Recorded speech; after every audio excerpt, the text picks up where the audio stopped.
ang mga kwento ng pag-ibig, kwento ng buhay at kwento ng pag-asa dito sa Barangay Love Stories. Love Stories. Ang sabi nila, bago ka pumasok sa isang relasyon at magplanong bumuo ng pamilya, tanungin mo muna ang sarili mo kung kaya mo na ba talaga. Hindi porket meron ng iba ay gagaya ka na rin sa kanila. Ikaw, kabarangay, kaya mo na ba at handa ka na bang magkaroon ng sariling pamilya? Dear Papa Dudut, ako nga pala si Gerald, 40 years old sa kasalukuyan. Sa edad kong ito ay hindi pa ako totoong naging masaya sa mga naging relasyon ko. Lahat ng nakarelasyon ko ay puro toxic. Alam kong parte ako ng pagiging toxic nila. Hindi ko rin alam kung bakit ako nananatili sa piling nila.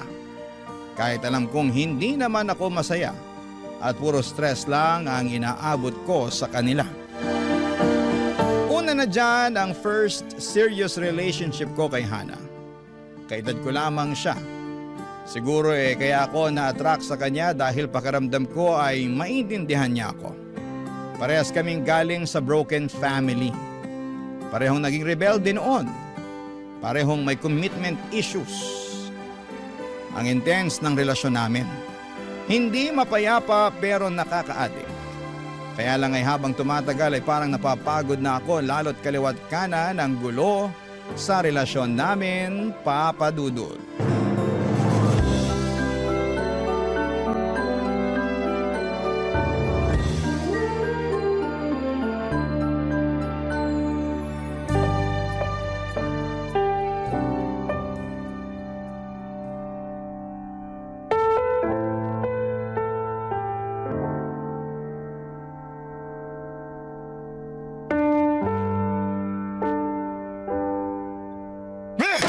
Buwisit na buhay to! Buisit talaga! Buisit ka! Buwisit ka rin! Ako pa yung gaganyanin mo? Ikaw na nga tong mali! Kailan ba ako naging tama sa paningin mo? Ano bang gusto mo? Magpanggap akong tama ang mga mali mo? Puro ka na lang issue, Hana. Walang katapusang issues. Iba ka rin ano? Ako na nga tong napahiya sa sagot mo sa pamilya ko kanina. Tapos ako pa tong masisisi na maraming issues? Ano bang masama sa sinagot ko sa kanila?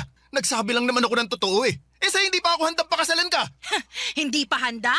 O hindi ka na talaga magiging handa? Magkaiba kasi yun Heto na naman tayo, heto na naman. Hindi talaga tayo matatapos sa issue na to hanggat hindi nagiging klaro sa akin kung ano bang plano mo sa relasyon natin.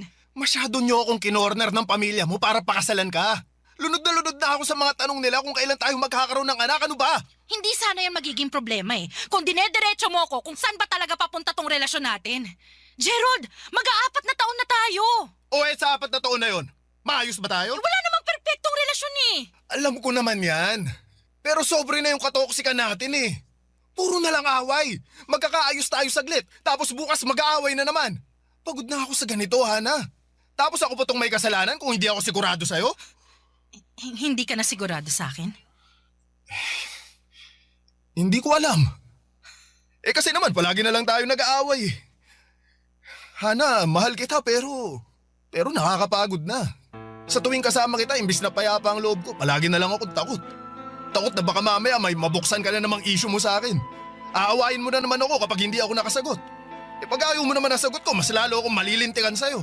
Hindi ko na alam kung saan ako lulugar Parehas lang naman tayo Hindi naman sana ako aabot sa pang-uusisa sa mga issue mo kung nararamdaman ko lang na mahal mo ko at ina-assure mo ko na may future tayo. Hana, masyado akong broken na tao, alam mo yan.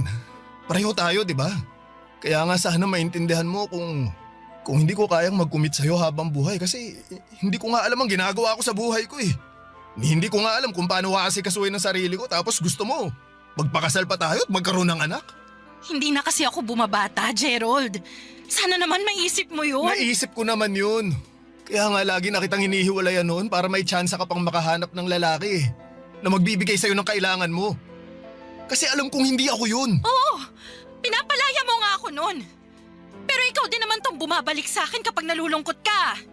Tapos magkakabalikan na naman tayo. Pagiging maayos ulit. Tapos sa makalawa, gulo na naman Pero nakakapagod na. Iyan naman ang sinasabi ko eh. Di ba? Nakakapagod na nga. So ano? Maghihiwalay na naman tayo. Siguraduhin mo lang na kapag naghiwalay na tayo ngayon, wala nang balikan to, ha? Wala na talaga, Hana. Huli na to. Sigurado ako. Di ako naniniwala sa'yo. After a few days, babalik ka na naman sa akin. Hindi na, Hana. Ayoko na. At hindi na rin pwede kasi...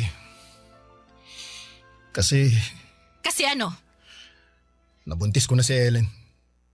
Magsasama na kaming dalawa.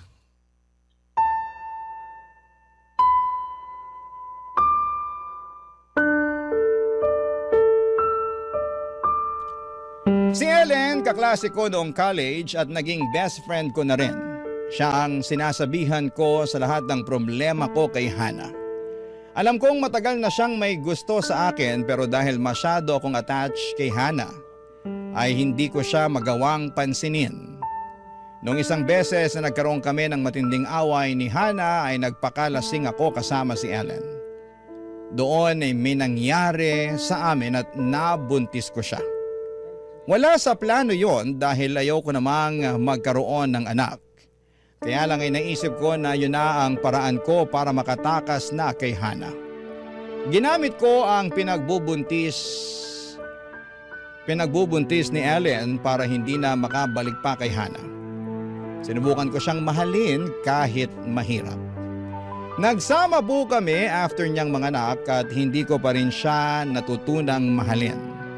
At mas lalo lang lumayo ang loob ko sa kanya noong inopen up na niya ang tungkol sa kasal.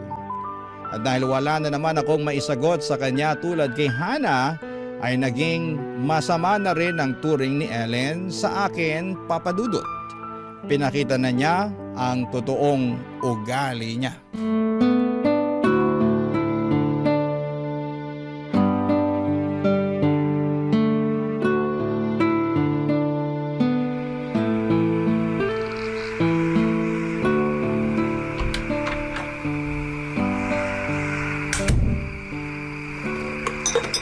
Asan ang anak natin? Nasa kwarto na, natutulog. At iniwan mo siyang mag-isa doon? Tapos ikaw nagiinom ka lang ng alak dito sa sala? Tulog naman kasi siya. Masyado kang praning. Hindi ako praning. Ilang beses mo na siyang iniiwanan sa kwarto ng mag-isa para lang makainom ka ng alak? Bakit, masama bang mag-relax? Hindi na pagre-relax ang ginagawa mo eh. Maya't maya ang paglaklak mo ng alak. Masisisi mo ba ako?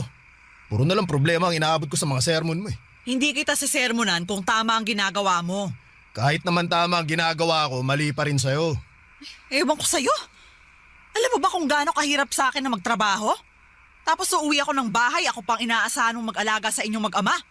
Oy, bakit mo sinusumbat sa akin yan? Ikaw naman tong nagsabi na tumigil na ako sa trabaho para alagaan ang baby natin, di ba? Kasi sabi mo, mas malaki ang sahod mo kaysa sa akin. Na totoo naman. Ang liit ng sahod mo tapos ayaw mo pang dumiskarte para magkasya yung sahod mo sa ating tatlo? Ang sabihin mo, hindi ka lang marunong makontento. Hindi talaga ako kontento kung yan ang ipapamukha mo sa akin. Akala ko nung una, nung sinabi mo sa akin na wag nang ipalaglag ang anak natin, akala ko naman kakayanin mong buhatin tong pamilyang binuo natin. Pero hanggang salita ka lang pala. Inasa mo pa rin sa akin ang lahat. Sana pala, tinuloy ko na lang yung pagpapalaglag sa anak natin para wala na ako sa sitwasyon na ganito. Ayun! Di lumabas din ang totoo. Ayaw mo talagang magkaroon ng anak. Ikaw din naman, di ba? Ewan ko nga kung anong nakain mo at bakit gusto mong ituloy ko yung pinagbubuntis ko. Teka, parang alam ko na eh. O yan, mag-iimbento ka na naman ng dahilan. Pupuntahan ko na lang anak natin. Tumigil ka na dyan. Hindi ako titigil hanggat hindi natin nakaklaro ang lahat. Ako, Gerald, matagal na ako nagtitimpi sa'yo, ha? O di pues, parehas lang tayo. Wits na. Baka naman pwede ko nang puntahan yung anak natin. Baka tumambling na yun.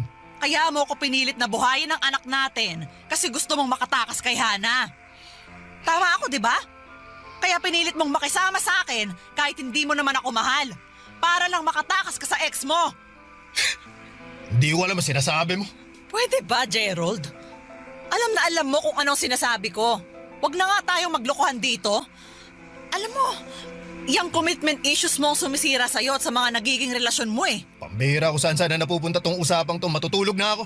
Diyan ka magaling. Ang tumakas pag ganito na kabigat ang usapan. Kapag kinukumpronta ka na sa mga bagay na hindi mo kayang harapin. Oo na lang, oo na. Para tumigil ka na. Isa na lang na tanong bago ako tumigil. Mapagod ka naman sa kakatanong, Ellen, awat na. Mahal mo ba ako? Ano ba klaseng tanong yan? Napakasimpleng tanong, Gerald. Sumagot ka na. Matulog ka na, Ellen. Mahal mo ba ako, Gerald? Hindi. Ayoko nang magpanggap. Inamin ko sa wakas ang katotohanan. Hindi ko talaga kayang mahalin si Ellen.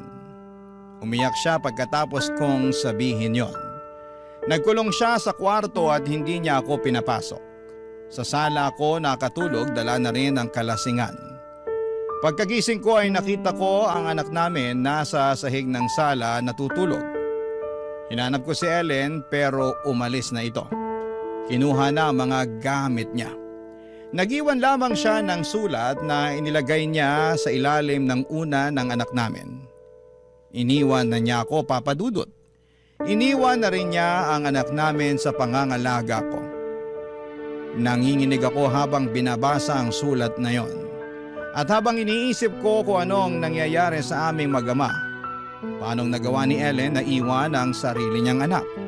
Sinong ina ang gagawa noon? Naiyak na lamang ako habang kalong ang anak namin. Hindi ko man minahal si Ellen, pero ang anak namin ay mahal ko. Kaya lang ay natatakot po ako. Hindi ko pa kaya ang ganong responsibilidad ng mag-isa.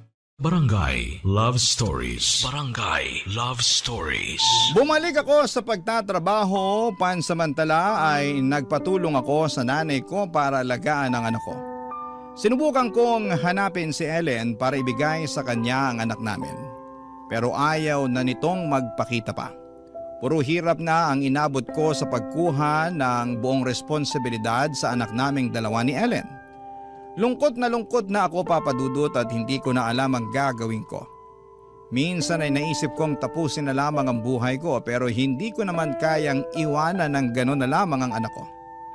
Hanggang sa bigla akong naisip si Hana.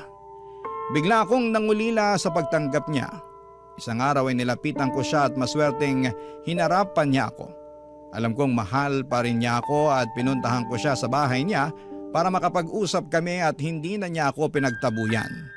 At mukhang inaasahan na niya ang muling pagbabalik ko sa buhay niya.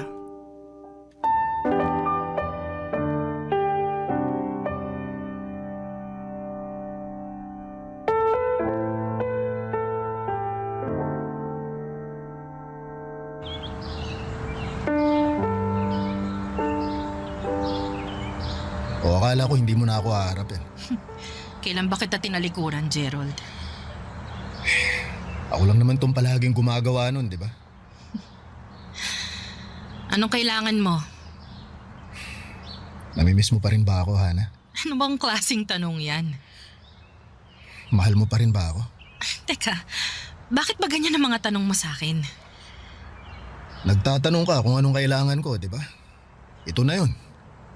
Kailangan ko ng mga sagot mo. Gerald, ipapaalala ko lang sa'yo. Tapos na tayo. Ikaw to nakipaghiwalay sa akin, di ba? Kaya bakit ganyan na naman ang mga tanong mo? Kasi gusto kong bumalik ulit sa'yo. Di totoo naman palang hinala ako. Babalik ka rin sa akin. Ang lakas pa ng loob mo na magsabi no na hindi tayo magkakabalikan. Oh, bakit kinain mo biglang mga sinabi mo, ha? Mahabang kwento. Mahaba rin ang oras ko ngayon. Sabihin mo na kung bakit. Ayun. Hindi kami nag-workout ni Ellen. At sigurado ako dahil yan sa mga commitment issues mo. Hindi ko lang talaga siya mahal kaya hindi ako makapag-commit sa kanya. Hindi mo mahal pero inanakan mo. Siya pa nga tong pinili mo noon kaysa sa akin, di ba? At nagsisisi akong ginawa ko yun. Akala ko kasi iba siya eh. Akala ko maibibigay niya sa akin yung kapayapaan na kailangan ko. Nagkamali ka ng pinili, ganun ba? Oo. Hindi ako nahihiyang aminin yun. Nagsisisi ako na iniwan kita para sa kanya. Oh, ngayon mo lang nakita ang halaga ko. Oo. Oh, sorry talaga. Kung pwede ko lang bawiin yung nangyari noon, hindi ko sana pipiliin si Ellen. O kaya, kung pwede mong bawiin yung nakaraan, sana pinili mong wag maghubad kasama siya. Wala na, nangyari na yun. Huwag na lang natin pag-usapan yun. Diyan ka magaling, Gerald eh. Kapag dehado ka na sa usapan, bigla kang titiklop. Pero kapag gusto mo akong ratratin sa mga isyo ko, G ka. Hana, ayoko na lang din talaga makipagtalo. Tinanggap ko naman na mali ako, di ba? Ano na? Babalikan mo ba ako? Bakit ba parang nagmamadali ka pa? Kasi kailangan ko na ng sagot mo. Para alam ko na kung anong mangyayari sa amin ng anak ko. Anak mo? Nasa yung anak niyo ni Ellen? Oo, iniwan niya sa akin. Hindi ko na nga mahagilap si Ellen eh. Ayaw na talaga niya sa aming mag-ama. At anong inaasahan mo? Na ako ang magiging nanay ng anak mo?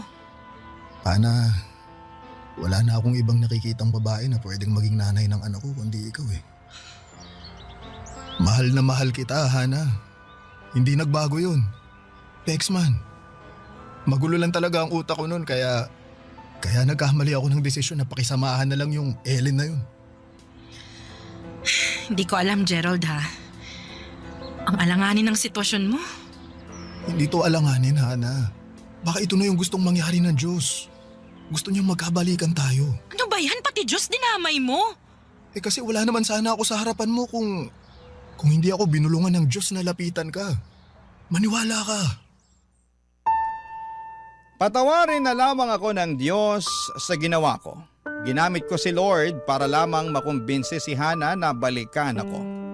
Effective naman. Dahil doon at sa natitirang pagmamahal niya para sa akin ay nagkabalikan kaming dalawa. Doon ako napanatag at may nakatuwang na ako sa pag-aalaga sa aking anak. Tumira kaming mag-ama sa bahay ni Hana at minahal niya ang anak ko na parang siya talagang tunay na ina. Mas naging nanay pa nga si Hana kesa kay Ellen sa anak ko. Doon ko na-realize na tama ang desisyon ko. Sa pagdaan ng mga araw na magkasama kami ni Hana ay payapa naman at hindi na kasing gulo tulad ng dati. Ramdam kong nagpipigil lang din siya ng mga itatanong sa akin para lang hindi kami mag-away. Masaya na akong ganon ang ginagawa niya kasi ayoko rin namang sagutin ang mga katanungan niya. Dahil alam kong ligaw pa ako at hindi ko pa alam kung ano ang dapat sabihin sa kanya. Hanggang isang araw, lumabas na ang totoong mga isyu niya sa akin. Parang bumalik na naman kami sa dating pattern namin, Papa Dudut.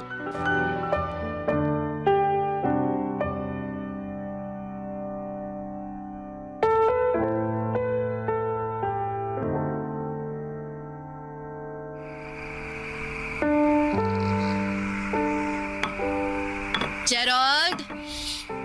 Ano yun? Gerald, pang ilang beer mo na ba yan? Pang-5. Huwag kang mag-alala, last ko na to. Nagpapaantok lang. Huwag ka munang matulog kagad ha. Usap muna tayo. Tungkol saan? Nag-aaya kasi yung family ko. Sama raw tayo sa pag-out of town nila next week. Kahit 2 days lang. Sakto, holiday naman next week. Kayo na lang. Okay naman ako dito sa bahay. Maglilinis na lang ako. Isama mo na lang yung anak ko ha. Para makapasyal. Bakit hindi ka sasama? Alam mo namang hindi ako mahilig gumala eh. Gerald, magandang chance kasi to para makabanding mo rin ng maayos yung family ko. Alam mo naman yung gusot nyo noon, di ba? Oo, alam ko yun. Kaya nga umiiwas muna ako ngayon. Magpalamig ba? Saka na lang kami magkita-kita sa Pasko na lang siguro. Gerald naman, nakakahalata na kasi sila eh. Tuwing dumadalaw ako ron, hindi ka kasama. Kasama mo naman yung anak ko. Anak natin. Nangurek na naman. Matagal ko nang gustong i-correct eh. Puro ka na lang, anak mo, anak mo. Akala ko ba anak natin siya? Bakit sinusolo mo na lang? Pambira, nagkamali lang ako ng sambit. Ginawa na naman ako ng issue. Oo na, anak natin. Anak natin. Kung gusto mo, anak mo na lang eh. O sige, atakihin mo ulit ako ng ganyan. Diyan ka magaling eh. Kasi nga lahat na lang issue sa'yo eh. Gerald, alam mo, hindi tayo katulad noon na bawat issue mo sinusumbat ko. Ngayon sinusubukan ko na magtimpi. Pero mas gumagrabe ka na eh. Alam mo, nakakasakit ka na eh. Parang pinag-aalaga mo lang ako ng anak mo. Anak natin. Tapos ngayon, anak natin siya bigla. Gerald, alam mo bang... Sorry ah. Sorry kung sasabihin ko to sa'yo, pero... Alam ko ikasasama mo na naman to ng loob eh. Pero alam mo ba? Alam mo bang ramdam kong hindi mo ako mahal? Na kaya ka lang nakipagbalikan sa akin kasi kailangan mo ng katuwang sa pag-aalaga ng anak mo. Anak natin. Walang anak natin, Gerald. Ikaw mismo nagparamdam sa akin na hindi ko siya anak. Na sa'yo lang siya dapat. Akala ko ba ayusin natin to? Lalo na yung commitment issues mo. Sabi mo nung una nagsusumamo ka pa na magkabalikan tayo. Sabi mo, gagawan mo ng paraan para pakasalan ako.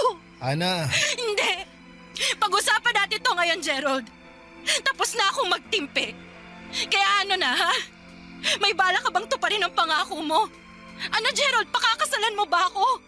Aanakan mo ba ako? Ana, wag mo akong madaliin. Kailangan na kitang madaliin bago ka pa tumakas ulit. Ang hirap sa'yo hanggang salita ka lang palagi. Ang hilig mo magpaasa. Ang hilig mo mangbitin. Eh bakit ba kasi nagmamadali kang matali sa akin, ha? Tinatanong pa ba yan? Kailangan ko ng assurance sa relasyon natin, Gerald. Palagi ka na lang tumatakas eh. Paano ako makakasiguro na after kong mag-invest sa'yo ng anak mo, hindi mo ako iiwan? Oo na, sige na, sige na. Sasama na ako dyan sa out of town ng pamilya mo. Hindi yan ang gusto kong marinig na sagot, Gerald. Pwede bang pag-usapan natin to sa ibang araw? Hindi nakakatulong na lasing ako ngayon. Baka iba pa ang maisagot ko at baka awayin mo na naman ako pag nagkataon.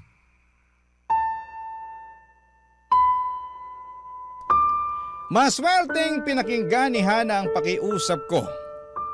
Nilubayan niya ako ng gabing yon at pumasok na siya sa kwarto para asikasuhin ang anak ko. Anak ko. Oo nga no? Bakit ba hindi ko magawang sabihin na anak namin yon ni Hana? Bakit parang pinagdadamot ko sa kanya ang anak ko?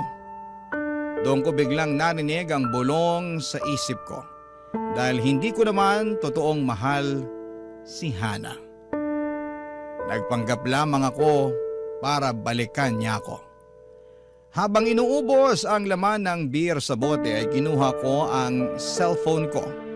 Lumabas ako ng bahay at may tinawagan ako. Si Joy, kabit ko. Mas bata siya sa akin ng 5 taon pero kaya niyang unawain ang sitwasyon ko.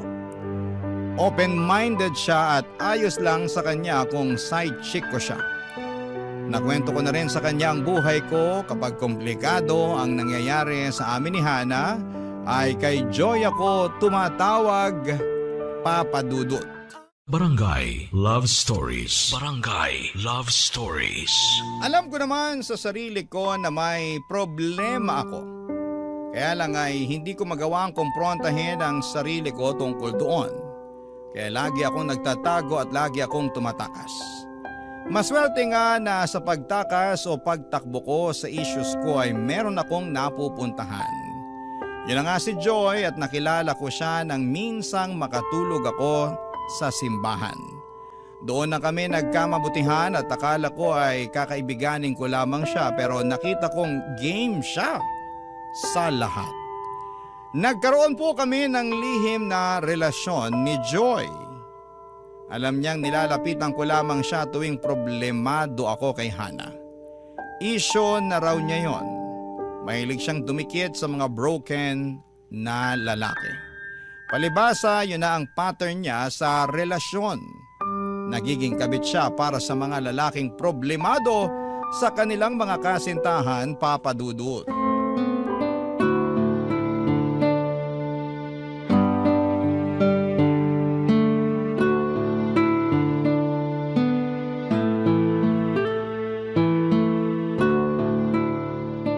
Pasindi nga ng Yossi. Akala ko ba titigil ka na sa Yossi? Sinabi ko rin nung isang araw na titigilan na kita. Mahirap talagang itigil ang kinakaadikan no? Ikaw, kailan ka ba maa-addict sa akin, ha? Na-addict na nga ako sa'yo. Pasingot naman ang Lego. Ano ba? Saka ka lang naman na-addict sa akin kapag nag-aaway kayo ni Hana. Oh, parang malapit ka na rin manumbat ah. Gagaya ka na rin ba kay Hana ha? Hindi, no? Kaya lang naisip ko, bakit kasi... Ay, wag na lang pala. Oh, tingnan mo to. Nambitin pa. Ano ba yun? Wag na, kilala na kita. Kapag tinatanong ka, nagpapanik ka bigla. Oh, malay mo naman ngayon. Makasagot na ako. O sige nga. Sagutin mo. Paano kung tayo na lang? Tayo na lang magsama? Oo, Kaya mo bang alagaan ang anak ko? kaya kong magbayad ng yaya para alagaan ang anak mo. Alam mo, kailangan ko ng magiging nanay ng anak ko. Kaya hindi mo maiwan si Hana? Mahal na niya ang anak ko. Mahirap na makahanap ng ganong klaseng babae. Sorry ha, kung hindi mo yan makita sa akin. Oh, teka, baka naman nasaktan na kita dun sa sinabi ko. May kurot, pero alam ko naman tong pinasok ko eh. Huwag kang mag-alala, chill lang ako. Sige, chill ka lang dyan. Kasi may isa pa tayong round bago tayo mag-check out. Ano yun? I-check mo nga, baka room service. Baka akala naka-check out na tayo. Okay, sige. Teka lang.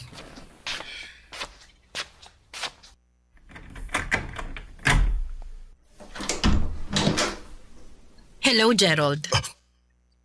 Hana! Hi. Ikaw ba ang kabit ng asawa ko? Hindi naman siguro considered na kabet kung hindi naman kayo kasal, di ba? Hana, magpapaliwanag ako. Hindi na kailangan magpaliwanag, Gerald. Huling-huli ka na. Kahit anong sabihin mo, hindi ka na makakalusot. Hihingi lang ako ng sorry. Hindi naman kailangan ng sorry ni Hana. Tignan mo nga oh, chill lang siya. Magpasalamat ka at pinili kong kumalma ngayon. Kapag nagalit ako, ubus ang buhok mo. O di sige magalit ka. Para magkaalaman na kung effective yung anti-hair fall shampoo ko. Joy, tumigil ka na. Ikaw ang tumigil, Gerald. Ikaw naman, umuwi ka na. Pag-usapan na lang natin to sa bahay. Oo nga girl, umuwi ka na. Kasi may isa pa kaming round bago mag-check out. Dali, alis na! Kinagalit niyo talaga ako, ha? Ngayon, galit na talaga ako! Tama na! Hoy! Joy! Tama na! Ano ba? Huwag dito!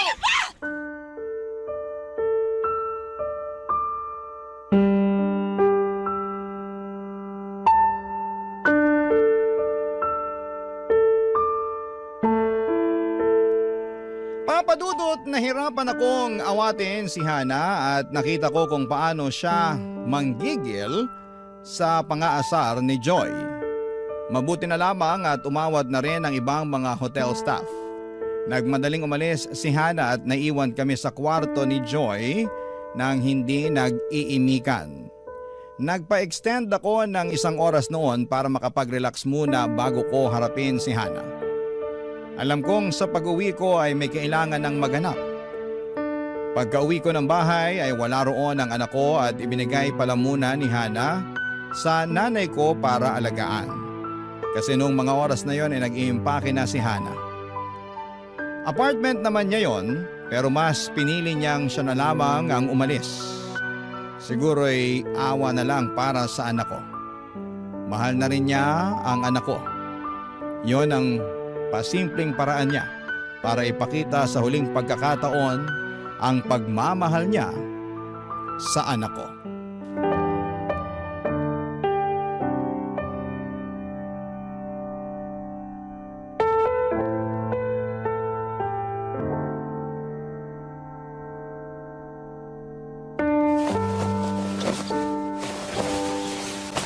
Mag-usap naman tayo, Hana. Wala na tayong dapat pag-usapan. Marami.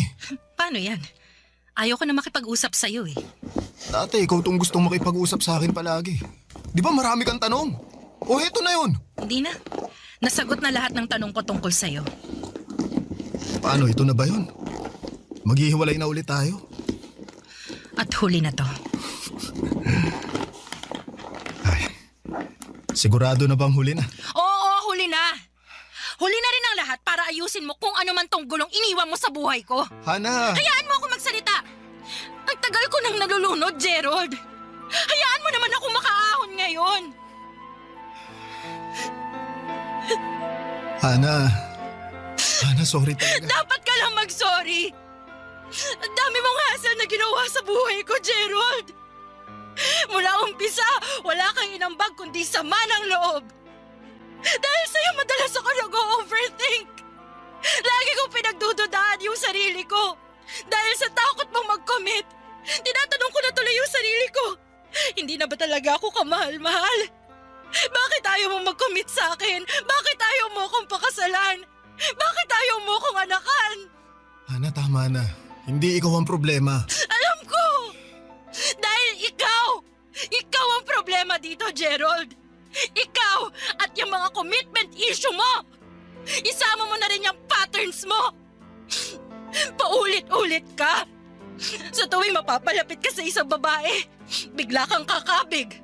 Bigla kang matatakot. Bigla kang aatras. Bigla kang hahanap ng dahilan para sirain yung relasyon mo kahit gaano pa yung kaganda.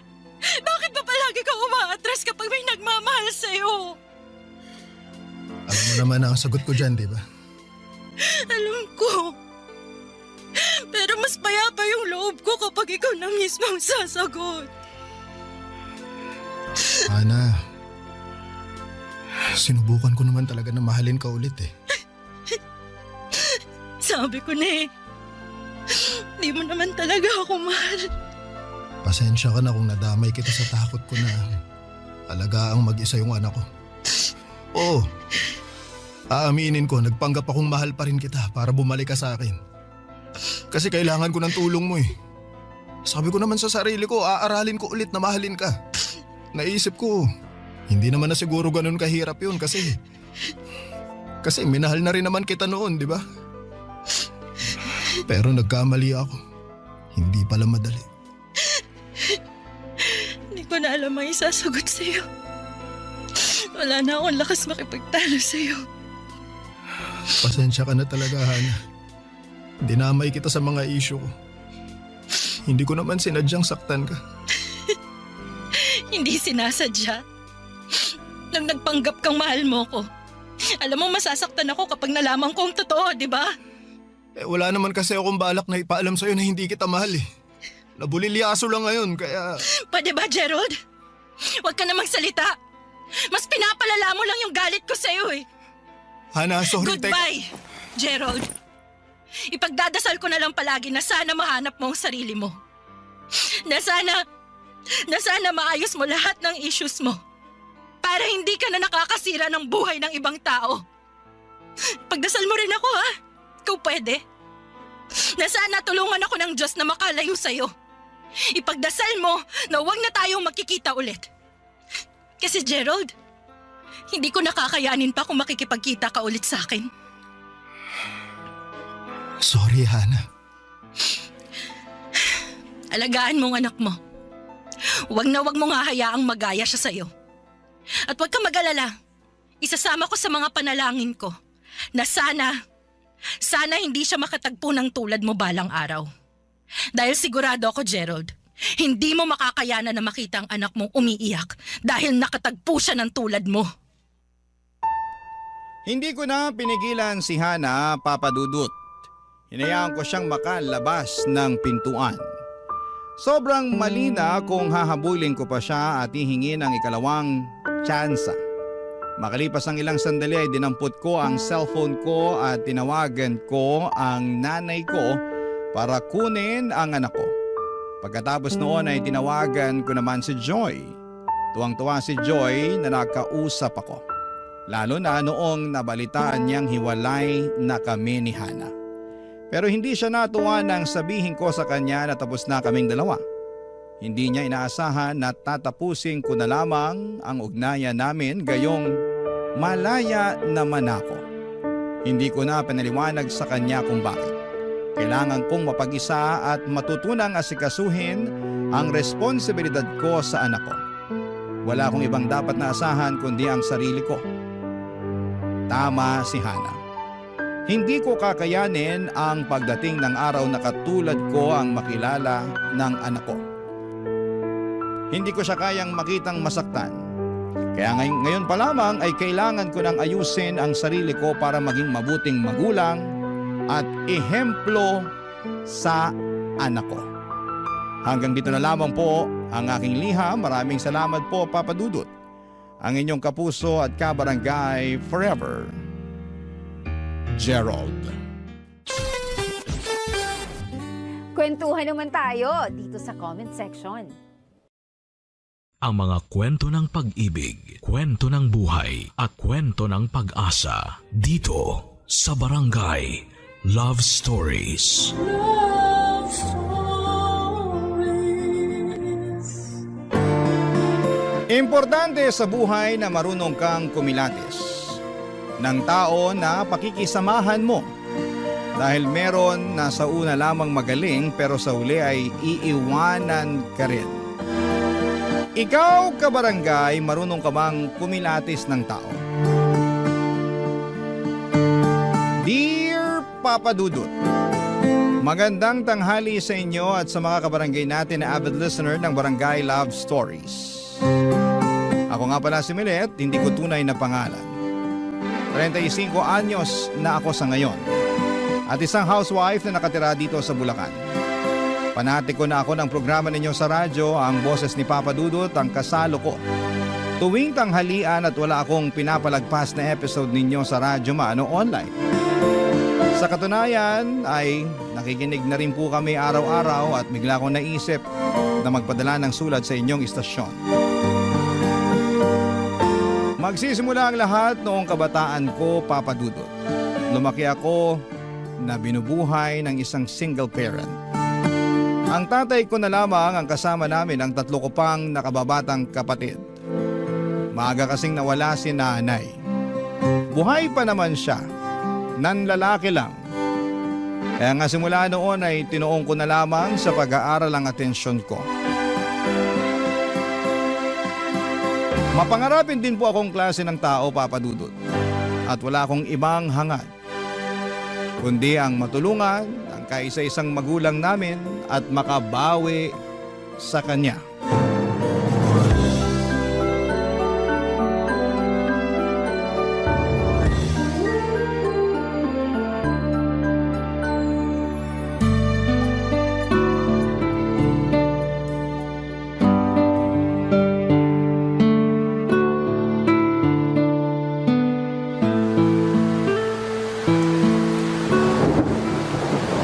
Naku, Tay! Basang-basa po kayo sa ulan ah. Oo nga eh. Saka ko na lang naalala na wala pala akong dalang payong nung malapit na akong makarating sa pinuntahan ko. Kaya nga nagbadali ako pa uwi pero naabutan pa rin ako ng ulan. Kaya nga po eh. Buti pa, ikukuha ko muna kayo ng tuwalya ah. O sige anak, salamat. Tuwalya. Asan na ba yung tuwalya? Ay, eto. Nakita ko na. Samahan ko na rin ng damit. Eto na po ang tuwalya at damit. Magpunas at magpalit na rin kayo, Tay. Salamat nak. Pero mamaya na ako magpapalit ng damit. Uupo na muna ako dahil nangangalay na itong mga binti ko. Kalalakad ng mabilis dahil nga uulan na. Kulang na lang, tumakbo ako pero hindi ko naman kaya. Ay, kawawa naman ang tatay ko. Sobra-sobra na yung sakripisyo nyo para sa pamilya natin. Maghapon na kayong nagtitinda tapos naaabutan pa kayo ng ulan. Ay, hayaan mo na. Napaubos ko naman yung paninda natin kakanin bago ako umuwi at abutan ng ulan. Kaya ayos na rin yan. Hindi po ayos yun dahil baka magkasakit kayo. Hindi ako magkakasakit. Malakas yata itong tatay mo. Saka kung pakiramdam ko magkakasakit na ako, uunahan ko na ng pahinga. Huwag ka nga mag-alala sa akin, anak. Kaya ko naman eh. Saka masaya ako na nagsasakripisyo para sa inyong magkakapatid. Hayaan mo, Tay. Kapag nakapagtapos ako hinding-hindi ko na po kayo pagtatrabahuhin. Anong ibig mo sabihin? Kasi po, ako na po ang magtatrabaho para sa pamilya natin. Uy, Maliliit pa ang mga kapatid mo, Milet. Nag-aaral pa sila. Baka mahirapan ka pag sinulo mo ang pagtatrabaho para sa pamilya natin. Saka hindi pa naman ako ganun katanda. 45 pa lang naman ang tatay mo. Kaya ko pang magtrabaho para tulungan ka. Ang akin lang naman po, baka napapagod na kayo sa pagtatrabaho. Kasi simula nung iniwan tayo ni nanay, kayo na ang tumayong nanay at tatay namin. Oo, totoo na napapagod ako sa trabaho. Pero hindi ako napapagod sa pagiging tatay at nanay sa inyong magkakapatid. Sa katunayan, kayo ng mga kapatid mo ang inspirasyon ko. Kaya ako nagsisikap at nagpapatuloy sa buhay. Oo, malaking kakulangan ang pagkawala ng nanay niyo dahil nawala na rin ako ng katuwang sa pagtataguyod sa inyo. Pero aanhin ko naman ang isang tao na walang ginawang matino at panay pasakit lang sa damdamin ko, di ba? Buti pa, sumama na lang siya sa lalaki niya. Ang mahalaga sa akin, magkakasama tayo. Kaya bilib na bilib po ako sa inyo eh. Ha? Bakit naman? Kasi ang tapang-tapang niyo po. Biruin niyo, kinaya niyo na nga na itaguyod kami tapos kinaya niyo pa na ibigay sa iba si nanay. Siya naman ang may gusto nun dahil hindi siya marunong makontento sa pamilya natin. Saka ilang beses na akong nasaktan sa panluloko niya. Naisip ko na panahon na para palayain ko siya. O edi gumaan-gaan ang damdamin ko nung ginawa ko yon. Para akong nabunutan ng tinik sa lalamunan. Hoy, kaya ikaw, Milet. Huwag kang manatili sa isang relasyon kapag kaugali ng nanay mo yung lalaki, ha? Pero sana matinong lalaki ang matagpuan mo balang araw. Yung hindi ka sasaktan o lolokohin. Sa halip, mamahalin ka ng tapat at paninindigan ka. Papadudot inspirasyon ko ang tatay ko at ang munti naming pamilya kaya nagsikap akong makapagtapos ng pag-aaral. Hindi nagtagal ay natupad ko yon at agad akong naghanap ng mapapasukang trabaho. Kung ang iba kong kaklase ay mas piniling magpahinga muna ng ilang buwan. Pagkatapos ng graduation ay ibahin niyo po ako. 2 buwan bago ako makapagtapos ay nag-job hunting na ako, Papadudot. Hindi nagtagal ay dinala ako ng aking kapalaran sa Maynila kung saan ay nakapasok ako sa isang pribadong kumpanya. Magkahalong kaba at excitement ang namutawi sa akin ng mga panahong yon. Kaba dahil aminado akong limitado pa lamang ang nalalaman ko sa bagong mundo na pinasok ko. At excitement na matuto. Naniniwala kasi ako na hindi lang sa eskwelahan natututo ang isang tao. At sa unang araw ko nga sa trabaho ay nakilala ko si Paulo, Papadudot.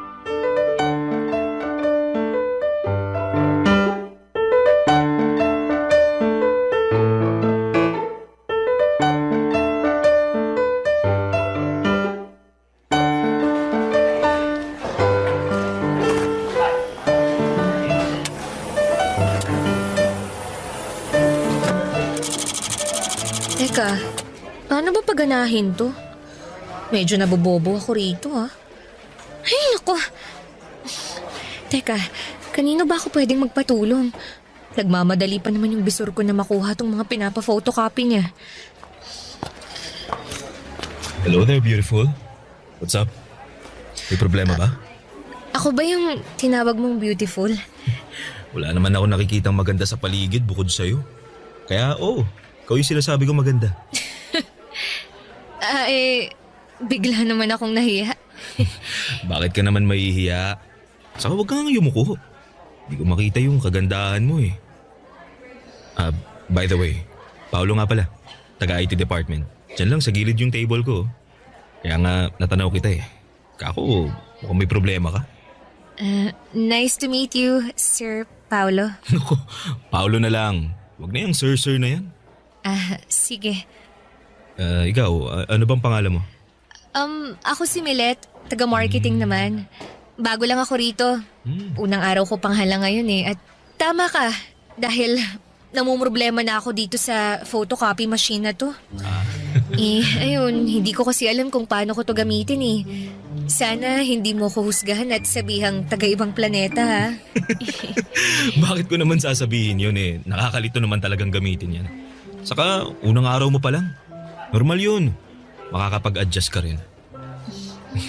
Buti pa, turuan na lang kita kung paano gamitin yan, okay? Akin na. Akin na yung ipo-photocopy mo. Ayan. Salamat. Ganito lang gagawin mo. Lagay mo tong papel dito sa feeder. Tapos, check mo muna kung may papel sa tray para sa pagkokopyahan mo. Meron naman. Nilagyan ko na kanina. Okay yan. Tapos, iset up mo na yung size dito sa screen. Yan ang hindi ko alam. Okay lang yan. At least ngayon alam mo na. Oo nga eh. Salamat Wala nga naman. Pagkatapos mong iset up, pwede mo nang pindutin dito para mag-photocopy na. Yan. Wow, ganun lang pala yun. Ang galing Oo, automatic na yan. Di mo na kailangan isa-isahin kasi mas matagal yun.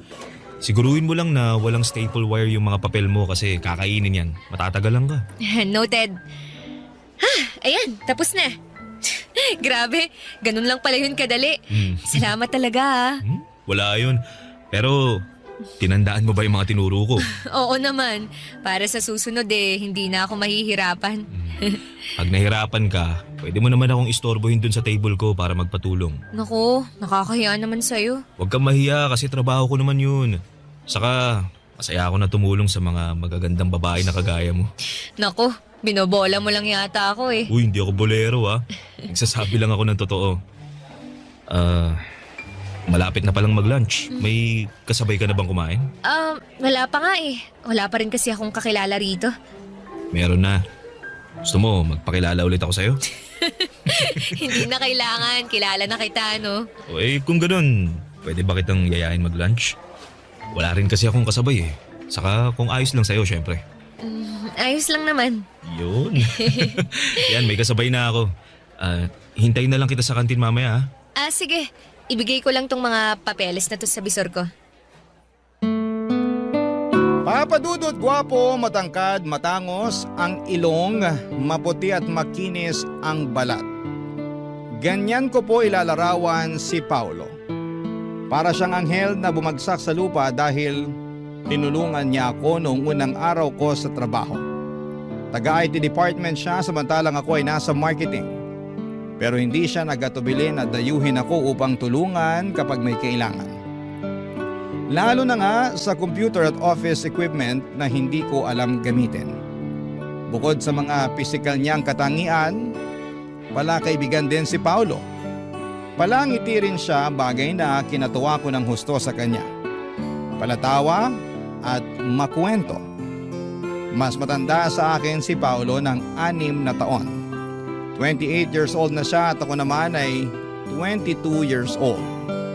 Pero pakiramdam ko ay magkaedad lamang kami dahil sa husay niyang makisama, Papa Dudut. Barangay Love Stories. Barangay Love Stories. Papa Dudut, naging regular employee ako sa paglipas ng 6 na buwan. Kaya naman masayang masaya ako. Unti-unti ay naka-adapt ako sa buhay sa opisina. Hindi na ako yung dating tatanga-tangang empleyado sa unang araw ng trabaho. Marami na rin akong nakilala at naging kaibigan, lalo na sa department na kinabibilangan ko. Pero kung may higit akong dapat pasalamatan, yun ay walang iba kundi si Paulo. Simula kasi noong unang araw ko hanggang sa maregular na ako ay nasa tabi ko lamang siya. Sumusuporta at nagpapagaan ng buhay ko sa opisina. Naging mabuting kaibigan at katrabaho ko rin siya, Papa Dudut. Hindi nagtagal ay lumalim ang pagkakaibigan namin hanggang sa nagtapat siya ng nararamdaman niya sa akin.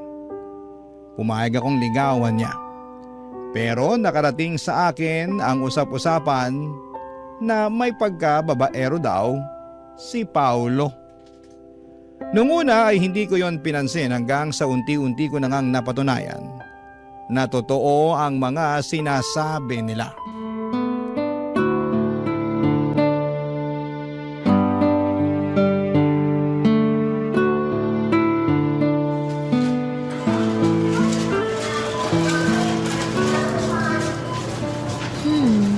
Bili kaya ako nitong sauce na to. Sabi ni tatay, masarap daw to kasi napanood niya sa TV. Sige, bilhin ko na nga. Tapos ano pa nga bang kulang? Ay, teka. Kuha na rin ako ng mga delata para may stock sa bahay. Sumipa si baby? Sige nga, pahawak nga nun dyan mo, ma. Ayan o, dali. Ano? Nararamdaman mo ba? Oo nga, sumipa nga. Hello, baby. Excited na si daddy na lumabas ka. Ako rin. Paulo? Milet? Sino yung babaeng yan, mahal? Katrabaho ko lang, mahal. Hi, Milet. Nag-grocery ka rin pala rito? Oo. Pero ngayon pa lang naman. Narinig ko kasi na mura raw ang mga paninda rito kaya sinubukan ko. Oo, totoo naman. Lagi nga kami dito ni Krista eh. Hindi mo ba ako ipapakilala sa katrabaho mo, mahal? Oo, syempre. Ipapakilala kita. Nga pala, Milet, si Krista. Fiancé ni Paolo. Nice to meet you, Milet. Nice to meet you rin. Buti pa, mauna na ako kasi marami pa akong bibilihin eh. Sigurado ka ba? Bakit naman hindi? Ha? Kanina ka pa, Paolo, Nakita mo lang yung katrabaho mo na wala ka na sa wisyo kausap? Sinasabi mo? Hindi Hindi raw, pero halatang halata kaya sa'yo. Excuse me lang pero maiwan ko na kayo. Hoy, Milet, ayusin mo lang, ha? Ha? Ano nga ayusin ko? Yung buhay mo. Kung ayaw mo ng gulo, layuan mo si Paolo. Teka nga! Teka, Krista. Wala namang ginagawang masama si Milet, kaya wag mo na siyang awayin, mahal. Buti pa, pumunta na tayo dun sa cashier. Magbayad na tayo ng mga pinamili natin, ha? Bakit tayo magbabayad hindi pa nga tayo tapos mamili?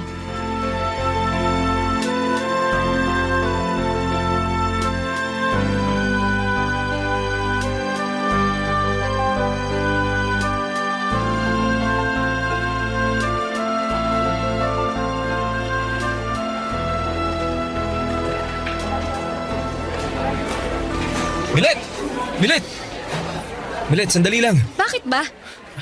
Anong bakit ba? Kanina pa kita tinatawag pero dire-diretso ka lang sa paglalakad. Nagmamadali ako eh. Ano bang kailangan mo? Tungkol dun sa nangyari kagabi. Yung nakita ko lang naman kayo na masayang nag-grocery ng fiancé mong si Krista. May fiancé ka na pala pero gusto mo pa akong ligawan? Uy, ka naman maingay. At bakit hindi? Takot ka bang marinig ng mga tao rito sa opisina natin kung gaano ka kababaero at sinungaling? Para sa kaalaman mo matagal ko nang naririnig na babaero ka, pero hindi ako naniwala ron. And guess what?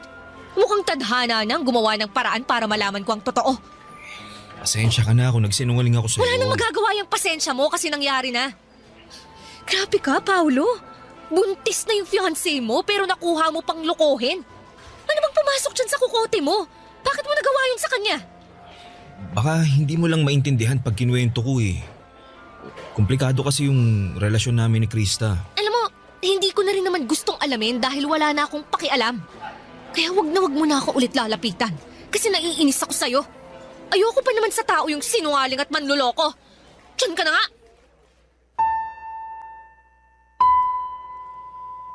Papadudot, hindi ako makapaniwala sa natuklasan ko tungkol kay Paolo. At kahit na nga humingi na siya ng pasensya sa akin ay wala na ring magagawa yon. Dahil nasaktan ako ng husto. Nagugustuhan ko pa naman siya noon at nagbabalak ng sagutin pero buti na lamang at nalaman ko ang katotohanan bago pa man mangyari ang bagay na yon. Simula noon ay iniwasan ko na si Paolo lalo na pag nagkikita kami sa opisina. Hanggat maaari ay ayoko siyang tignan sa mga mata. Naiilang kasi ako at nasasaktan. Oo, hindi naman naging kami pero nagsinungaling pa rin siya sa akin. Kaya nga malaki rin ang panghihinayang ko sa aming pagkakaibigan na sinayang lamang ng pagiging maharot niya. Mabilis na lumipas ang isang buwan at akala ko ay hindi ko kayang mag-move on kay Paolo. Lalo at magkatrabaho kami. Pero nakakausad naman ako. Kaya lang bigla na naman niya ulit akong ginulo. Papadudot.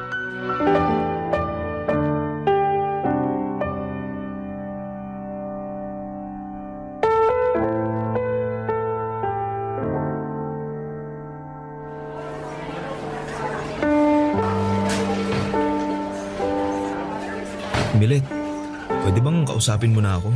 Kinakausap naman kita. Oo nga, pero tungkol lang sa trabaho. Ano pa bang pag-uusapan natin bukod sa trabaho? Wala naman na, di ba? Meron kasing... Kasi ano eh... Ano? Kasi... Hiwalay na kami ni Krista. Ano? Matagal ko na talaga siyang gustong hiwalayan pero... Hindi ko magawa dahil nga magkaka-baby na kami. Hindi ko naman talaga siya mahal eh. Masyado kong nasasakal sa kanya. Napaka-control freak nun. Pero nakiusap siya sa akin na aayusin namin ang relasyon namin. Magbabago raw siya kaya nagstay ako alang-alang sa baby namin. Sinubukan ko naman na maging okay kami pero wala na talaga akong nararamdaman sa kanya. Hindi yan ang nakita at narinig ko dun sa grocery. Ang sabi mo, excited ka nang lumabas ang baby niyo ni Krista. Tapos bigla mo akong lilinyahan ng ganyan, ha? Tsaka bakit mo ba sinasabi sa akin ang bagay na yan? Wala naman akong pakialam dun. Sinabi ko kasi ikaw ang rason kung bakit ako nakipaghiwalay sa kanya. Ako? Oo. Kasi mahal kita. Nababaliw ka na. Nababaliw na nga ako siguro pero yun talagang nararamdaman ko eh. Naging duwag ako na makipaghiwalay kay Krista bago ko pa aminin sa'yo yung nararamdaman ko. Kaya naman nakapagsinungaling ako. Tsaka inaamin ko yun kaya nga humihingi ako ng tawad sa'yo. Wala rin namang magagawa yung paghingi mo ng tawad dahil nasaktan mo na ako. Tapos ngayon, ang lakas pa talaga ng loob mo na sabihin sa akin na mahal mo ko kung kailan nakaka-move on na ako sa'yo. Lalo mo lang akong sinasaktan sa ginagawa mo eh. Milet, pasensya ka na talaga. Hindi ko sinasadya pero hindi ko rin naman kayang pigilan yung nararamdaman ko. Mahal kita. At gusto ko sanang humingi ng isa pang pagkakataon sa'yo. At sa tingin mo, ibibigay ko pa yun sa'yo? Oo. Kasi naniniwala ako na may nararamdaman ka pa rin para sa akin. Meron nga. Pero puro na lang galit at inis. Patawad talaga, Milet. Naging padalos-dalos ako. Kaya nga napag-isip-isip ko na itama yung mga pagkakamali ko. Hiniwalayan mo si Krista para ayusin yung sa atin? Iyon ba yung sinasabi mong tinama mo ang pagkakamali mo? Oo. Paano yung magiging anak nyo? Ano? Pag mong sabihin na nakalimutan mo na yung magiging anak nyo. Hindi. Pero nag-usap na kami ni Krista na pananagutan ko pa rin yung bata. Susustentuhan ko pa rin dahil ako pa rin naman yung tatay niya eh. Hindi ko naman tatakasan yung anak namin. Gusto ko lang talagang maging malaya kay Krista at sa relasyon namin. Dahil pag hindi ko ginawa yun eh, baka masiraan na ako ng ulo.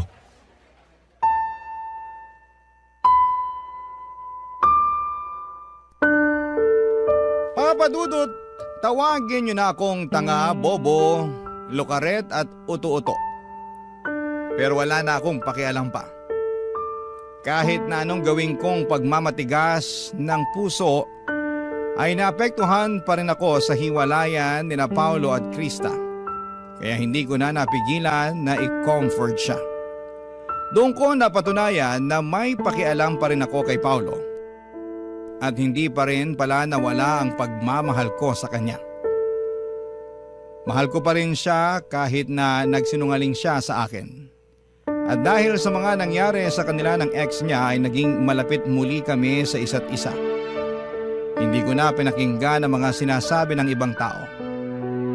Basta, ang focus ko ng mga panahong yon ay si Paulo. Wala na rin namang masama sa pagiging close namin dahil single naman kaming pareho. Hindi nga nagtagal ay niligawan ako ni Paulo at nagpaligaw naman ako. Barangay Love Stories. Barangay Love Stories. Papadudot naging masugid si Paulo sa panliligaw sa akin kaya nga hindi ko na pinatagal yon. Dahil makalipas ang isang buwan ay sinagot ko na siya.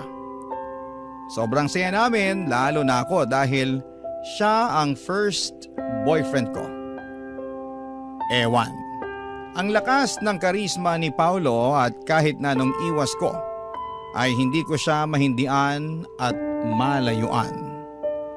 Naisip ko na baka sign na rin yon ng universe na magka-boyfriend na ako dahil masyado akong focus sa pag-aaral nung estudyante pa lamang ako. Up to the point na kinalimutan ko nang lumandi. Kaya nga pinagbigyan ko na ang sarili ko na maging masaya sa relasyon namin ni Paulo. Lalo na at pinakita at pinaramdam niya sa akin kung gaano niya ako kamahal. Ang isang bagay lang na hindi ko gusto ay yung ilang beses niya akong pinilit na may mangyari sa amin. Lalo na at natatakot pa akong mabuntis at hindi pa ako handa.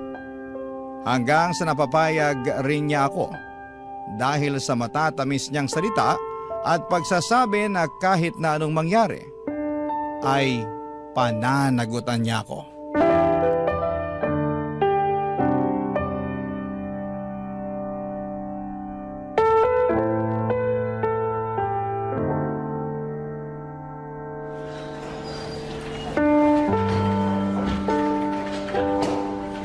Paolo, may sasabihin ako sa'yo. Ano ba yun? Ito mo, dami-dami kong tinatapos na trabaho eh. Dalihan mo na, istorbo ka. Sobra ka naman, break time naman ah. Masyado ka naman yatang masipag. Bulag ka ba o ano? Ang dami kong ginagawa oh. Kung hindi ko pababawasan yan, siguradong matatambakan ako. Tapos sumabay ka pa talaga. Ano ba problema mo? Sabihin mo na yung sasabihin mo para matapos na. Paolo, buntis ako. Ano? Anak naman nutok nene. Paano nangyari yun? Paanong nangyari yun? Sigurado ka na bang buntis ka? Oo! Kasi 3 beses na ako nag-pregnancy test. At lahat lumabas na positive. Oh, eto, nasa bulsa ko. Tingnan mo para malaman mong nagsasabi ako ng totoo. Ayan, tingnan mo. Tingnan nga. Buwisit naman buhay to. O bakit ka ba nagagalit? Hindi ka ba masaya na magkakababy na tayo? Yung mukhang to, tingin mo masaya? O bakit ka nga nagagalit? Kasi wrong timing naman yung pagbubuntis mo eh. Ang dami-dami ko ng problema, dumagdag ka pa. Kasalanan ko ba yun? Ikaw naman yung bumuntis sa akin, ha? Sabihin mo hindi. Di ka ba nakikinig? Ang dami-dami ko ng problema, gusto mo isa-isahin ko pa sa'yo?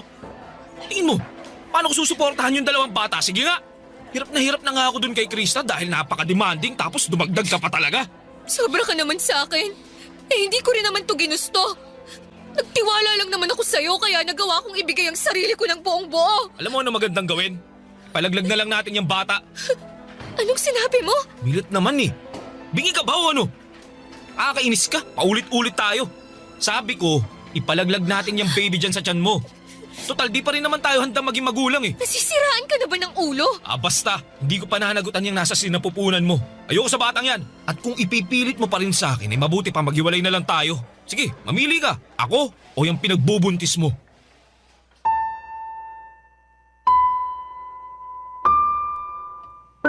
Papadudot nangyari na nga po ang kinakatakutan kong mangyari nang hindi tanggapin ni Paolo ang magiging anak namin.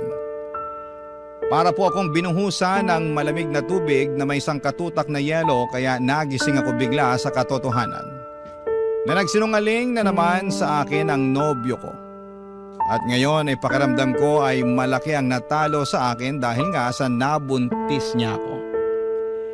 Litong-lito ako ng mga panahong yon lalo na at nagsimula nang lumayo ang loob sa akin ni Paolo. Tinakot niya pa ako na makikipaghiwalay sa akin kapag hindi ko pinalaglag ang baby namin. Pero mas takot ako sa karma kaya hindi ko ginawa ang bagay na yon. Hindi nagtagal ay sinabi ko sa tatay ko ang katotohanan at pareho kaming umiyak dahil sa mga nangyari sa akin. Pinayuhan niya akong ipabarangay si Paolo para ireklamo. Pero bago yon ay may nangyari sa opisina na hindi ko makakalimutan.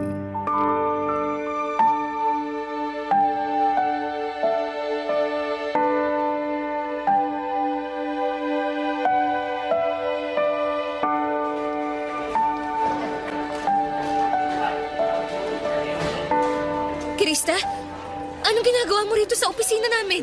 Ikaw talagang pinunta ko rito dahil nang gigigil ako sa'yong malandi ka! Ano ba sa tingin mong ginagawa mo? Ano pa? E di tinuturuan ng leksyon ng mga katulad mong higad! Ahas! Ano bang kasalanan ko sa'yo, ha? Malaki! Dahil inagaw mo lang naman sa akin si Paolo! Wala akong inaagaw sa'yo!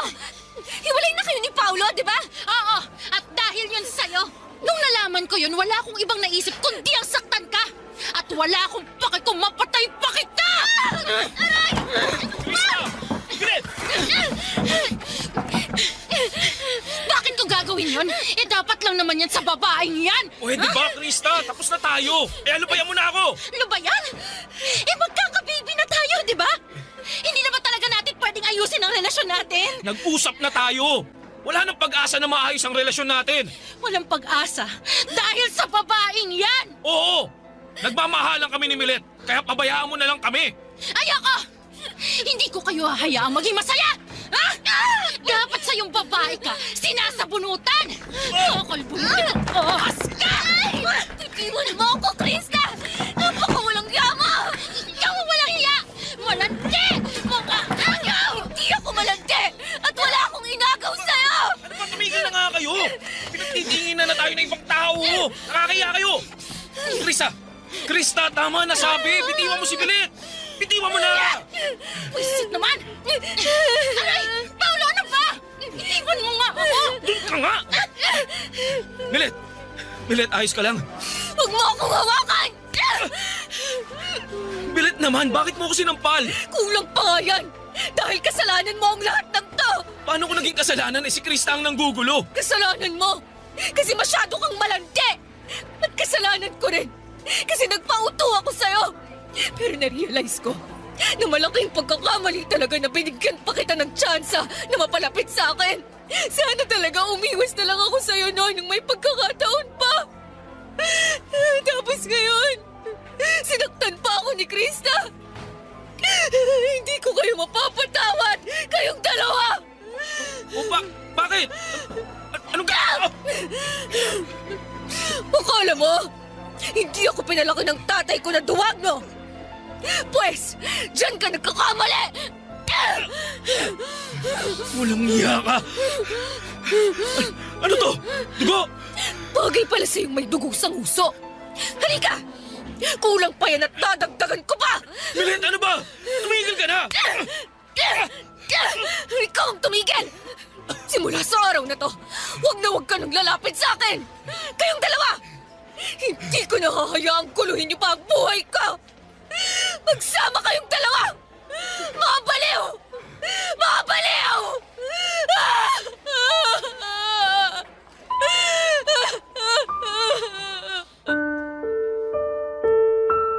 Papa Dudut, hindi ko na nagawang paguntugin ang ulo ni na Paulo at Krista dahil may mga dumating ng security guard para umawat sa amin. Agad na dinala sa ospital ang dalawa para matahi ang mga nguso nila. Ewan, sana talagang tinuluyan ko nang paputukin pati ang mga ulo nila.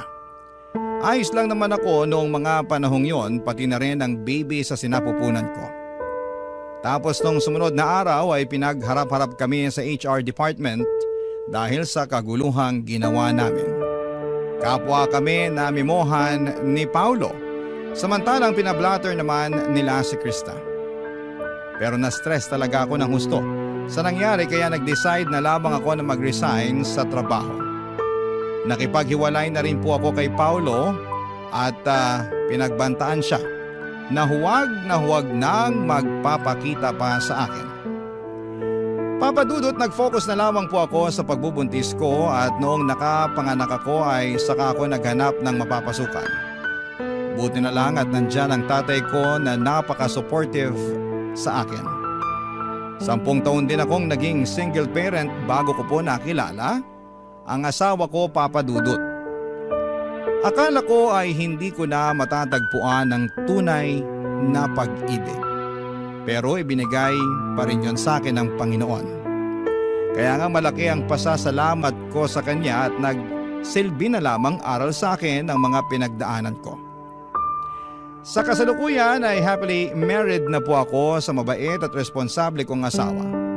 Tanggap niya ang anak namin kaya naman masayang masaya ako. Hanggang dito na lamang po ang sulat ko, Papa Dudut. Maraming salamat po sa pagbasa ng aking liham. God bless. And more power sa Barangay Love Stories. Ang inyong forever kapuso at kabarangay, Milet. Uy, kabarangay!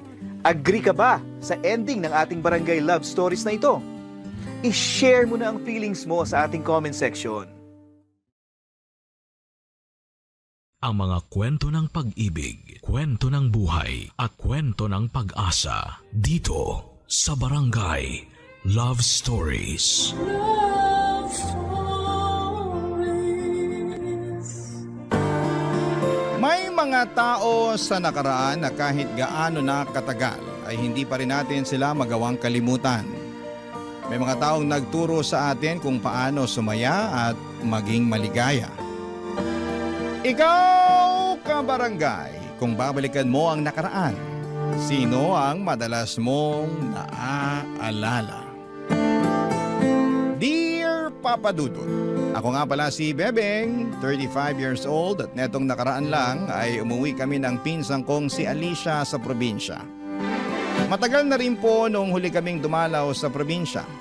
Palibas ay 30 na kami ni Alicia kaya puro kami career na lamang ang madalas na nasa isip namin.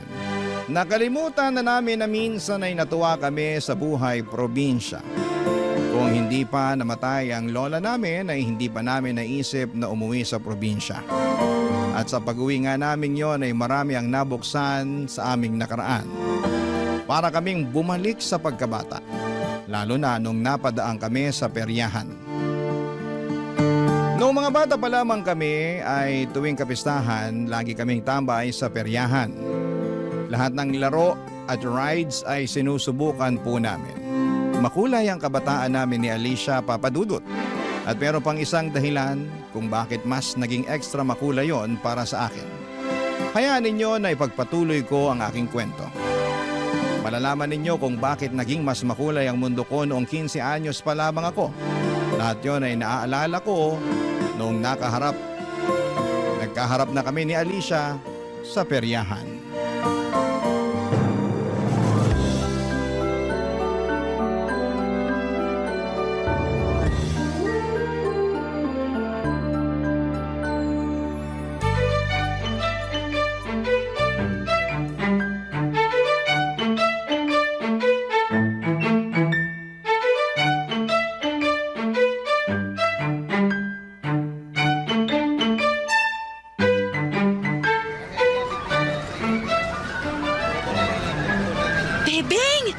Buti na lang at dumaan tayo rito sa peryahan. Ay, nakahinga rin kahit papano sa burol ni Lola. Oo nga, kapagod yung mga hingi ng biskwit at kape. Utos sila ng utos na ipagtimpla sila ng kape at abutan ng biskwit. Ano bang akala nila sa burol ni Lola? Coffee shop? Hayaan mo na. Nasanay lang din siguro ang mga yun na pinagsisilbihan sila ni Lola kapag dumadalaw sa bahay. Alam mo naman si Lola, masyadong mabait. Eh di magpatimpla sila kay Lola ng kape. Gisingin nila sa kabaong. Huwag sa atin ano.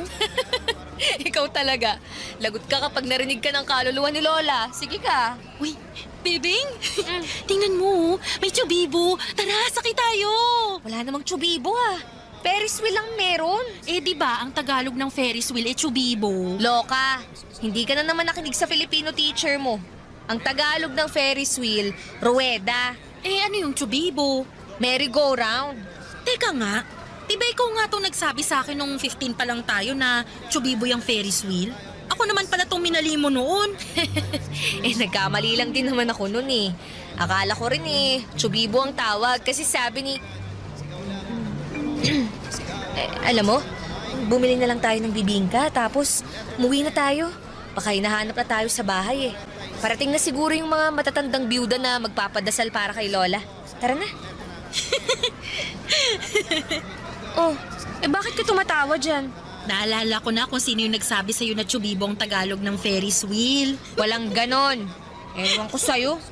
Kung hindi tayo bibili ng bibingka, umuwi na tayo. Tara na. Si Ronnie! Tama, si Ronnie! Ronnie? Sino yun? Uy, gano'n na ba kadaling kalimutan yung puppy love mo? Ay nako, Alicia. Namula ka bigla. Guilty ka ba kasi dininay mo na si Ronnie ang puppy love mo? Ang tagal na nun, Alicia. 15 anyos pa lang tayo nun. Alam ko namang matagal na yun. Pero gusto ko lang malaman kung naaalala mo pa rin siya hanggang ngayon.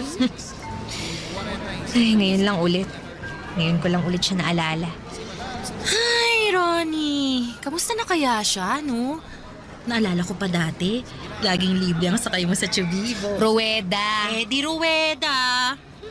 Tapos, purgang-purga ka pa nun sa popcorn at sa malamig. Palibhasa, nanay ni Ronnie yung nagtitinda. Kaya lagi kang libre. Uy, naalala mo pa yung hilaw mong biyanan? Alam mo, ikaw? Ay, nako. Nakakamiss maging 15. Oo nga no? Kung hindi pa namatay si Lola, hindi pa natin maaalala ang puppy love mong si Ronnie. Ay, kumusta na kaya siya?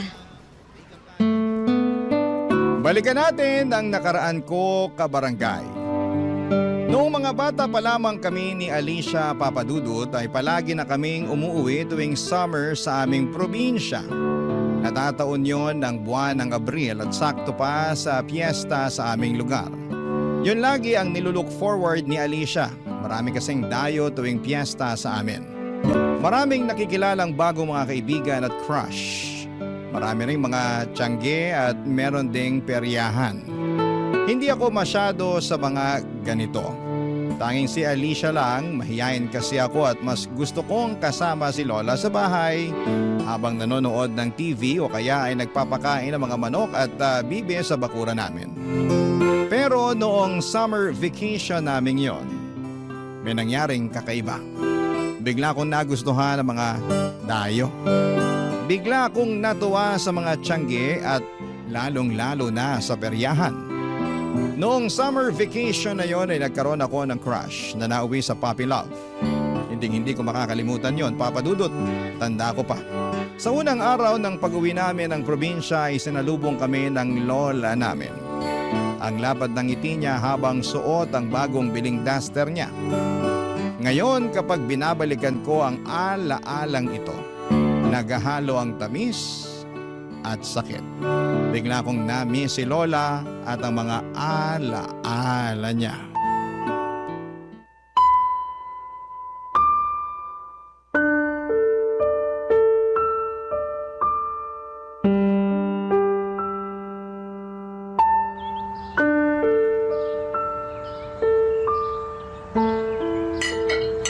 Kumain pa kayo ng marami ha? Niluto ko lahat yan para sa inyong magpinsan. Ang sarap po ng mga niluto niyo, Lola.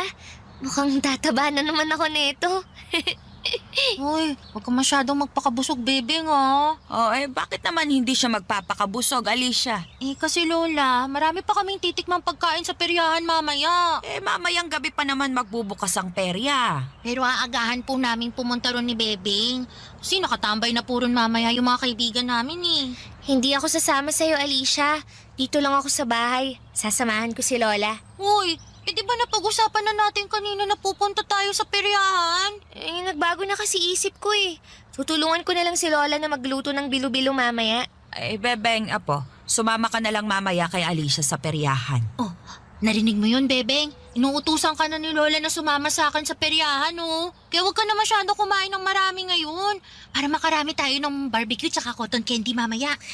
Pero Lola, ayoko pong pumunta sa peryahan. Dito na lang po ko. Tutulungan ko na lang kayo sa bilo-bilo. Tutulong na rin akong magkulong ng mga manok tsaka bibe pag umabi na. Kaya kong magluto ng bilo-bilo ng mag-isa. At kaya ko ring habulin ng mga manok at bibe para ikulong mamaya. Kaya sumama ka na lang kay Alicia sa peryahan. Sayang naman ang bakasyon mo kung puro gawaing bahay lang ang atupagin mo. Ayoko po kasi sa peryahan eh. Ang daming tao. Nagsisiksikan pa.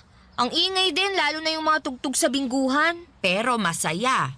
Kung kaya lang ng tuhod ko, baka sumama pa ako sa inyo. Naku, huwag ka nang sumama, Lola. Baka pagalitan mo na naman yung mga kaibigan kong babae.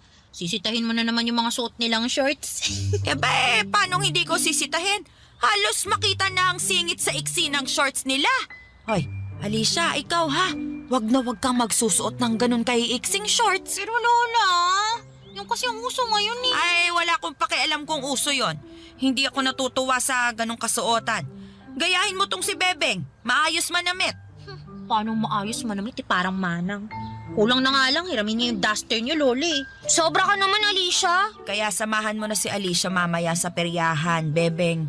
Ikaw na lang itong maaasahan kong magbabantay dyan sa pinsan mo. Baka bumili pa yan sa Tianggi ng may iksing shorts. Isumbong mo sa akin. Opo, Lola. Wow, isusumbong mo talaga ako, pinsan. Parang wala tayong pinagsamahan na. Ano ba talagang gusto mo? Di ba sabi mo, sumama ako sa'yo sa peryahan? Ito na sasama na ako sa'yo mamaya. Pero babantayan kita kasi yun ang utos ng maganda nating Lola. Alam mo, sip-sip ka. Hindi ka iba-bless ni Lord sa ganyang ugali, ah. Uy, magsuot ka ng duster mamaya. Pahiramin ba kita?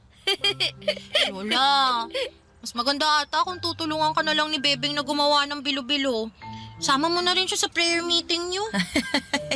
Sasama siya sa'yo sa peryahan. Hayaan mong mag-enjoy din si Bebeng. Hindi ako mag-i-enjoy sa peryahan, Lola. Pupunta lang ako para bantayan si Alicia. Tapos, uuwi na rin kami. Huwag ka magsalita ng patapos. Mamaya, ikaw pa itong mas mag-enjoy kaysa sa akin. Baka may makilala ka sa peryahan. Ay, tama! Maraming poging dayo mamaya, Lola. Naku, magkakaroon na ng crush si Bebeng sa wakas. Alicia! Alicia, tumigil ka na. Namumula na ang mukha ni Bebeng, oh. Sige ka, baka talunin pa niya ang sundalo sa higpit ng pagbabantay sa'yo. Halos hindi nawala ang pagkapula ng mukha ko dahil sa panunukso ni Alicia sa akin. Ayaw na ayaw ko kasing tinutokso ako sa mga crush na yan. Sabi ko nga sa inyo ay mahihain ako at hindi masyadong nakikisalamuha sa mga tao.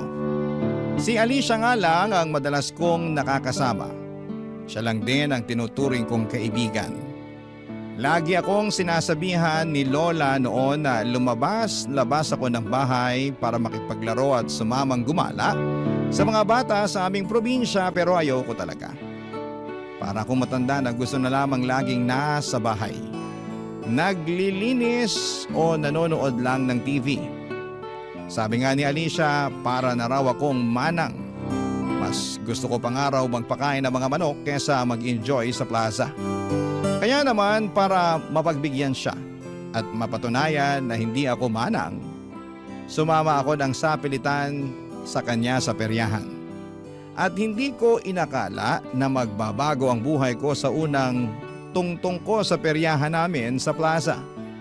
Hindi ko po inakala na sa peryahan ko makikilala ang puppy love ko. Barangay Love Stories. Barangay Love Stories. Pagkatapos naming malanghalian, tinulungan namin si Lola sa pagpapakain sa mga manok at bibe. Namiss ko yon. Kung pwede lang mag-cancel sa plano namin ni Alicia na pumunta sa peryahan para mas makasama ko ang mga manok at bibe ay ginawa ko na sana. Pero kasi si Lola ay gusto rin niyang masulit ko ang piyesta sa amin. Sa totoo lang ay lagi akong takot sumubok ng mga bago. Mas gusto ko yung nakasanayan ko na. Hindi ako sanay sa perya kaya lagi akong atrasado pagdating doon. Habang hinihintay nga naming gumabi ay panayang dasal ko na sana ay umulan. Para hindi na kami matuloy pa sa perya papadudot. Kaya lang imposible yan noon dahil tag-araw at maganda ang kalangitan. Walang pagbabadya ng ulan kaya nung dumilim na, gumayak na kaming magpinsan para pumunta na sa perya. Sumabay kami sa mga dalagang kapitbahay namin. Pinasuyo kami ni Lola sa kanila. Sa kanila na lang din daw kami sasabay pa uwi. Hindi raw kami masusundo ni Lola sa peryahan dahil may inaabangan daw itong harana sa radyo.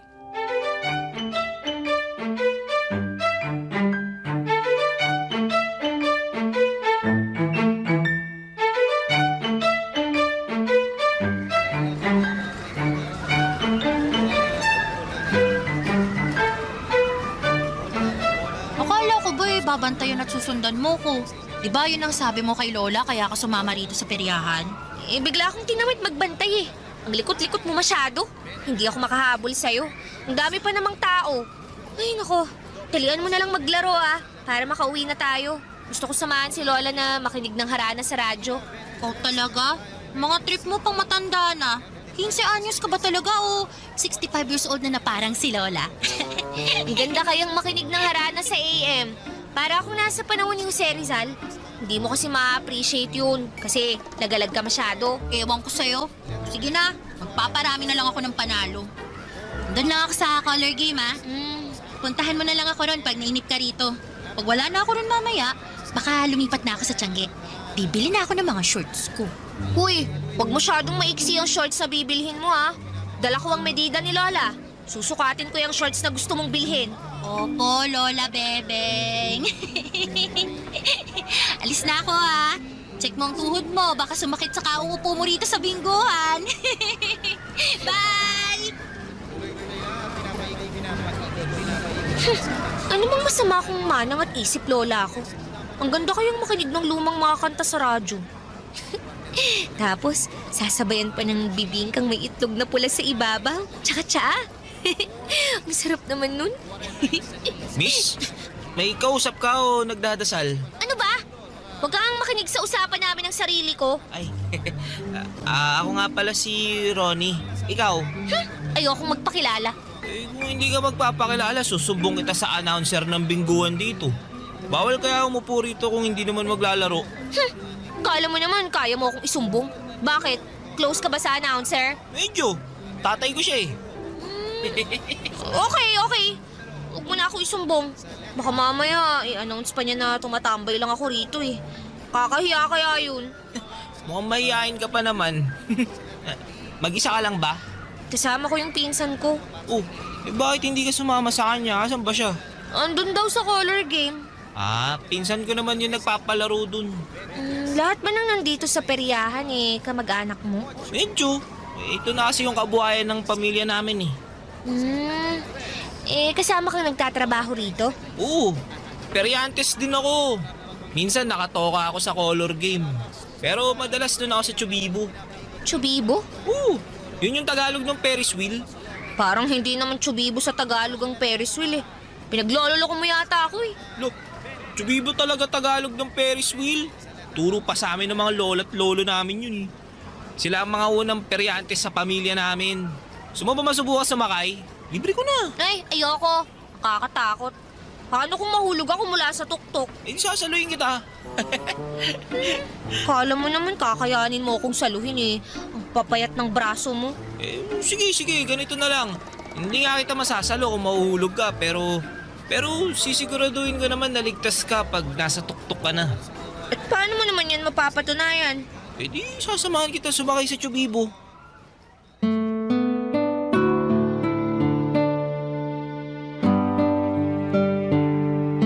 Papadudo, tiningnan ko mula sa malayo ang Ferris wheel. Kahit sa malayo ay rinig ko ang sigawan ng mga taong nakasakay doon. Sigawan na hindi naman takot pero nag-i-enjoy. Kaso'y kabado pa rin ako. Hindi naman ako sanay sa ganon. Saka may mga napapanood ako sa balita na mga nadisgrasya dahil sa pagsakay sa Ferris wheel. Kaya lang nang mapatingin ako kay Ronnie, ewan ko ba kung bakit bigla na lamang akong umoo. Hinawakan niya ang kamay ko papunta sa Ferris wheel. Sabay kaming sumakay. Kabado ako noon, lalo na noong umikot na paitaas ang Ferris wheel.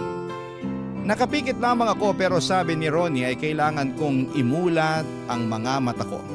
Dahil sinasayang ko ang pagkakataon na nasa area ko at nakikita ang mga ilaw sa ibaba ng peryahan. Tama nga siya, Papa Dudut. Pagmulat ko ay kitang-kita ko ang ganda ng peryahan mula sa itaas. Nakangiti ako kahit halos umikot na ang sikmura ko kada ikot ng Ferris wheel. Nakadalawang beses kaming nagpaikot sa Ferris wheel. Yun na rin ang chance ako para makilala si Ronnie. Kaedad ko lamang siya, nagkwento na rin ako sa kanya tungkol sa sarili ko. At hindi ko maiwasang mapangiti at mamula sa tuwing nakatitig siya sa akin. Kabado rin talaga, hindi lang dahil sa ikot ng Ferris wheel, kundi sa pakiramdam na nagkaka-crush na ako. Yun ang unang beses na nagkagusto ako. Mula noong nakilala ko si Ronnie, palagi na akong nasa peryahan, Papa Dudut.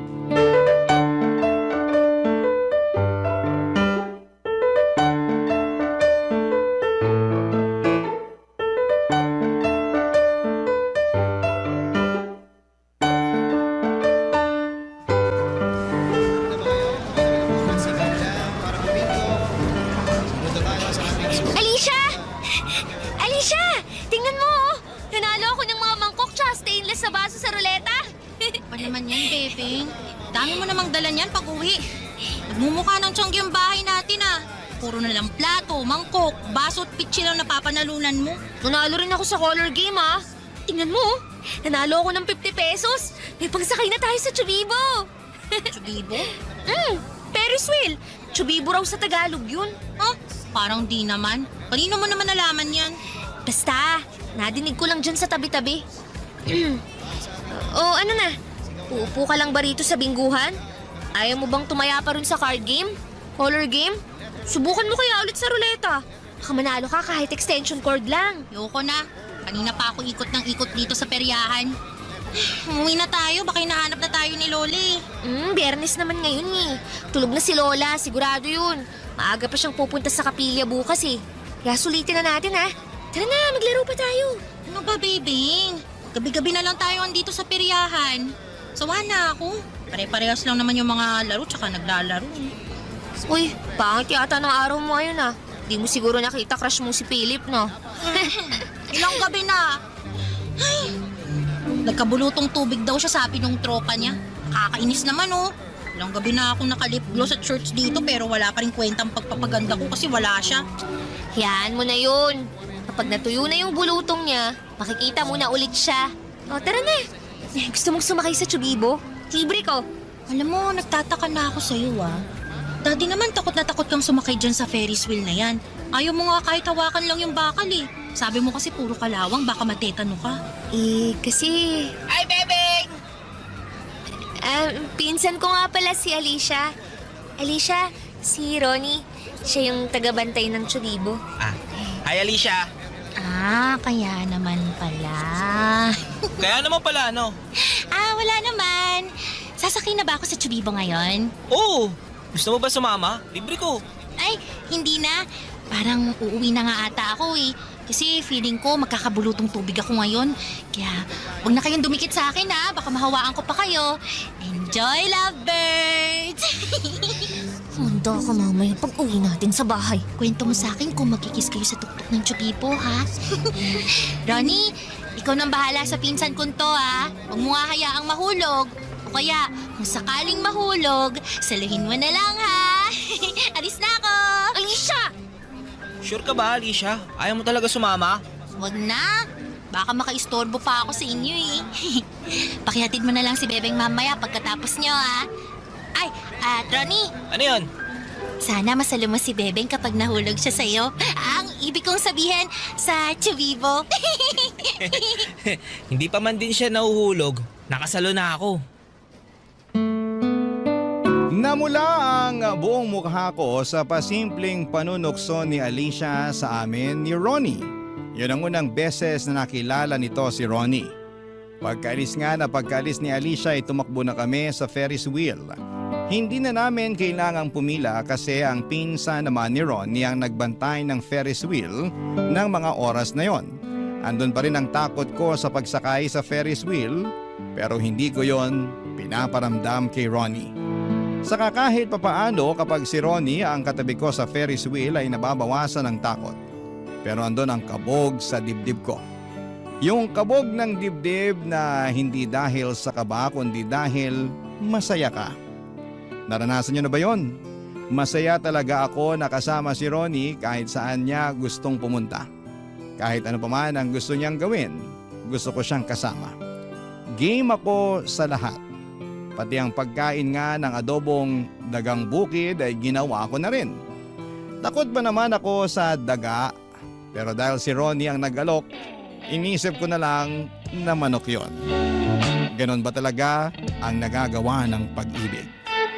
Andun ang takot sa puso pero gagawin mo pa rin, Papa Dudut. Barangay Love Stories. Barangay Love Stories. Sa mga sumunod na araw ay nagpatuloy ako sa pagpunta sa perya para makasama si Ronnie. Pagkatapos ko pa nga lang kumain sa tanghali ay nagmamadali na akong mag-ayos para pumunta na sa perya. Lagi akong naka-lip gloss na napanalunan ko pa sa roleta. Nag-try na rin ako magsuot ng shorts na pinahiram sa akin ni Alicia. Hindi naman yon nakikita ni Lola dahil pinapatungan ko yon ng mahabang palda at saka na lamang huhubarin kapag nasa peryahan na ako. Pag nasa peryahan na ako bandang tanghali, madalas lamang kaming nakatambay at nagmemeryenda ng Betamax at isaw na benta ng hipag ni Ronnie. Kilala na ako ng pamilya ni Ronnie. Nakakasama ko na nga silang magmeryenda tuwing hapon bago magsimula ang pagbubukas ng peryahan. At habang nakasara ang perya ay sinusulit naman namin yon ni Ronnie para makapag-date. Madalas ay doon kami sa Ferris wheel. Pinapayagan kaming sumakay doon pero hindi iikot. Andun lang kami madalas sa tuktok habang tinatanaw mula sa itaas ang buong peryahan. Tanaw din namin ang kabukiran. Napakasaya ng moment na yon, Papa Dudut. Parang wala na akong hahanapin pa.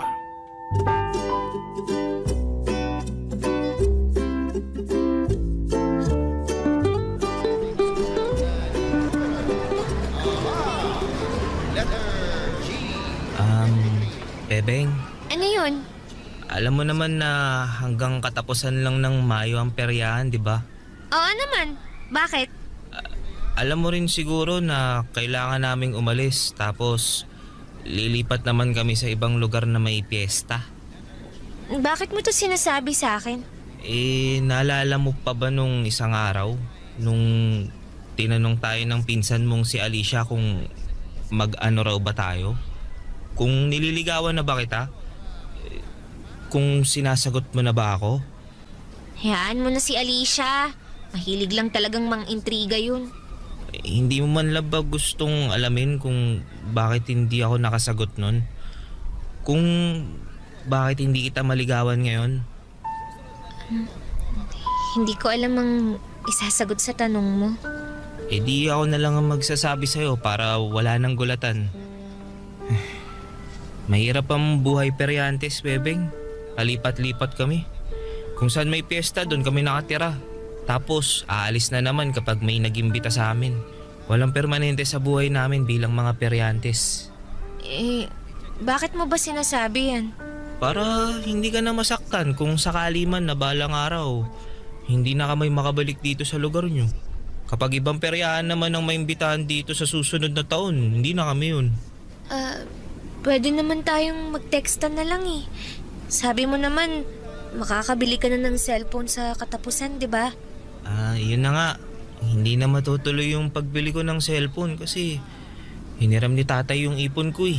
Malaki kasi yung nalugi dun sa bingguan tsaka sa color game nung Sabado. Kaya yung ipon ko muna yung ginamit para pandagdag sa puhunan. Ganun ba? Sigurado namang makakabili ka pa rin ng cellphone kahit mumurahin lang, di ba? Ayaw lang kitang paasahin, Bebeng. Kasi wala talagang kasiguruhan to eh. Baka magkalabuan lang din tayo kapag hindi na tayo nakakapag-usap o kaya nakakapagkita.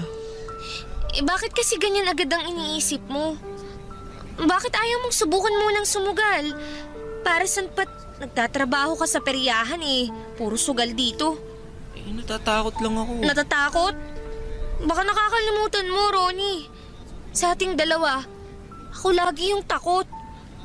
Pero anong ginawa ko? Hinarap ko yung takot ko. Kumain ako ng adobong palaka. Sumakay ako ng Ferris wheel. Hindi ako nagsisi na ginawa ko yun. Kasi kung nagpadala ako sa takot, hindi ko makikita kung gaano kaganda ang paligid ngayong andito ako sa itaas kasama mo. Hindi kasi ganun kasimple, Bebeng. Simple lang naman talaga to. Nagiging komplikado lang. Kasi lagi kang takot.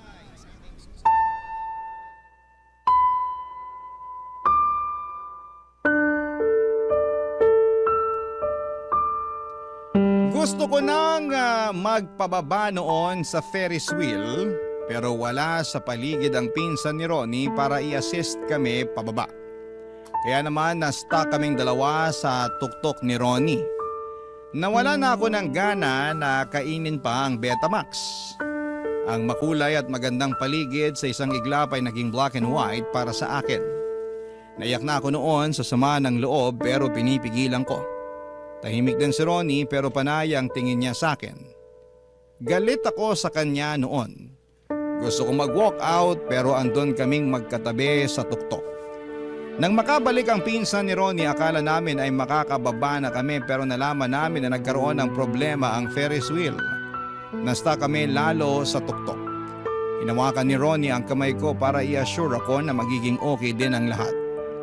Akala niya natatakot ako sa pagka-stuck namin sa Ferris wheel. Ang hindi niya alam ay mas takot ako sa pwedeng mangyari sa aming dalawa oras na umalis na ang peryahan sa katapusan. Makalipas nga ang halos 1 oras ay nakababa na rin kami. Nagmadali na akong umalis pagkatapos. Mula noon ay hindi na ako bumalik sa peryahan. Nagkulong na lamang ako sa bahay at ginawa ko ang mga nakasanayan ko. Magpakain ng mga manok at bibe, tulungan si Lola sa mga gawaing bahay, makinig ng harana sa AM kasama si Lola at matulog ng maaga. Pero nahalata ni Alicia na merong maling nangyayari. Kaya to the rescue naman ang pinsan kong ito, Papa Dudut.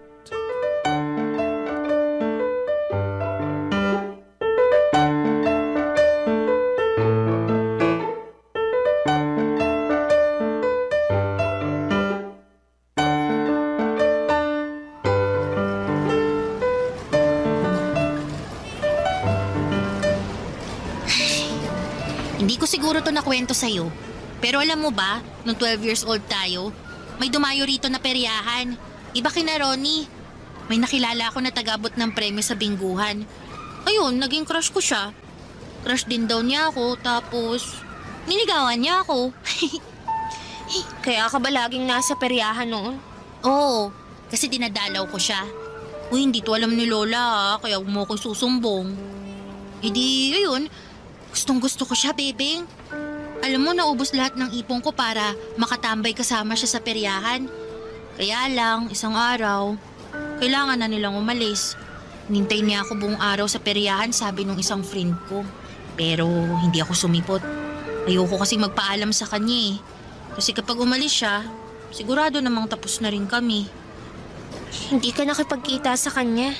Nung nahimasmasan ako, ayun, tumakbo ako agad sa peryahan. Pero wala na sila. Kahit tolda, wala nang naiwan. Iyak ako ng iyak nun kasi nagsisisi ako eh. Di man lang ako nakapagpaalam sa kanya. Di ko man lang nasabi yung feelings ko para sa kanya. Kaya sorry kung kinukulit kita lagi na umuwi tayo tuwing piyesta dito sa probinsya. Kasi umaasa ako na sila ulit yung hahawak ng peryahan. Kaya lang, wala na eh. Di ko na siya nakita ulit. Di na siya bumalik. Kasi si Ronnie na ang pumalit. Kaya sana, huwag kang magaya sa akin. Gets ko naman na mga bata pa kayo at pwede rin hindi naman kayo ni Ronnie ang magkatuluyan. Pero sana masabi mo pa rin yung nararamdaman mo sa kanya. Para kapag dalaga ka na, kapag binalikan mo na tong alaala niyo ni Ronnie, hindi ka magsisisi. Kasi may ginawa ka hanggang sa huli. Wala naman talaga tayong pupuntahang lamay, no? Wala. Pero paglalamayan ng puso mo kapag umalis si Ronnie nang hindi ka nagpapaalam. Ay, ayun siya oh. Palapit na rito. Bebeng! Ronnie, may sasabihin daw sa'yo tong pinsan ko. Maiwan ko muna kayo Kailangan mo na magandang alaala ng puppy love. Hahanapin mo yun pag nagdalaga ka. Kaya mo yan. Alis na ako! Akala ko hindi ka nababalik dito sa peryahan. Pinilit lang ako ni Alicia. Kung hindi ka niya pinilit, hindi ka talaga pupunta? Hindi ko alam. Bebeng, namiss kita. Namiss din kita, Ronnie. Alam mo, Bebeng, nakapag-isip-isip na ako. Liligawan kita. Binalik na sa akin ni tatay yung hiniram niyang pera eh. Makakabili na ako ng cellphone para magtawagan tayo palagi. Paano kung sa susunod na taon, hindi na kayo yung peryahan na makuha? Paano tayo makakapagkita? Ipagdadasal ko na kami palagi yung kukunin ng lugar niyo. O kaya pipilitin ko si tatay na makipagkaibigan dyan sa mga taga-barangay hall para kami lagi yung kunin. Kahit dagdagan pa namin yung bayad sa kanila kada gabi. Hindi mo na kailangan gawin yun, Ronnie. Pero paano tayo? Mas praktikal na hanggang dito na lang tayo. babalik ako sa Maynila para mag-aral. Ikaw naman, babiyahe na ulit para sa susunod na piyesta na dadayuhin nyo. Tulad pa rin tayo ng dati, nung hindi pa tayo magkakilala. Pero gusto kita, Bebeng. Gusto ko tayo. Gusto ko rin naman. Kaya lang bata pa tayo. Tsaka naisip ko, komplikado yung sitwasyon natin. Baka palagi lang tayong mag-away. Masira pa yung trabaho mo, tapos yung pag-aaral ko. Tapos mauwi lang tayo sa wala. Sayang naman kung ganun. Gusto kong maging masaya ang kwento natin, kahit hindi na matutuloy. Ano na lang gagawin natin? Aalis na kami mamaya. Sulitin natin tong araw na magkasama. Kain tayo ng Betamax tsaka isaw. Dagdagan natin ng bibingka para panghimagas. Libre ko. Tsaka sasakay tayo ng Chubibo. Wow! Tinanggap mo ng Chubibo ang Tagalog ng Ferris wheel ah. Sabi mo kaya maniniwala ako. Kaya lang, may nakausap akong teacher dito eh. Sabi niya, hindi daw Chubibo ang Tagalog ng Ferris wheel. Ruweda daw pala. Sabi ko hindi talaga Chubibo yun. O di ba? Huling araw natin magkasama pero may natututunan pa rin tayong iba. Ang saya! Masaya talaga, masayang balikan ang alaala ng kabataan. Lalo na noong unang beses kang kinilig. Kahit sabihing hindi pa hinog na pag-ibig yon ay ayos lang. Inosente po ang puppy love.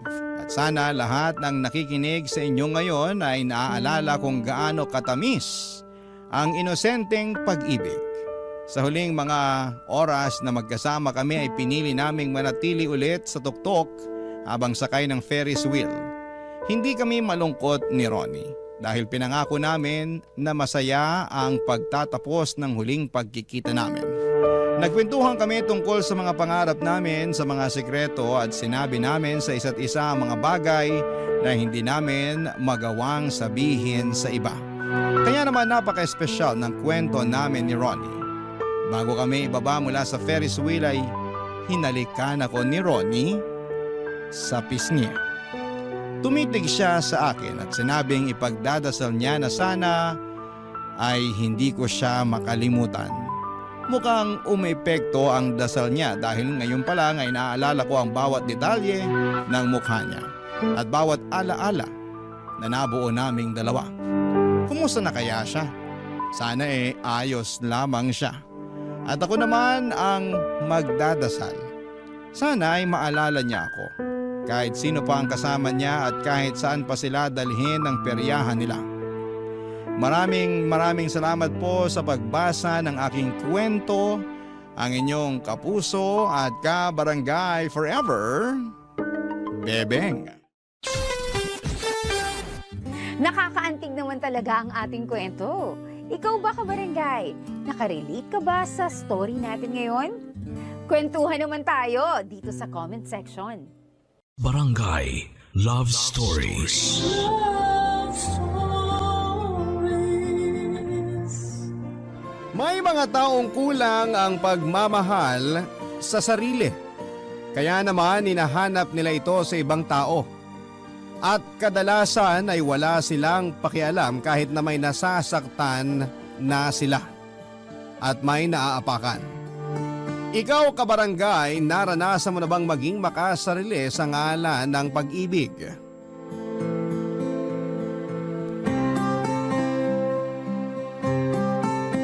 Dear Papa Dudut, uunahan ko na po kayo. Alam ko na marami sa ating mga kabarangay ang magtataas ng kilay at magpapakuyom ng kamao sa kwentong nais kong ibahagi sa inyong programa. Pero naglakas loob pa rin po akong sumulat upang sa ganon ay maging halimbawa ako na kahit punong-puno na ng pagmamahal mula sa pamilya at mga kaibigan ng isang tao ay hindi pa rin po ito nakokontento. Bukod doon ay naging mas mapaghanap ako hanggang sa sapiting ko ang sitwasyon sa buhay ko na hindi ko na alam kung paano pa kumawala. Isang magandang araw po sa inyo at sa inyong mga listeners. Itago nyo na lamang po ako sa pangalang Cara. 34 years old at may mataas na posisyon sa isang pribadong kumpanya dito sa Maynila. Kagalang-galang at respetado ako sa mata ng ibang tao. Pero may tinatago po akong sikreto. Sa kabila ng magandang estado ko sa buhay at trabaho at kahit na marami ang nagmamahal sa akin ay hindi ko pa rin maramdamang buo ako, Papa Dudut. Palagi ko pa rin hinahanap ang pag-ibig na ito sa ibang tao hanggang sa natagpuan ko nga ito kay Jeffrey. Isang waiter at sumasideline rin bilang hosto o call boy na minsan kong nakilala nang pumunta ako sa bar. Naging malagkit kaagad ang tinginan namin ni Jeffrey. Kahit na noon lamang kami nagkakilala. Parang gusto na naming sunggaban ang isa't isa. At nang mga sandaling yon ay hindi na rin siya nag-atubiling lumapit sa akin para kausapin ako, Papa Dudut. At hindi na rin naman ako nagpaligoy-ligoy pa. Hanggang sa nagkasundo kaming mag-check-in sa pinakamalapit na motel at nauwi nga sa pangyayari na alam nyo na, Papa Dudut. Malambing si Jeffrey Cuela at aaminin kong naging kahinaan ko yon. Kaya naman tuluyan na akong nahulog sa kanya. Simula noon ay nagkaroon kami ng kasunduan na nakahanda akong magbayad sa kanya kapalit ng pagiging magkasintahan namin. Nung una tumutupad naman siya sa kagustuhan pero habang lalo akong na-attach sa kanya ay mas lalo namang lumalayo ang loob niya sa akin. Dahilan para magalit ako ng husto, Papa Dudut.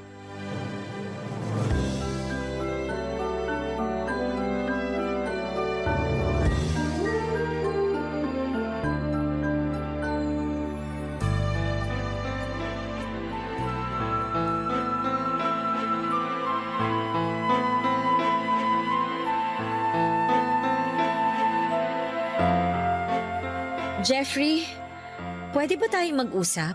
Ikaw na naman? Ano bang ginagawa mo rito? At saka hindi mo ba nakikita may trabaho ko? Diyan pa kami ngayon. Huwag kang istorbo. Anong storbo? Hoy, wala akong pakialam kung may trabaho ka dito. Ang gusto ko, mag-usap tayo. Bad trip ka talagang babae ka. Ano bang gusto mong pag-usapan natin? Marami, Jeffrey. Bakit mo ba ako iniiwasan? Bakit hindi mo na sinasagot ang mga text, chat at tawag ko? May problema ba tayo? Nagkukulang na ba ako sa binabayad ko sa'yo? Sabihin mo, dadagdagan ko! Pwede ba, Cara? Wala na akong pakialam kung lakihan mo ang binabayad mo sa akin. Dahil ang gusto ko lang, lumayo na sa'yo. Naaalibad-bara na ako sa pagmumukha mo. Ayoko nang umaali-aligid ka at lumalapit sa akin. Tarantado ka pala eh! Ay! Ano ba? Itigil mo yan, gago ka! May kasunduan tayo, nakalimutan mo na ba? Wala na akong pakialam sa sinasabi mong kasunduan. Saka wala naman tayong pinirmahang kontrata, kasulatan o dokumento na nagpapatunay sa kasunduan sinasabi mo. Ang ibig sabihin, pwede mapawalang bisa yon kung kailan ko gustuhin. At ngayon na yon. Kaya please lang, lumayas ka sa harap ko. Hindi mo ako pwedeng itapon na lang basta-basta dahil malaki na ang puhunan ko sa'yo, hayop ka! Aba, kita mo tong baliw na to. Anong puhunan yung sinasabi mo? Yun bang mga material na bagay na iniregalo mo sa akin na tinutukoy mo? Hoy, para sabihin ko sa'yo, kusa mo yung binigay sa akin, di ba? Ano, bobo lang? Hulyanin ka na? Kahit kailan, hindi ko yun hiningi sa'yo. Kaya wala kang karapatang isumbat sa mukha ko ang tungkol sa mga bagay na yun. Ganyan ka na ba talaga kadesperada magpapansin sa akin? Ano magagawa ko? Yun ang naisip kong parang para kausapin mo ako. Jeffrey, kung hindi naman problema ang pera, bakit parang nagbago ng pakikitungo mo sa akin? Nasaan na yung dating Jeffrey na malambing? Pwede ba? Huwag mo nga akong dramahan. Nakakasuya ang pagmumukha mo. Para sabihin ko sa'yo, hindi talaga ako malambing. Ikaw lang naman ang gusto maglambing ako sa'yo, buwisit ka. Sige na, marami pa akong gagawin. Huwag mo akong talikuran, hindi pa tayo tapos mag-usap. Wala na tayong dapat pag-usapan pa. Hindi mo ba naiintindihan? Akala ko pa naman matalino ka, pero utak tingga ka rin pala. Ayoko na sa pera mo dahil ayoko na sa'yo. Hindi mo ako pwedeng itapon na lang ng parang basura matapos ang lahat ng namagitan sa atin. Walang kahit na anong namamagitan sa atin. Ilusyon mo lang yun. Pero gusto na kita! Ano ka mo? Nahulog na ako sa'yo, Jeffrey. Gusto ko nang tutuhanin ang lahat ng meron tayo. Please, bigyan mo sana ako ng pagkakataon para patunayan sa'yo kung gaano kita kamahal. Parang awa mo na, Jeffrey. Alam mo, para ang tanga.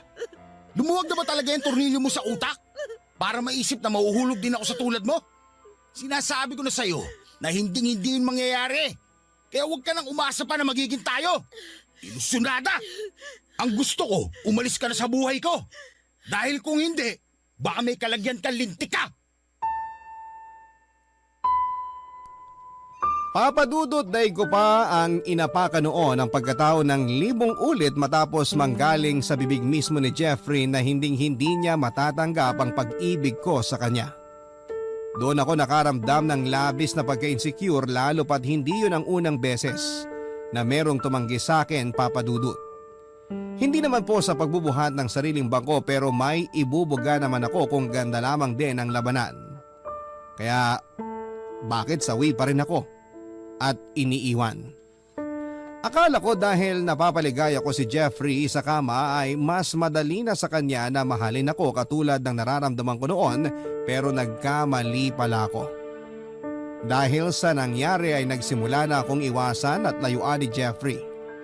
At kahit na isampal ko pa sa mukha niya ang perang kaya kong ibayad sa serbisyo niya ay wala na rin yung epekto sa kanya dahil mas nanaig kay Jeffrey ang pagkairita niya sa akin. Kung ituring nga niya ako ay parang meron akong nakakahawang sakit, Papadudot. Akala ko kaya ko nang tuluyang kalimutan ang katulad ni Jeffrey, Papadudot.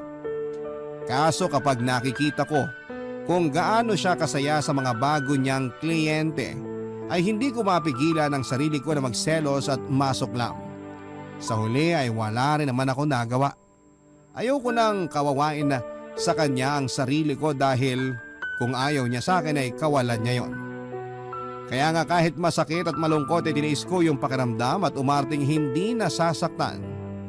Nang mga panahon na yon ay nagbalik sa alaala ko ang kauna-unahang lalaki na minahal ko ng gusto.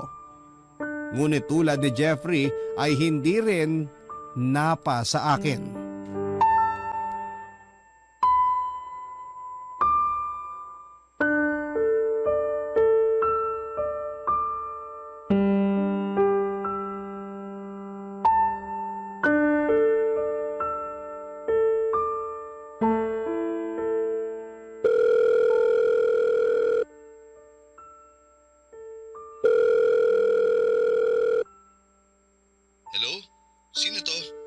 Hi, Mond. Kara? Oh, napatawag ka.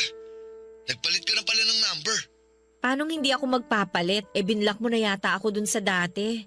Pero mabuti na lang dahil may paraan pa rin ako para makontak ka. Ay, ilang beses ko bang dapat sabihin sa'yo na wag mo na akong tatawagan? Paano kung malaman ng ate mo na nag-uusap tayo? Ano na lang ang iisipin nun? Huwag mo masyadong alalahanin si Ate Tanya. Hindi naman madaling maghinala yun. Tingnan mo, hanggang ngayon wala pa rin siyang kaalam-alam na dati tayong magkarelasyon bago siya umiksena sa buhay natin. Matagal na yun, Kara. At tapos na rin naman tayo. Ang Ate Tanya mo na ang mahal ko. May anak na nga kami, di ba? Ganon-ganon na lang ba yun? Porke nabuntis mo ang ate ko, basta mo na lang ako iiwanan sa ere o itatapo na parang basura? Sobrang sama mo naman, Raymond. Akala ko ba ayos lang sa'yo? Di ba nga sabi mo sa akin nun, hindi mo na ako mahal? Madalas na tayo nag-aaway. Nasusuya na ako. Kaya ka ba naghanap ng iba? At ang galing mo naman dahil ate ko pa talaga ang napili mo, no? Ganyan ka na ba talaga kasamang tao? Alam mo, hindi kita maintindihan. Kung umasta ka, akala mo may nagawa akong malaking kasalanan sa'yo. Samantalang kung iisipin, sukang-suka na tayo nun sa isa't isa. Anong magagawa ko kung si Tanya ang nandyan para damayan ako? Sige nga, sabihin mo nga. Eh di sana umiwas ka na lang, kaso hindi eh. Nagawa mo pang patulan ng ate ko at ang masahol doon, binuntis mo pa siya. Napakawalang niya mo rin ano? Gusto mo pa talagang ipamukha sa akin kung gaano ka kasaya samantalang ako nagdurusa? Ikaw ang pumili ng pagdurusang yan, Kara. Wag na wag mong isisi sa akin kung bakit hanggang ngayon may miserable ka pa rin. Saka kasalanan mo rin yan. Masyado kasing mataas ang tingin mo sa sarili mo. Kaya palagi ka na lang iniiwan ng mga lalaking nakakarelasyon mo. Ano bang gusto mong palabasin? Na ikaw na lang palaging magaling? Kung inaakala mo na susunod sa lahat ng gusto mo ang magiging karelasyon mo, pues, diyan ka nagkakamali. Ayaw na ayaw naming mga lalaki yung may nagdidikta sa amin. Kaya siguro hindi nag-workout yung relasyon natin nun dahil sa pagkakontrolling mo. Huwag mo isisi sa akin kung ganito ako. Ano magagawa ko kung ganyan lang kayo?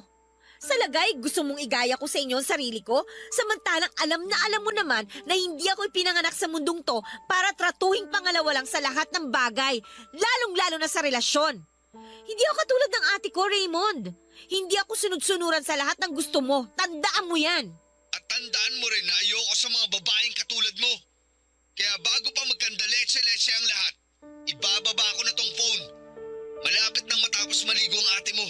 Mamaya mahuli pa ako nung kausap ka. Baka kung ano pang isipin nun. Napakasama mo talaga. Wala kang konsensya. Tigilan mo na kasi ako. Ewan ko ba naman sa'yo, ba't ka pa rin habol ng habol sa akin? Kung hindi ka pinanganak para maging mahina, bakit hinahayaan mo ang sarili mo na maging miserable? Mag-isip-isip ka nga. Matalino ka naman. Pero bakit parang hindi mo ginagamit ang utak mo? Sige na. Napakawalang yamo, Raymond! Hayop ka!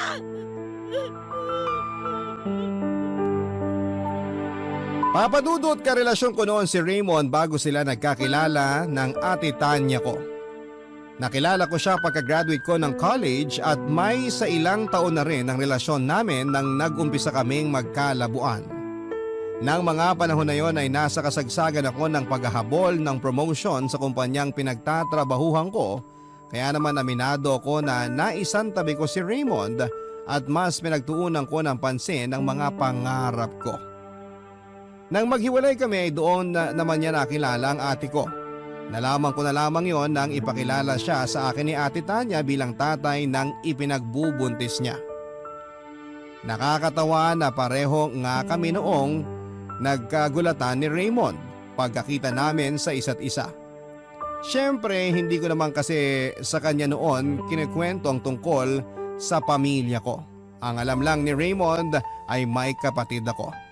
Pero never naman niya itong nakita kahit na sa picture man lang.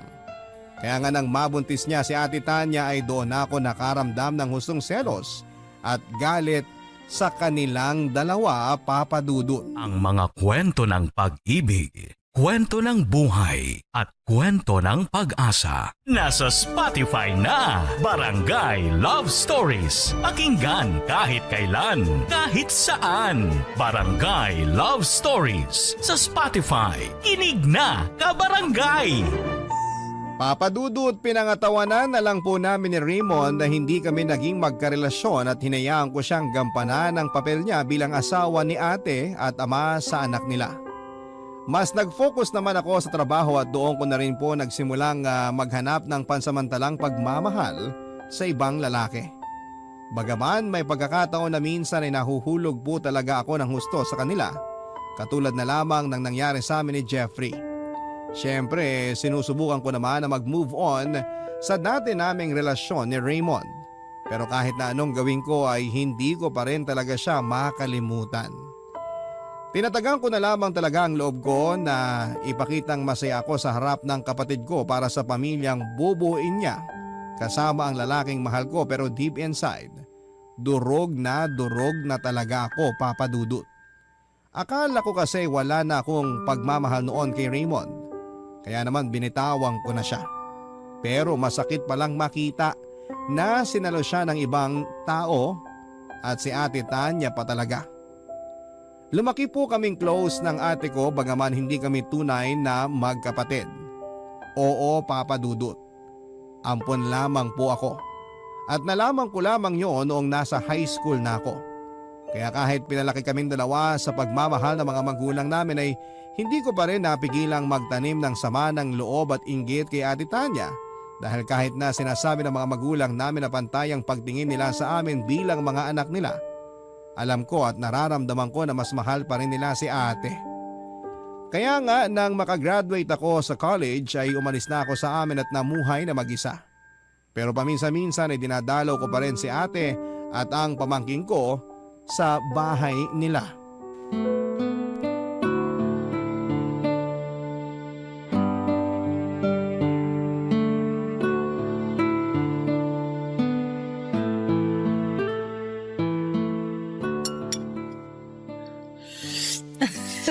Oh, dahan-dahan. Grabe ate. Namiss ko talaga tong bulalo mo. Walang katulad to, promise. Tignan mo to ng bola pa. Balita ko mas masarap ang mga pagkain doon sa Maynila. Iba pa rin yung luto mo, the best. Pero seryoso ha, namiss ko talaga ang mga lutong bahay mo ate. Tingnan mo, ganado-ganado talaga akong kumain. Tsaka na muna ako magda-diet, susulitin ko muna tong bakasyon ko rito. Anong diet? Hindi ka naman mataba para mag-diet ah. Si ate talaga, hindi lang naman para sa mga matataba ang pagda-diet. Siyempre, nagkakaedad na tayo. Dapat mas maging maingat na tayo sa mga kinakain natin. Alam ko naman yon, kaso sa itsura mo, mukhang hindi ka naman nakakakain ng maayos.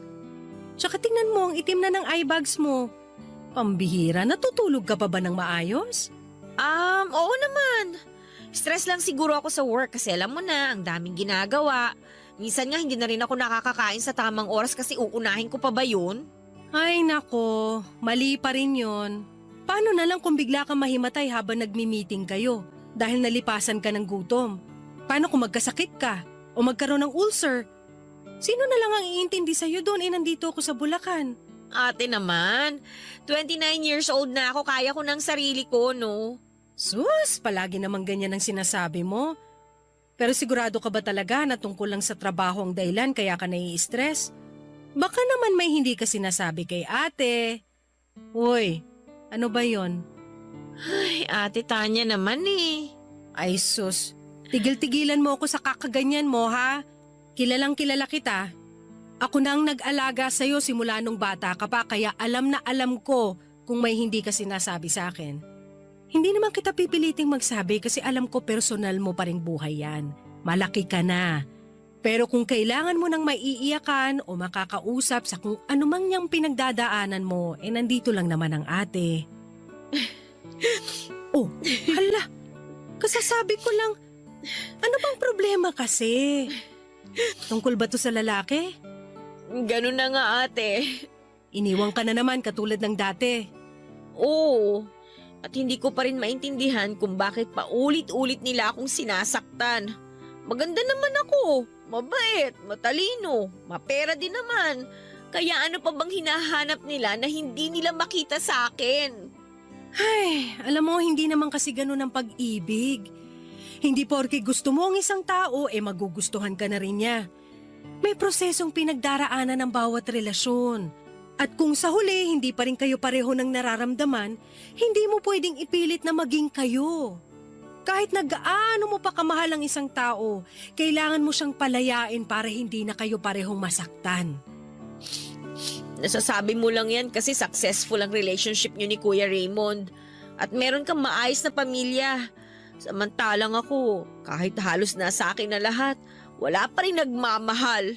Uy, ano bang sinasabi mong wala nagmamahal sa'yo samantalang nandito kaming pamilya mo? Kara, mahal ka namin. Tsaka yung sa amin ng Kuya Raymond mo, hindi rin naman perpekto yun. Marami rin pinagdadaanan ng relasyon namin. May mga pagkakataon na nag-aaway rin kami pero sinisiguro namin nagkakabati rin kami kaagad. Kahit na, naiinggit pa rin ako sa inyo ni Kuya Raymond kasi masaya na kayo sa buhay ninyo. Alam mo, hindi ka dapat mainggit sa amin dahil darating din yung lalaking magmamahal sa'yo ng totoo. Yun bang hindi ka naiiwan, sasaktan o pagmumukhaing tanga? Aray naman, sakit naman nun. Baka tanga ka naman ate, grabe. On point ba? Sorry na. Pero seryoso, huwag ka lang mawalan ng pag-asa. Sa ngayon, enjoyin mo na muna yung pagiging single mo katulad ng pag-e-enjoy mo sa mga putahing luto ko. Mabuti pa nga. Palagi sa akin sinasabi ng ate ko na masaya siya dahil naging kapatid niya ako. na maswerte raw siya dahil hindi siya naging mag-isa habang lumalaki.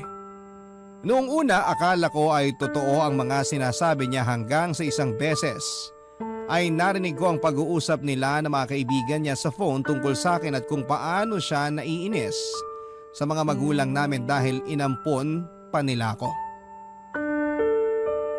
Na kung paano siya naiirita sa tuwing nagkukunwari siyang mabait at mabuting kapatid sa harapan ko kahit na ang totoo ay ayaw naman talaga niya sa akin. Simula ng araw na yon ay kinamuhian ko na siya pero hindi ko yon pinapahalata lalo na kapag nasa harap kami ng mga magulang namin. Pinangangatawanan ko ang pagpapanggap na masaya pa rin ako sa pamilyang umampon sa akin hanggang sa nakagraduate na ako sa college. Simula noon ay pilit ko na silang kinalimutan. Tawagin niyo na po kung walang utang na loob pero mahirap sabihin na meron kang pamilya kung hindi naman pala totoo ang pagmamahal na ipinapakita nila sa iyo.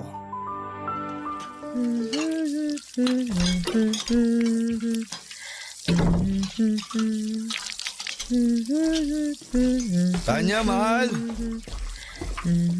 Kara, anong ginagawa mo rito? Bakit? Nagulat ka ba? Hindi mo inaasahan ang pagbisita ko? Alam ba to ng ate mo? Siyempre. Sa katunayan, siya pa nga nag-imbita sa akin. Namimiss na raw kasi ako ng anak niyo, kaya ayun. Siya nga pala, nandito rin ako nung isang araw kaso ikaw naman yung wala. Sayang, hindi tayo nagkita. Halika nga rito. Huwag mo akong hawakan! Buisit ka! Ikaw ang buisit! Gusto mo ba talaga makita tayo ng ate mo na may ginagawang kung ano? Huwag kang nga parang tanga dyan. Wala si ate. May biniling rekado dun sa tindahan. Tsaka ano naman ang gagawin natin na kinatatakutan mong makita ng kapatid ko? Ay, buisit ka talagang babae ka. Bitiwan mo ako! Aray, ano ba? Makatulak naman. Parang hindi ka nasarapan ah. Aminin mo, hindi mo namiss ang halik ko? Ano bang pinagsasabi mo? Kunwari ka pa pero halata naman sa'yo na nasarapan ka. Sigurado ka bang nasasatisfy ka ng kapatid ko sa kama? O baka naman binibitin ka niya? Kilala ko yun eh. Mahina ang resistensya nun. Hindi nga nakakatakbo ng malayo yun tuwing may palaro sa school namin dati. Bakit mo ba ginagawa to? Bakit mo ba kami ginugulo? Hindi ka ba masaya para sa amin ng ate mo? At gusto mo pa talagang sirain ang pamilya namin? Ganyan ka na ba talaga kadesperada? Kilabutan ka nga. Ako? Kikilabutan? Hoy, sandali nga ah. Ako ba talagang dapat kilabutan dito? Samantalang sa ating dalawa, ikaw tong mukhang nakukulangan sa ate ko. San mo na naman nakuha yung hinala mo na yan? Nakita ko yung cellphone mo. Naiwan mo raw, sabi ni Ate Tanya. Kaya ayun, pinakialaman ko muna pag alis niya. Hindi mo naman sinabi. Hindi ka pa pala nagpapalit ng password? Nabuksan ko tuloy yung cellphone mo. At ang dami kong nakita. Kung sino-sinong babaeng chinachat mo at puro kalasuan ang pinag-uusapan ninyo. Swerte mo lang hindi makalikot si Ate Tanya kaya hindi nabubuking ang kagaguhan mo.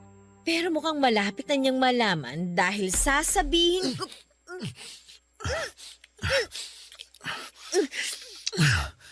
Wag mo akong susumbong sa ate mo na tumitingin sa iba ha. Dahil lagot talaga ako sa kanya. Sige, basta bahalikan mo lang ako.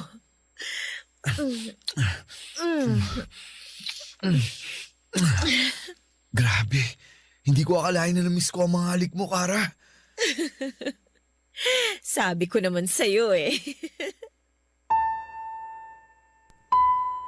Nang mga panahon na yon ay tuluyan na nga akong naging makasarili at hinayaan ang pagnanasa ko para kay Raymond na magtagumpay kahit na nga asawa siya ng kapatid ko, Papa Dudut. Hindi ko na inisip kung kasalanan ba ang ginagawa namin dahil pareho naman po namin yung gusto. May sa ilang minuto rin noon ang nagdaan bago nakabalik sa bahay si Ate Tanya kaya nagkaroon pa kami ng pagkakataon ni Raymond na umarting walang nangyari. Simula noon hanggang sa bago ko umalis sa bahay nila ay naging malagkit na po ang tinginan namin sa isa't isa. Hindi nga nagtagal ay nagsimula na kaming magpalitan ng text messages. Tulad nga ng sinasabi ko noon ay hindi makalikot at hindi mapanghinala si Ate Tanya. Tiwalang tiwala kasi siya na tapat sa kanyang asawa niya. Kontraktor po si Raymond Papadudut at may pagkakataon na nadidestino siya sa iba't ibang lugar sa ilang araw at syempre kapag nasa Maynila siya, nagpupunta siya sa apartment ko at doon ay may nangyayari sa amin. Ang mga kwento ng pag-ibig, kwento ng buhay at kwento ng pag-asa. Nasa Spotify na, Barangay Love Stories. Pakinggan kahit kailan, kahit saan. Barangay Love Stories sa Spotify. Kinig na, kabarangay! Tinigilan ni Raymond ang pagkikita namin ng lihim. At kahit lantarang pagtataksil na ang ginagawa namin ay wala kaming pakialam. Nang mga panahon na yon ay tiwalang-tiwala sa kanya ang Ate Tanya ko kaya kahit na anong gawin niyang palusot o dahilan ay pinaniniwalaan siya nito. Aaminin ko na nakukonsensya rin po ako dahil trinataydor ko ang kapatid ko pero kapag naaalala ko na hindi naman niya talaga ako noon totoong tinuring na kadugo, katulad ng madalas niyang sabihin sa akin ay mabilis ko ring nasasaway ang sarili ko. Pinipigilan ko po ang sarili ko na mahulog pang lalo kay Raymond dahil alam ko naman sa sarili ko na hindi na niya ako magugustuhan. Ako lang naman po itong nagpupumilit na magkabalikan kami at sa sobrang pagkadesperada ko ay nagawa ko siyang akitin. Akala ko ay sapat na yon para iwanan niya ang mag-ina niya at magumpisa ng panibagong buhay na kasama ko. Katulad ng dati. Kaso nagkamali po ako, Papa Dudut. At mukhang sa hindi ko na mabilang na pagkakataon ay nasaktan na naman ako, mga kapuso.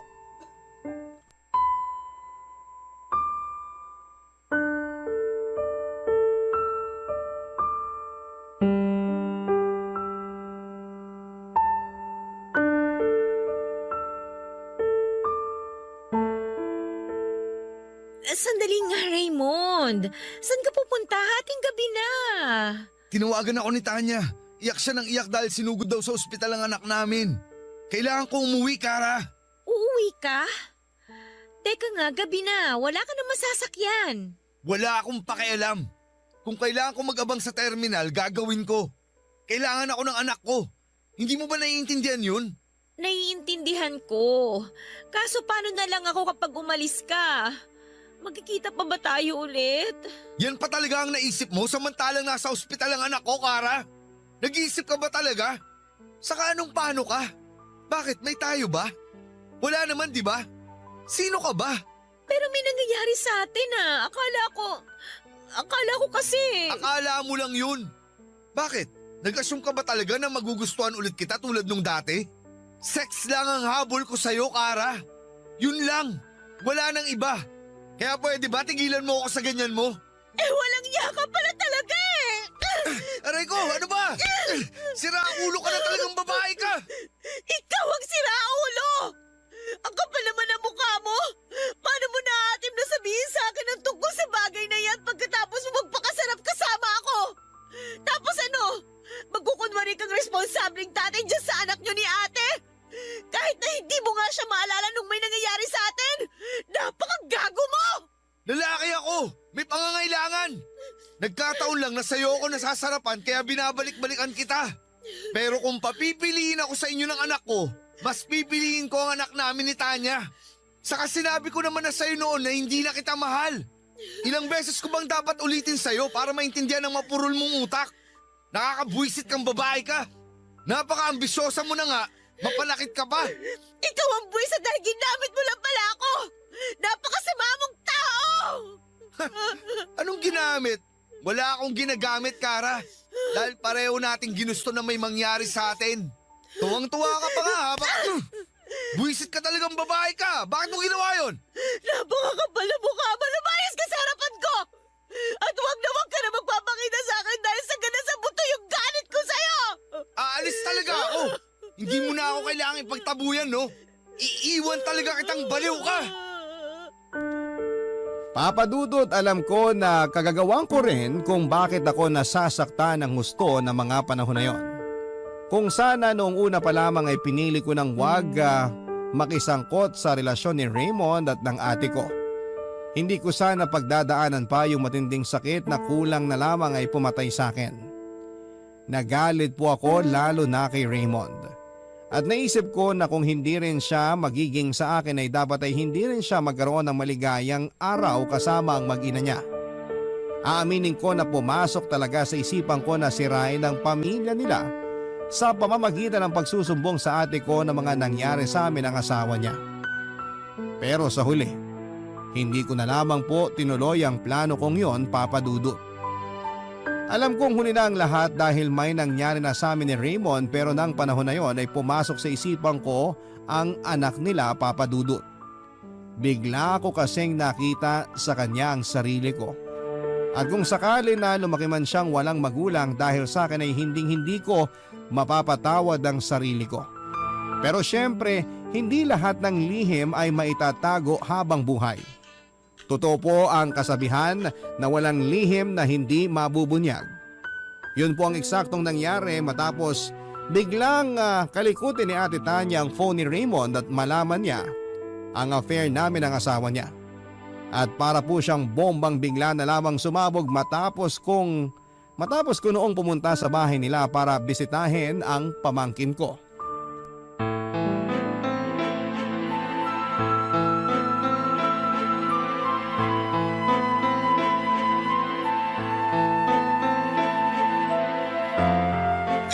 Napakawalang yamang papay ka!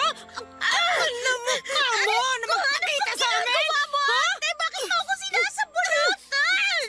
Tinatanong mo pa talaga? Kung tutuusin, kulang pa nga yung pananabunot ko sa'yo, malitigan! Ate, ano ba? Ano ba pinagsasasabi mo? Nagpunta ako rito para bisitahin yung anak mo. Talaga lang, ha? Ano ko ba talaga? O ang asawa ko? Ano bang ingay yan? Natutulog ang bata. Kara, anong ginagawa mo rito? Nakalimutan mo na ba na pamangkin ko ang anak mo? Siyempre, nagpunta ako rito para dalawin siya.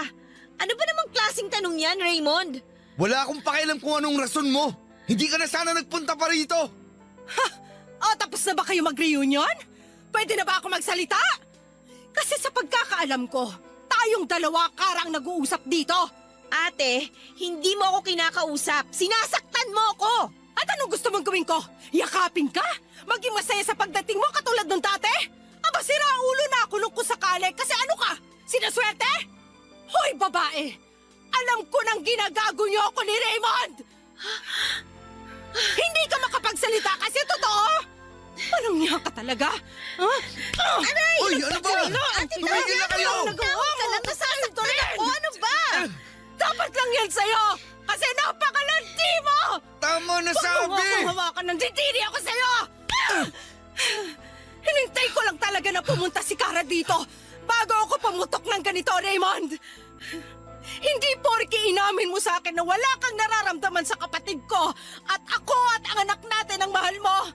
Ligtas ka na sa kasalanan yung dalawa. Napakasama nyo! Bakit nyo ito nagawa sa akin? Wala akong kasalanan dito, Tanya. Inakit ako ni Kara. Siya ang unang umalik sa akin. Binlockmail niya ako na magsusumbong sa'yo. Natakot lang naman ako na masira ang pamilya natin. Kaya kahit labag sa loob ko, pumayag ako sa gusto niyang mangyari. Hindi ko naman alam na magtutuloy-tuloy yun eh. Aray! Hoy Kara! Namumuro ka ng hayop ka ha? Wala akong pakialam! Ang kapal ng pagbumukha mong indiin ako sa kasalanan, pareho naman nating ginawa! Napakagago mo, Raymond! Di ba? Sinabi ko na sa'yo na lubayin mo kami ng mag-ina ko. Pinagtabuyan na nga kita sa buhay namin, pero balik ka pa rin ng balik. Para kang kabute, sulpot ka ng sulpot. Bakit ba hindi ka na lang mawala? Ate Tanya, huwag ka maniwala sa hudas na yan! Ako ang paniwalaan mo dahil kapatid mo ko, di ba? Hindi kita kapatid! Wala akong kapatid na ahas at mang-aagaw!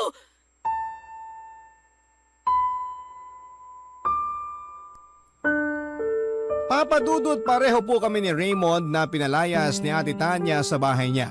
May punto na kulang na lamang ay pagsusuntukin ko na ang walang hiyang lalaking yon dahil sa kasinungalingan niya. Pero sa huli ay pinili ko na lamang po na umalis na lamang. Sobra-sobra po ang pagsisisi ko dahil hinayaan ko pang umabot sa puntong yon ang lahat. Lalo na kung sa una pa lamang ay iniwasan ko nang tumikim ng kasalanan. Papa Dudut at mga kabarangay, alam ko na marami sa atin na mga nakikinig ngayon na magsasabi na deserve ko ang nangyari sa aking ito. At oo, yun din po ang nasa isipan ko ng mga panahon na yon. Kaya nga labis-labis ang paghingi ko noon ng tawad sa kapatid ko kahit na puro mura at pangiinsulto lamang ang inabot ko sa kanya. Bukod doon ay lumuhod din ako at nagmakaawa sa mga magulang namin dahil nga sa mga nangyari. Sa kasalukuyan ay hindi pa rin po kami nag-uusap ni Ate Tanya, Papa Dudut. At ang huling natatandaan ko ay naghiwalay na rin sila ni Raymond. Kinakausap pa rin naman na po ako ng mga magulang namin at nagpapasalamat ako sa kanila ng husto dahil kahit na nakagawa po ako ng pagkakamali ay hindi nila ako kinamuhian. Pare-pareho na lamang po kaming umaasa na sana isang araw ay tuluyan na akong mapatawad ni Ate Tanya. Napakalaking aral po ang itinuro sa akin ng karanasan kong ito, Papa Dudut. Dahil doon ay nagkaroon po ako ng lakas ng loob upang magbago. Mas pinapahalagahan ko na po ang sarili ko at hindi na rin po ako naghahabol sa iba. Bagaman nasasaktan dahil sa sarili ko rin namang kagagawa ay mas naging desidido po ako na itama ang mga kamalian ko sa mga nakaraan. Kaya bago ko po tapusin ang sulat ko ay payo ko lamang po sa ating mga kabarangay hanggat kaya po nating kontrolin ang ating sarili, huwag po tayong tumikim ng kasalanan. Dahil baka huli na ang lahat bago po natin mapagtanto na nasisira na natin ang ating sarili at ang relasyon ng iba. Maraming salamat po. Sakaling mapili po ninyong i-ere ang kwento ng buhay ko. Malaking bagay po ito para sa akin at sana'y kinapunutan po ito ng aral at inspirasyon ng ating mga tagapakinig. More power po sa Barangay Love Stories. Maraming salamat sa iyo, Papa Dudut, ng inyong forever kapuso at kabarangay, Kara. Barangay Love Stories. Love Stories.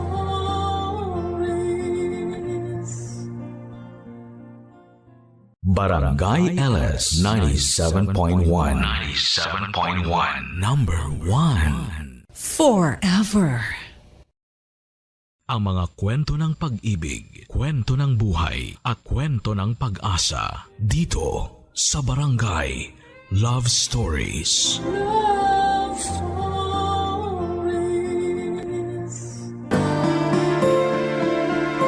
Hindi sa lahat ng pagkakataon ay sapat ang pagmamahal para maging masaya ang dalawang puso. Darating ang oras na pipiliin mong maging totoo sa sarili.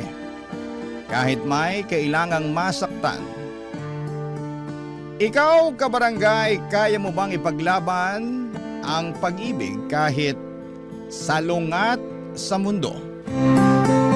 Dear Papa Dudut, hindi ko na maalala kung kailan ako naging avid listener ng inyong programang Barangay Love Stories. Ang alam ko lang po ay nakukumpleto ang araw ko kapag nakakapakinig ako ng kwentong binabasa ninyo. Mga kwento na puno ng aral para sa mga simpleng tao na kagaya ko. Itago nyo na lang po ako sa pangalang Berta, 35 years old, nakatira dito sa Maynila at isa akong babae na nakulong sa katawan ng isang lalaki. Ang sabi nga nila ay bading, juding, binabae o kung ano pa man ang tawag sa amin. Nasa 20 anyos ako nang makipagsapalaran po ako dito sa Maynila. Tubong Bicol kasi ako na itinakwil ng mga magulang ko nang malaman nila na meron akong tinatagong lihim tungkol sa kasarian ko. Hindi nila ako matanggap at tinawag pa akong salot sa pamilya. Hindi naging madali ang buhay ko sa Maynila noon. Napakadami ko ring pinagdaanan. Nagtrabaho ako sa kung saan saang tindahan, palengke, parlor hanggang sa nakaipon ako at nagkaroon ng sarili kong salon na naging bahay ko na rin. Masasabi ko na maayos naman ang buhay ko hanggang sa makilala ko si Ramon Papadudut.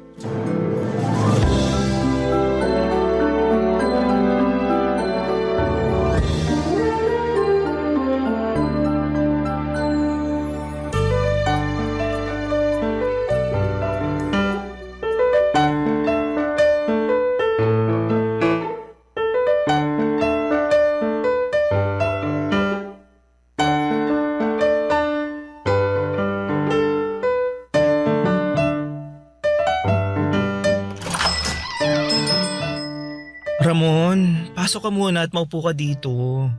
Kukuha lang ako ng yelo para dyan sa pasamo sa mukha. Sige, salamat. Ang luwag pala dito sa loob ng salon mo, no? Oo, kasi ito na rin yung bahay ko. Kaya may maliit na rin akong kwarto at kusina dito. Pero alam mo, mabuti na lang talaga at nahabol mo yung bag ko. Hindi naman masyadong malaki ang perang laman nito, pero may dala akong mga importanteng papeles para sa salon ko eh. Ay, mabuti na lang at malakas ka ring sumigaw kaya nakuha mo kaagad yung atensyon ko. Nagulat kasi ako sa bigla niyang paghablot ng bag ko eh. Kalalabas ko lang ng simbahan kanina. Ito na nga pala yung ice bag para dyan sa pasa sa pisngi mo. Salamat. Grabe, ang lakas talaga ng loob nila, no? Sa labas pa talaga ng simbahan nila ginagawa ang masasamang bagay na yun. Sayang lang at hindi ko siya nadala dun sa presinto. Ang bilis din kasi tumakbo nung magnanakaw na yun. Ay, salamat talaga. Kung hindi dahil sa'yo, nawala na yung bag ko sa akin. Ikaw lang ang naglakas loob na habulin at pigilan yung magnanakaw na yun. Paano? May dala rin kasi siyang balisong kaya siguro natakot yung ibang tao na habulin siya. Nagalala nga ako nung lapitan kita habang nakaupo ka sa gilid ng kalsada eh. Akala ko talaga nasaksakan na niya. Nako, pabilis akong umilag sa mga ganyan. Kaya lang, nang makuha ko sa kamay niya yung bag mo, natsyempohan niya naman ang pangako bago siya kumaripas ng takbo. Kaya nga eh, natakot talaga ako na baka masugatan ka niya. Mabuti na lang at pasalangan nakuha mo sa kanya. Ano nga palang pangalan mo? Pasensya na, nakalimutan ko ah. Ramon. Ako si Ramon. Ikaw, Berta ang pangalan mo, di ba? Paano mo nalaman ang pangalan ko? Kapitbahay mo lang kasi ako. Hindi mo ba alam? Ay, talaga ba? Oo, dyan lang ako nakatira malapit sa katapat nitong salon mo. At narinig ko nung isang beses na tinawagan nilang Berta kaya nalaman ko yung pangalan mo. Madalas nga kitang nakikita na nagkakape sa umaga habang nakasandal sa may gate eh. Tapos napansin ko na nakatulala ka na parang ang lalim ng iniisip mo habang nagkakape. Ang dami mo naman napansin sa akin. Pasensya ka na ha. Mapagmasid lang talaga ako sa mga tao sa paligid ko. Halata nga eh. Kaya nagulat ako nakilala mo na pala ako. Ilang buwan pa lang ako dito sa lugar natin pero marami na rin akong kakilala. Mukhang ikaw nga yung tipo na pala kaibigan sa tao eh. Naku, hindi naman masyado. Palakaibigan lang din ako saka matandain sa mukha at saka sa pangalan.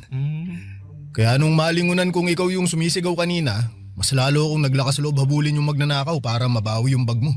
Naalala ko na naman yung paghabol na ginawa mo sa kanya. Ang mabuti pa, ipagtitimpla muna kita ng kape ha at ilalabas ko na rin yung binili kong pandesal kanina. Oy naku, huwag na. Maabahala pa kita. Ikaw nga ito naabala ko kaya hayaan mo na. Ipaghanda kita ng almusal mo.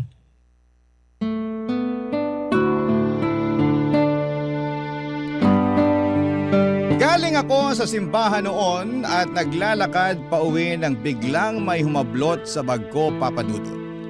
Mabuti na lang talaga at nandun si Ramon at siya ang humabol sa snatcher. Nagawa niyang bawiin ang bag ko pero nasuntok siya sa mukha ng snatcher bago ito tumakbo papalayo. Hindi naman kalakihan ang perang nasa bag ko na yon pero may dala akong papeles. Dahil na may kinalaman sa salon ko. Kaya malaki talaga ang naging pasasalamat ko kay Ramon noon. Mula din ang araw na yon ay naging madalas ang pagbabatian namin ni Ramon. Simpleng tanguan kapag nakakasalubong kami sa labas o batian kapag nagkikita kami sa may simbahan. Magkalapit lang pala kasi kami ng tinitirhan noon. Kaya madalas na nagkikita kami upang lumabas ako na sa sakto namang pauwi siya sa kanila. O kaya ay papasok ng trabaho niya, Papa Dudut.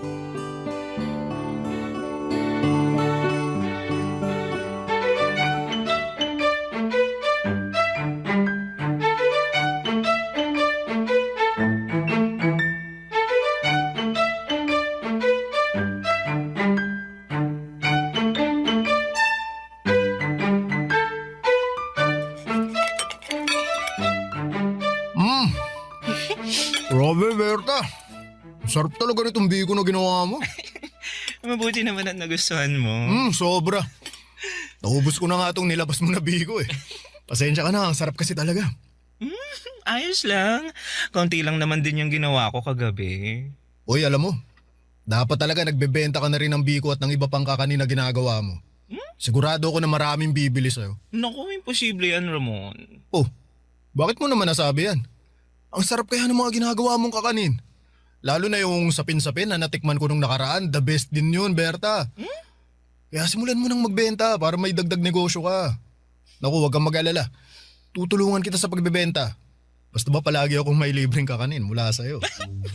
Kaya naman pala gusto mo magbenta ako ng kakanin kasi may ganyang agenda ka.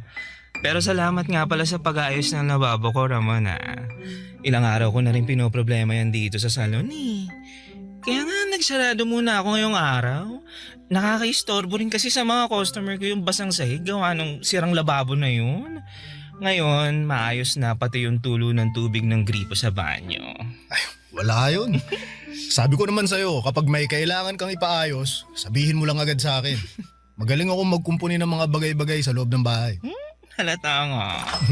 Ay naku! Pakainit sa labas! Kasira sa magandang balat ko, ang taas ng sikat ng araw. Oh, kala ko sarado tayo ngayon, ba't may customer dito? Hindi customer si Ramon, Lolit. Pumunta siya dito para ayusin yung lababo natin. Kasi ilang araw nang tumatagas yung tubig doon, di ba? Ayaw nga pala. Pero naayos naman ba?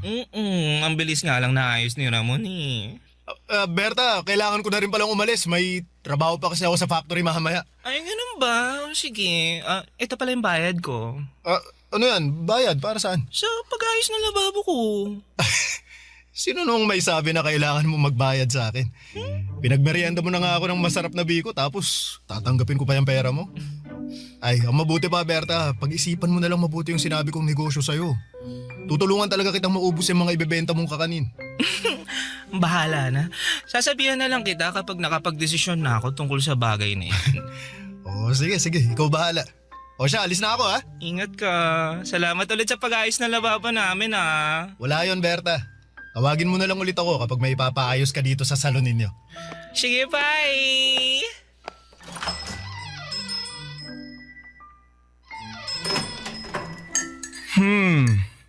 Hindi ko alam na close pala kayo ng poging kapitbahay natin At talagang hindi pa niya tinanggap yung bayad para sa pag-ayos siya sa lababo mo? Mabait lang talaga si Ramon. Okay, mabait lang. Baklang to, sabi mo Lolit, kung ano man yan nasa isip mo, hindi ganyan tao si Ramon. Sana nga, kasi nung huling beses na narinig ko yan, ilang linggo ka lang naman naglupaset nagsara nitong salon natin, di ba? Dahil niloko ka ng lalaking minahal mo. At sana hindi na maulit yon, Berta, ha? Siyempre naman, char.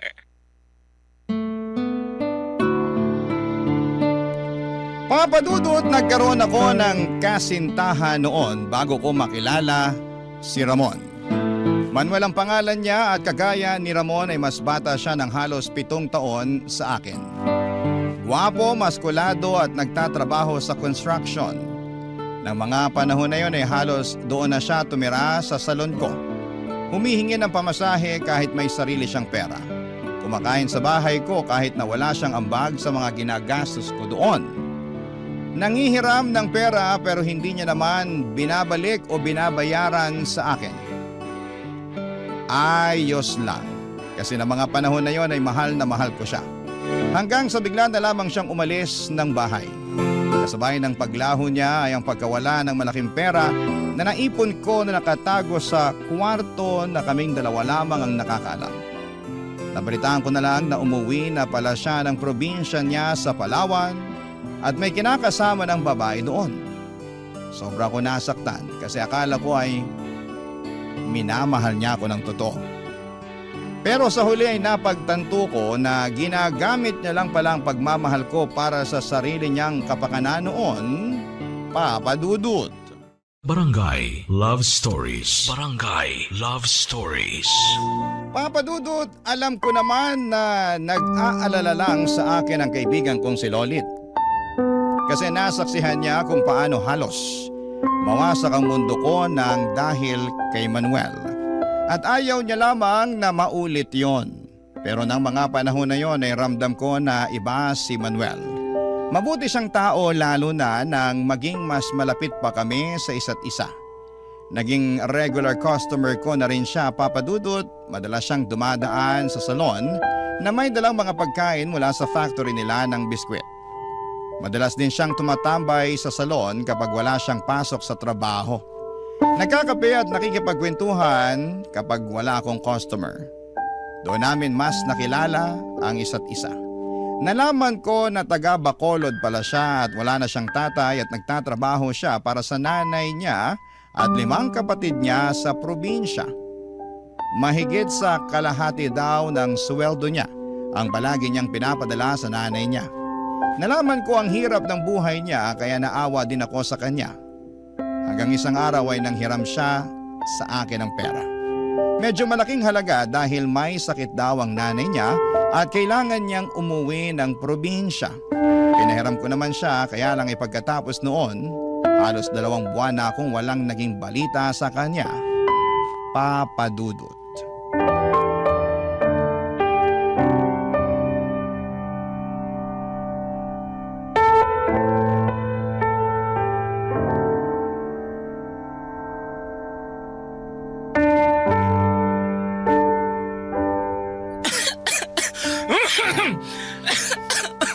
Ay, mabuti naman pumayag ka magsara tayo na maaga nitong salon mo. Wala naman masyadong customer kapag ganitong hapon na. Tapos, biyernes pa. Tsaka Lolit, gusto ko na rin makapagpahinga ng maaga eh. Bakla ka kasi. Sabi ko naman kasi sa'yo, huwag ka na magbukas ng salon ngayong araw. Di sana buong araw ka nakakapagpahinga. Sayang din kasi yung kikitain natin. Tapos, ang dami pang customer kanina, di ba? Iba pa rin yung nakakapagpahinga ka ng maayos. Bakla ka. May iba ko ha? Ano palang balita doon sa poging kapitbahay natin? Anong ibig mo sabihin? Para kasing ang tagal ko na siyang hindi nakikita dito sa lugar natin. Umuwi kasi si Ramon ng probinsya nila sa Bacolod. May sakit daw yung nanay niya kaya kailangan niyang puntahan doon. Oh. Nakakaawa nga eh kaya nanghiram muna siya ng pera sa akin. Pinahiram ko na kaagad. Ano?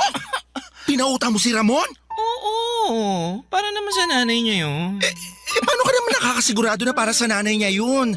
Mamaya may inuwian lang yung naasawa at mga anak sa probinsya nila. Hoy, binata si Ramon at hindi siya gagawa ng kwento para lang makahiram na sa akin ng pera, no? Ewan ko ba sa'yo bakla kung bakit napakabilis mong maniwala? Magkano ba inutang sa'yo ng lalaking yun?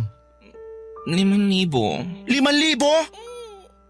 Oo, pero ibabalik niya rin naman daw kagad kapag nakabalik na siya dito sa Manila. Tapos hindi man lang siya nagpapadala sa'yo ng kahit na anong sulat. Hindi, kasi hindi niya naman kailangan gawin yun. Ay naku, bakla ka ng taon. Hindi na talaga ako magugulat kung hindi na yung bumalik dito sa lugar natin.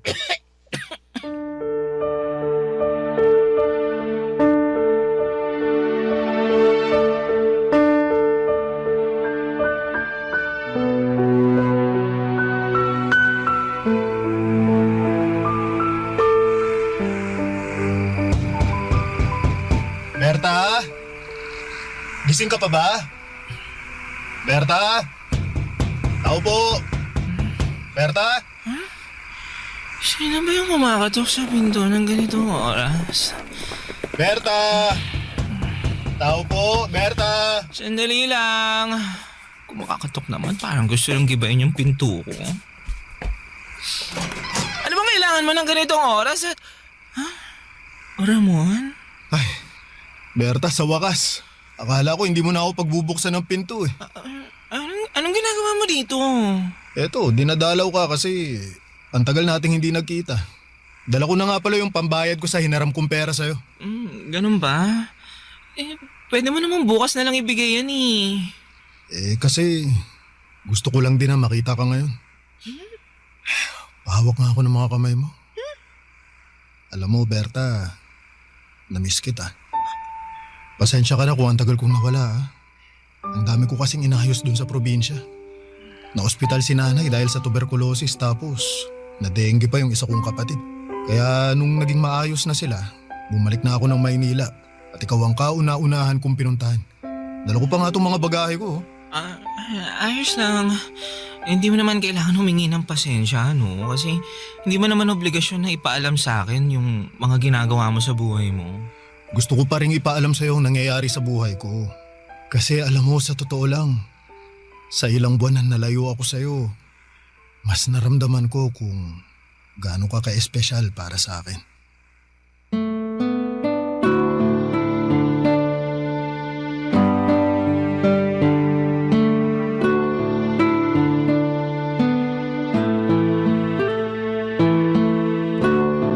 Papadudot na tulala na lamang ako noon sa sinabi ni Ramon. Hanggang sa inimbitahang ko na lamang siyang pumasok sa loob ng salon at pinagtimpla ko siya ng kape. May dala siyang mga pasalubong para sa akin na galing pa ng Bacolod. May baon din siyang walang katapusang kwento tungkol sa nanay at mga kapatid niya. Natuwa din ako nang marinig kong sinabi niyang kinukwento niya na rin ako sa nanay niya. Kung paano kami nagkakilala at naging malapit sa isa't isa. Nang gabi na yon, alam kong iba na yung nararamdaman ko para sa kanya, Papa Dudut. Espesyal na at nagsisimula na rin akong umasa na sana'y ganun din ang nararamdaman niya para sa akin.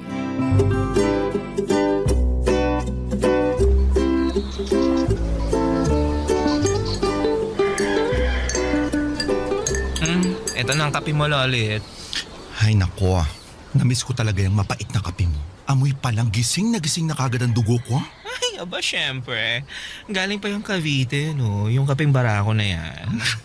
Taray kaya gusto ko na nag-aalmusal dito sa salon Kaya pala napapadalas ang punta mo dito ng ganito kaaga, no? Dati lang palaging tanghali ka na pumupunta dito. Minsan nga, kapag malapit ng mag-closing time, saka ka lang dumarating. Naging busy lang naman ako noon kasi nga di ba nagpapagawa ako ng bahay sa Batangas para doon sa tatay ko. Yung pagpapagawa ba talaga ng bahay ang inaasikaso mo at hindi yung mga lalaki mo? Hoy! Matagal ko nang tinigilan yung mga lalaki na yan na walang ibang ginawa kundi perahan lang tayo. Tsaka, totoo yung sinabi ko na inaasikaso ko talaga yung bahay ni tatay doon sa Batangas. Para naman matuwa-tuwa siya kahit may anak siyang bading. Mabuti nga at nagkaayos na rin kayo ng tatay mo. Maiba tayo, ikaw ba? Anong balita sa inyo ng pamilya mo sa Bicol? Ayun, mukhang galit pa rin sila sa akin hanggang ngayon. Hoy, paano mo naman nasabi yan? Kasi ni isa sa mga sulat ko wala pa silang sinasagot o pinapadala sa akin. Pero ayos lang naman yun kasi tanggap ko naman na kahit kailan di nila ako mabebetaan. Hi Berta, magandang umaga. Hi, good morning din sa'yo, Ramon. Pasensya na kung pumasok na ako kahit may closed sign dun sa pinto Nakita ko kasi nabukas yun kaya hindi na ako kumatok. Ayos lang. Ano bang ate na tangaga bang napadaan dito sa salon ko? Ano kasi, pangumaga kasi ako ngayon sa trabaho at bumili ako ng pandesal na babaunin ko. Naisip ko na bilhan ka na rin kasi alam kong ganitong oras ka nag-aalmusal. Eto. Salamat, Ramon. Tamang-tama, mag-aalmusal pa lang din kami ni Lolit. Sumabay ka na sa amin kumain bago ka pumasok sa trabaho mo. Hindi na, Berta. Dinaan ko lang talaga yung pandesal para sa'yo. Ay, sakto. Gusto ko rin ng pandesal pero para lang pala sa iyan, Berta. Dinagdagan ko yan kaya pwede niyong pagsaluhan. Yun naman pala madami naman pala yan kaya sige na, kumuha ka na dyan ng pandesal mo, Lolit. Sige, Berta. Alis na rin ako Baka malate pa ako sa trabaho Pero maaga naman akong makaka-out mamaya. Hintayin mo na lang din ako para sabay na tayo maghapunan. Sige, ingat ka. Salamat ulit.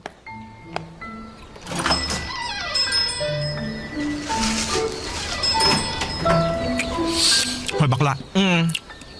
Boyfriend mo na ba yung si Ramon? Ay, wait. Hindi, no? Ba't pa na yung punta niya dito sa salon mo? Ha? Hindi naman siya nagpapagupit o kahit magpapapedicure man lang. Pero halos araw-araw na yata siyang dumadaan dito. Ay, di ba? Sabi ko nga sa'yo, mag-isa lang siya dun sa may apartment niya. Kaya nalulungkot siyang kumain mag-isa. Kaya pinupuntaan niya ako dito para may kasabay siyang kumain. Sana ngayon lang ang dahilan.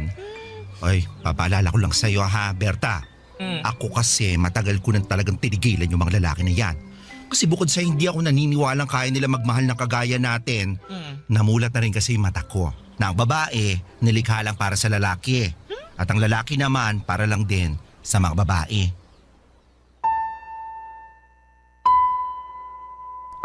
Papadudot nung mangutang sa akin si Ramon at ilang buwan siyang hindi nagparamdam nang umuwi siya sa probinsya, akala ko talaga ay kagaya siya ni Manuel.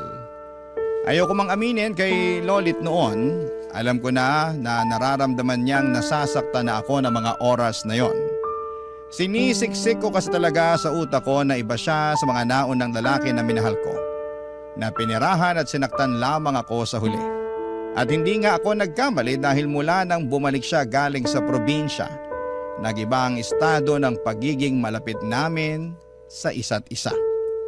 Mas naging madalas ang pagdaan o pagpunta niya sa salon. Mas naging madalas ang pagdadala niya ng pagkain sa akin at mas nakilala ko siya dahil sa mga kwento ng buhay niya. At na mga panahon na yon, kahit alam ko ang bagay na pinupunto ng kaibigan kong si Lolit ay hindi ko pa rin napigilan ang sarili ko na mahulog ang loob kay Ramon, Papadudot.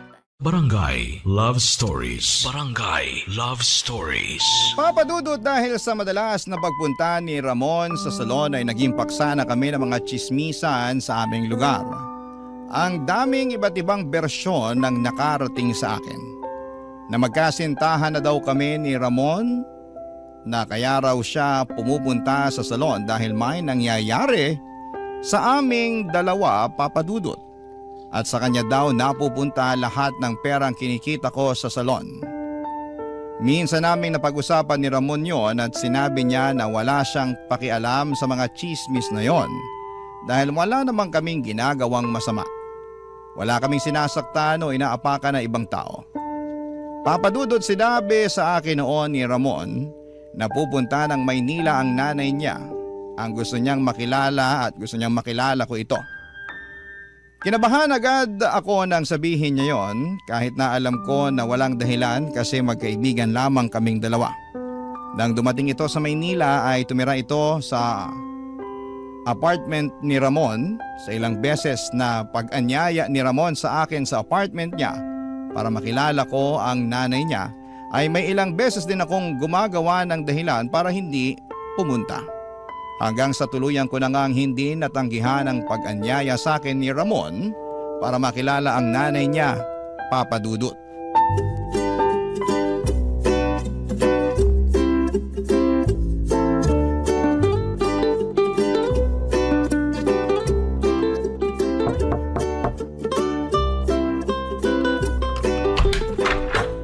Magandang hapon, Ramon. Berta! Mabuti naman at nakapunta ka ngayon. Oo, kasi nagsarado muna ako ng salon ko. Wala rin naman masyadong customer kapag gantong undas. May dala nga pala akong biko. Uy, salamat ha. Tara, pasok ka. Sige. Nay, nandito na po si Berta, yung madalas kong kinikwento sa inyo. Ikaw pala si Berta? Opo, ako nga po. Magandang hapon po sa inyo. Magandang hapon din naman. Oh, Berta, maupo ka muna. Ay, salamat. Nay, may dala nga po palang biko si Berta. Sa wakas, matitikman nyo na rin kung gaano kasarap tong ginagawa niyang biko. Sabi ko nga sa kanya, magbenta na siya kasi sigurado ako na maraming bibili. Hindi lang kasi biko ang ginagawa niya, pati sapin-sapin, suman. Hindi mo naman sinabi na lalaki pala si Berta at hindi babae, Ramon. Nay, hindi rin naman po kayo nagtanong eh. Saka, importante pa ba yun? Oo, kasi ang buong akala ko sa tuwing babanggitin mo ang pangalan niya, babae ang tinutukoy mong Berta. Nay, wala naman pong pagkakaiba kung babae man siya o lalaki. Dahil totoo naman po lahat ng kinikwento ko sa inyo na tungkol sa kanya. Didiretsuhin na kita ng tanong, Berta, ha? Wala ka naman sigurong gusto sa anak ko, ano? Nay! Hindi naman sigurong masamang magtanong ako, Ramon. Hindi kita pinanganak para lang pumatol sa isang bakla. Kaya naninigurado lang ako na hindi ka magdadala ng kahihiyan sa pamilya natin. Pero Nay naman, huwag niyo naman po sana. Magkaibigan lang po kami ni Ramon. Huwag po kayong mag-alala, tita. Wala pong kahit anong namamagitan sa aming dalawa. Matino pang tao ang anak nyo. Napalaki nyo nga po siya ng maayos kaya sigurado ako hindi niya susuwayin lahat ng sasabihin nyo sa kanya. Mabuti naman kung ganon. Gusto ko lang na nagkakalinawan tayo dito.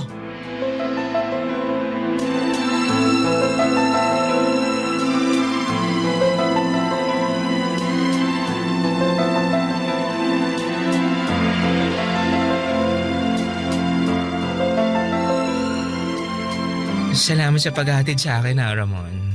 Sabi ko naman sa'yo hindi mo na kailangan gawin to. Berta, pasensya ka na dun sa mga sinabi ni nanay kanina. Uy, ano ka ba? Hindi mo kailangan humingi ng pasensya. Naiintindihan ko yung nanay mo. Pero, di ka niya dapat binastos ng ganun eh. Hindi ako binastos ng nanay mo.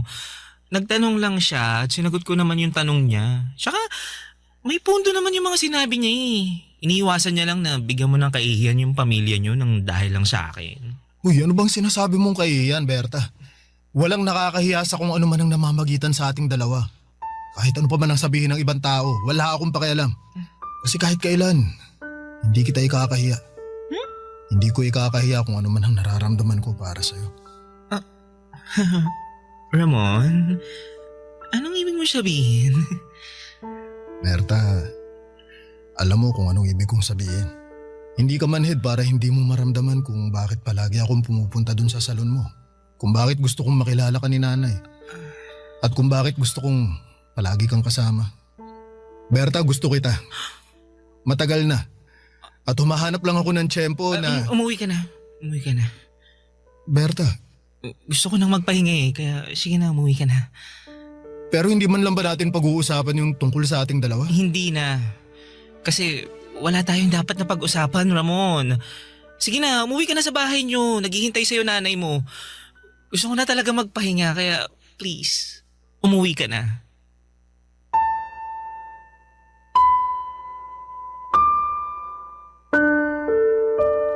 Papadudod, sa totoo lang ay gustong lumundag ng puso ko sa tuwa at kilig noong unang beses na marinig ko mula kay Ramon na gusto niya ako. Hindi talaga ako makapaniwala noon at gusto kong sabihin kung gaano ko rin siya kagusto.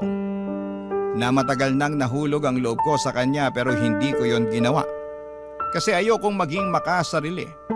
Ayokong masira kung anuman ang magandang samahan nila ng nanay niya. Nagsimula na rin akong iwasan si Ramon noon. Kapag pumupunta siya sa salon ay hindi ko siya kinakausap at palagi kong inaasikaso ang mga customers kahit na may ibang staff na pwedeng gumawa noon. Kapag naman sarado na ang salon ay nilalako ang pintuan o kaya ay hindi ako lumalabas kapag kumakatok siya. Minsan din ay kinausap ako ng nanay niya at sinabing layuan ko si Ramon. Huwag ko raw sanang sirain ang buhay ng anak niya at hindi daw isang bakla na kagaya ko si Ramon. Ilang buwan kong pilit na iniwasan si Ramon, Papadudot. Ilang buwan din akong tahimik na umiiyak noon. Madalas kong nakikita si Ramon na umuuwi na lasing sa apartment nila. At sa tuwing magtatangka siya na kausapin ako, pag-iwas lang ang sinasagot ko sa kanya. Hanggang sa tuluyan na siyang napagod. Sa paglipas pa ng ilang buwan ay nagulat na lamang ako sa nabalitaan ko, Papadudot.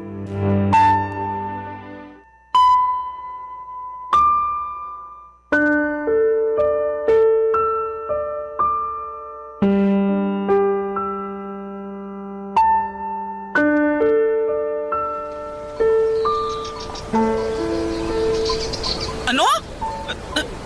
Nakabuntis si Ramon? Ha? Oo, Berta. Sabi ko na nga ba, hindi pa alam. Paklang to. Nung isang araw ko lang din nabalitaan na ikakasal na si Ramon kasi nga buntis na raw yung babae. Sumugod daw kasi yung tatay ng babae sa inuupahan ng bahay ni Ramon. Nagkausap sila ni Ramon pati na nung nanay niya. Ayun, nagkasundo sila na... Oy, Berto, umiyak ka ba? Uy, Berta! Sabi na tama ako eh. Hindi talaga totoo yung mga sinabi niya sa akin noon. Hindi totoo. Hindi totoo na gusto niya ako. Hindi totoo yun. Hindi totoo yung mga sinabi niya sa akin, Lolit. Kagaya lang din siya ng ibang mga lalaki.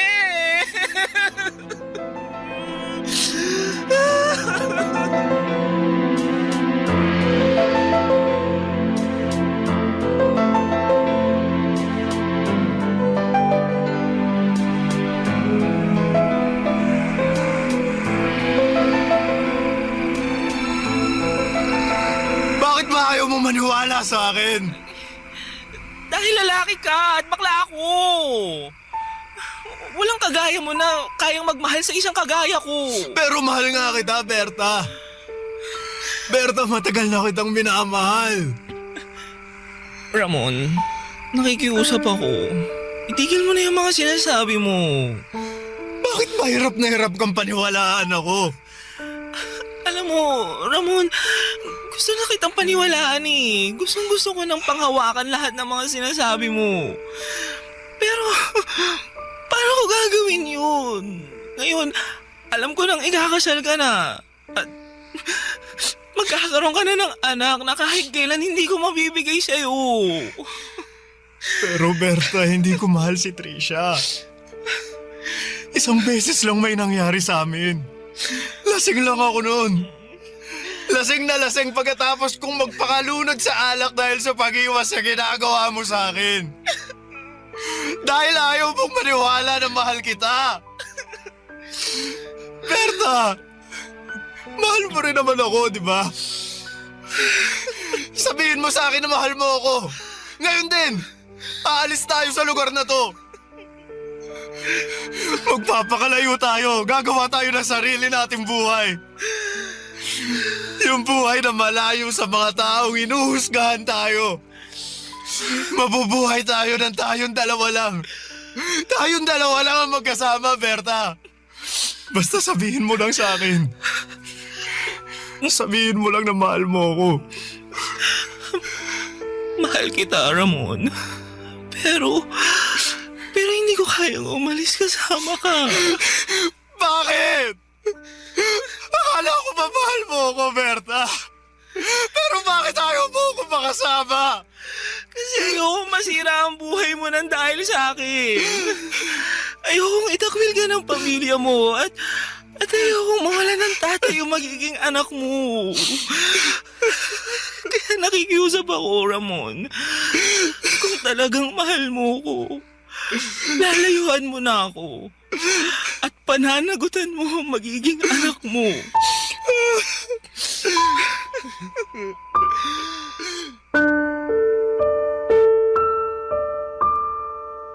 Papadudod, sobrang hirap para sa akin na bitawan ang mga salitang yon. Yun ang unang pagkakataon na may lalaking umiyak sa harapan ko. At paulit-ulit na sinasabing, mahal na mahal niya ako. Yung lalaking handang talikuran ang lahat para sa akin. Yung lalaking handa akong ipaglaban hanggang sa dulo. Yung lalaki na hindi ko nagawang piliin at ipaglaban. Natapos ang pag-uusap namin ng gabing yon sa isang mahigpit na iyakapan. At yun din ang huling beses na nagkita at nagkausap kami ni Ramon. Dahil pagkalipas ng 2 araw ay nabalitaan ko na lamang na pumunta sila sa Davao kung saan ay nakatira ang pamilya ng babaeng nabuntis niya. Doon din sila nagpakasal at pagkatapos ay wala na akong naging balita pa sa kanya. Si Ramon ang huling lalaking minahal ko, Papa Dudo. At nandito pa rin sa dibdib ang pait at sakit hanggang ngayon. Nandito pa rin yung malaking panghihinayang na paano kaya kung sinubukan namin. Paano kung naging matapang ako? Paano kung nilaban ko rin siya hanggang sa dulo? Papadudot, dito ko na rin po tinatapos ang sulat ko at sana po ay makapag-iwan ito ng aral kahit papaano sa mga kabarangay natin na nakikinig ngayon. Ang inyong kapuso at kabarangay forever, Berta. Ano ang masasabi mo sa ating Barangay Love Stories today? Aabangan namin yan sa aming comment section. Ang mga kwento ng pag-ibig, kwento ng buhay at kwento ng pag-asa dito sa Barangay Love Stories. Love Stories.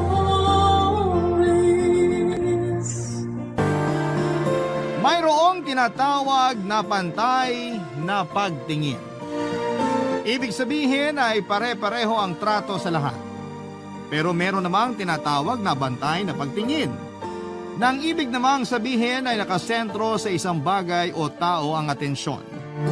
Ikaw kabarangay, ilang tao na ang nagkaroon ka ng bantay na pagtingin.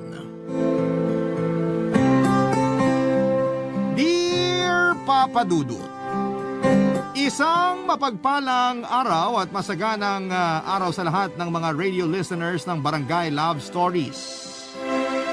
Gusto ko lang pong sabihin na ang taray ng Barangay LS 97.1 dahil sa pagiging undisputed overall number 1 radio station, nakaka-proud po talaga na isa akong solid kabarangay mula ulo hanggang paa.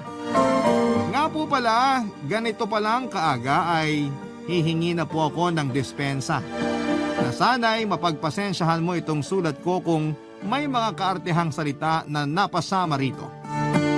Noong nakaraang taon nangyari ang bahaging ito ng buhay ko, Papa Dudut. Pero bago ko ituloy ang kwento ko, first, let me introduce myself. My name is Desiree, a proud member of the LGBTQ community for 52 years now. That's right, Papa Dudut. Not left. Charot.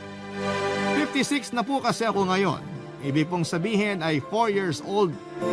Malamang ako ay alam ko na kung sino ako at ano ang kasarian ko. Sa pagtakbo ng kwento ay mailalahad din ang katotohanan sa likod ng aking pangalan. Sa ngayon po ay tawagin niyo na muna ako sa pangalang nakasanayan. First year high school ako noon. Nung tawagin ako ng isa sa mga kaklase kong Becky na Desiree. Unang dinig ko pa lamang sa itinawag niyang pangalan sa akin ay parang lumiwanag na ang paligid ko. Dama ko na bagay sa akin ang pangalang Desiree. Kaya mula noon ay gamit ko na ito. Nakatapos po ako ng high school pero hindi na nakapagkolehiyo dahil sa kakulangan ng pera. Nung una ay kung ano-anong trabaho ang pinasok ko hanggang sa nakilala ko po sina Ma'am Lana at Sir Mel. Napakabait na mag-asawa. Kinuha nila akong katulong nila sa pag-aayos ng bahay hanggang sa na-promote akong mayordoma. Pero ako lang po ang nagbigay ng pangalan sa posisyon ko. Sa totoo po ay ako ang caretaker ng buong bahay nila. Palagi po kasi silang umaalis papunta ng ibang bansa, kaya madalas ay ako ang nagbabantay ng bahay kasama ang ilang mga kasambahay. Mababait po ang mga amo ko at wala po silang diskriminasyon at sa katunayan, kahit ang mga basurero, mga ngalakal, mga kasambahay at lahat ng security guard, kahit sa mga private na bahay ay kilala nila sa pangalan. Ang bahay po namin ay nasa dulo, isa siyang dead end street ng village.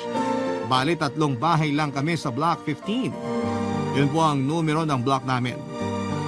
Pasok sa kalye namin ay may 2 malalaking bahay sa gilid na magkaharap. At yun nga po sa dulong gitna ay ang bahay na binabantayan ko. Sa 2 bahay na ka-block namin ay parehong may 2 security guard na nagpapalitan ng shift. Madalas kong makakachika ang parehong shift pero mas kaut-utang dila ko yung pang-umaga. Ang lady guard na si Guard Dina, 30 years old na siya, at 5 taon ng guard sa bahay na binabantayan niya. At yung sa kabilang bahay naman na si Guard Doming na 33 years old na at 8 taon ng guard doon. Madalas magtalo ang dalawa kahit na sa maliliit na bagay. Hindi naman sila nag-aaway ng pisikal, barduganan lang sa salita.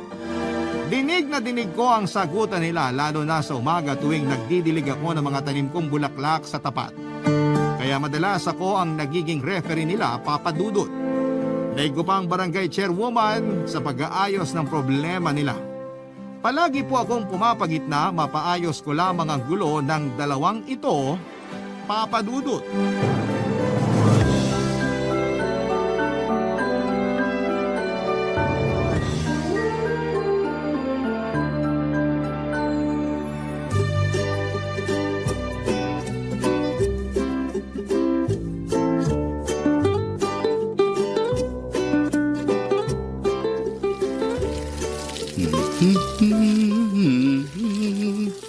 Ayan, nakita nyo na ang pagkakapareho natin. Pare-pareho na tayong magaganda. Kaya mas lumago pa kayo ha, at nandito ang inyong Mi para alagaan kayo at diligan. Hindi ako bulaklak, pero para akong bulaklak. Hindi kayo tao, pero para kayong ako. Ano na naman to? Malay ko, lugar mo yan, di ba? Anay, may away na naman? Alisin mo to. Bakit ako? Nakita mo may kali sa pagitan natin. Kaya malayo na sa pwesto ko yan. Hello, ano na naman ang problema? Yang doming na yan eh. Nananahimik ako tapos ako'y tuturo mo? Oh, yun naman pala eh. Nananahimik siya. Alam mo namang sarili ko ang ituro ko. Bakit hindi? Nananahimik nga ako dito. Oh, for the second time, nananahimik daw siya. Huwag kang magpapaniwala sa sinungaling na yan. Ako pa talaga ang sinungaling.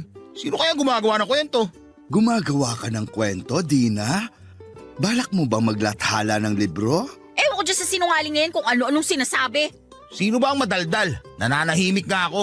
Oh, pangatlong beses niya nang sinasabi. Nananahimik siya. Konti na lang patatahimikin ko na talaga yan. Oh, nadinig mo ha? Pinagbabantaan ako. Gusto niya ako ipatumba. Oo nga, Dina. Masamang magbanta. Anong ipatumba? Ititape ko lang yung bunganga mo para manahimik ka. Mas kailangan mo yata. Sandali. Wala na namang mangyayari kung magpapataasan na naman kayo.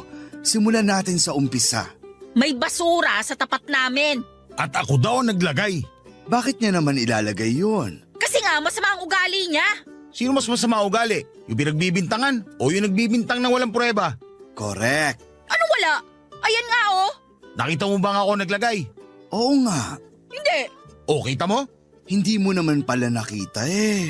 Desiree, kung nakita ko, sa palagay mo ba ilalagay pa niya yan dyan? Siyempre hindi na kasi aawayin ko na siya agad-agad. May point ka. Ayan oh, may CCTV kayo. Bakit hindi mo muna i-preview? Ay, oo nga. Si Ryan. Sira? Huwag ka maingay. Sige, pagsigawan mo pa sa mga magnanakaw. Maglalagay kayo ng CCTV tapos sira. Mabuti nga kami meron kahit sira. Kayo, wala. Sigurado ka? Bakit? Meron ba kayong CCTV? Meron. Nasaan? Maniwala ka dyan. Ayun, nakikita nyo ba yung itim na yon na parang ilaw? CCTV yon. Talaga? O kung may CCTV pala kayo, bakit hindi mo pa ipakita para malaman natin kung inilagay mo talaga yung basura sa tapat namin? Nung nagsimula ka na magbunga nga, sinilip ko na at alam ko na kung sino naglagay. Sino? Wala. Wala? Sinaulo ka pala eh. Ayan nga eh. Tapos sasabihin mo wala. Walang naglagay pero may nakahulog. Yung karelyebo mo, gamit niya yan. Kaya kung ako sa'yo, pulutin mo na bago pa makuha ng iba. Nakakaloka? Hindi basura yan? Hindi. Sira ka pala talaga eh. Bakit hindi mo agad sinabi? Paano ko sasabihin? Nagbunga nga ka na kagad dyan. O ayan, nasolve na ang misteryo. So bati na kayo. Kadiri. Wow! Parang ang ganda mo ah! Sa totoo lang, maganda naman talaga si Gardina. At gwapo ka din naman, Gardomeng. Anong ibig sabihin nun? Baka alis na nga dito. Papa Dudut, ganun pala ang ginawa ko. Siyempre, wala akong kinakampihan pero pareho ko silang sinang-ayunan. Patas ako sa kanilang dalawa, pag nagsisimula na ang bangayan ay pipilitin kong huminahon sila. Pero kapag tumaas na ang tensyon ay saka ko sinisimula na tuksuhin sila sa isa't isa. At mabilis pa sa 4:00 ay tumitigil sila. Sa totoo lang, maski ako ay nagtataka sa away nung dalawa. Parang ang dating sa akin ay magkakilala na sila nung unang buhay nila. Tapos ay magkaaway na sila noon pa. Feeling ko lang naman po yun, Papa Dudut, kasi kasimple-simpleng bagay na madadaan naman sa tanungan sinisimula na kaagad sa galit. Yung mga karelyebo nila sa gabi ay maayos naman. May mga pagkakataon na naglalabas kami ng mesa na ipopwesto namin sa gitna ng kalsada na tapat na mga bahay na binabantayan namin, tapos ay nagkakape kami. Magkwekwentuhan hanggang sa antukin ako. Take note, Papa Dudut, nagkape kami pero inaantok ako. Pero ang point ko lang ay napaka-harmonious ng samahan ng night shift na guards na sina Ferdy at Ana. Bale, babae rin po ang karelyebo ni Dina, si Ana. Mas gusto kasi ng mga amo nila na babae ang bantay nila, mas kampante raw sila. Babalik naman tayo, Papa Dudut, sa kung gaano ka-harmonious ang turingan ni na Ferdy at Ana. Sa mga pagkakataon na magbabanyo ang isa sa kanila ay binibigyan nila ng pabor ang isa't isa. Nagbabantayan sila ng pwesto. Nakabantay ang isa habang nagbabanyo yung isa. Ganon ang gabi sa block namin. Pero iba na ang usapan kapag umaga. Kaya naisip ko na bakit hindi ko gawin yon sa umaga. Maglabas ako sa gitna ng mesa at imbes na magkape ay kakain kami, Papa Dudut.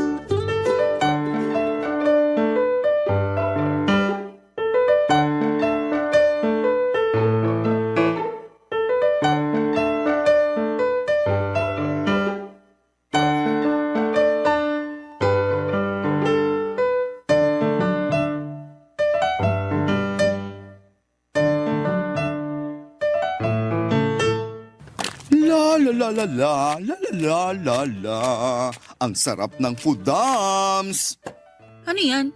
Obvious ba? Foodams nga. Desiree, anong meron?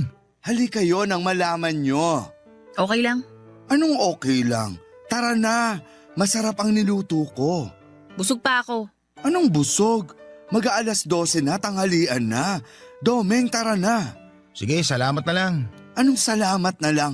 Madami akong niluto. Oo nga pero okay lang ako. Ano to? Ako lang ang kakain ng hinanda ko. Birthday ko tapos ayaw niyo akong samahan. Birthday mo ba? Happy birthday! Hindi lang pagbati ang kailangan ko. Kasalo. Wala kasi magbabantay dito Paanong wala? Pag kumakain naman kayo, iniiwan niyo yung poste niyo. Isinasara at kumakain kayo. Pero sa loob naman ako kumakain. Anong diferensya kung nasa loob o nasa labas? Ang importante, kita nyo pa rin at hindi iniiwan ang mga binabantayan nyo. Isasara nyo naman ang mga pinto Mahirap na kasi. Sige, kung ganyan ang gusto nyo, bahala kayo. Kung ito na ang huling birthday ko, babaunin ko ang sakit ng nararamdaman ko ngayon. Uy, huwag ka naman magsalita ng ganyan, Desiree. Bakit ayaw nyong lumabas? Bakit ayaw nyo akong saluhan? Dahil ba ayaw nyong umalis dyan? O ayaw nyong maglapit? Isa yun sa dahilan. Baka naman pwedeng kalimutan nyo na muna ang alitan. Birthday ko naman Lalamig na itong mga niluto ko. Pero kung ayaw nyo, hayaan nyo na lang ako mamatay. Uy, ano ba naman? Lalabas na ako. Sandali, sasara ko lang yung gate. Ayan, buo na ang birthday ko. Maupo kayo. Sakto to, magpalit kayo ng pwesto. Para ikaw, Dina, nakaharap sa bahay na binabantayan mo. At ikaw, Domeng, nakaharap naman sa inyo. O dissolve.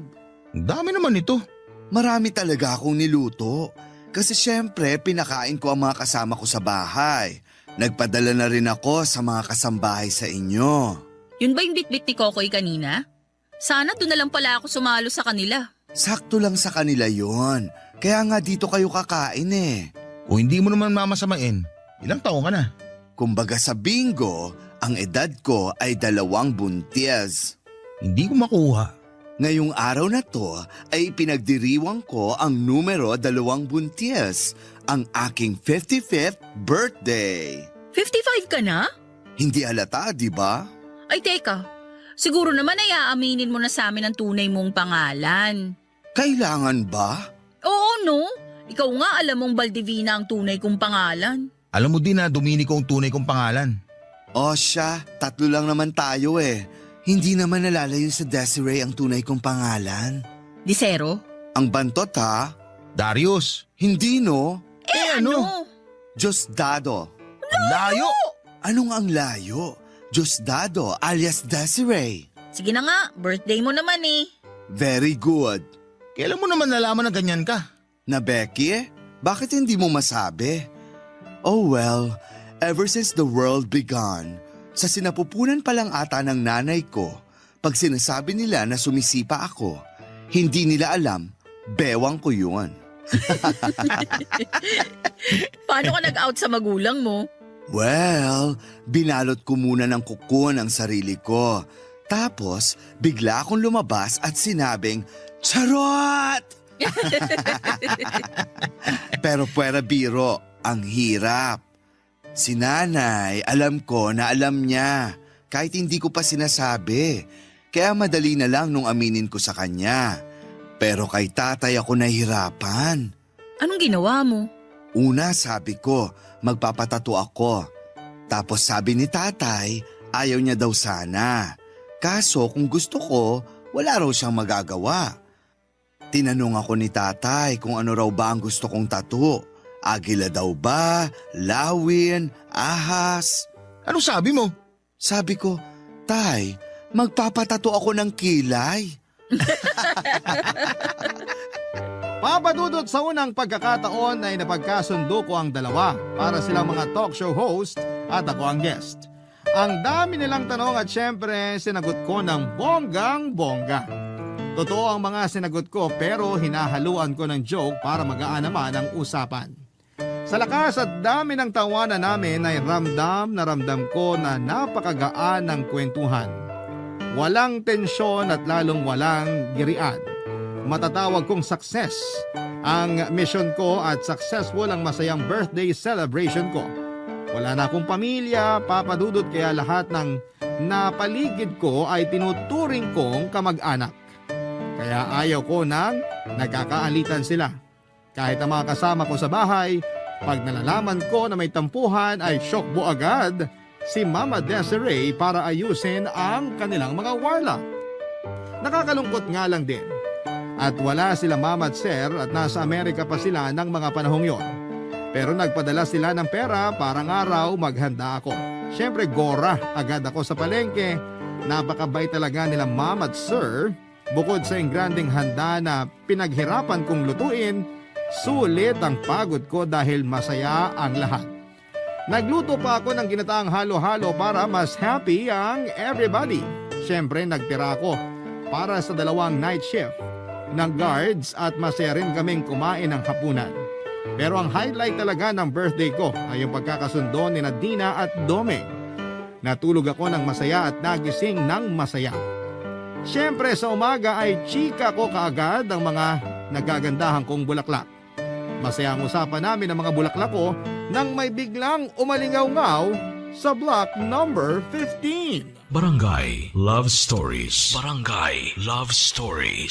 Papadudo Truth Salad ang hinala ninyong lahat. Nag-aaway na naman sina Dina at Domeng.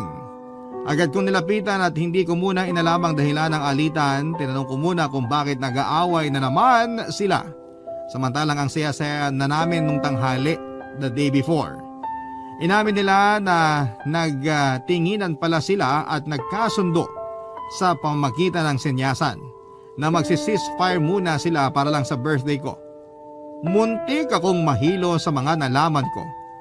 Wala na akong maisip na panakot sa kanila kasi tapos na nga ang birthday ko. Hindi ko na sila makokonsensya.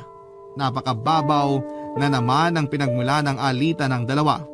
Si Domeng pala ay hindi aware na tapos na ang ceasefire kaya nagtanong ito kay Dina kung bakit hindi pa ito nag-aasawa. Isang topic pala yon na kinakasuklaman ni Dina.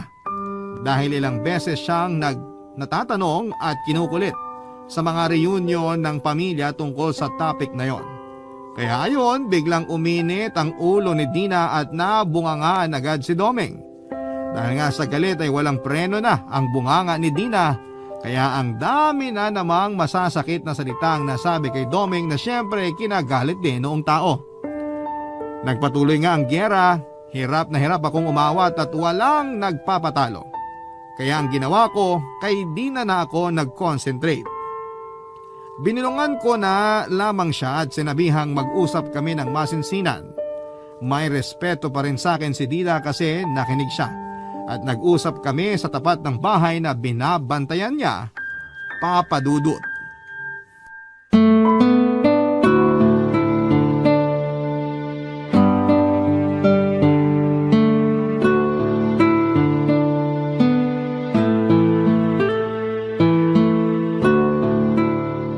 Dina, ano ka ba? Napakabastos naman talaga ng pasikat na yun eh. Bakit ka ba nagagalit? Ayoko nung tanong na yun. Palagi ako natatanong sa mga reunion ng tanong na yun at naaasar ako. Naaasar ka ba dahil lagi kang natatanong nun o may ibang dahilan? Anong ibang dahilan? Wala. Dina, mag-usap tayo, babae sa babae. Dapat magsanib tayo bilang mga babae. Kampihan mo ko. Tama naman yan. Pero ang pagkampi sa isang babae, dapat nasa tamang dahilan. Hindi pwedeng kampihan ng mali. Wala akong mali. Hindi ko sinasabing mali ka. Pero kailangan ko munang malaman kung ano ang dahilan. Saka ako magdedesisyon kung tama nga na magkampihan tayo. Huwag na lang. Kalimutan na lang natin. Hindi pwedeng ganyan. Kaya siguro ang bigat-bigat ng loob mo. Kasi may itinatago ka na ayaw mong pakawalan. Wala. Dina, yes, birthday ko kahapon. Pero hindi ako pinanganak kahapon. Kalimutan na lang natin. Iba pa ba ako sa'yo? Hindi. Oh, bakit parang wala kang tiwala sa akin? Hindi naman sa ganun. Isipin mo magkapatid tayo. Teka, masyadong malayo ang agwat ng edad natin. Isipin mo na lang mag-ina tayo. O ngayon, sabihin mo sa akin ang lahat bilang nanay mo. Nahihiya ako. Sa akin talaga? Di na ako to oh. Desiree. Nakikinig ako. May naging boyfriend ako noon.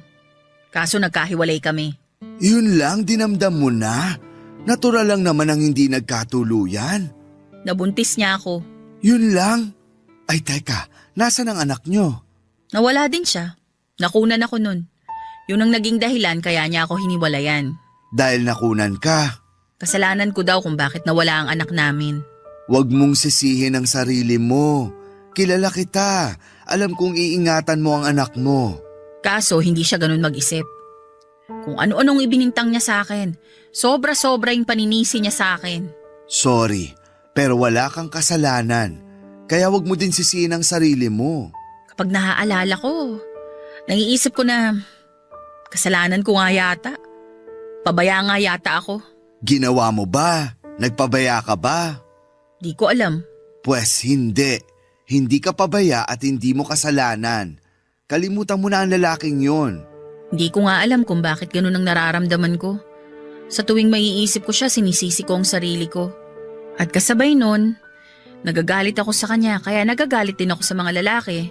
Sa lahat ng lalaki? Oo. Buti pala talaga babae ako. Anyway, hindi lahat ng lalaki gaya nung lalaking yon. Tanggalin mo na siya sa isip mo. Hindi ko magawa eh. Bakit? Kahawig ni Doming yung sinasabi ko. So, bukod tanging kay Doming ka lang galit? Hindi. Basta na lang pumapasok ang galit ko kapag may nakita ako na halos pareho niya. Ugali, pagsasalita, itsura, pagkilos at kung ano-ano pa. Baka naman psychological lang.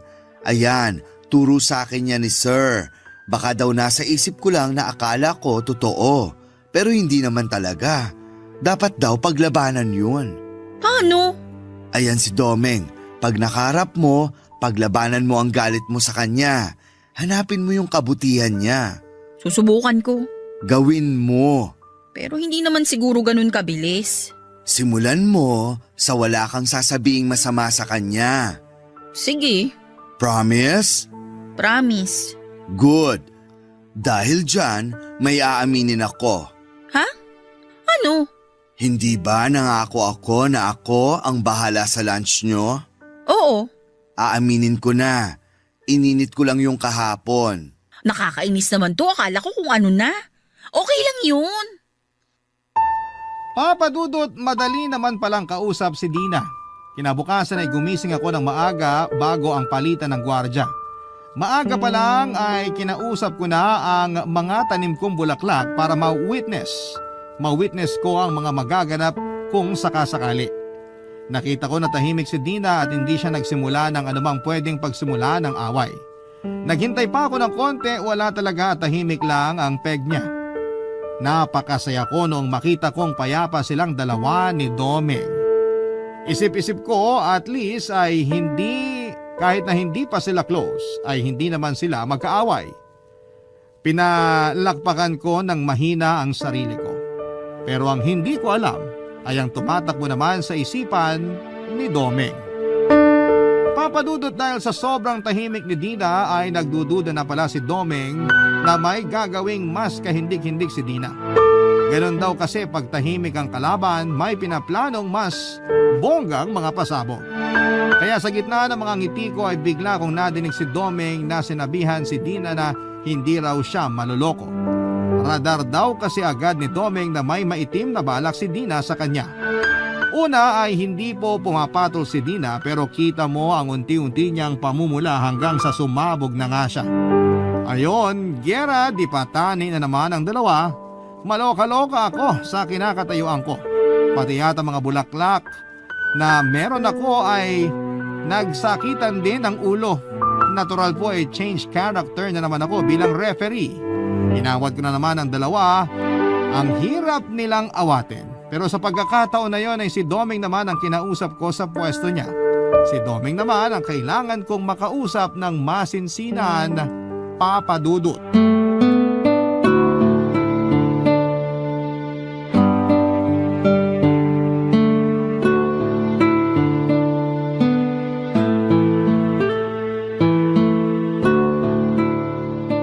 Domeng, huminahon ka nga.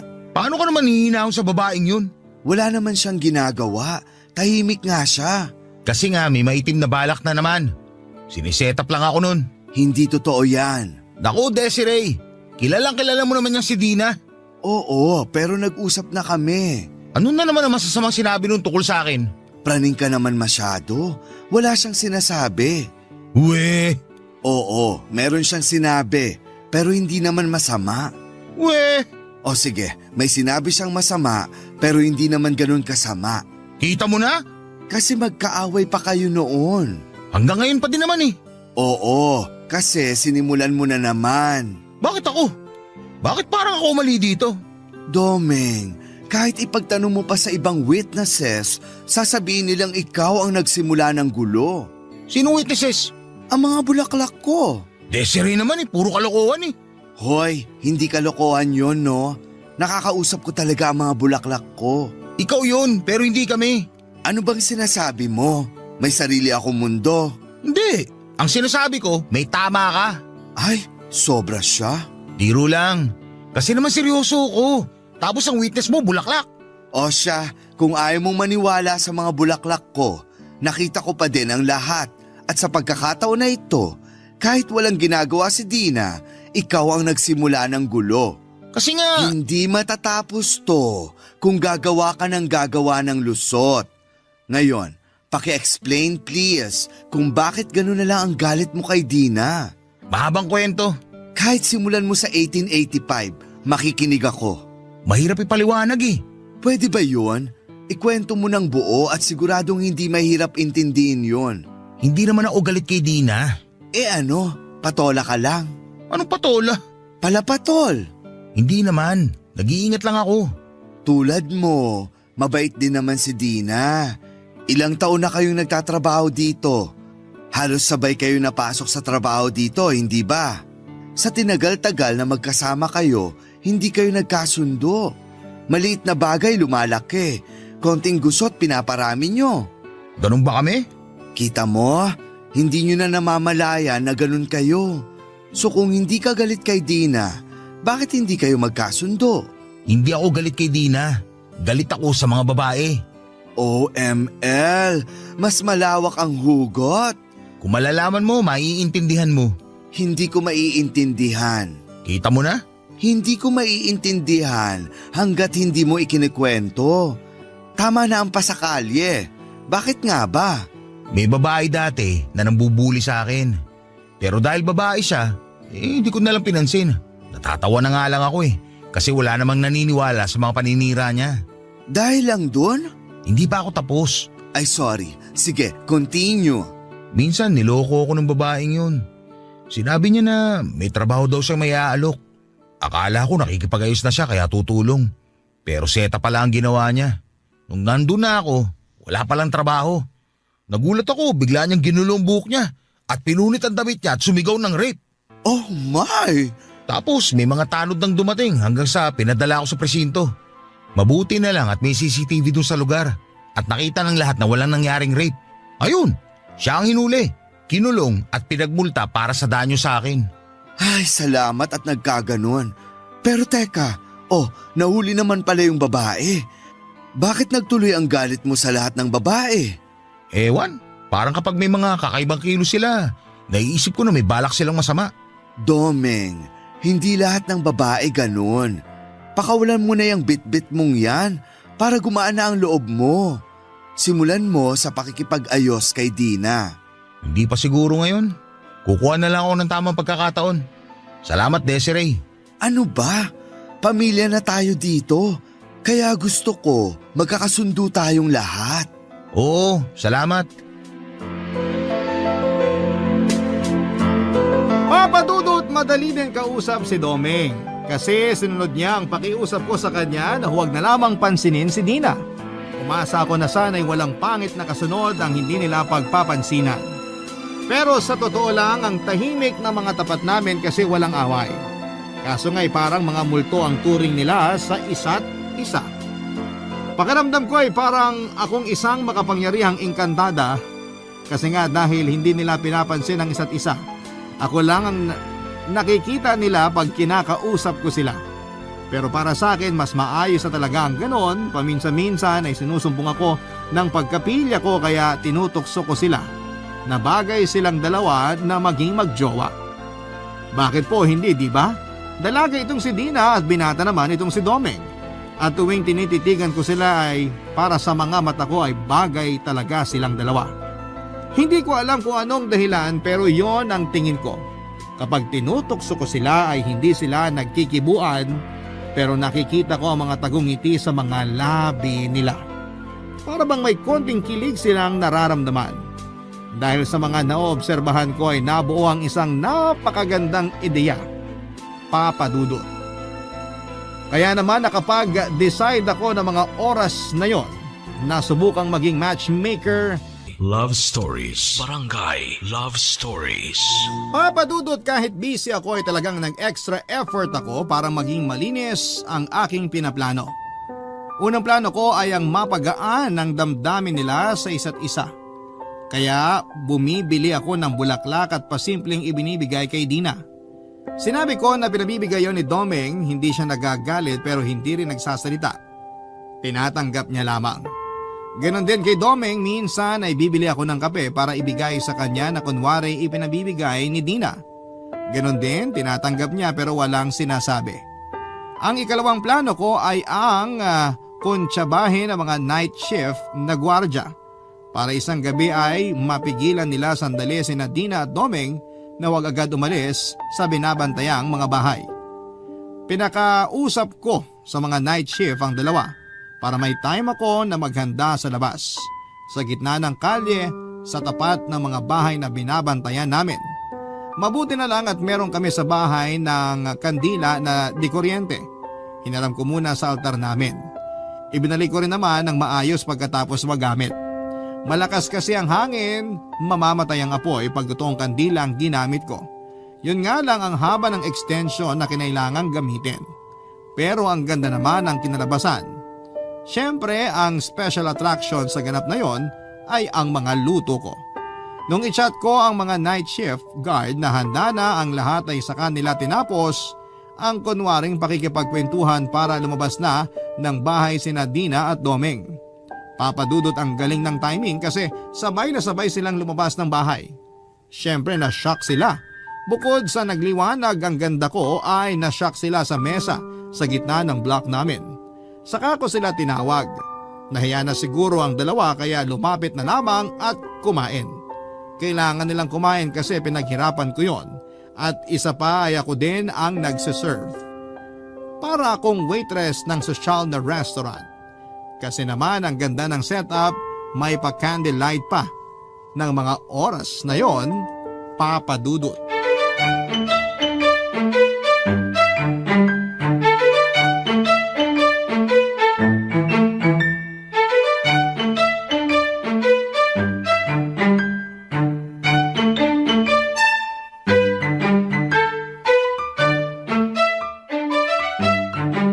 Welcome to Block 15 Restaurant. I'm Desiree and I will serve you tonight. Wow, Inglesera. Inaral kong mabuti yon mula kahapon. Please have a seat. Sandali, bakit kami uupo? Oo nga, nasan yung kadate mo? Kaloka, wala akong kadate. Huwag niyo na ngang ipaalala na sasaktan lang ako. Ay, sorry. Para kanino tong setup? Obvious ba? Para sa inyong dalawa. Sa amin? Plangak! Domeng, pakihila ang upuan ni Dina. Ha? Saan ko dadalhin? Kaloka talaga. Ibig kong sabihin, paupuin mo na si Dina. Alalayan mo ang Silya. Wag na. Kaya ko naman. Shh! Ako ang server, kaya makinig kayo. Go, Domeng! Salamat. Walang anuman. Wala pong champagne, kaya white wine na lang. Naku, sandali. Bawal yan. Ano bang bawal? Tapos na ang duty nyo. Saka hindi naman tayo magpapakalasing. Kung sa bagay. O sige, pahingi.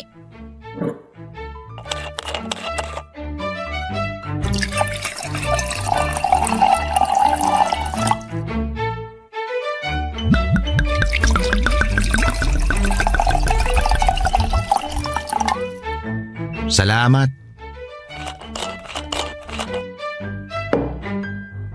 Eto po ang dinner nyo. Doon lang po ako sa gilid. Tawagin nyo lang po ako pag may kailangan. Salamat. Ang ganda naman itong ginawa ni Desiree. Ngayon lang ako nakaranas ng ganito. Ako din eh. Salamat ha. Naku, wala akong alam dito.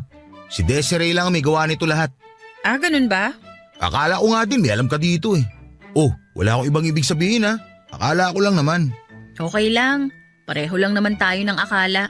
Kain na tayo. Gutom na ako eh. Oo nga, ako din eh. Ano ba to? Tanggalin ko na nga tong takip. Wow! May soup, may liempo, may gulay. Baka makailang rice ako ah. Ako din. Woo! Kabog! Si Desiree pumapalakpak pa. Oo nga eh, baka may kalapate. Salamat pala ha. Bakit ikaw ang nagpapasalamat? Dapat ako. Saan ka naman nagpapasalamat? Sa mga bulaklak na binibigay mo. Bulaklak? Oo. Sandali. Ikaw ba nagpapadala ng mga kape sa akin? Anong kape? Kung ganun, hindi ikaw nagpapadala ng kape. Teka, ibig sabihin hindi din ikaw ang nagbibigay ng bulaklak? Hindi. Bakit naman ako magpapadala ng bulaklak sa'yo? Bakit din ako magbibigay ng kape? Ano ako, nasisiraan ng ulo? Ano din ako? Nababaliw? Talaga? Ay! Ano nangyari? Kanino galing yung mga bulaklak na inaabot mo sa akin? Yung mga kape, sino bumibili? Ha? Ako! Nakakainis ka! Makauwi na nga! Uuwi na din ako. Sandali! Papa Dudut, pumalpak ang plano ko at pati ako ay nadamay na po sa away nung dalawa. Kasi kinabukasan ay nagbalik sila sa dati. Yung talagang dati na konting kibot, may nasasabi sila sa isa't isa. Siyempre, ang sitahan nila ay sa away lagi napupunta. Kaso tuwing referee mode na sana ako para umawat, palapit pa lamang ako ay sinasabihan na nila akong huwag makialam sa away nila. Napapahiya ako sa sarili ko tuwing nangyayari yon. Umuuwi na lamang ako sa bahay pagkatapos nila akong itaboy. Isang umaga nag-away na naman ang dalawa. As usual, itinaboy na naman nila ako at pag-uwi ko sa bahay pakaramdam ko ay wala akong makausap. Since umaga pa noon, sa gabi pa darating ang mga karelyebo nilang night shift na mga gwardya. Sakto naman na day off noong mga kasama ko sa bahay ng araw na yon kaya umalis silang lahat at ako lamang ang naiwan sa bahay. Ayoko naman pong kausapin ang sarili ko, yung mga bulaklak ko naman ay nasa labas ng bahay. Ayoko namang lumabas ulit at kausapin ang mga bulaklak ko, makikita ko kasi sina Dina at sina Domeng. Masama pa ang loob ko sa pagtataboy nila sa akin. Kaya ayoko talagang lumabas at ayoko na muna silang makita.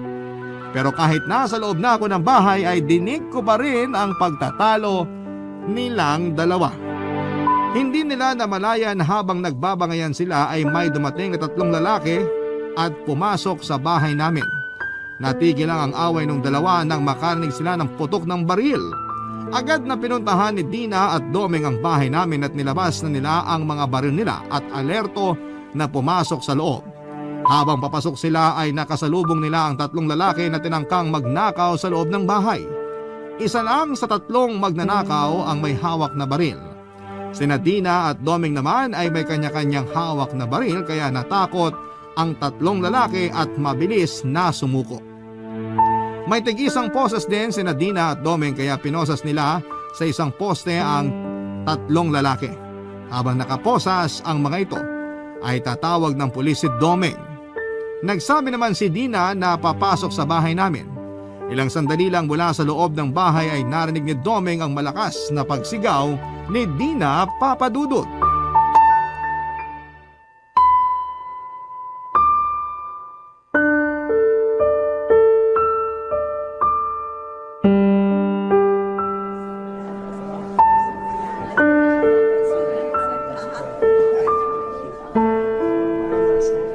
Uy, Dina.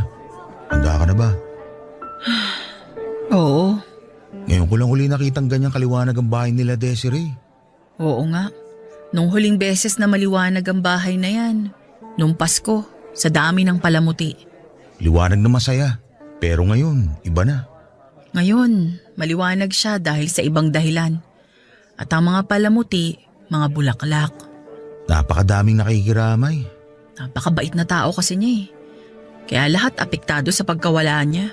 Isipin na lang natin na nasa magandang lugar na siya. Pero mamimiss ko siya. Yung mga kabutihan niya. Laksan mo loob mo. Oo. Ipagdasal na lang natin siya. Ano bang pinagsitsikahan nyo? Uy! Desiree! Ano ka ba naman? Nakakagulat ka naman. Ayan, kakakape nyo, nervyoso at nervyosa na kayo. Saan ka ba galing? Bakit wala ka sa loob? Bumili ako ng kape. Tara, magkape tayo. Ikaw kakasabi mo lang na nagiging nervyoso na kami kakakape. Tapos magpapakape ka? Ito naman, may juice din akong binili. Tara na, hinihintay na kayo ni Sir. Huwag ka nga manakot. Biro lang. Siyempre, isa kayo sa mga sobrang kaklose ni Sir. Nakakalungkot talaga. At sa Amerika pa siya binawian ng buhay. Buti pala, naiuwi siya dito. 3 linggo din bago naiuwi ang katawan niya. Yan kasi ang hiling niya, na dito siya maiburol at mailibing. Teka, ikaw naman, kumusta yung tama ng baril sa'yo? Hindi naman niya naapektuhan ang ganda ko. Nakakainis ka, puro ka biro. Muntik mo nang ikamatay ang tama ng baril sa'yo. Oo nga, buti na lang hindi maluba ang tama kung hindi. Kundi ano, ako sana yung pinaglalamayan. Hoy! Ayokong isipin yan. Alam mo, noong mahina ka pa, ayaw ko din tanungin baka makasama sa'yo. Pero ngayong medyo okay ka na, siguro pwede na mag-usisa. Bakit ka ba kasi nanlaban pa dun sa mga magnanakaw? Nakakaloka, na-misinterpret nila ako. Hindi naman ako manlalaban. Tatakbo sana ako papasok ng bahay para isara yung pinto. Napalakas lang ang tili ko, kaya ayun, nagulat yung magnanakaw kaya nakalabit ang baril. Ibig mong sabihin nagulat lang sa'yo yung magnanakaw? Mismo. Kaya nga naawa rin ako. Pero nagtangka pa rin silang magnakaw. Kaya kailangan pa rin nilang maparusahan. Oo no, bunti ka na nga. Ano? Alam mo pa Juliet yan? Wait ako machuchugi basta-basta. Masamang damo akyes. Tigilan nyo na nga yung ganyang usapan. Pero ito, walang biro. Masaya ako. Grabe ka, namatay na si Sir, masaya ka pa. Luka-luka, hindi dahil doon. Eh anong dahilan? Ayan. Alin? Ayan. Ano nga? Ginit ulo, high blood. Ang sinasabi ko, kayong dalawa. Napakasaya ko at okay na kayo. Kung di pa ako muntik mamatay, hindi pa kayo magbabate. Kaya may silbi din yung pagkakabaril sa akin. Hoy, huwag ka nga magbiro ng ganyan. Muntik mo nang ikamatayan. O siya, basta yung pangako nyo sa akin ha, na hindi na kayo mag-aaway uli. Ako naman, wala na sa akin yun. Ako din naman. Oh, bakit parang galit ka? Kasi yung sinabi mo parang hindi ako marunong tumupad sa pangako eh. Ikaw lang nag-iisip niyan. Ano, masama akong tao? Sinabi ko ba? Nakakaloka, kakasabi ko lang. Ayun na naman, papunta na naman sa away. I-upstage niyo pa ang burol ni Sir, ha? Joke lang. Sinusubukan ka lang namin. Nakakaloka kayo. Basta ha, kahit anong mangyari, ang pangako ay pangako. Oo, hindi ko nakakalimutan yun. Di na. Oo naman, pangako yun eh. O siya, tara na. At nang masilip niyo na si Sir. Papa Dudut, syempre napatunayan ko po na hindi ako yung pinaglalamayan. Kasi eto po ako at nagkukwento pa. Inatake po sa puso ang amo kong lalaki sa Amerika po siya binawian ng buhay. Inuwi po rito sa Pilipinas ang katawan niya sa kahilingan niyang sa bahay niya iburol. Ako naman po kahit may benda at iika-ika ay punong abala pa rin para asikasuhin ang mga bisita. Matanda na rin po kasi si ma'am kaya hindi na masyadong makapag-estima ng mga nakikiramay. Dahil nga po sa mabait ang mga amo ko ay nakiramay ang buong village mula Block 1 hanggang sa amin sa Block 15. Kaya pagod na Philippines ang ganda ko sa pag-aasikaso. Siyempre kilala ko bilang machika kaya pinangatawanan ko po ang aking reputasyon. Kaya si Nadina at Doming na pinakitaan ng kabutihan ni Sir ay apektado rin sa pagkawala niya. Tumulong din ang dalawa sa pag-iistima ng mga bisita. Malungkot man ang eksena ay masaya pa rin ako. Masaya ako hindi lang dahil sa hindi na nag-aaway si Nadina at Doming kundi napaka-sweet nila. Papa Dudut dahil sa magandang turingan ni Nadina at Doming sa isa't isa noong lamay. Feeling ko ay may suot akong korona habang rumarampa. Bit-bit ang mga kape at mga chichirya. Ramdam ko po na ako ang nagwagi dahil sa pagkakaayos nilang dalawa. Hindi ko lang sila basta na pagkasundo kundi na pagkaisa ko pa sila. Isa lang ang nasabi ko noon, bongga! At hanggang ngayon ay bongga pa rin kasi mag-iisang taon nang magkarelasyon ang dalawa. Ang first anniversary nila ay kasabay ng babang luksa ni Sir. At ako naman, ganun pa rin. Wala pa rin love life pero okay lang. Itutuloy ko na lang ang pagiging ina sa mga kasama ko sa bahay at sa mga security guard na kapitbahay. Salamat po Papa Dudut sa ibinigay ninyong oras para may parinig ang kwento ko sa Barangay Love Stories. Kayo talaga ang official number 1 ng inyong forever, kapuso at kabarangay, Desiree. Nagustuhan ng iyong napakinggan? Ituloy yan via live stream sa www.gmanetwork.com/radio. Barangay LS 97.1 Forever. Ang mga kwento ng pag-ibig, kwento ng buhay at kwento ng pag-asa dito sa Barangay Love Stories. Love Stories. May mga bagay sa sarili natin na hindi natin kayang tanggapin at aminin. Kaya bago pa tayo questionin at husgahan ng iba ay pinipilit po nating ibaon sa pinakamalalim na parte natin ang sikretong ito. Ikaw kabarangay, kaya mo bang ipagsigawan sa mundo ang sekreto mo? Dear Papa Dudut, ako nga pala si David, 35 years old, dating OFW at nagbalik na ako sa Pilipinas ngayong taon lamang. Hindi madali ang buhay OFW. Totoong mas malaki ang perang pwede kong kitain doon. Pero may ibang hila ang Pilipinas na hindi ko ipagpapalit kahit saang bansa man ako mapunta. Kaya nga after 10 years ng pakikipagsapalaran sa ibang bansa ay nagdesisyon akong umuwi na sa Pinas. Hindi lang para magbakasyon kundi para permanente nang tumira dito. Umuwi ako sa bahay ng nanay ko, siya at ang bunso kong kapatid na si Brian ang kasama ko sa bahay. Mas bata ng 10 taon si Brian sa akin. Pero kung pagiging mature lang at matalino ay alam kong mas lamang siya kesa sa akin. Wala na kaming tatay. Noong kasagsagan ng COVID ay binawian siya ng buhay. Hindi ako umuwi noon at maraming dahilan kung bakit. At habang pinagpapatuloy kong ilahad ang buhay ko rito sa Barangay Love Stories, maintindihan ninyo kung bakit ako lumayo noon, Papa Dudut.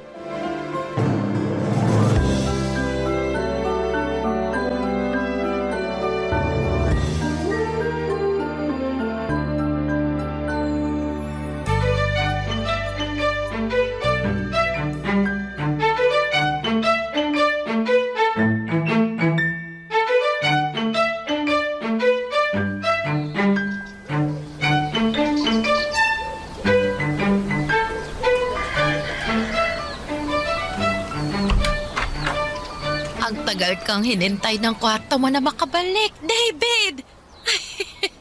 Welcome back, anak! Salamat, Nay. Parang walang pinagbago ang kwarto ko ah. Oh, naka-display pa rin sa dingding ang picture ko nung high school graduation ko. Pansinin mo rin ang bedsheet mo. Iyan ang paborito mong bedsheet, hindi ba? Ito nga yun. Ito yung pinagtagpi-tagpi ni Lola Inday ng mga retasong tela para makagawa ng bedsheet. Di ba yan yung project mo sa, home economics class ba yun? Nako, Nay. Ako ang pinakamataas na grade noon sa home economics. Dahil dito sa bedsheet na tinahi ni Lola Inday. Samantalang ang ambag ko lang naman noon abutan siya ng gunting at karayom. Hindi ko ipinagamit kahit kanino ang bedsheet na to. Nainggit nga si Brian nung nakita niya tong bedsheet. Bakit daw hindi siya ipinagtahi ni Lola Inday ng ganito? Ang bilis na talaga magselos nun ni Brian, no? Sinubukan naman siyang tahian ng Lola Inday niyo noon. Kaya lang... Kaya lang, hindi natapos ni Lola Inday na tahiin kasi namatay na siya agad.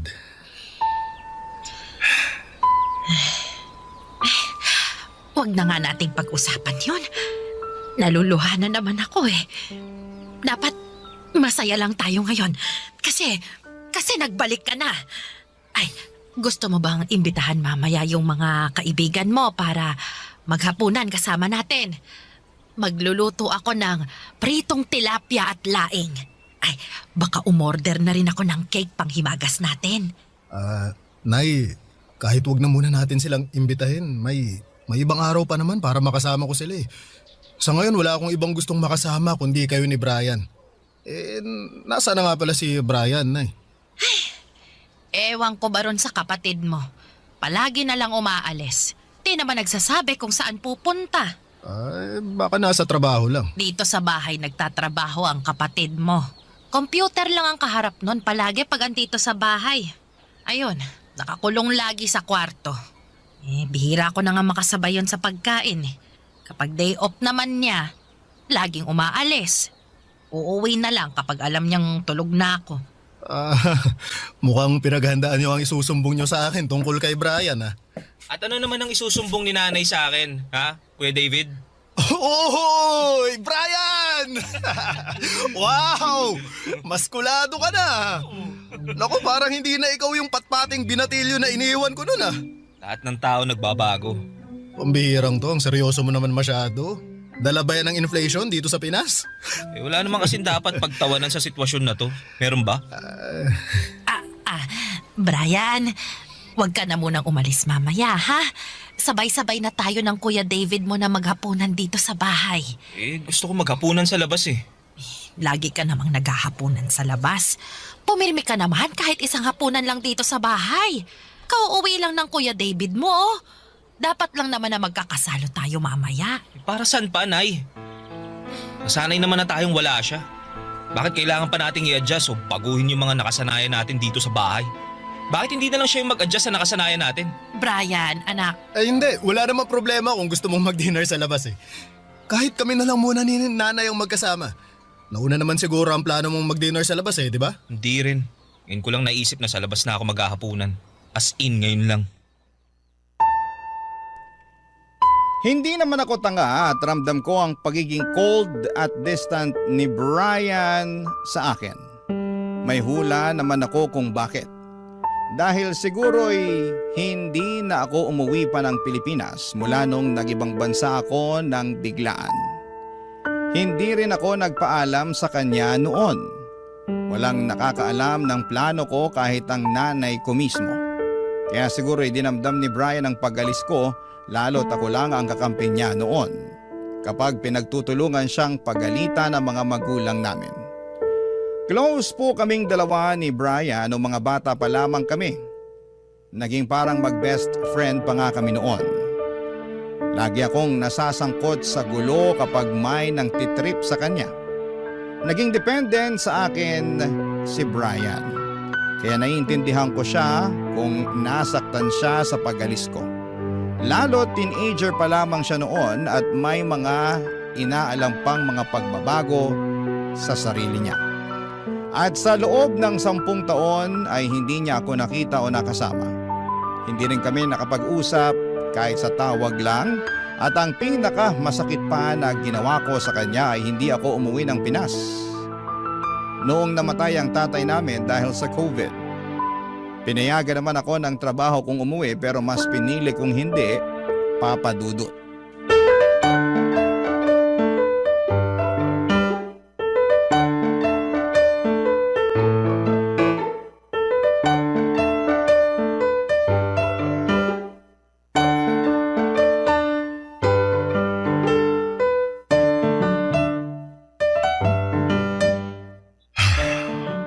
Nasaan na ba yung si Brian? Wow! Laki! Ayun lang pala. Brian, pwede ba kitang makausap? Anong kailangan mo? Busy ako. Wala naman. Naisip ko lang makipagkwentuhan sa'yo. Para kasing ilang araw mo na akong iniiwasan eh. Lahat ng tao iniiwasan ko. Talaga ba? Dati naman gustong-gusto mong napapaligiran ng mga tao. Hanggang ngayon ba iniisip mo pa rin na bata ako? Nakatulad pa rin ako ng dati? Tagal mong nawala, kuya. Hindi imposible ang pagbabago sa akin. Nagtatanong lang ako ha, hindi kita inaatake. Para kasing walang karapatan ng ibang tao na magbago eh. Uy, hindi naman ganun ang ibig kong sabihin. Medyo nagulat lang ako na... di bale. Basta gusto lang naman kitang kumustahin talaga eh. Okay lang ako. Lumabas ka na, may ginagawa pa ako. Nagpalit na pala kayo ng kwarto ni nanay, no? Matagal na. Pagkalibing ni tatay, nakipagpalit na si nanay ng kwarto sa akin. Masyado na raw tong malaki para sa kanya. Baka ayaw niya lang maalala masyado si tatay. Ikaw ba? Naalala mo pa rin si tatay? Ano ba yung pinagkakaabalahan mo ngayon? Tumatakbo ka pa rin ba tulad ng nauuso ngayon? Basketball? Anong mga movie pinapanood mo? Hindi ako tumatakbo at mas lalong hindi ako nagbabasketball. Pelikula? Wala akong hilig dyan. Alam mo naman yun, di ba? Alam ko namang wala kang hilig manood ng pelikula noon. Pero naisip ko lang, sabi mo nga lahat nagbabago. Baka ngayon mahilig ka ng manood ng pelikula. Ayain ko sana kayo ni nanay na manood ng sine sa Sabado eh. Hindi ako pwede sa Sabado. Kung hindi Sabado, sa Linggo o kahit kailan ka pwede. Wala pa naman akong balak maghanap ng trabaho ngayon kaya free ako kahit anong oras. Mas mabuti pa ako maghanap ka na lang ng trabaho para hindi ako lagi kinakausap mo. Kung ayaw mo manood ng sine, siguro naman, mahilig ka pa rin magbasa ng mga magazine? Hindi ako nagbabasa ng mga magazine. Sinungaling pa to Ano tong magazine na binabasa mo kanina ha? Ito Ano ba Kuya David? Huwag mo kong pakialaman yung magazine ko. Akin na. Hindi ako nakikipagbiruan ha. Teka. Brian, ba't ka nagbabasa ng malalaswang magazine ha? Akin na nga yan. Huwag pakialam mo. Ano ba masama rito ha? Wala namang masama. Nasa tamang edad ka na para magbasa ng ganitong adult magazine. Yun naman pala eh. Lumabas ka na nga. May gagawin pa ako. Teka. Bakit mga lalaking nakahubad daw meron dyan sa magazine na yan? Brian, bakla ka ba? Di ako bakla no. Nakalimutan ng kakilala ko yan sa coffee shop nung nagkita kami kanina. Babalik ko bukas. Pero bakit titig na titig ka kanina habang binabasa mo yung magazine na yan? Na-curious lang ako. Tsaka may matitino namang articles dito sa magazine na hindi puro kalaswaan ang ino-offer. Masyado ka lang mapanghusga. Ang tagal mo tumira sa ibang bansa pero di ka pa rin open-minded. Ay, alam mo Brian, wala namang masama kung bakla ka eh. Alam mo kung ano yung masama? Yung nangingialam ka sa buhay ng iba. Pero bakla ka. Hindi nga ako bakla. Pwede nga. Di ka bakla? Sinabi na hindi ako bakla! Nagulat ako sa pagsigaw ni Brian. Nagalit siya sa akin at lumabas na ako ng kwarto niya para magpababa na siya ng emosyon niya. Alam kong mali na dineretsa ko siya ng ganon. Akala ko kasi ay open na siya sa kasarian niya kahit na hindi niya aminin. Ramdam kong bakla si Brian. Wala namang straight na lalaki ang titingin sa mga gay magazine, hindi ba? Ang mga straight na lalaki ay naiilang kapag nakakakita ng hubad na katawan ng ibang lalaki. Nakita ko pa si Brian na nakatitig sa laman ng magazine habang nagpapakawala ng pilyong ngiti. Hindi naman sana ganito kalala ang pagdududa ko sa kasarian ni Brian. Pero nung mga bata pa lamang kami ay laging sumasama si Brian sa mga kalaro niya para magbahay-bahayan. Imbes na siya ang ama o anak na lalaki ay siya madalasang magpresenta bilang isang nanay. Kahit naman may mga babae silang kasama sa larong yon. Isang beses din sa pakikipaglaro niya ng kasal-kasalan, siya rin ang naging bride. At nahuli ko nga siya, Papa Dudut, na hinahalikan ang kanyang groom nang walang pag-aalinlangan ng mga oras na yon. Barangay Love Stories. Barangay Love Stories. At kahit sinabi na ni Brian na hindi siya bakla ay ayaw ko pa rin yung paniwalaan. Inobserbahan ko siya sa bawat galaw niya dahil doon ay mas lumakas ang kutob kong bakla nga siya. Gusto ko siyang paaminin pero hindi ko magawa. Problema ko na siguro ito. Gusto kong pinapatunayan na tama mga hinala ko. Sorry na lang sa kapatid kong si Brian kung siya ang pinuntirya ko. Kaya naman gumawa po ako ng mga paraan para mapaamin ang kapatid ko sa totoong kasarian niya. May nakilala akong babae sa bar, itago na lang natin sa pangalang Lily, kaedad ni Brian. Naisip ko magagamit ko si Lily para mapaamin ang kapatid ko. Kinaibigan ko si Lily at napapayag na kitain ito si Brian sa bahay namin. Importanteng malaman ko ang katotohanan sa kapatid ko.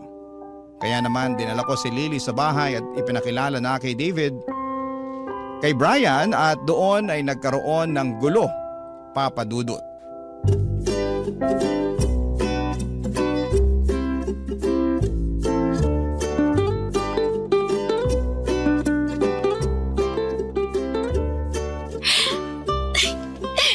Sigurado ka, magugustuhan ko kapatid mo, ha? Ay, oo. Di hamak na mas gwapo yun kaysa sa akin. Bakit kasi hindi na lang ikaw? Okay naman na ako sa'yo, Ayan na siya. Pababa na ng hagdan. Nasaan si nanay? Nagsimba. Sinundo ng kaibigan niya kanina. Okay. Alis na ako. Uy, teka lang muna. May ipapakilala kasi ako sa'yo. Hi, Brian. Sino ka? Bakit mo ako kilala? Ako si Lily. Friend ako ng kuya mo. Nakilala ko siya sa Bible study. Oo, tama yun.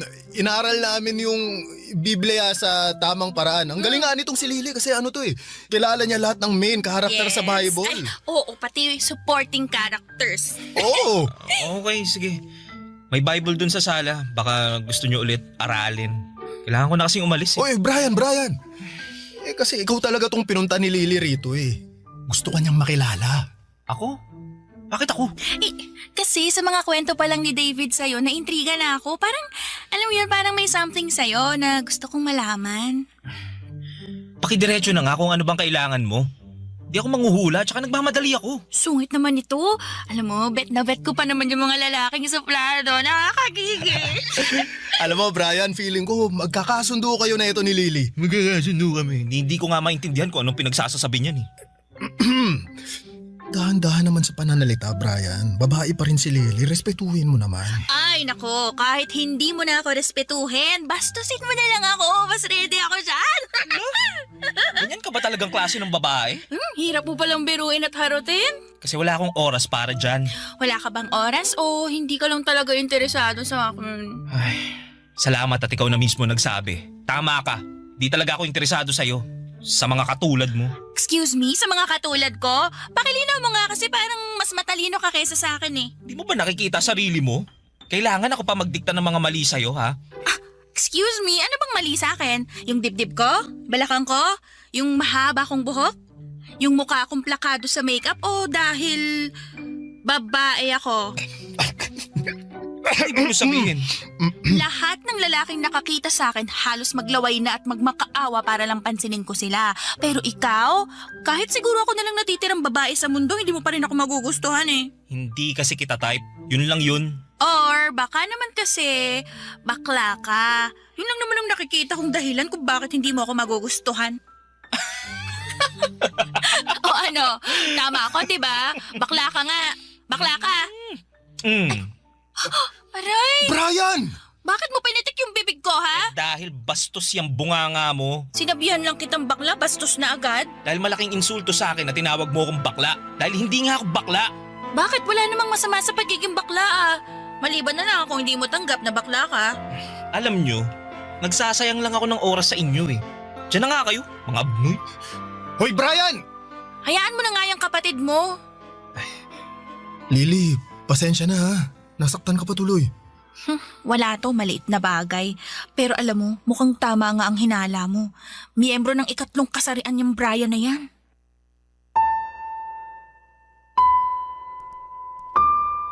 Habang tumatawa ng walang hinto si Brian ay biglang nag-flashback sa akin noong mga bata pa lamang kami.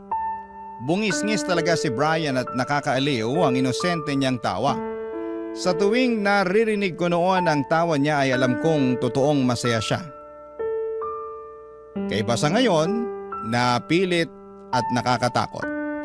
Malalim at parang may ibang kahulugan. Noong mga bata pa lamang kami, Papa Dudut, wala akong ibang gustong makita at marinig kundi ang tawa ni Brian. At madalas kong naririnig yon sa tuwing kasama niya ang best friend niyang si Ralph. Natatandaan ko pa sila madalas ang magkasamang dalawa.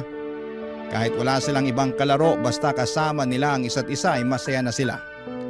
Palaging inaabutan ni Ralph ng bulaklak si Brian. Galing yon sa mga pananim ng kanyang nanay. At natatandaan ko pa na laging inuuwi ni Brian ang mga bulaklak na yon at nilalagay sa kanyang tabi bago siya matulog. Kapag lanta na ay saka naman niya isinisiksik sa mga paborito niyang libro ang mga bulaklak na yon. Noong umalis si Ralph sa lugar namin ay hindi ko na muling narinig ang inosente at masayang tawa ni Brian. At palagi ko siyang nahuhuli na inaamoy-amoy ang mga natuyong bulaklak na inipit niya sa kanyang mga paboritong libro, Papa Dudut.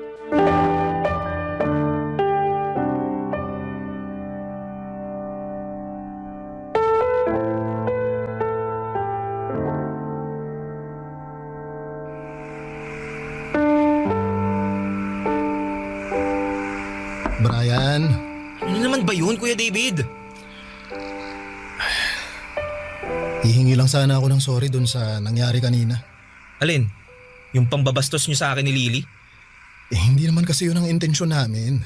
Gusto ko lang ireto si Lily sa'yo. Mabait naman yun. Bulgaran lang magsalita pero maayos yun. Bakit hindi na lang ikaw ang manligaw sa kanya kung maayos siya sa paningin mo?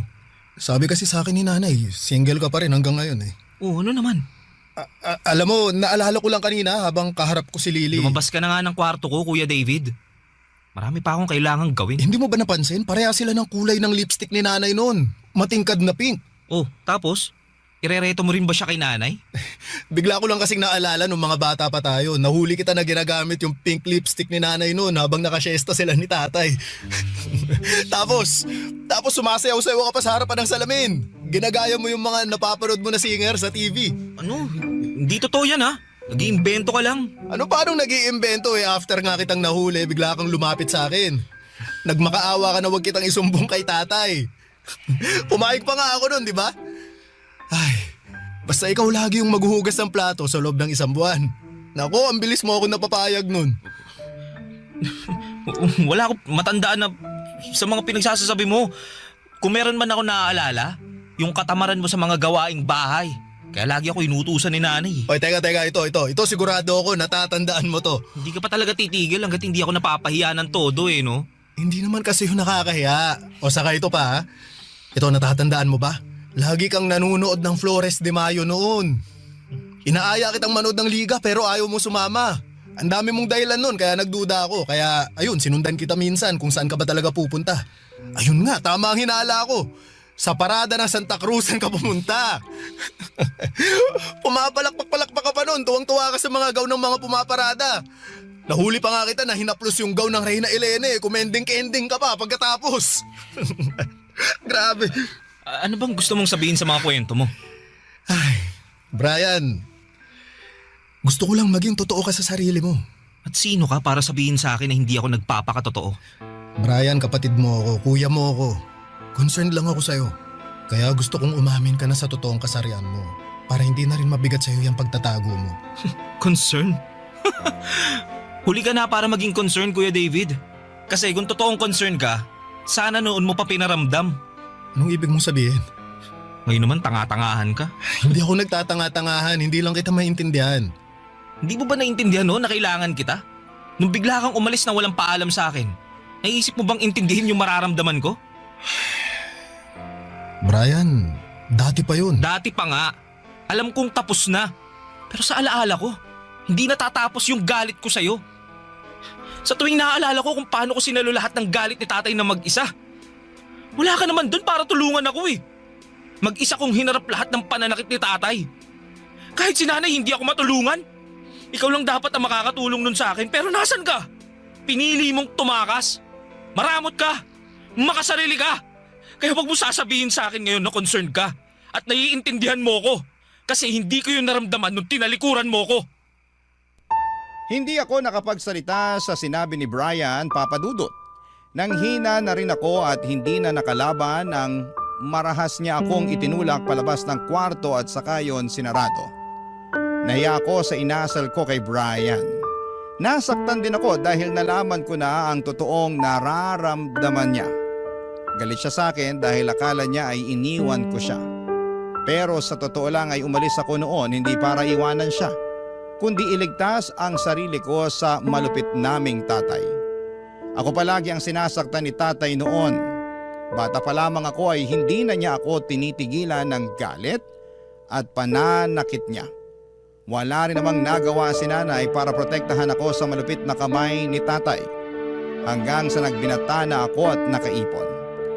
Nakahanap ng pwedeng paraan para matakasan si tatay. Walang pasabi sa kahit na sino at inayos ko lahat ng kailangan ko para makapunta ng ibang bansa. Yon siguro ang pinakamasaya at pinakamaluwag sa loob na nangyari sa akin. Nang makasakay na ako ng eroplano palayo sa lugar na puro na lamang puot ang sinapit ko. Mula noon ay hindi na ako bumalik pa. Maski na nung namatay si tatay, ayoko pa rin siyang makita noon. Pero hindi ko inakala, Papa Dudut, na sa kalayaan ko, ang kapatid ko namang si Brian ang nakulong. Barangay Love Stories. Barangay Love Stories. Hindi ko na nga pinaamin pa si Brian sa kanyang kasarian. Kahit alam kong may tinatago siya pero mas priority ko noon na maging maayos kaming magkapatid.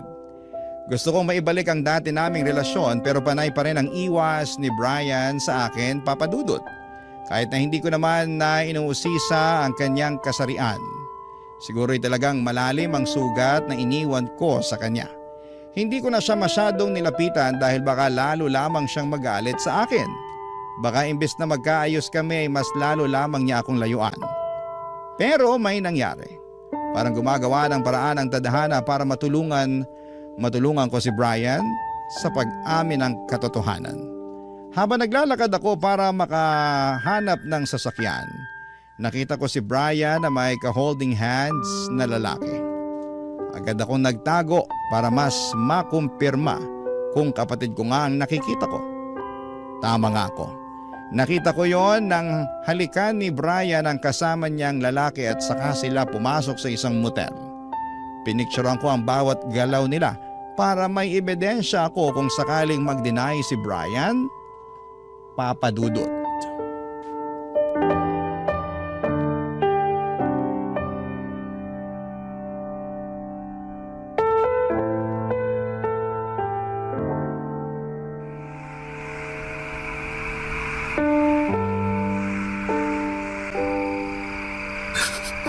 Sasasabi mo? Nakita kita kanina. May ko-holding hands ka. Uy, di totoo yan ha. Akala ko rin, hindi totoo eh. Baka mali lang ang kita ko, pero... Nung humarap ka ng konti sa direksyon ko para halikan yung lalaking kasama mo, yun! Doon ko napatunayan na hindi ako dinadaya ng mga mata ko. Wala akong oras para dyan sa mga kasinungalingan mo, kuya. Hindi nagsisinungaling ang camera ng cellphone. Gusto mong makita yung pictures nyo ng kasama mong lalaki? Ang sweet nyo nga eh. Ano to, mansary date ba to? Anniversary? O gusto nyo lang magpababa ng init ng katawan sa motel? Ha? Hindi ko alam yung sinasabi mo. O ito. Imposibleng magsinungaling ang cellphone ko. O ayan, tingnan mo ngayon. Ikaw yan, di ba? At sino ba yung kahalikan mong lalaki ha? Hindi ko siya hinalikan. Napuwing kasi siya kaya lumapit ako para hipan yung mata niya. Ah, ganun ba? Pero ang layo naman ang mata niya sa labi. Bakit sa labi ka nang hihipan? Mali lang yung kuha mo ng picture. Siguro tapos ko nang hipan yung mata niya tsaka medyo napadikit ako ng konti sa labi niya. Pero hindi ko siya hinalikan no. Mali lang talaga yung nasa cellphone mo. Oo nga. Mali nga siguro nang kuha tong cellphone ko. Pero tama naman siguro yung nakikita natin pareho sa picture na magko-holding hands kayo, no? Hindi rin. Ano yan? Inaalalayan ko lang siya papasok nung... Motel? Papasok ng motel? O bakit kayo papasok sa motel? Makikiihi kayo? Kakain ng half chicken? Pansit? Ano ba? Boss ko yan! Tama, boss ko yan! Kailangan naming mag-meeting at dyan sa lugar na yan yung pinakamalapit na pwede naming puntahan eh. Sa pagkakatanda ko, merong katabing coffee shop yung motel na yan eh. Bakit hindi na lang doon para hindi kayo napagdududahan? Mas malakas yung wifi sa motel na yun. Tsaka may restaurant naman yung motel na yun eh. Oo, umorder kami ng half chicken tsaka pansit. Kailangan namin kumain habang nagmi-meeting. Ah, ganun pala yun. Tsaka no, mas tahimik din kasi sa motel eh, no? Oo naman. Oo. Para makapag-usap kaming dalawa ng maayos. Hindi nakakarinig ng ingay ng mga sasakyan o ng ibang tao. Tama ka ron. Okay. Grabe kainis, maling-mali talaga tong cellphone ko ng mga kuha. Hindi na pwedeng gamiting ebidensya to. Pero kasi sa pictures nyo nakuha ko, ang sweet nyo talaga eh. Parang bagong kasal. Teka. OA naman yung bagong kasal. Masaya lang kayong tingnan. Sino ba naman kasing hindi sasaya kung kasama mo ang boyfriend mo, di ba? Sinabi ko na nga sa'yo ang lahat. Boss ko yan at wala kaming relasyon. Inalalayan ko lang siya kaya parang nakahawak ako ng mahigpit sa kamay niya. Respeto ko yun sa kanya bilang boss ko, no? Saka kapag napuwing ang kasama mo, hindi mo ba siya tutulungan? Tsaka... Brian, tama na nga. Magpakatotoo ka naman. Ginagawa mo na akong tanga eh. Kahit sinong inosente kapag pinakita tong pictures nyo, mag-iisip ng iba eh. Madumi ka lang talaga mag-isip? Madumi akong mag-isip o ayaw mo lang tanggapin na totoo ang iniisip ko tungkol sa'yo? Sumabog na ako noon dahil sa mga walang kwentang rason ni Brian sa kung sino ang kasama niyang lalaki na pumasok sa motel. Hindi ko talaga siya mapiga, Papa Dudut. Hindi ko pa rin mapaamin. At ang nakakainis dito ay parang hindi pa siya apektado at hindi man lang makaramdam. Ginagawa niya akong tanga. Pero higit sa lahat ay mas ginagawa niyang tanga ang sarili niya. Alam ko namang hindi lang ako ang nakakahalata sa pagiging kloseta niya. At ako na rin mismo ang naaawa dahil sa pagtatago niya. Pero ano bang magagawa ko kung ayaw pa rin niyang tanggapin ang katotohanan sa sarili niya? Nagmadali si Brian na mag-walk out sa akin at pumasok sa kwarto niya. Alam kong nasaktan ko siya sa pagpiga ko ng impormasyon tungkol sa kanya. Nakonsensya ako, mali nga siguro ang parang ko ng pagpapaamin sa kanya. Kasi totoo naman din na sa tuwing pinipilit natin ang isang tao ay mas lalo itong nagtatago at lumalayo. Kaya naman nakaisip ako ng ibang paraan para mas lumapit siya. At sa pagkakataong yon ay umami na, Papa Dudut.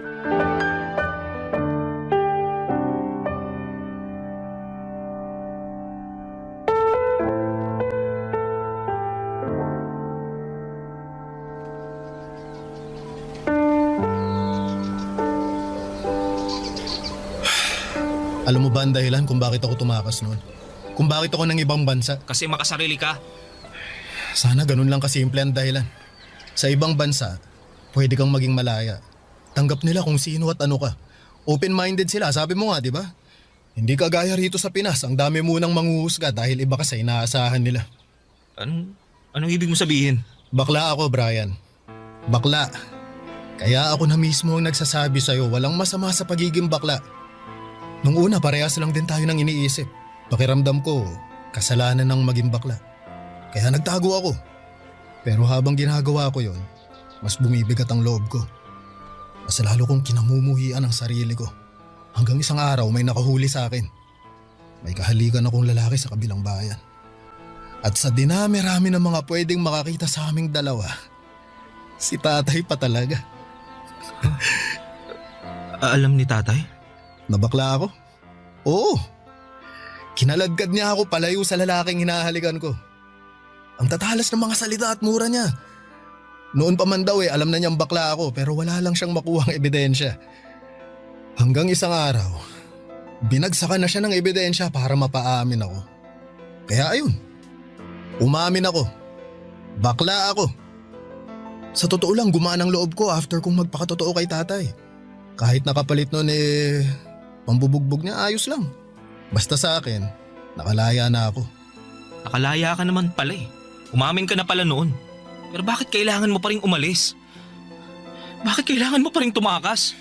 Kasi pinaparamdam pa rin sa akin ni tatay ang panghuhusga niya. Kahit malaya na ako sa totoong kasarian ko, pakiramdam ko, nakakulong pa rin ako sa galit ni tatay. Kaya umalis ako. Pasensya na kung tumakas ako ha. Kasi yun lang naman ang alam kong paraan para makawala na kay tatay. At tama ba yung ginawa mong pagtakas? Yung pag-iwan mo sa amin? Siguro mali para sa inyo. Pero para sa akin yun ang pinakatamang ginawa ko. Kasi sa pagtakas ko rito sa Pinas, nakahanap ako ng kalayaan sa ibang bansa. Doon ko rin nahanap yung mga taong tumanggap sa akin. Malayong malayo sa mga taong nakakasama ko nun dito sa atin. Kaya masisisi mo ba ako kung hindi na ako bumalik? Bakit hindi mo sinabi sa akin noon? Kasi natakot ako na baka hindi mo ako maintindihan. Natatakot pa ako sa totoong kasarian ko noon. Baka katulad ka rin ni tatay na huhusgahan kung sino ang totoong ako. Si nanay, alam niya ba? Oo, hindi lang namin pinag-uusapan. Hindi siya makapaniwala na bakla ako pero wala naman na siyang magagawa kung ito na yung landas na pinili ko eh. Kuya, masaya ka ba talaga? Hindi naman ako laging masaya. Hindi naman kasi lahat ng tao tanggap ako kahit moderno na ang mundo. Nakakaramdam pa rin ng diskriminasyon. Parte na siguro yun ang pagpapakatotoo ko pero ang mahalaga, malaya ako. At alam mo, gusto kong maging malaya ka rin tulad ko. Hindi ako bakla. Okay, naiintindihan ko. Basta tatandaan mo kahit sino at ano ka pa. Kapatid kita at mahal kita. Ha? Ano Brian? Gusto mo bang magkape? Tara, samahan mo ako. Meron akong alam bakla na… Bakla ako.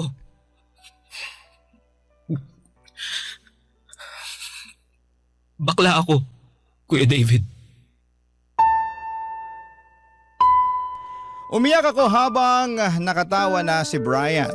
Habang paulit-ulit niyang sinasabi at inaamin na bakla na siya. Niyakap niya ako at nagpasalamat. Niyakap ko siya pabalik at nagpasalamat din. Nagpapasalamat ako na sa wakas ay gumaan na ang kalooban ng kapatid ko.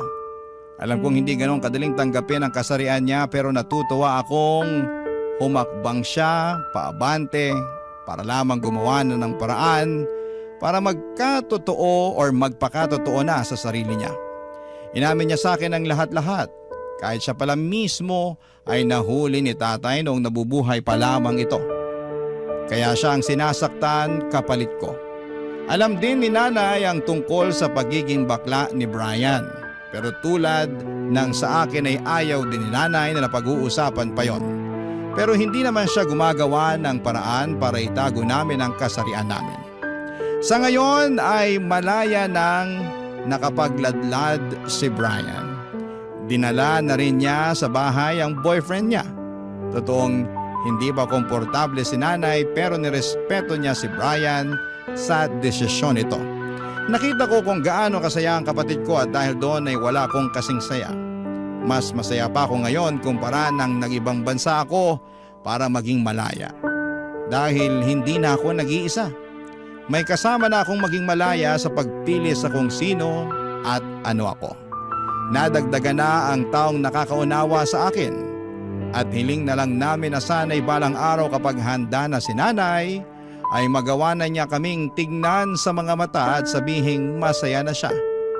Nang buo sa pag-amin namin sa totoo. Maraming salamat po sa pagbasa ng aking liham.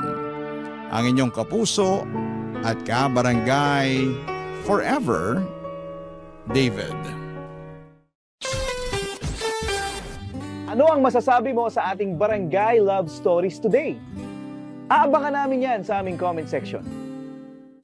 Ang mga kwento ng pag-ibig, kwento ng buhay at kwento ng pag-asa dito sa Barangay Love Stories. Love Stories.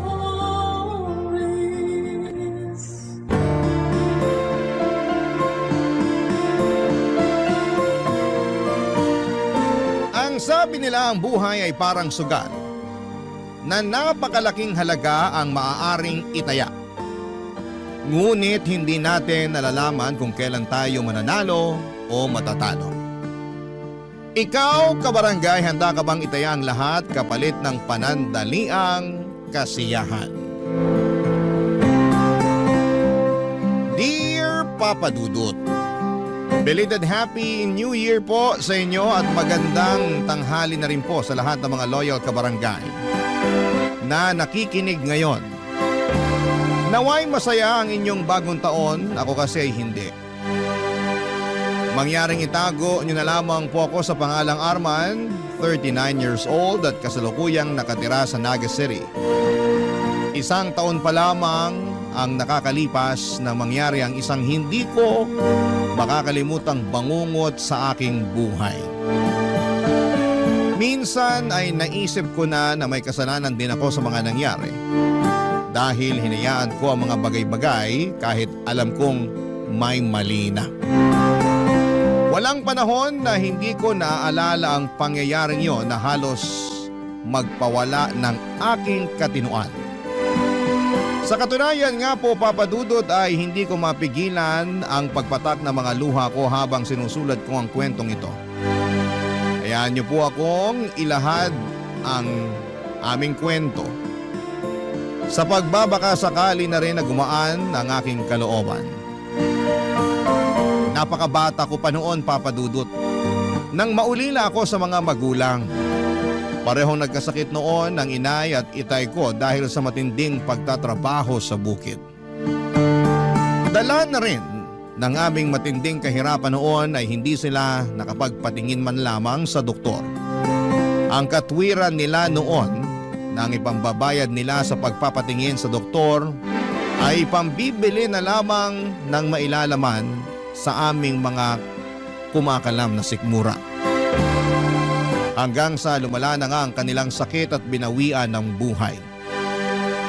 Bilang isang anak ay masakit sa akin ang mawala ng magulang, Papa Dudut. Lalo pa nga at wala rin silang maayos na libing noon dahil na rin po sa kawalan ng pera. May mga mabubuting tao lamang noon na tumulong na magbuhat sa kanila upang ipaanod sa dagat. Yun po kasi ang pamamaraan ng mga kagaya naming isang kahig isang tuka ng panahong yon. Ngunit sa murang edad ko noon ay nakapagtatakang hindi ako napanghinaan ng loob. Kahit na alam ko mag-isa lamang ako sa buhay. Wala kaming mga kamag-anak na maaaring kumukop sa amin dahil halos lahat sila ay nasa malalayong lugar. At ang iba naman ay sa bundok na piling manirahan. At dahil nga po sa maagang pagkakaulila, Papa Dudut, ay napaisip ako kung paano ako mabubuhay ng mag-isa. Gayong napakabata ko pa. Sa edad na 10 ay natuto akong magtanim ng palay at mais. At kung anihan naman ay kasama rin po ako sa mga nagagapas o nag-aani ng tanim. Tiniis ko, Papa Dudut, ang matinding init ng araw, sakit ng katawan at bigat ng mga sakong na naglalaman ng mga inani kong palay o mais para sa kakarampot na pera pambili ng pagkain. Papa Dudut, napakahirap magtrabaho sa napakaliit kong pangangatawan pero kinaya ko dahil gusto kong makaraos. Hindi lamang sa gutom kundi pati na rin sa buhay. Naisip kong hindi ako pwedeng mamatay nang walang ginagawa. Hanggang sa ako ay nagbinata, pagbubukid ang aking naging trabaho dahil hindi rin naman ako nakapag-aral.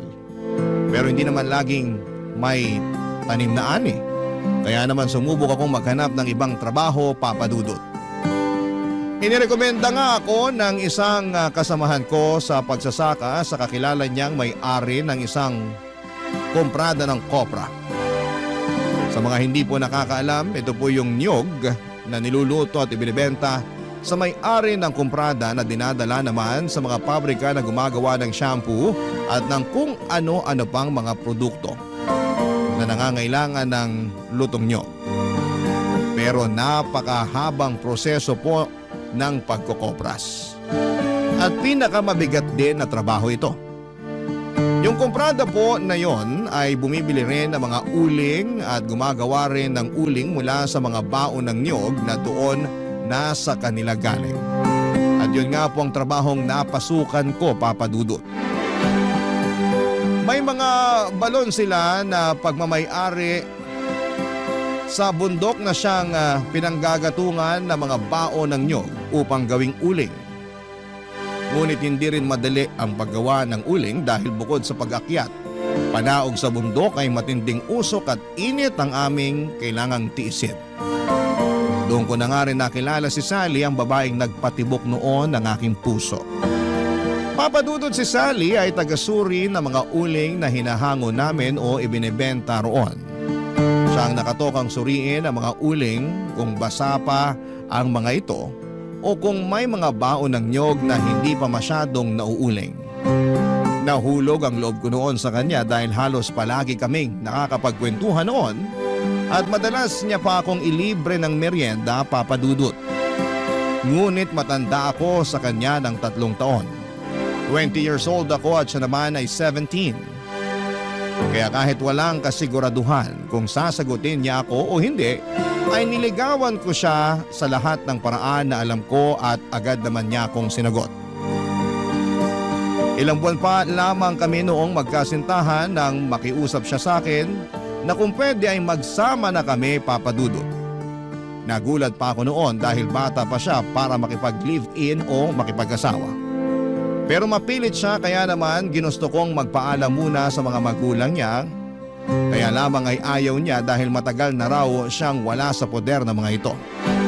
Matagal na raw siyang pinabayaan ng kanyang mga magulang. Dahil nga sa bulag ako sa pag-ibig niya noon ay sumunod ako sa gusto niya kahit pa nga alam ko ang tungkol sa kanyang bisyo. Ang pagsusugal, Papa Dudut. Pero kahit na ganoon ay hindi nagbago ang pagtingin ko sa kanya. Bagamat wala kaming formal na kasal ay itinuring ko na siyang asawa ko. Hanggang sa paglipas ng aming pagsasama ay nabiyayaan kami ng 2 anak. Pero hindi naging madali ang aming pagsasama dahil matapos niyang maipanganak ang aming bunso, ay halos araw-araw na siyang nagsusugal na hindi ko na maawat at sa tuwing pagsasabihan ko naman siya ay nauuwi lamang kami sa pagtatalo.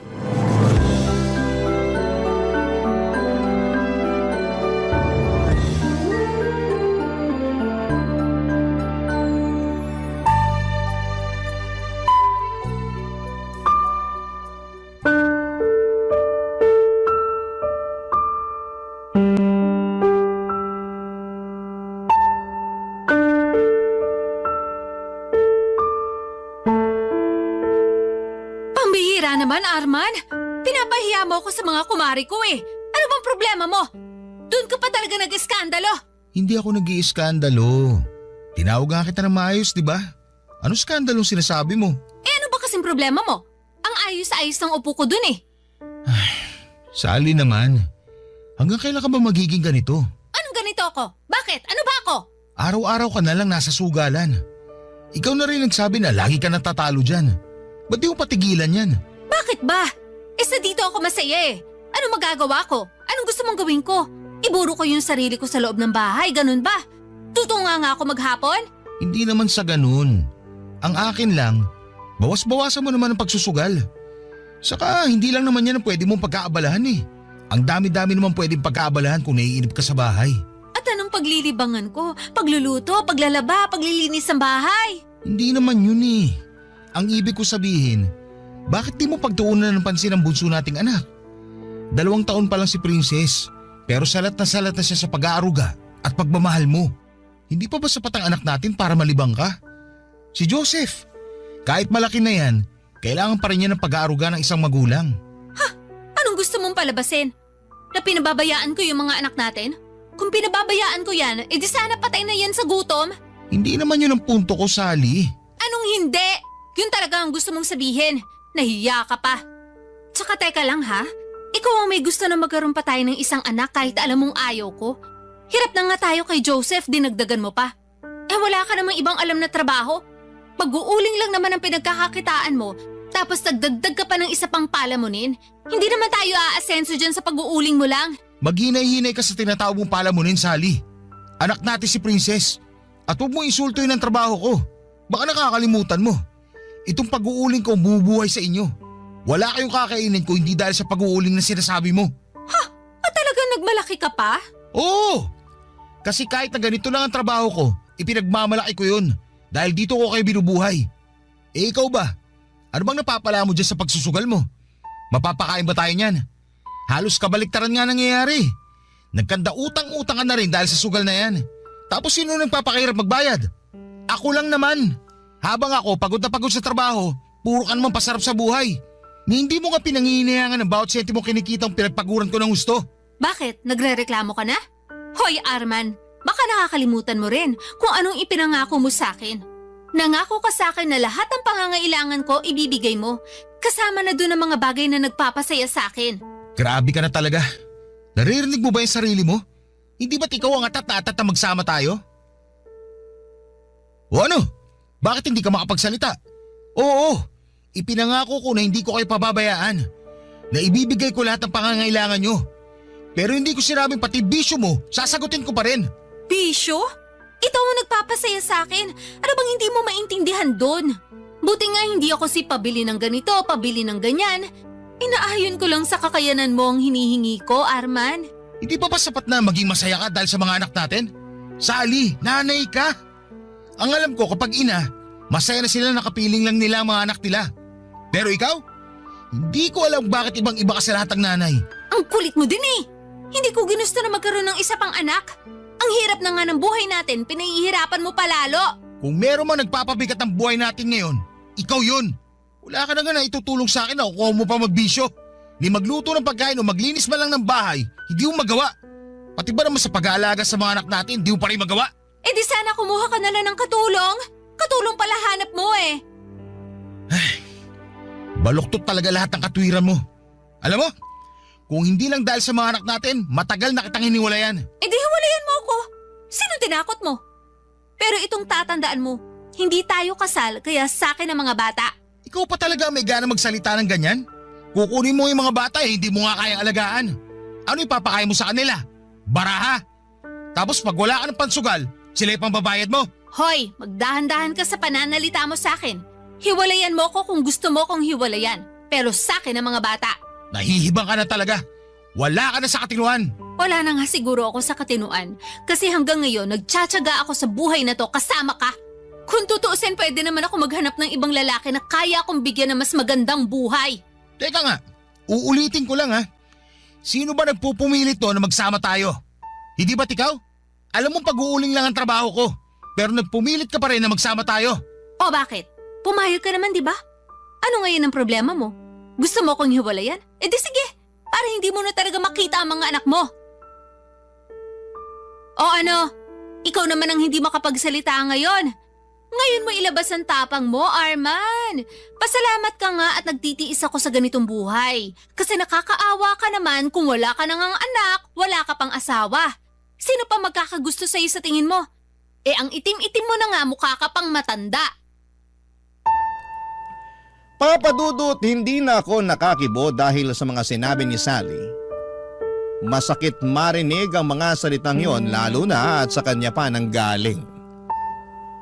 Pero dahil nga sa sobrang pagmamahal ko sa aking mga anak ay pikit mata kong tiniis lahat ng hirap lalo na ang pagiging sugarol ng aking asawa sa takot ko na ilayo niya sa akin ang mga anak namin lalo't hindi kami kasal.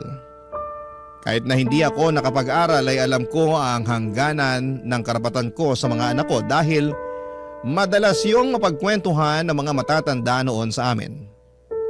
Alam ko na kung gugustuhin ni Sally ay hindi ko siya maaaring pagbawalan na dalhin ang mga anak namin sakaling maisip na niya akong iwanan. Naisip ko noon na pera lang naman yon at kayang-kaya kong kitain pero ang mga anak ko ay walang katumbas na halaga. Sila ang kayamanan at buhay ko. Kaya kung ano man ang gusto ni Sally ay hinayaan ko na lamang dahil mas importante sa akin. Nakapiling ko ang mga anak ko, Papa Dudut. Tinis ko lahat ng hirap at pagod dahil kapag uuwi naman ako noon sa bahay, ay nawawala rin yon kapag nasisilayan ko na ang aking mga mata. Lalo na ang aking bunso na lagi akong sinasalubong sa aming pintuan kapag alam niyang pauwi na ako. Nalalapit na rin ang kanyang ikatlong karawan noon kaya naman dumilhen siya ako ng pera para maipagluto man lamang siya. Kahit tig-1 kilong pansit at spaghetti na aming pagsasaluhan. Tuwang-tuwa naman ang panganay kong si Joseph nang malamang maghahanda kami kahit papaano sa karawan ng kanyang kapatid, Papa Dudut.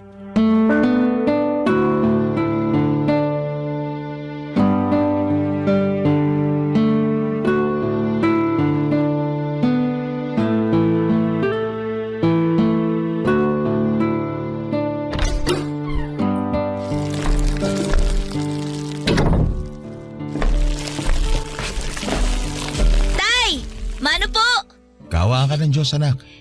Nasa si Princess? Natutulog na po. Ang aga naman yata matulog ng kapatid mo. Pagod po kakalaro eh. Ah, ganun ba? O eto, may pasalubong ako sa'yo. Wow! Pansit bato na maraming kikiam. Tuwang-tuwa ka na kaagad. Pansit bato lang naman yan. Para namang hindi nyo alam na paborito ko to. Oo nga naman. Nadaanan ko yan habang naglalakad ako pa uwi. Butit may sobra akong perang binigay sa akin ni Boss Jay. Eh ano pa po ba yung binili nyo, Tay? Ah, ito ba? Konting panghanda lang to para sa birthday na kapatid mo bukas. Tig-1 kilong pansit at spaghetti. Wow! Ang tagal ko na pong hindi nakakakain ng spaghetti. Eh sino naman po ang magluluto? Hindi ang nanay mo. Paano naman po magluluto si nanay? Eh lagi naman po yung nasa sugalan. Bukas pa naman. Pakikiusapan ko muna ang nanay mo na ipagluto bukas ng handa si Princess. Para makapag-celebrate tayo kahit papano. Ang tanong po, kung papayag si nanay, eh mas gusto pa po nun umupo maghapon sa sugalan eh. O hindi naman siya papayag, di ako magluluto. We, di naman kayo marunong magluto eh. Anong hindi? Alam mo anak, bata pa lang ako, natuto na ako sa lahat ng gawain. Kasi wala namang mag-iintindi sa akin. Parehong wala ng lolo't lola mo. Ganyang edad mo nga, nagtatrabaho na ako. Kaya sisiw lang sa akin yung pagluluto na yan. Eh di pwede na po pala akong magtrabaho. Ano? Aba, hindi pwede anak. Kasi kailangan mo munang unahin ang pag-aaral mo. Kapag nakapagtapos ka na ng pag-aaral, pwede ka na magtrabaho. Magandang trabaho pa makukuha mo. Pero sa ngayon, kailangan mo munang pagbutihin ang pag-aaral. Para maging maganda ang kinabukasan mo at para hindi ka matulad sa akin. Tingnan mo, pag-uuling lang ang trabaho ko. Napakahirap na trabaho pero napakaliit ang sahod. Eh ano naman po kung pag-uuling lang po ang trabaho nyo? Marangal naman po yun, Tay. Marangal, oo. Pero hindi sumasapat sa atin. Kaya magsumikap ka anak. Ayokong matulad ang kapalaran mo sa akin. Tay, bata pa po ako. Pero alam ko na po ang sakripisyo nyo para sa pamilya natin. Nagpapasalamat nga po ako na ikaw po naging tatay ko eh. Kaya huwag niyo po sana mamalitin ang sarili niyo dahil lang po sa ganyan ng trabaho niyo. Salamat anak. Napakabata mo pa nga pero para ka nang matanda kung mag-isip. Kayong dalawa ng kapatid mo na lang talaga ang pinagkukunan ko ng lakas. Kahit gaano kahirap, kakayanin ko basta para sa inyo. Tama po. Kaya huwag na po kayo malungkot, Tay. Nandito lang naman po ako sa tabi niyo palagi. Maraming salamat anak. Siya nga pala. Kamusta naman ba ang pag-aaral mo? Ano po? Bakit hindi ka makasagot? Hindi na naman po kasi ako nakapasok kanina eh. Ha? Bakit? Ilang beses ka nang absent Baka naman ibagsak ka na ng teacher mo niyan. Wala po kasi akong pamasahe, Tay. Paano wala kang pamasahe? Iniwan ko kaninang umaga sa nanay mo at maaga nga akong umalis. Natutulog ka pa kaya hindi ko na ibigay sa'yo ang baon mo. Ay, makikisabay na nga lang po sana ako kila Mang Jerry. Kaso punong-puno na po yung tricycle niya eh. Hindi naman po ako makapaglakad kasi maulan. Sus Maria Josep, maigi pala sanang ginising na kita kanina. Kaya lang naman ako nag-agap umahon sa bundok kanina kasi umaambon. Mahihirapan ako mag-ahon ng uling pagbasa. Basta ang sabi lang po ni nanay, wala daw po siyang mabibigay na pambaon sa akin. Baka po pinangsugal na po ni nanay yung baon ko. Sumusobra na talaga yung nanay nyo. Hindi ko na talaga maasahan pagdating sa pag-aasikaso sa inyo. Yaan nyo na lang po, Tay. Baka mag-away na naman po kayo eh. Hindi anak. Hindi ako nagtatrabaho para mapabayaan ang pag-aaral mo. Kailangan na talaga magtanda niyang nanay mo. Ako na lang po siguro ang tatawag kay nanay. Baka po kasi dun pa kayo mag-away. Pagchichismis na naman po tayo dun sa labasan. Hindi ako na. At baka ikaw mapag-initan ng nanay mo. Tay, wag na po. Hintayin na lang po nating umuwi si nanay. Nagsaing na naman po ako tsaka nagprito na po ako ng tuyo. Ulamin na lang po natin tong pansit bato na dala nyo. Hayaan mo na ako anak. Huwag ka mag-alala. Tatawagin ko lang nanay mo. Dito ko na lang siya kakausapin sa bahay. Papadudot, pakiramdam ko nga ng mga oras na yon ay sasabog ako sa sobrang galit. Hindi ko na kasi alam kung ano pa ba ang kailangan kong sabihin kay Sally para naman matauhan siya sa mga pinaggagawa niya. Kahit sana hindi na lamang ako ang isipin niya ay ayos lang. Kahit anak na lang namin, na kung iisipin ay nakakaawa kung pati ba naman sila ay hindi rin makapagtatapos ng pag-aaral. Hindi ako nakapag-aral samantalang si Sally naman ay graduate lamang ng elementary. Ayaw ko na pati ang mga anak namin ay matulad sa amin. Kung kinakailangan nga na igapang ko ang kanilang pag-aaral ay gagawin ko, Papa Dudut.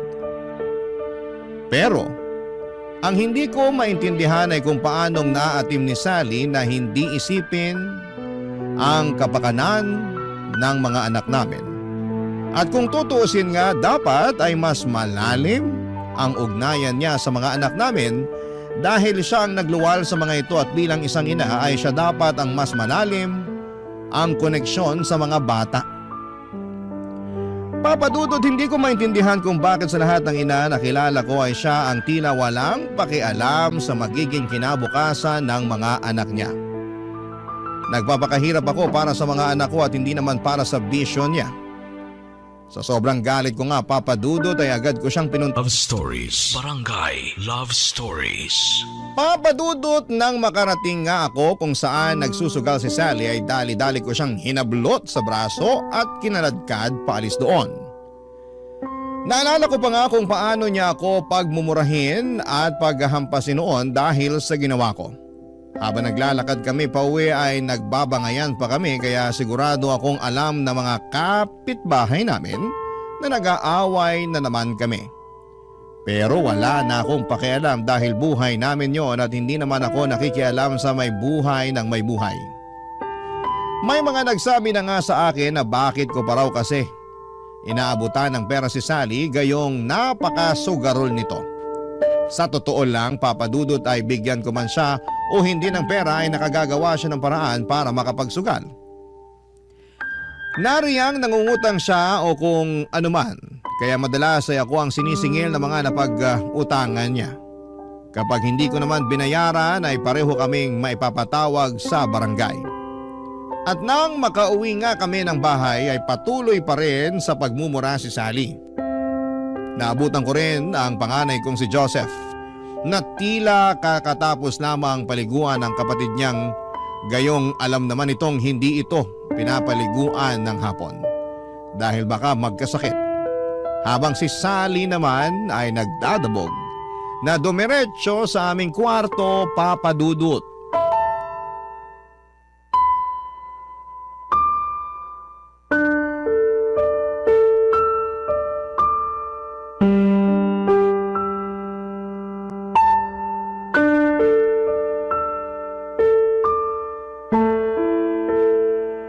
Wisit na buhay to!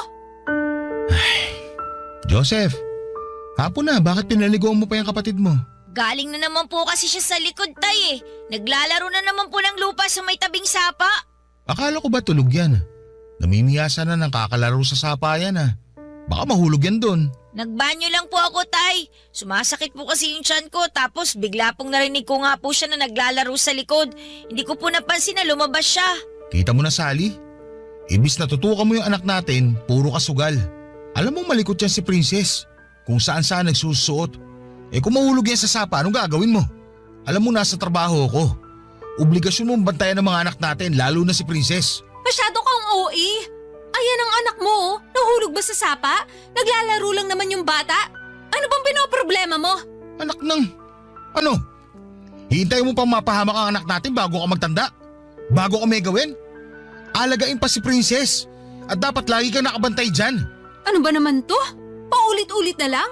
Susumbatan mo na naman ako? Eh di ikaw na ang perpektong ama. Wala naman nangyari masama kay Princess, pero grabe ka makareact. Grabe. Bilib talaga ako sa'yo. Baluktot na nga, tinutuwid mo pa. O bakit? Totoo naman ah, masyado ka ng OA. Alam mo, kung magsusumbatan lang tayo dito, bahala ka sa buhay mo. Babalik na lang ako sa sugalan. Wala akong kwentang kausap. Hindi pa ako tapos sa'yo. Aray ko naman! Bitiwan mo nga ako! Babalik ka doon sa sugalan? Kung pakainin kaya kita ng baraha. Ang kapal mo na masyado. Pati yung baon dapat ng anak mo, pinasusugal mo. Itinaya ko yun kasi gusto ko sanang palaguin. Para mas malaking baon ang maibigay ko kay Joseph. Hindi ko naman akalain na… ano? Patatalo ka? Diyos ko naman, Sally. Palagi ka na lang talo sa sugal na yan. Baon na baon ka na nga sa utang. Hindi ka pa rin tumutodas. Nananalo naman ako kahit papano ah. Kaya bawi lang ako. Alam mo, kahit hindi ako nakapag-aral, marunong ako magbilang. Yung mga itinataya mo dyan sa sugal, halos wala pa sa kalahating nababawi mo. Hoy Arman, sinasabi mo bang hindi ako marunong magbilang? Wala akong sinasabing ganun. Ganun na rin ang gusto mong palabasin. Kala mo naman kung sino ka magaling. Hindi ka nga nakapag-aral. Hindi ko itatanggi na hindi ako nakapag-aral. At hindi ako nagmamagaling. Ang sinasabi ko lang, hindi ka naman talaga nakakabawi sa sugal na yan eh. Ibinabaong ka lang niya sa utang. Ay sus, puro ka ganyan. Ikaw ba ang nagsusugal? Yan ang hirap sa'yo eh. Panay ka reklamo kasi ginagastos ko yung pera mo. Di ba responsibilidad mo na ibigay sa akin yun? Kasi asawa mo ko? Oo! Responsibilidad kita pero hindi ang bisyo mo. Kung panay reklamo ka rin lang, di hiwalayan mo ko. Wala ka rin naman bukang bibig kundi bisyo ko. Natural! Wala ka na sa tama eh. At ayan din ang hirap sa'yo eh. Kapag pinagsasabihan ka, hiwalay ka agad na ipananakot mo sa akin. Nakakasawa ka na kasi. Puro ka sumbat. Wala nang katapusan na sumbat. Araw-araw na lang, Arman. Rinding-rindi na ako sa lintik na boses mo. Sinampal mo ko? Pasensya na. Hindi ko sinasadya. Nabigla lang ako. Nabigla? Nagsawa ka na sa kakatala kaya ngayon naman pinagbubuhatan mo na ako ng kamay? Ay, hindi ko talaga sinasadya. Patawarin mo ako, Sally. Ewan ko sa'yo.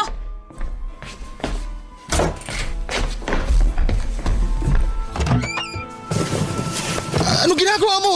Bakit ka nag-iimpake? Ano pa ba sa tingin mo? Sally naman. Sawang-sawa na ako sa kakasermon mo sa akin. Kaya para matahimik ka na, aalis na kami dito. Teka lang, nabigla lang talaga ako. Pasensya na. Pakiusap, huwag kayong umalis. Pangako, hindi na mauulit. Hindi na kita pakikialaman sa gusto mo. Huwag mo lang ilayo sa akin ng mga bata. Talaga lang ha? Dami mo pang sinasabi, takot ka naman pala. Itong tatandaan mo, Arman. Umayos ka kung ayaw mong hindi mo na makita ang mga anak mo. Huwag mo na akong pakikialaman sa gusto kong gawin. Oo, hindi na. Dapat lang. Kasi simula pa lang, alam mo nang ganito ako. Pero imbis na lumayo ka sa akin, pinili mo pa rin makisama sa akin. Panindigan mo ngayon ang mga desisyon mo.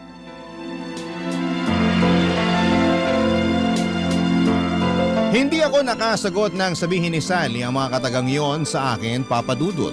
Dahil alam kong tama siya sa parting yon. Tanga na nga siguro akong may tuturing dahil ako mismo ang pumulot ng bato na ipinukpo ko sa ulo ko. Pero kahit na ganoon ay pinanindigan ko ang pamilyang binuo ko, Papa Dudut. Sa ngalan ng pagmamahal ko sa mga anak ko ay lahat ay titiisin ko. Kahit pa alam ko sa sarili ko na wala na akong pagmamahal para kay Sally. Hindi ko alam, Papa Dudut, kung kailan nawala ang pagmamahal na meron ako para sa kanya. Pero ang importante lamang ay may buong pamilya ang mga anak ko. Hindi na rin po ako umaasa na magbabago pa si Sally dahil kung gusto niyang magbago ay dati pa sana niyang ginawa yon. Sa kabila nga ng matinding galit ko noon, Papa Dudut, ay pinilit kong ikalma ang sarili ko. Alam kong hindi tama ang manakit ng babae. Galit na galit nga ako sa mga lalaking nananakit ng babae, pero ako rin ang gumawa noon. Kinabukasan nga noon ay maaga akong nagpaalam sa amo ko na kung pupwede ay uuwi na ako dahil karawan ng anak ko at pumayag naman siya. 2:00 pa lamang noon ang hapon ay pinayagan na niya akong umuwi. Nag-abot pa nga siya sa akin ng 200 pesos bago ako umuwi. Pandagdag daw sa birthday ng anak ko. Nagpasalamat naman ako sa amo ko dahil malaking bagay na rin yon dahil kahit papaano ay makakabili ako ng juice at mga tinapay man lang para pandagdag sa pansit at spaghetti na lulutuin ko. Nang mga oras nga ring yon ay wala naman si Sally sa bahay at hindi ko naman alam kung nasaan. Malamang ay dumayo na naman ito ng sugal sa kabilang baryo. Wala rin namang problema sa akin kung 3 lamang kami ni na Joseph na magdaos ng birthday ni Princess. Total ay mukhang nakalimutan naman ni Sally ang birthday ng bunso namin.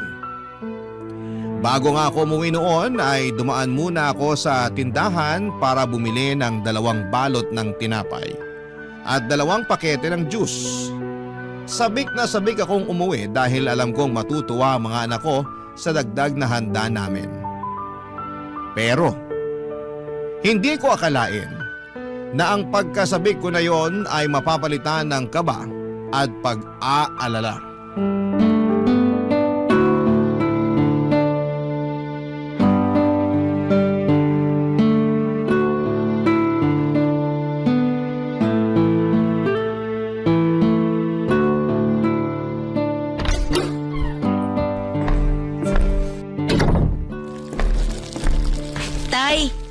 Mano po? Kaawaan ka ng Diyos, anak. Gutom na po ba kayo? Nagsasaing pa lang po ako eh. Hindi pa. Kumain naman ako sa trabaho. Anong oras na? Hindi pa ba kayo kumakain ng tanghalian? Hindi pa nga po eh. Kauwi ko lang din po. Wala rin pong sinaing pagdating ko. Anong oras na? Wala ka bang pasok ng hapon? Wala po tay. May meeting po mga teacher. Ganun ba? May ulam na ba kayo? 30 pesos na lang tong pera ko eh. Ano kayang mabibili nito? Eh di kahit ano na lang po. Chicharon po o kaya itlog po na lang ulit. Mantika, meron pa ba? Wala na po eh. Lagayin na lang natin yung itlog. Sakto na kasi tong pera ko para sa 3 itlog eh. Tira na nga lang yan sa 200 na binigay ng boss ko para may pandagdag sa birthday ni Princess. Talaga po? Oo anak. Kaya bumili ako ng juice sa tinapay. Wow! Ang dami po palang handa ni Princess! Oo anak, kaya magpakabusog kayo mamaya pagkatapos ko magluto. Pero bumili ka na muna ng itlog para makakain na kayo. Mamaya na lang kayo bumawi ng kain. Sige po. Ay, teka, may mantika nga pala doon sa mga pinamili ko kahapon.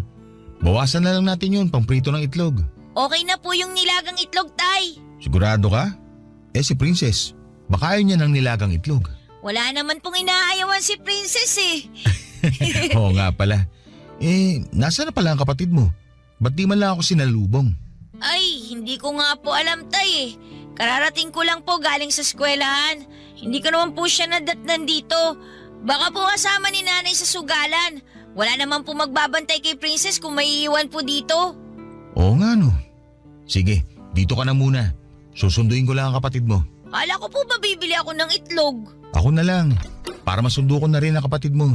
Bantayan mo na lang yung sinayang at baka masunog. Oh, Sally. Buti naman at naisip mong umuwi. Bakit na naman? Nasa si Princess.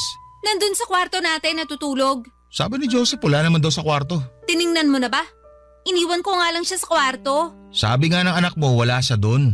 Imposibleng wala dun si Princess. Mahimbing nga ang tulog. Iniwan ko dun. Anong oras ka ba umalis ng bahay kanina? Iniwan mo talaga ang anak mo mag-isa sa kwarto para makapagsugal ka? Lintik naman oh! Paulit-ulit ka na lang eh. Alaki masyado ng problema mo. Oo na, titignan ko na sa kwarto. Pero tay, tiningnan ko na si Princess sa kwarto kanina eh. Wala po siya doon. Sabi nitong nanay mo, iniwan niya daw natutulog sa kwarto eh. Ha? Kahit tingnan natin ulit ngayon tay, wala po talaga siya ron. Ano?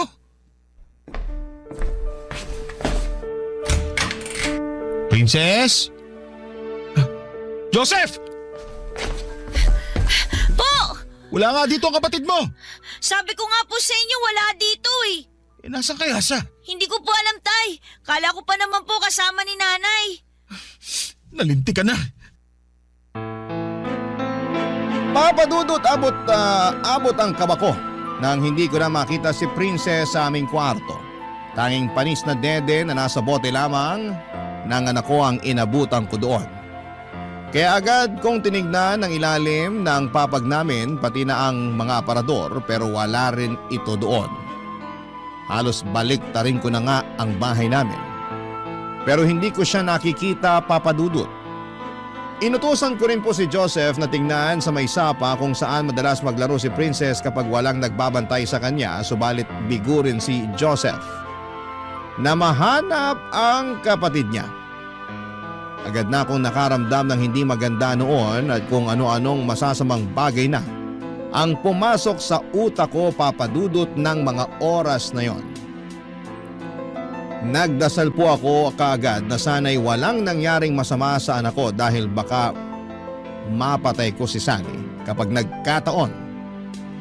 Pero naisip kong hindi muna dapat ako magpadalos-dalos kaya naman nagtanong-tanong ako sa mga kapitbahay namin sa pagbabaka sakali na nakikipaglaro lamang ang anak ko sa ibang mga bata. Pero halos lahat ng mga napagtanungan ko ay sinabing hindi nila napansin ang anak ko dahil na rin sa lakas ng ulan. Kaya naman hindi sila lumalabas at sarado lamang ang kanilang bahay. Nagpunta na rin po ako sa may sapa sa likod ng aming bahay pero bigo rin akong mahanap siya roon, papadudot. Para na akong baliw, kakaikot at kakaisip kung saan pa pwedeng magpunta ang anak ko pero wala na akong maisip pa. At bigla namang sumagi sa isipan ko na baka may kumuha sa anak ko dahil napansing walang kasama o bantay.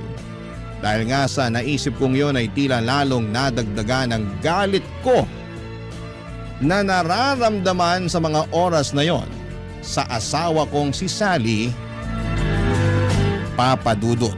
Barangay Love Stories. Barangay Love Stories. Agad akong bumalik sa sugalan upang sunduin si Sally, papadudot. Agad kong sinabi sa kanya na nawawala ang aming anak at talatang dismayado pa ito dahil naistorbo na naman ang kanyang pagsusugal. Pero agad din naman siyang tumayo nang sabihin kong ipapakain ko sa kanyang barahang hawak niya kapag hindi pa siya nakinig at sumunod sa akin. Dumiretso kaagad si Sally sa aming bahay para tingnan ang aming anak. At tumulong na rin po siya sa paghahanap habang nagtanong-tanong pa nga ako sa ibang mga kapitbahay dahil baka napunta lamang sa kanila ang anak ko. Nang maya-maya pa ay may isang batang lumapit sa akin. Sa pagkakatanda ko ay madalas po itong naliligo sa sapa na nasa likuran ng bahay namin.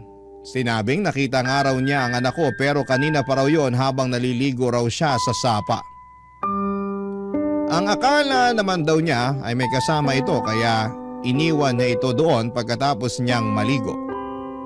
Dagdag pa nito ay nakaupo lamang umano ito sa gilid at may dalang sandok na ipinambubungkal nito sa lupa.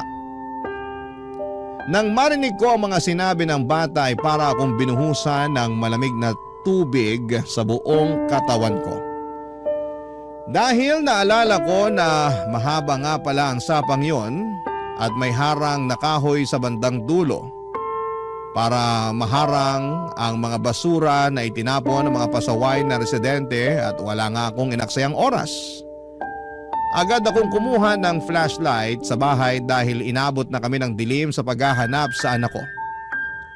Agad akong nagpunta sa dulo ng sapa at gamit ang aking flashlight ay pilit kong inaninag ang kapaligiran.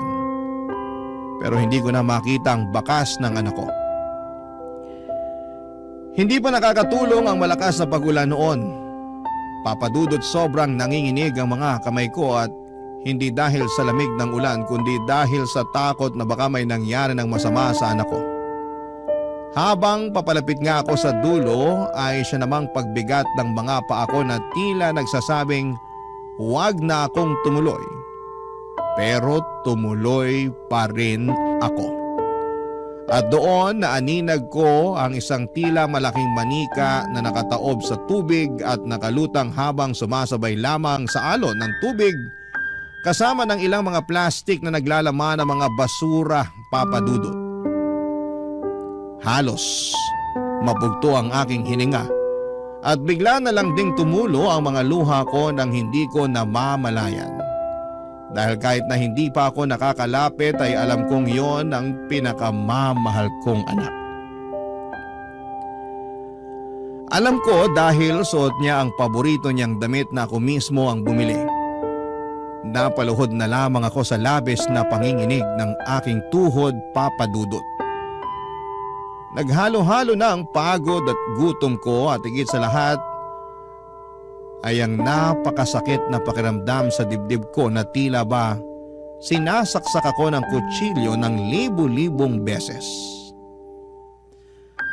Napaisip ako kung gaano kaya katagal tiniis ng anak ko ang paghihirap bago siya tuluyang nalagutan ng hininga.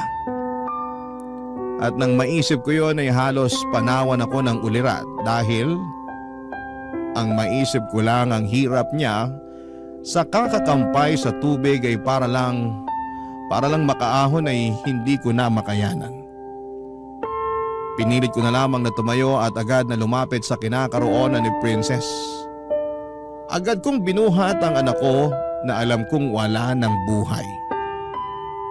Doon na nga ako napahaguluhol nang mailapag ko na siya sa lupa. Pinagmasdan ko ang anak ko na naninilaw na ang balat. Matigas na rin ang katawan niya at agaw pansin din ang lumobo niyang tiyan.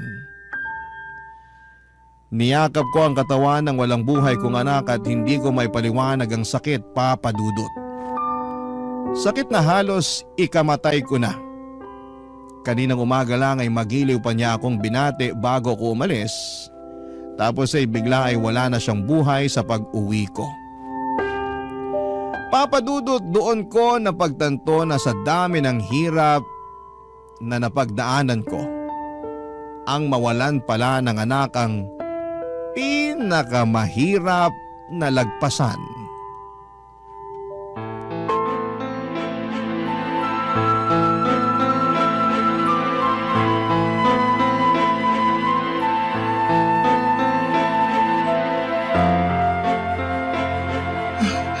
Princess!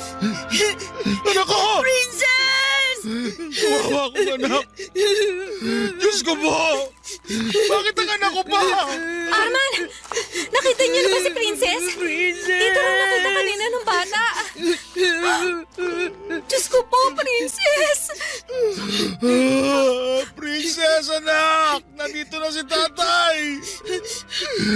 Gising na, anak ko! Nandito na ang tatay! Gising na, anak! Huwag mo naman biruin ang tatay! Hindi na siya humihinga, Arman. Tumahimik ka! Nakita mo na kung ano nangyari! Nakita mo na kung ano resulta ng kapabayaan mo! Ito na, Sally! Ano ba? Hindi ito ang oras para magsisihan at mag-away tayo. Sa'yo pa talaga nang galing yan! Alam mo kung sino may kasalanan nito! Kawawa akong anak! Princess! Patawarin mo ako, anak! Wala man lang ako nagawa para mailigtas ka! Patawarin mo ako kung nauli ako ng datingan ako! Princess! Tay! Sorry po! Kung hinanap ko lang po sana siya kagad ng mabuti kanina, baka po sana buhay pa siya. Hindi, anak! Huwag mo sisihin sa sarili mo! Wala kang kasalanan sa nangyari sa kapatid mo! Ikaw, Sally! Ikaw may kasalanan! Hindi ako. Hindi ko sinasadya. Hindi ko naman alam na mangyayari to eh. Wala akong kasalanan. Iniwan ko siyang natutulog sa kwarto natin. Maghuhugas kamay ka, pangayop ka! Palagi mo nalang katwir na hindi mo alam na magkakaganito! Na hindi mo alam na magkakaganyan! Ikaw dapat na nagbabantay sa mga bata habang wala ako! Mag-aalaga na lang sa kanilang gagawin mo pero hindi mo pa magawa! Wala kayo natupag kundi magsugal! Gustahin ang pera pinagpagulang ko! Wala kang kwentang tao! Sana ikaw na lang ang namatay at hindi ang anak ko! Tay! Tay, wag po! Hindi ako! Tama na po! Mga pumapatay niyo si nanay!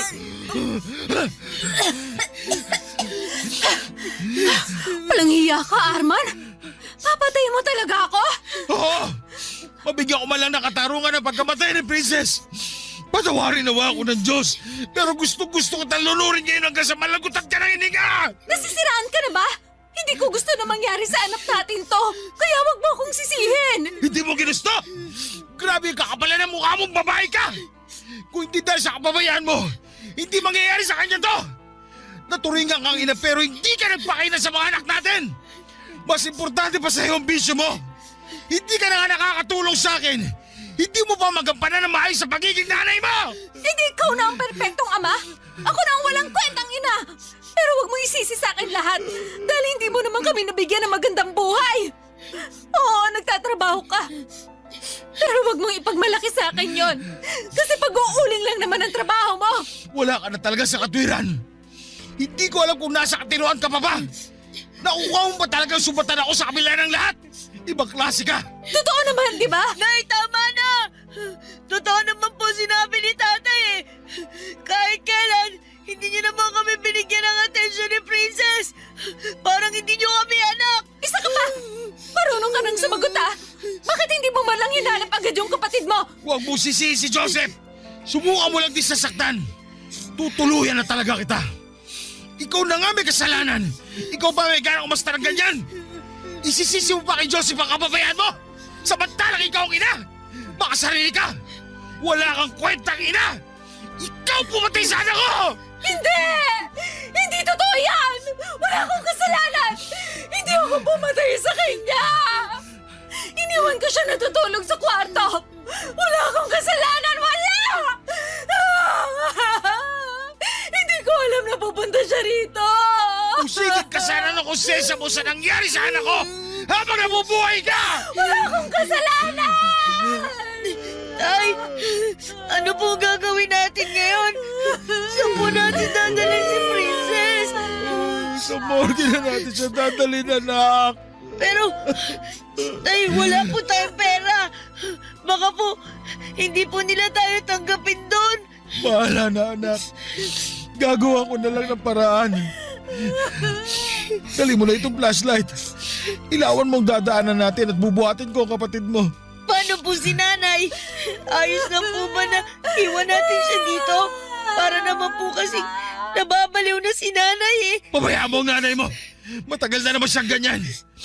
Ang mas importante sa akin ngayon, padala na natin si Princess sa morgue. Opo. Anak.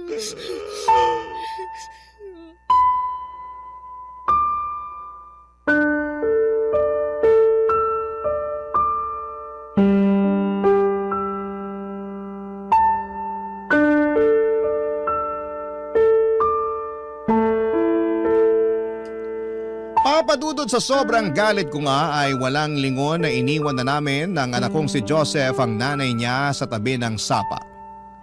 Patawarin talaga ako ng Diyos dahil gusto kong sakalin ng mahigpit si Sally ng mga oras na yon para maranasan niya ang hirap na dinanas ng anak ko.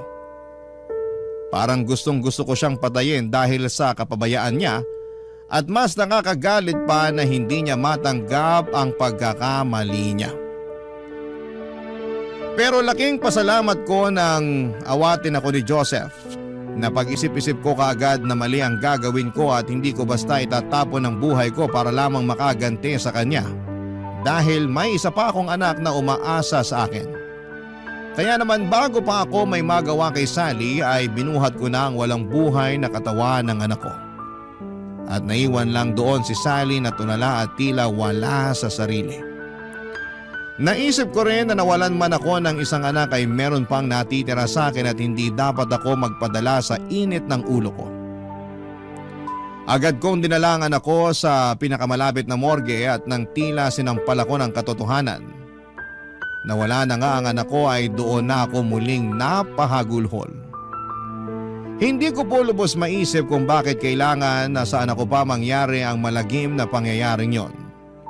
Paulit-ulit ko ngang usal noon na sana'y si Sally na lamang ang namatay. Makasalanan na ako sa pag-iisip ng masama sa asawa ko pero talagang napakalaki ng galit ko ng mga oras na yon. Para na akong mababaliw sa sobrang sakit. At wala akong ibang sinisisi kundi si Sally. Siya dapat ang ina at nagpoprotekta at gagabay sa mga anak namin pero siya pa ang dahilan kung bakit namatay ang anak namin. Halos hindi ko na nga kayang tignan si Sally kaya naman pinalayas ko na siya sa bahay namin. Wala akong pakialam noon kung saan siya makikituloy at magpalaboy-laboy man dahil kulang na parusa yon para sa sinapit ng musmus naming anak. At dahil nga sa kakulangang pinansyal namin noon, ay nanghingi pa ako ng tulong sa kapitan ng aming barangay para maayos ang mga bayarin sa morgue at mapaburol ang anak ko. Hindi naman ako nabigo at nagpapasalamat ako dahil maging ang mga kapitbahay ko ay tumulong sa akin, lalo pa at naawa sila sa sinapit ng aking anak. Nagpahayag din sila ng pakikiramay sa akin at may iilan din naman na nagpahayag ng pagkagalit kay Sally. Papa Dudut, sa totoo lang ay pinagbawal ko ang pagsusugal sa lamay ng anak ko dahil isa rin yon sa itinuturing kong dahilan ng pagkamatay ng anak ko. Nabaliw si Sally dahil sa sugal kaya naman napabayaan niya ang obligasyon niya bilang asawa at ina. Ang akala ko nga noon ay hindi ko na makikita pa ang pagmumukha ni Sally. Pero himalang nagpakita pa siya sa ikalawang araw ng burol ng anak ko. Umiiyak at nagmamakaawa na gusto niyang makita ang anak niya. Pero dahil nangingibabaw pa rin ang galit ko sa kanya ay buwang desisyon ko na hindi siya hayang makapasok man lamang sa pamamahay ko, Papa Dudut.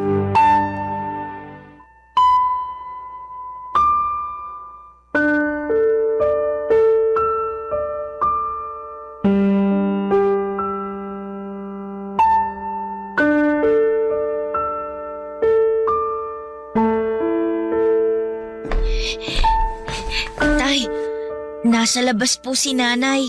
Ano? Lakas pa talaga siya ng loob magpunta rito. Dito ka muna. Lalabas ako. Magtimpla ka muna ng kape para sa mga bisita. Tsaka bigyan mo rin sila ng tinapay. Sige po. Arman? Ba't ka pa nagpunta rito? Ang kapal talaga ng mukha mo, no? Uhulaan ko. Gusto mo magsugal? Pues makakaalis ka na dahil walang sugal dito. Hindi sugal ang ipinunta ko rito. Gusto ko lang makita si Princess. Ah, talaga? Bakit? Kailan ka pa nagkaroon ng pakialam kay Princess? Pinabayaan mo nga mamatay, hindi ba? Hindi totoo yan. Ano ko rin naman siya, Arman. Kaya ako Anak? Hibang ka ba? Saan mo kinukuha yung kakapalan ng mukha mong tawaging anak si Princess sa kabila na nangyari? Ha? Oo! Ikaw ang nagluwal sa mga bata, pero mas masahol ko pa sa ibang tao. Yung mga hayop ka kapag nawawala ang anak nila, hinahanap kagad nila. Pero ikaw, parang wala kang anak kung umasta. Ang sarap na ng buhay mo eh. Kain, tulog, sugal, yun lang. Oo, pabaya kong ina. Pero sa tingin mo ba ginusto ko yung nangyari sa kanya? Nasasaktan din ako, Arman. Masakit sa akin yung nangyari sa kanya. Masakit? Huwag na tayo magplastikan dito, Sally. Alam nating parehong hindi ka pabor na nagkaanak ulit tayo. Kaya huwag mo akong paandaran ng mga kasinungalingan mo. Ang kapal mo. Pinipilit mo pa rin talagang pagtakpan ang kababayaan mo. Kahit pabaya kong ina, hindi ko namang ginusto na mawala ng anak. Hindi ako ganun kasamang tao. Oo, nasabi kong hindi ko ginusto ng isa pang anak. Pero hindi ako ganun kasama para hilingin kong mawala na siya. Kahit ano pag sabihin mo, hindi mo mababago ang katotohanan ng namatay anak natin dahil hindi mo nagampanan ang responsibilidad mo. Kung sana binantayan mo siya na mabuti, hindi sana mangyayari to. Kaso hindi. Mas importante pa sa'yo ang pagsusugal mo. Wala kang karapatang tawaging ina. Alam mo, sana talaga ikaw na lang ang namatay. Sumusobra ka na, Arman. Ikaw sumusobra. Sobra ka na sa kakapalan. Gusto kong magsisi na ikaw na pangasawa ko. Pero mga anak ko na lang iniisip ko. Kung meron man akong pagsisisi, yun ay ang hindi ko sila kagad dailayo sa'yo. Sana hindi ito nangyari. Pero huli na ang lahat. Nangyari. Pero hindi kita hahayaang makita si Princess dahil wala kang karapatan. Hindi mo ako pwedeng tanggalan ng karapatan. Wala kang karapatan na pagbawalan ako makita ang sarili kong anak sa lamay niya. Sino ka ba sa akala mo? Tatay ka lang nila pero hindi kita legal na asawa. Sino sa tingin mo mas may karapatang sa ating dalawa, ha? Wala ka na talagang natitirang kahihiyan sa pagkatao mo, no? Nasasabi mo pa talaga yan sa kabila ng pagiging pabaya mong ina? Wala kang karapatang magkaroon ng anak at lalong wala kang karapatang maging ina. Sabihin mo na lahat ng gusto mong sabihin. Pero hindi mo ako pwedeng pagbawalang makita ang anak ko. Ah, ganon? Aray! Arman, ano ba? Nasasaktan ako! Bitiwan mo ang braso ko! Hindi kita papayagang makalapit kay Princess at kay Joseph! Umalis ka na rito! Hindi ka nila kailangan! Bitiwan mo sabi! Hindi mo ako pwedeng pagbawalan sa lamay ng sarili kong anak! Ikaw ang walang karapatan sa kanila! Pwes, gagawa ako ng paraan para mapunta sa akin ang kustodiya ng mga bata. At sinasabi ko sa'yo, matakot ka na! May mabigat ako ebidensya laban sa'yo. Sino sa tingin mo papanigan ng batas sa ating dalawa? Ha? May pabatas-batas ka pang nalalaman? Ano bang alam mo sa batas? Wala kang pinag-aralan? Wala nga akong pinag-aralan pero lumapit na ako sa barangay at tutulungan nila ako makahanap ng abogado. Kaya umalis ka na rito bago pa kita kalad ka rin paalis. Hindi pa ako tapos sa'yo. Babalik ako rito para kunin si Joseph. Tama na, Nay! Hindi ako sasama sa inyo. Ano po bang silbi na makuha niyo ako? Pababayaan niyo lang din naman po ako eh. Kahit naman kailan hindi niyo po pinaramdam sa amin ni Princess na may nanay kami. Si tatay lang naman po nagmamahal sa amin eh. Wala kang ibang inatupag kundi sugal. Kaya po namatay si Princess. Sana hindi na lang ikaw ang naging nanay namin. Wala kang utang na loob. Wala ka sa mundong to kung hindi dahil sa akin. Ako ang nagluwal sa'yo. Tama na! Umalis ka na rito, Sally! Hindi utang na loob ni Joseph sa'yo kahit ano. Lumayas ka! Aray! Oo na, aalis ako. Hindi mo ako kailangang itulak. Pero babalik ako. Tandaan mo yan. Ayos ka lang, anak. Ayoko po sumama kay nanay. Dito lang po ako sa inyo, tay. Huwag ka mag-alala, anak. Hindi ako papayag na makuha ka sa akin ng nanay mo. Wala na rin nagawa si Sally, Papa Dudut. Hindi na rin siya nagpumilit na pumasok pa sa loob para makita si Princess lalo pat alam niyang hindi niya talaga ako matitinag sa pag-iyak-iyak niya. Hindi po ako nakaramdam ng awa sa kanya ng mga oras na yon dahil para sa akin, ang isang bayaning ina na katulad niya ay walang karapatan na makalapit sa mga anak namin.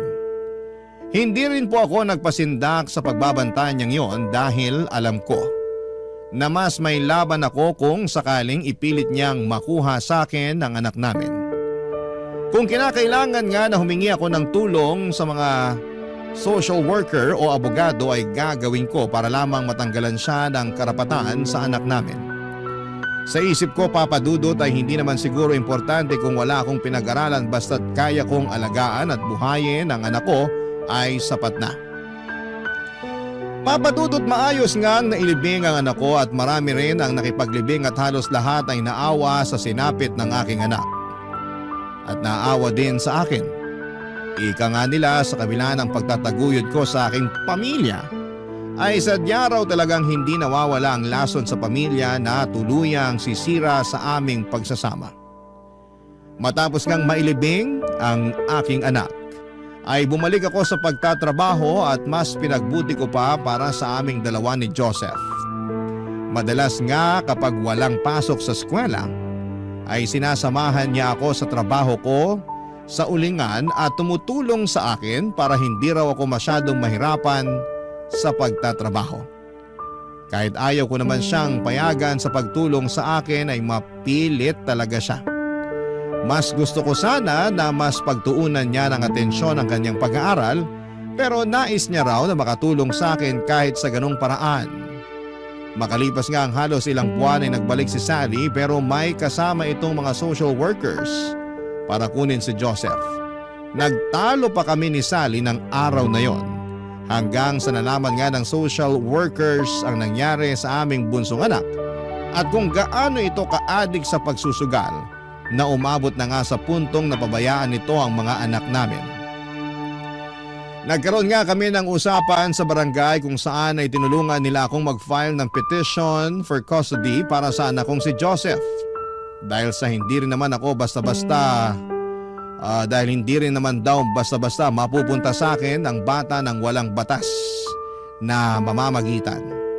Tinulungan nila akong kumuha ng public service sa isang pampublikong abogado bilang wala akong kakayahan na magbayad at gumastos para sa pag-file ng petition. At nang mag-trial nga ay napatunayan na walang kakayahan si Sally para alagaan at ibigay ang pangangailangan ni Joseph. At dahil wala na ring pamilya si Sally na maaaring maging guardian ng anak ko, ay napagpasyahan ng korte na ibigay sa akin ang kustodiya ng aking anak. Laking pasalamat ko nga sa lahat ng tumulong sa akin dahil nawala na ako ng isang anak at hindi ko nakakayanin pa kung pati si Joseph ay malalayo sa akin. Sa ngayon, Papa Dudut, ay masaya na kaming namumuhay ng anak kong si Joseph na kasalukuyang nag-aaral sa high school at isang taon na lamang ay graduate na. Mas lalo pa akong nagsusumikap para sa pagpasok niya sa kolehiyo. Hinding-hindi ko hahayaan na hindi siya makapagtatapos ng pag-aaral. Lahat po ay gagawin ko para sa ikagaganda ng kinabukasan niya kahit pa maghirap at magpakapagod ako. At sa tulong naman ng aming kapitan ay nagkaroon ako ng trabaho sa barangay kung saan ay isa akong janitor. Malaki po ang ipinagpasalamat ko sa bagong trabaho na meron ako dahil kumpara sa pag-uuling ay mas madali lang ang trabaho ko at kahit papaano ay mas malaki ang kinikita ko na makatutulong para makapag-ipon ng pangpaaral ko sa anak ko sa kolehiyo. Hindi na rin namin muling nakita pa si Sally at hindi namin alam kung nasaan siya. Pero kung nasaan man sana ay baguhin na niya ang kanyang sarili. Dito ko na po tatapusin, Papa Dudut, ang aking kwento na bagamat walang nakakaalam kung ano pa ang aming pagdadaanan, ay nakahanda kaming harapin yon ng magkasama ng aking anak. Maraming salamat po sa pagpili ng aking liham, ang inyong kapuso at ka-barangay, Arman. Barangay Love Stories. Barangay Love Stories. Ako, gigil na gigil talaga ako sa nangyayari sa kwento natin. O ikaw, kabarangay, kumukulo rin ba dugo mo? Pwede kang mag-iwan ng comment sa ating comment section.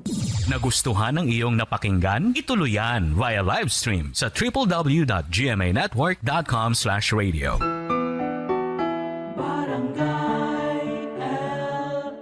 In Mega Manila, 97.1. Forever! Ang mga kwento ng pag-ibig, kwento ng buhay, at kwento ng pag-asa dito sa Barangay Love Stories. Love Stories.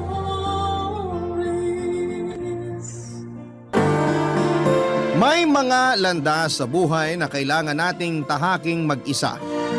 Sa ganung paraan ay mas makikilala natin ang ating sarili at maaari pa nating madiskubre kung sino yung mga karapat-dapat nating maging kasama. Ikaw kabarangay, minsan ka na bang naligaw sa daang tinatahak mo?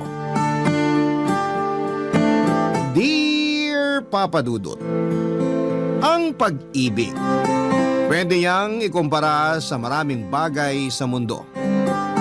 Pero para sa akin, ang pag-ibig ay parang pag-akyat sa bundok.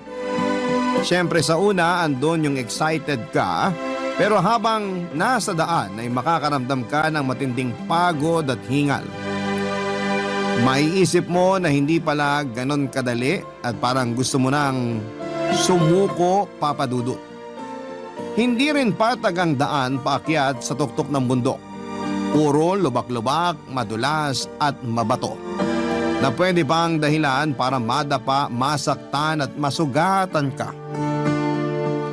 Bago ko po ipagpatuloy ang aking kwento ay gusto ko po munang magpasalamat sa inyong programa na Barangay Love Stories.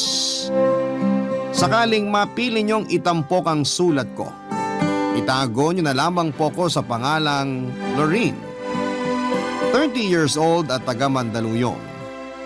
Mahilig po akong umakyat ng bundok, Papa Dudut, at masasabi ko na marami-rami na rin akong summit na narating.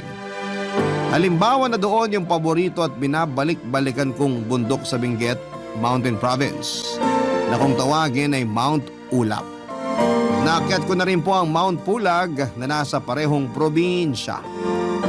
Mount Macolot sa Batangas, Mount Pinatubo sa Zambales, Mount Daraitan sa Rizal at marami pang iba.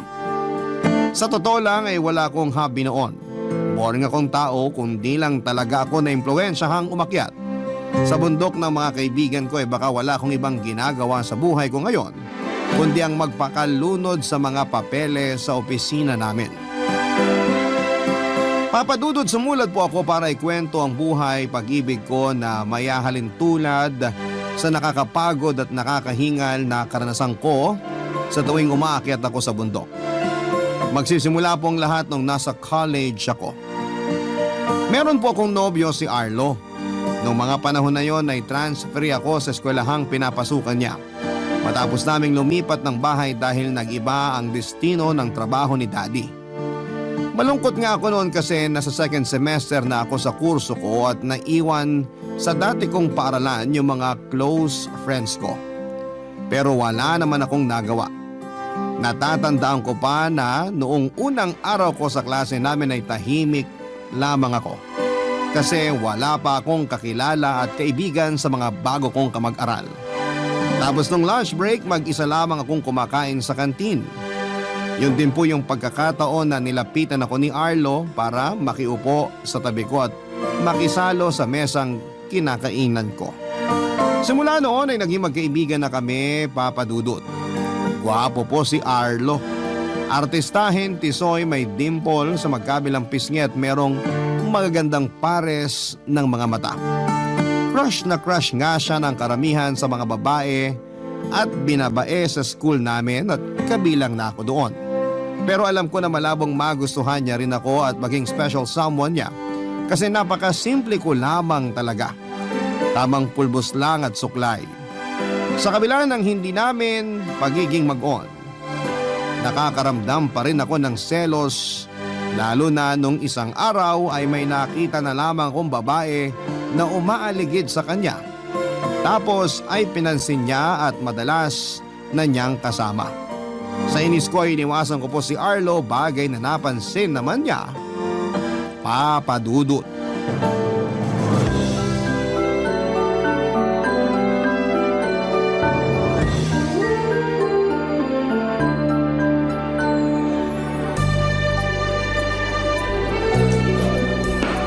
Lorene! Sandali! Lakad lang, Lorene. Lorene, Huwag mong lilingunin ng lalaking yun. Uy, Lorene! Buti na abutan kita. Ang bilis mo maglakad eh. Ano ba yan, Arlo? Ano ba yun, Arlo? Tama ba yung ginagawa mo, ha? Alin ba? Yung pag-iwas mo sa akin. Akala mo di ko napapansin na ilang araw mo na ako iniiwasan, ha? Baka nag-i-imagine ka lang. Hindi kita iniiwasan, no? Pinagsasabi mo. Eh anong tawag mo dun? Nung isang araw, imbis na dumaan ka sa tapat ng room namin para sana sabay tayong pumunta sa kantin, umiwas ka. Dumaan ka dun sa likod. Mas napalayo ka pa tuloy. At least nakapag-exercise ako. Medyo kailangan ko na rin kasi magpapawis. Lorin, may problema ba tayo? Siyempre, wala. Bakit naman tayo magkakaproblema? Hindi ko alam, kaya nga ako nagtatanong eh. Kasi kung meron man, sabihin mo sa akin para mapag-usapan natin. At kung may nagawa man akong mali, itatama ako para di ka na magalit sa akin. Una, hindi ako galit. Ikalawa, wala tayong dapat pag-usapan, Arlo. Kung gusto mo, dun ka na lang sa babae mo makipagkwentuhan. Kasi 'di ba? Mas mukha siya masarap kasama kaysa sa akin. Ha? Sinong babae ba yun? Yung lagi mo ngang kasama. Yung kasabay mo pumasok tapos umuwi nung nakaraang araw. Ah, si Mirasol. Kahit ano pang pangalan niya, dun ka na. Lorin naman. Huwag mo akong maganyan-ganyan ah. At huwag mo na rin subukang itanggi kasi nakikita ko kayong lagi magkasama. Kulang na lang buntutan ka niya hanggang sa klase mo. Ganun na ba kayo ka-close? Tapos kung makatawa ka pa sa mga kwento niya, kita ko pang ngalangala mo. Ha! Diyan ka na. Uy, teka, huwag kang umalis. At bakit? May klase pa ako. Pag ako na-late sa klase ko, isusumbong kita sa prof ko. 5 minuto. Ano? 5 minuto ka ako. Bigyan mo lang ako ng 5 minuto para makapagpaliwanag. Bakit ko naman gagawin yon? Gusto ko lang linisin pangalan ko sa'yo. Kasi baka kung ano-ano na yung tumatakbo dyan sa isip mo tungkol sa amin ni Ate Mirasol eh. Ate? Kita mo na. Gulat ka no? Nauubos yung 5 minuto mo. Pinsan ko si Ate Mirasol. Pinsan? Oo, close kong pinsan yun. Kahit nung mga bata pa, malapit na talaga kami. Kaso nilipat siya ng school nung nag-high school siya, kaya nagkahiwalay kami. Pero ngayon, nag-transfer si Ate Mirasol sa university natin para ipagpatuloy yung pag-aaral niya. Yun nga lang, nauna na ako sa kanya ng 1 taon kasi first year college pa lang siya. Kaya ba kayo lagi magkasama kasi ginagala mo siya sa eskwelahan natin? Oo, hindi niya pa kasi kabisado eh. Hindi pala dapat engineering kurso mo? Dapat tourism? Hindi pa rin ba tayo bati? Ano tayo mga bata? Tanong ko sagutin mo. Okay na ba tayo? Okay naman tayo. Hindi ka na nagsiselos? Ha? Hindi ah. Bakit naman ako magsaselos? Feeling ko lang kasi nga iniiwasan mo ako. Akala mo siguro type ko si Ate Mirasol no? Nun yun, bago ko pa malaman magpinsan kayo. Aray naman. Inisip mo talaga na magkakagusto ako sa kanya kung hindi ko siya pinsan? Oo, kasi babaero ka. Tsaka dami kaya nagkakandara pa sa yung mga babae at binabae. Hindi mo ba napapansin? Kulang na lang humaba mga leeg nila kakasunod saan ka man pumunta. Ay, kaloka. Minsan nakakainis. Kasi pag magkasama tayo, pakiramdam ko, maraming mata yung nagbabantay sa mga kilos ko. Wala tayong magagawa. Gwapings tong kaibigan mo eh. Wala naman akong planong gawin. Tsaka hangin mo rin talaga, no? Sige ka, pakatamaan ka ng kidlat. Grabe ka naman. Aalis na ako. Tapos na ang 5 minuto mo. Sandali. May sasabihin pa ako. Ano ba kasi yun? Dalian mo, malilate na ako. Gusto kita, Lorin. Huwag mo nga akong pinaglololo ko. Nakakapikon ka na ah. Teka, huminahon ka muna kasi. Tsaka hindi kita niloloko. Mukha lang ako maloko pero seryoso ako sa nararamdaman ko sa'yo. Gusto kitang ligawan, Lorin. Hindi papayag si Daddy. Kakausapin ko daddy mo. Pupunta ako sa bahay niyo para formal na ipagpaalam sa mga magulang mo na gusto kitang ligawan. Please, Lorin. Pumayag ka na. Seryoso ako. Gustong gusto talaga kita. Si Arlo po ang unang lalaki na nagpakita sa akin ng interes na ligawan ako, Papa Dudut. Kaya magkahalong kaba at excitement ang namayani sa akin ng mga panahon na yon. Tapos nagulat na lamang ako nung isang araw ay tinutuon niya ang minsan niyang sinabi na pupuntahan ako sa bahay namin para ipagpaalam sa parents ko ang panliligaw niya. Hinarap niya po sina daddy at mommy at sinserong sinabi sa kanila na gusto niyang hingin ang kanilang permiso. Kaya lang ay hindi po pumayag si daddy na maging kami habang nag-aaral pa kaming pareho. Bagay na nirespeto ni Arlo kaya nagustuhan siya ng mga magulang ko. Mabilis na nagdaan ang mga araw, linggo, buwan at taon. Consistent po si Arlo sa panliligaw niya sa akin kahit na wala siyang tsansa na sagutin ko dahil hindi pa kami graduate. Pero hindi na po ako noon makapaghintay, Papa Dudut, dahil hulog na ako kay Arlo.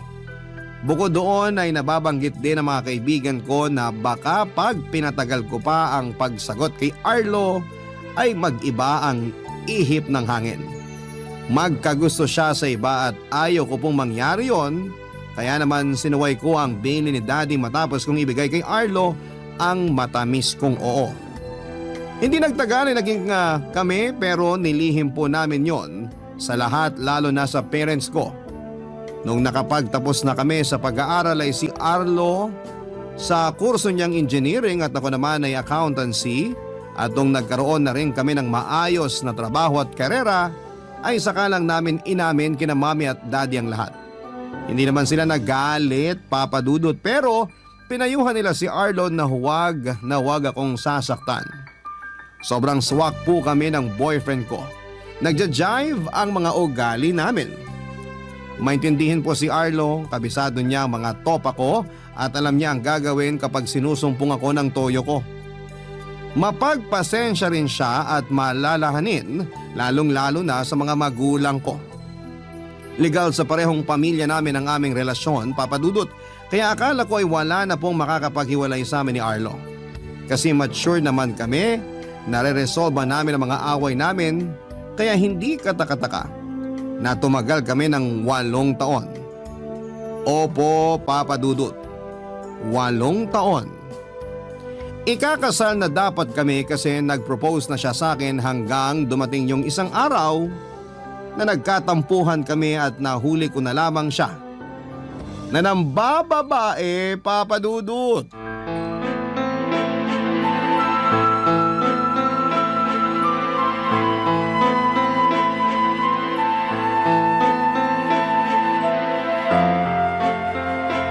Kaya naman pala hindi mo sinasagot cellphone mo? May iba ka palang pinagkakaabalahan. Lorin, pwede ba? Huminahon ka lang. Mamaya may magreklamong unit dahil sa ingay mo eh. Wala akong pakialam. Magagalit ako hanggat gusto ko kasi may karapatan ako. Demonyo ka, Arlo! Pinagkatiwalaan kita pero sino yung babaeng nahuli ko na kinakama mo? Wala lang kasi... Parang tanga naman, Lorin, no? Bakit mo ako sinampal? Tinatanong mo pa talaga, ha? Kung tutuusin, kulang pa yan dahil gigil na gigil ako sa'yo. Kung hindi mo lang pinaalis yung malanding babaeng kasama mo kanina, baka sabay ko na kayong binalatan ng buhay. Yan! Yang ganyang ugali mo talaga yung ayaw ko. Pinalaki ka bang ganyan ng mami mo? Hindi naman, di ba? Saan ba nakuha yung ugaling kanal mo? Huwag mo kong baliktarin dito. Dahil hindi ako magkakaganito kung hindi ka nagloko. Wala lang pala yung babaeng yun, ha? Pero kinama mo na siya. Diyan pa sa kama kung saan may nangyayari sa ating damuho ka. Ay, sorry na, okay? Natukso lang ako. Anong klaseng katwiran yan? Alam ko na mali, pero natukso ako eh. Hindi ko napigilan yung init ng katawan ko. Pero maniwala ka, wala lang yung babaeng yun. Nakilala ko lang siya sa bar, tapos... Hindi ka ba titigil sa kakasampal sa akin, Loren? Nakakarami ka na, ha? Kapal ng mukha mong ulupong ka. Tumigil ka na, ha? Hindi ka na nakakatuwa. Sa palagi mo, bakit ko ginawa yan sa'yo? Sige, sabihin mo! Nag-sorry na nga ako, di ba? Akala mo ba malilinis ang sorry mo yung kababuyan mo na nakita ko pa talaga, Arlo? Sige, sagutin mo! Hindi, pero... Talagang hindi na. Kasi paano pa ako makikisama sa katulad mong taksil? Paano pa ako tatabi sa'yo sa kama? Alam ko meron kang ibang babae na ginagalaw. Kakadiri ka! Sigurado ako na hindi lang to yung unang beses na may nangyari sa inyong dalawa. Kita mo na! Tama akong lintik ka! Ang kapal ang mukha mo! Aray! Tama na, Lorin! Ano ba? Nasasaktan na ako! Pag di ako nakapagbigil sa'yo, baka... Sasaktan mo ko? Subukan mo lang! Ipapapulis kita! Buisit, para kang bata. Pwede ba pag-usapan natin to ng maayos? Hindi mo kailangan magalit ng ganyan. Bakit? Sino bang hindi nagkakamali? May tao bang perpekto? Wala. Pero hindi lahat ng tao taksil at baboy na katulad mo. Lori naman, ikakasal na tayo. Ayusin natin to. Baliw ka na kung iniisip mo magpapakasal ako sa'yo. Please, Lorin, wag mo naman gawin to. May simbahan na, may reception na. Nakapagpatahi na rin tayo ng pangarap mong damit pangkasal. Marami na tayong nagastos. Handa na lahat, Lorin. Hindi na tayo pwedeng umatras. Handa na nga. Pero ako yung hindi na handa magpakasal sa'yo. Wala akong pakialam sa mga nagastos natin kasi pera lang yan. Kikitain ko pa yan ulit. Pero yung pumayag na lumakad sa altar at matali sa'yo, yung tawagin ko yung sarili ko na asawa mo at dalihin yung apelyido mo, yun naman yung hindi ko matatanggap, Arlo. Kung para sa'yo, mababaw lang yung dahilan kung bakit ako nagkakaganito. Pwes para sabihin ko sa'yo, mali ka. Mali ka kasi malaking kasalanan na yung ginawa mo. Hindi pa man tayo kinakasal. Kaya paano ko pa mangangako sa harap ng Diyos na magiging tapat sa pagsasama natin kung ngayon pa lang nagkasala ka na? At kahit na nagsorry ka, kahit ano pa mga dahilan mo, natukso ka o ano, naging mahina ka pa rin. Hindi mo na ako inisip. Masyado ka marupok kaya dapat lang sa'yong hiwalayan. Bakit parang sa tono mo ako lang ang sinisisi mo? Parang ako lang ang may kasalanan dito. May kasalanan ka rin naman sa nangyari. Masyado mo kasing inatupag yung trabaho mo nitong nakaraan. Kaya akala ko wala lang ako sa'yo. Kaya umanap ka ng kalinga sa iba? Ganun ba yun? Oo! Pero nagsisisi na ako. Baliw ka na.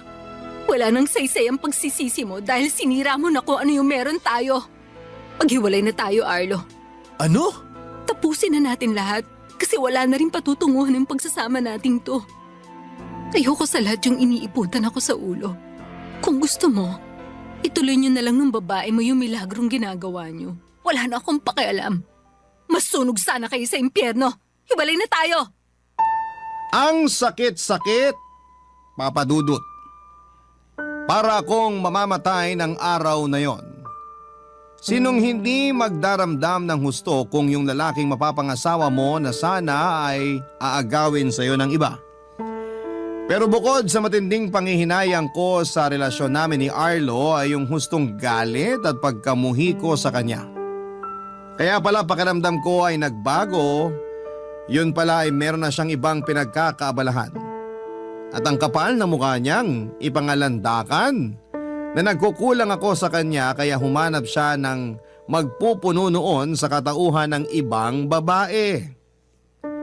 Papadudot na karating po sa kalaman ng parents ko ang nangyari kaya naman maging sila ay labis na nagalit kay Arlo. Kulang na lamang ay sagurin siya ni Daddy dahil hindi raw tinupad ni Arlo ang usapan nila noon na huwag akong sasaktan. Alam kong nag-aalala lamang siya bilang tatay pero nakiusap po ako na sa amin na lamang yung rason ng paghihiwalay namin ni Arlo dahil ayoko magmukhang kaawa-awa sa mata ng iba naming kamag-anak. Yun bang meron akong kakulangan at diferensya kaya iniwan at pinagpalit ako sa iba ng boyfriend ko. Bukod doon ay ayoko rin na magalit sila ng gusto kay Arlo kasi naging mabait naman sa kanila yung ex-boyfriend ko. Lalo na nung minsan siyang nag-donate ng dugo sa pinsang kong nadengge. Resulta marami po sa kanilang nangihinayang sa relasyon namin ni Arlo noong nalaman nga nilang hiwalay na kami. Nandyan yung mga pinsan ko at kaibigan na panay payo sa akin na patawarin ko si Arlo ano man daw ang kasalanang nagawa niya sa akin. Sa halip ay pag-usapan po namin ang hindi namin pagkakasunduan.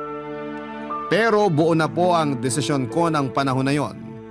Gustuhin ko mang patawarin si Arlo at kalimutan ang lahat ng mga nangyari pero gabi-gabi naman akong binabangungot ng pagtataksil niya sa akin, Papa Dudut. Ayokong habang buhay na pagsisihang nakisama ako sa kanya sa isang bubong kung pumayag po akong matuloy ang aming kasal. Barangay Love Stories. Barangay Love Stories. Kahit na abala ko sa trabaho, kahit na lunurin ko ang sarili ko sa pagpapaka-busy, ay meron at meron pa rin po talagang pagkakataon na dinadalaw ako ng matinding lungkot. Dahilan para mapahinto ako sa anumang ginagawa ko.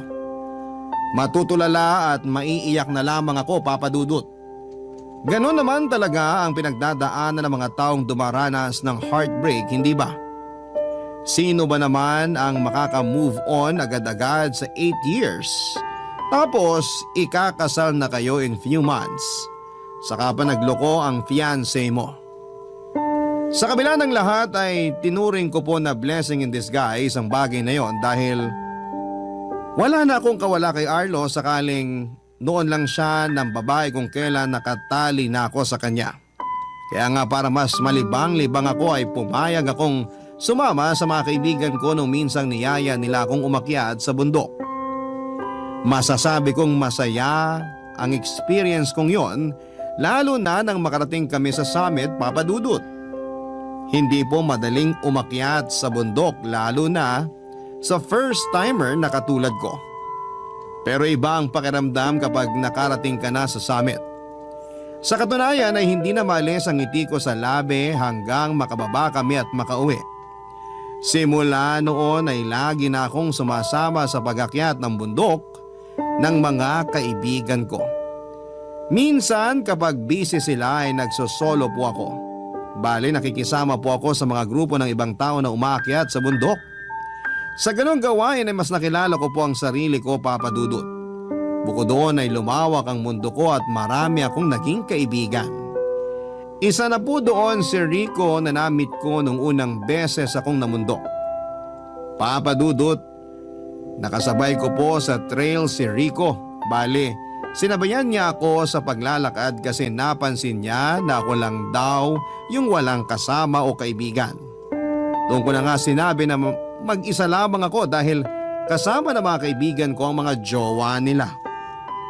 Guwapo po si Rico, Papa Dudut. Matikas ang tindig, batak na batak ang muscles sa katawan dahil sa pag-akyat sa bundok. Moreno, may magagandang mga ngipin na gustong gusto kong titigan kapag ngumingiti siya. Mahaba din ang pilik mata ni Rico at ganon din ang buhok niya na tinali na niya para hindi kumalat at sumaboy sa kanyang mukha. So matotal ay naging maayos po ang akyat namin at maging ang pagkakamping namin sa bundok. Sa katunayan, Papa Dudut ay nag-offer po si Rico na sa tent na lang niya ako magstay matapos akong pilitin ng mga magagaling kong kaibigan, Papa Dudut.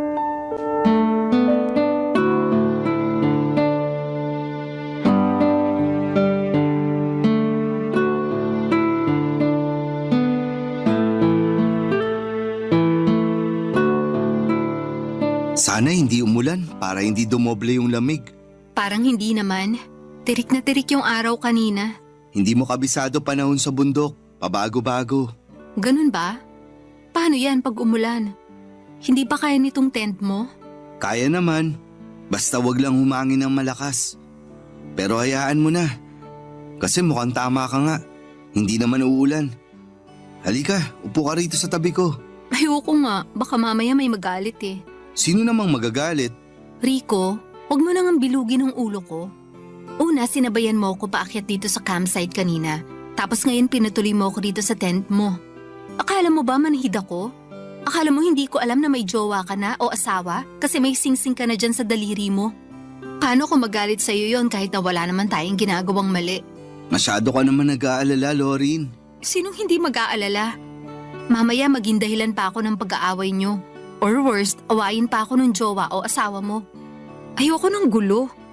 Kaya nga ako sumama sa mga kaibigan ko mamundok kahit na hirap ako sa pag-akyat dito kasi gusto ko ng peace of mind.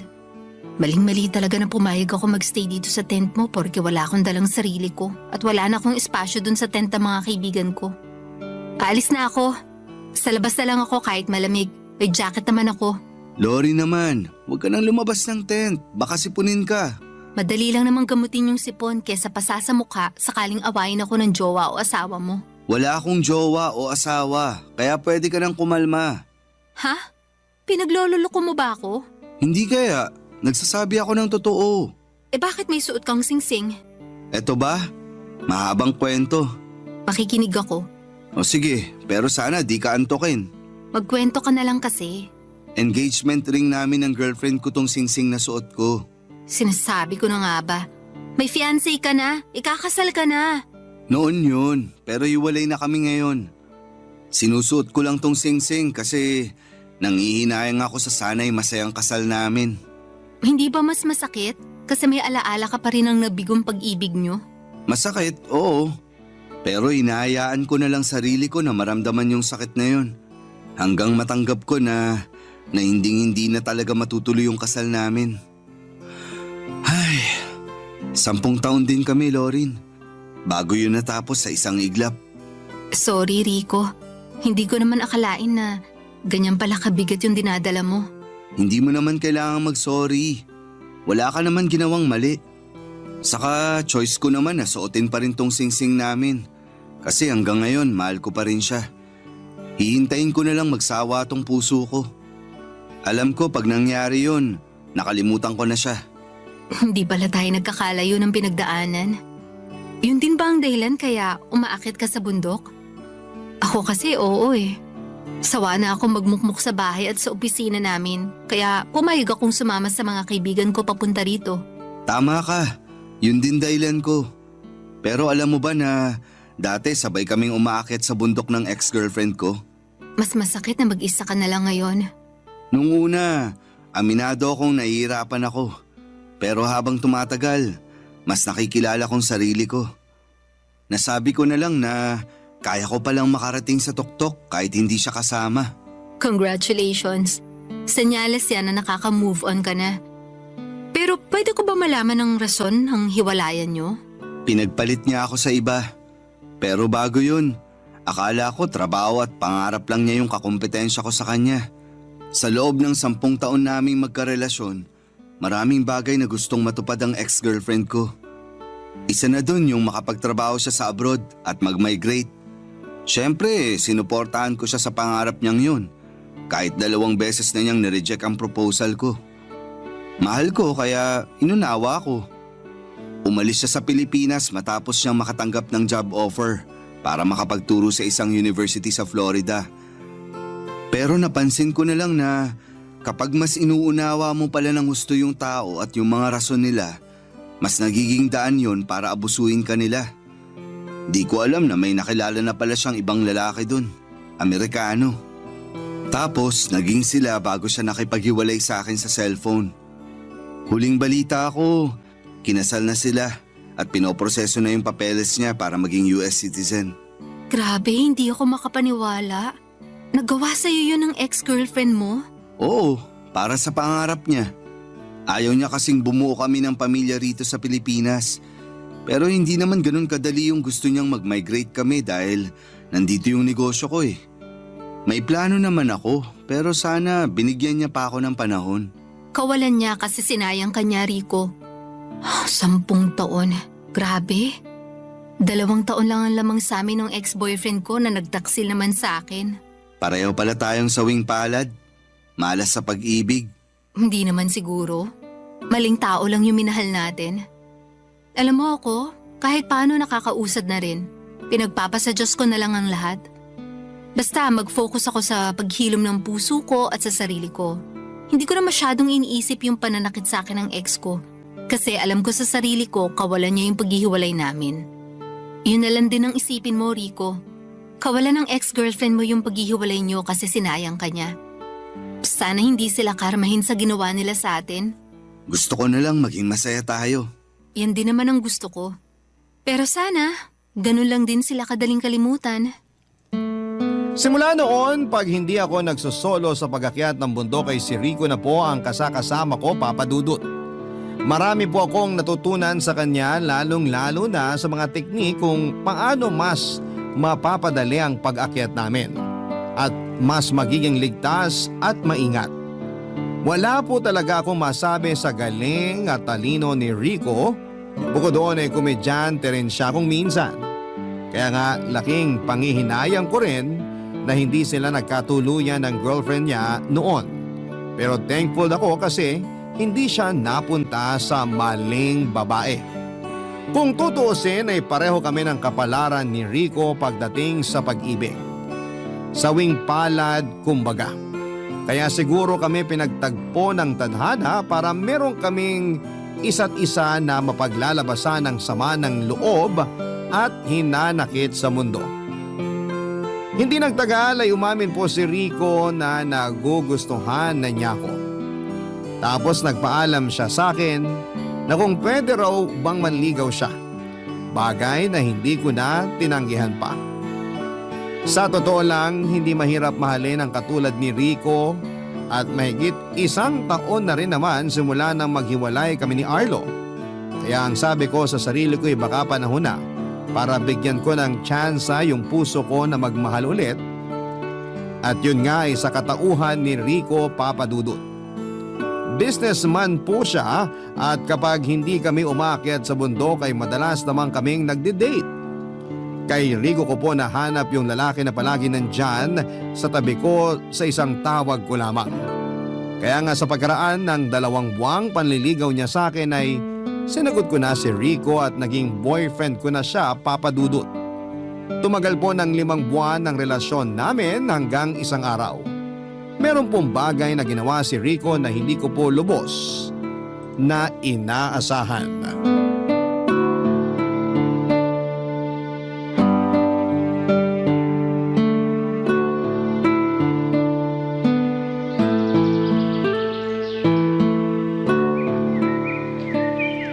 Halika rito, Lorin.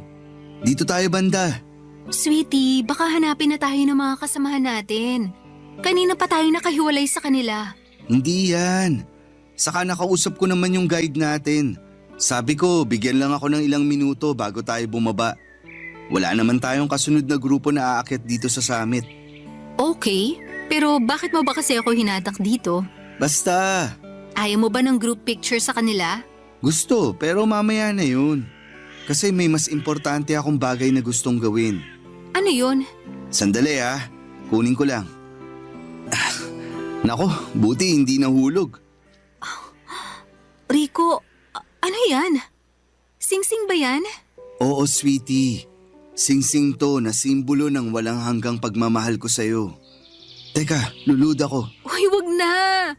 Wag na, kasi baka mapatingin pa sila rito. Hayaan mo sila. Alam naman nila plano ko, kaya nga game na game silang pabayaan tayo rito. Rico naman eh. Hala, lumuhod ka nga. Lorin, alam ko hindi pa nagtatagal simula na magkakilala tayo. At halos 5 buwan pa lang nang sagutin mo ako para maging boyfriend mo. Pero sana sa iksing panahon na yon, naiparamdam ko sa iyo yung pagmamahal ko.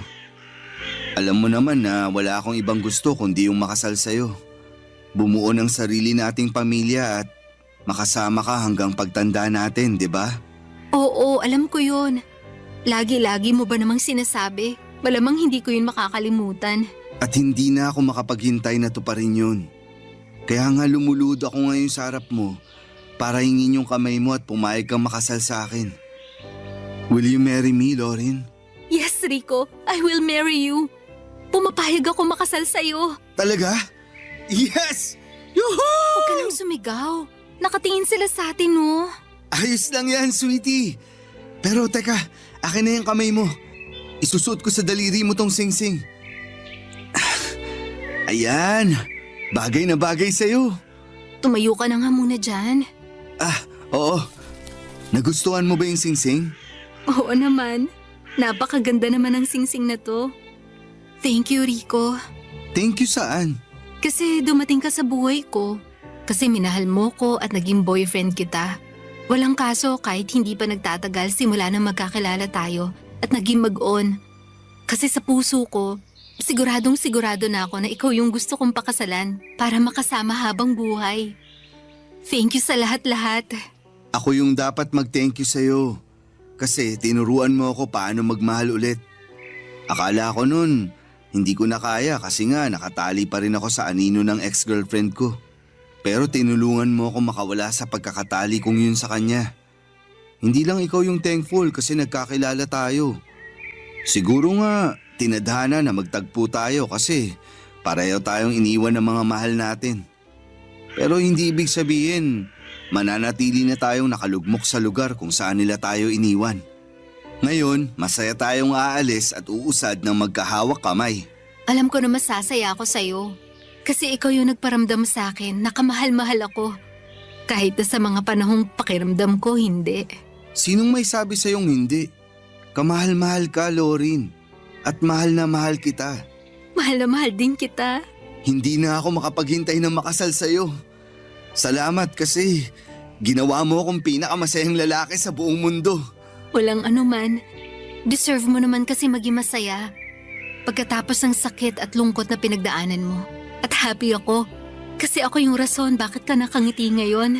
Ikaw din naman, nasaktan at nalungkot. Kaya deserve mo rin ang happy ending. At yun sa piling ko, Lorin. Pangako, hindi kita sasaktan. Araw-gabi kong ipaparamdam sa'yo kung gaano kita kamahal. Hindi man ako perpektong lalaki pero pagsisikapan ko na maging karapat-dapat sa'yo. Kahit nakasal na tayo at hanggang sa pareho na tayong uugod-ugod. Uy, sobra naman yung uugod-ugod. Huwag muna kasi marami pa tayong bundok na aakyatin na magkasama. At kahit na magkaanak tayo, pag lumaki na sila, isasama rin natin sila sa pamumundok. Siyempre naman. At habang daan, paulit-ulit kong ikikwento sa kanila kung paano ko nakilala yung mama nila. Ngayon pa lang, nakikinit ako ng mga reaksyon ng mukha nila. Kinikilig ba sila o nauumay? Pareho. Grabe. I love you, Lorin. At saksi yung bundok na to sa walang hanggan kong pagmamahal sa'yo. I love you too, Rico. O paano? Tawag na tayo ng mga kasamahan natin. Tara, papapicture pa ako sa kanila. Akin ang kamay mo, sweetie. Alalayan na kita.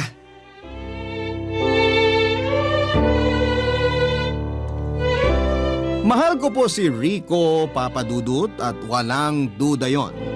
Kaya nga kahit na hindi ko po inaasahan ang pagpopropose niya ay nag-yes po ako at pumayag na makasal sa kanya, Papa Dudut. Laging sinasabi sa akin ni Rico na mahal niya ako, na gusto na niya akong maging asawa. Sa totoo lang ay wala naman po yung kaso. Dahil alam ko na pareho na kaming handa na bumuo ng sarili naming pamilya. Kaya nga muli ay nakaramdam ako ng pananabik na sa wakas ay matutuloy na ang kasal na matagal ko nang inaasam noon kay Arlo.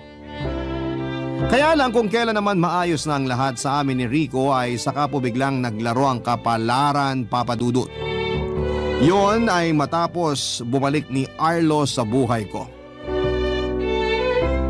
Isang gabi ay nagpakita na lamang siya sa condo unit ko at nagmamakaawa na balikan ko, Papa Dudut. Siyempre hindi ako pumayag at sinumbat ko sa kanyang lahat-lahat ng masasakit at masasama niyang ginawa sa akin noon. Naminahal ko siya tapos ay pinagpalit lamang niya ako sa taong walang kwenta. Sising-sisi rin po si Arlo ng panahon na yon, na kumuha ng lakas ng loob sa alak para makipagkita sa akin. Opo, Papa Dudut. Bahagya siyang nakainom kaya hindi na niya napigilan ang tinding emosyon na nararamdaman niya. Nagmanikluhod siya sa harapan ko, ang ex-boyfriend ko, at nagsumamo na patawarin ko siya. Tatawag na sana ako noon ng guard kaso bigla po niya akong hinalikan sa labi ko dahilan para manumbalik sa akin ang lahat-lahat ng matatamis naming pinagsamahan. Tapos aaminin ko po sa inyo na naging mahina ako dahil nagustuhan ko ang halik niya. At pumayag akong may mangyari sa amin ng gabing yon. Barangay Love Stories. Barangay Love Stories. Pinalis ko po si Arlo sa condo unit ko kinabukasan at sinabi sa kanya na malaking pagkakamali na may nangyari sa aming dalawa. Tinanong ulit ako ni Arlo kung mahal ko pa raw ba siya at kung may tsansa na magkabalikan kami.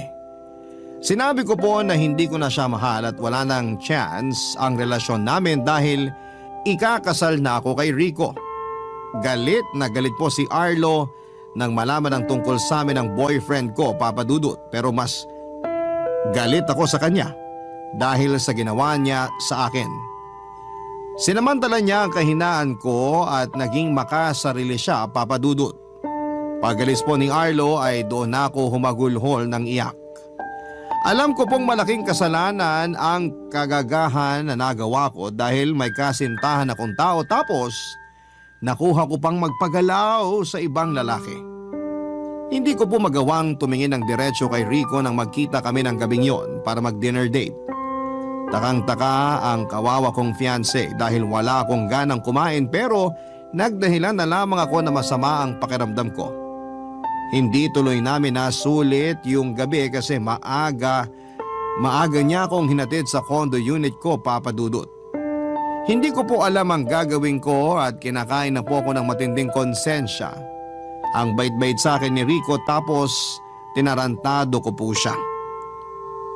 Kung sa akin niya gagawin yun ay siguradong hindi ko siya mapapatawad. At mas nadagdagan pa po ang takot sa dibdib ko nang mag-positive po ang pregnancy test kit matapos kong makaramdam ng senyales ng pagbubuntis, Papa Dudut. Alam kong si Arlo ang tatay ng baby ko dahil sakto yon sa bilang ng gabi na may nangyari sa amin. Bukod doon, ay 1 buwan na rin kami noong hindi nagkikita ni Rico matapos niyang magkaroon ng business trip. At yung dinner date na yon, sana ang una naming pagkikita after a month. Papa Dudut, alam kong hindi ko maililihim habang buhay ang baby sa sinapupunan ko. Ayoko namang gumawa ng isa pang kasalanan kung ipapalaglag ko ang bata. Anak ko pa rin siya. Nananalaytay pa rin sa kanya ang dugot laman ko. Kaya ginawa ko po ang isang bagay na alam kong makakabuti sa amin ang anak ko. Umasa na lamang po ako na papanigan kami ng kapalaran at sa huli magiging maayos pa rin ang lahat, Papa Dudut.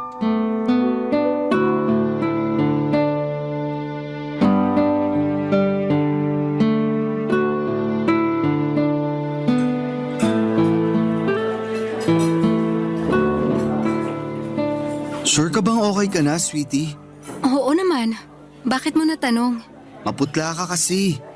Tapos namamawis pang kamay mo nung hawak ko. Ha? Ay sorry. Ayos lang naman pero nag-aalala ako. Ayos lang ako. Wala akong sakit, sweetie. Hindi mo kailangan mag-alala. Lorin? Pakiabot ng tubig. Eto. Ano bang nangyayari? Kailangan na ba kitang dalhin sa ospital? Hindi. Kumalma ka lang. Okay lang talaga ako. Salamat pala sa tubig. May sakit ka eh. Paano ako kakalma? Rico, wala akong sakit, okay? Buntis ako. Ha? Buntis ka? Oo. Kamakailan ko lang din nalaman. Kaya ako nagkakaganito pero wala akong sakit. Pero paano ka nabuntis? Di ba? Patawarin mo ko, Rico. Pero nagkasala ako sa iyo. Hindi kita maintindihan. Nung wala ka, nung nasa business trip ka, nagpakita ulit sa akin si Arlo. Pumunta siya sa condo unit ko para magmakaawa na makipagbalikan sa akin. Siyempre hindi ako pumayag pero... Pero ano? Hindi ka pumayag pero nabuntis ka niya? Paano nangyari yun? Sige nga! Pwede bang kumalma ka lang? Pinagtitinginan tayo ng mga tao. Ano ngayon kung makiusoso sila? Wala na akong pakialam. Kahit magpiestahan nila tayo. Kasi masakit yung ginawa mong pagtataksil, Lorin. Kaya nga nagiging tapat na ako sa'yo ngayon. Natukso ko, nagkamali. Naging mahina ako kaya may nangyari pa rin sa amin ni Arlo ng gabing yun. Pero kinabukasan sinabi ko sa pagmumukha niya na hindi ko na siya mahal. Dahil ikaw ang mahal ko, Rico. Sa tingin mo, kaya pa kitang mahalin pagkatapos ng lahat? Anong ibig mong sabihin? Nagpagalaw ka sa iba habang tayo pa. Tapos ngayon dinadala mo dyan sa tiyan mo yung batang hindi ko naman dugot laman. Kaya paano pa ako makikisama sa'yo? Sige nga. Hindi ka na nakikinig.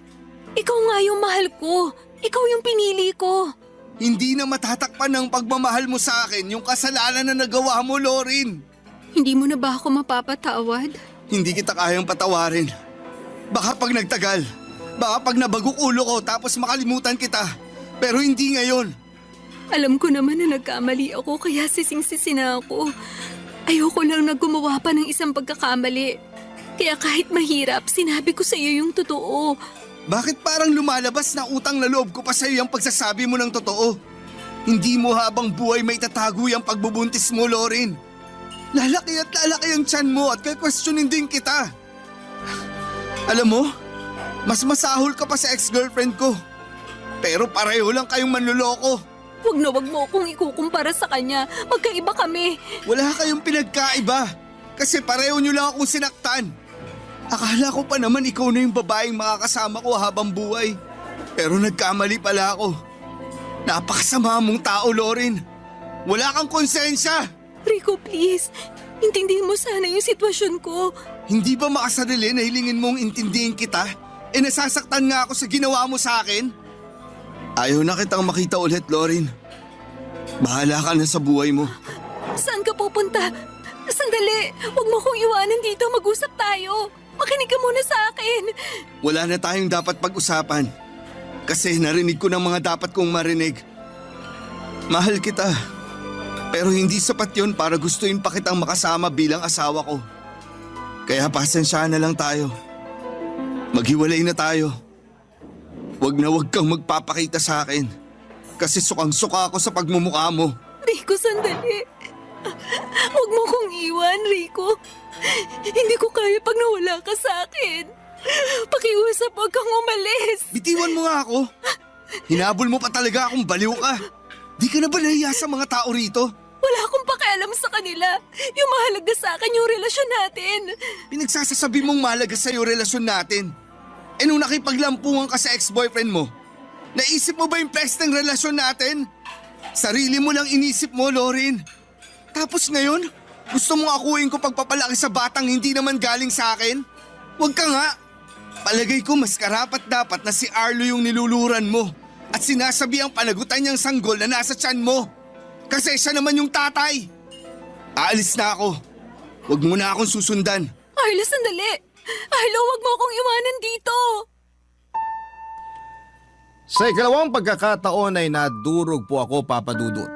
Pero masasabi ko na triple ang sakit ng isampal sa akin ni Rico ang mga salitang kahit kailan ay hindi ko inaasahang maririnig ko mula sa kanya.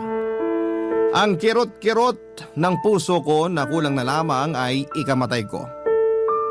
Nagmakaawa po ako kay Rico na huwag niya akong iwanan. Alam kong sobra at kakapala ng mukha pero gusto ko pong pakasalan niya pa rin ako sa kabila ng pagtataksil ko sa kanya.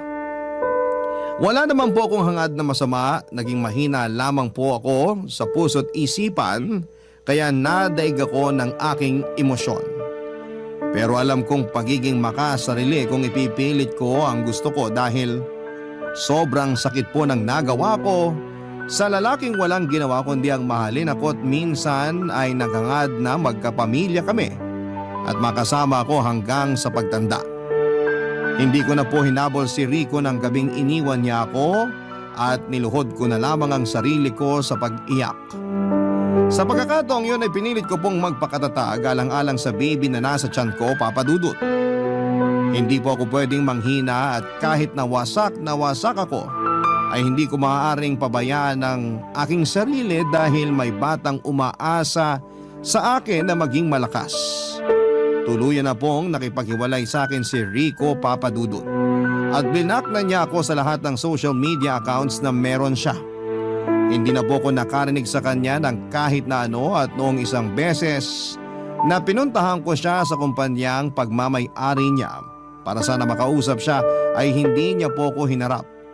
Sa halip ay hinayaan niya akong kaladkarin ng gwardya palabas ng building niya. Awang-awa po ako sa sarili ko pero kasalanan ko naman po dahil natukso ako. Doon ko na po naisip kontakin si Arlo para makipagkita sa kanya at sabihin ang tungkol sa ipinagbubuntis ko, Papa Dudut.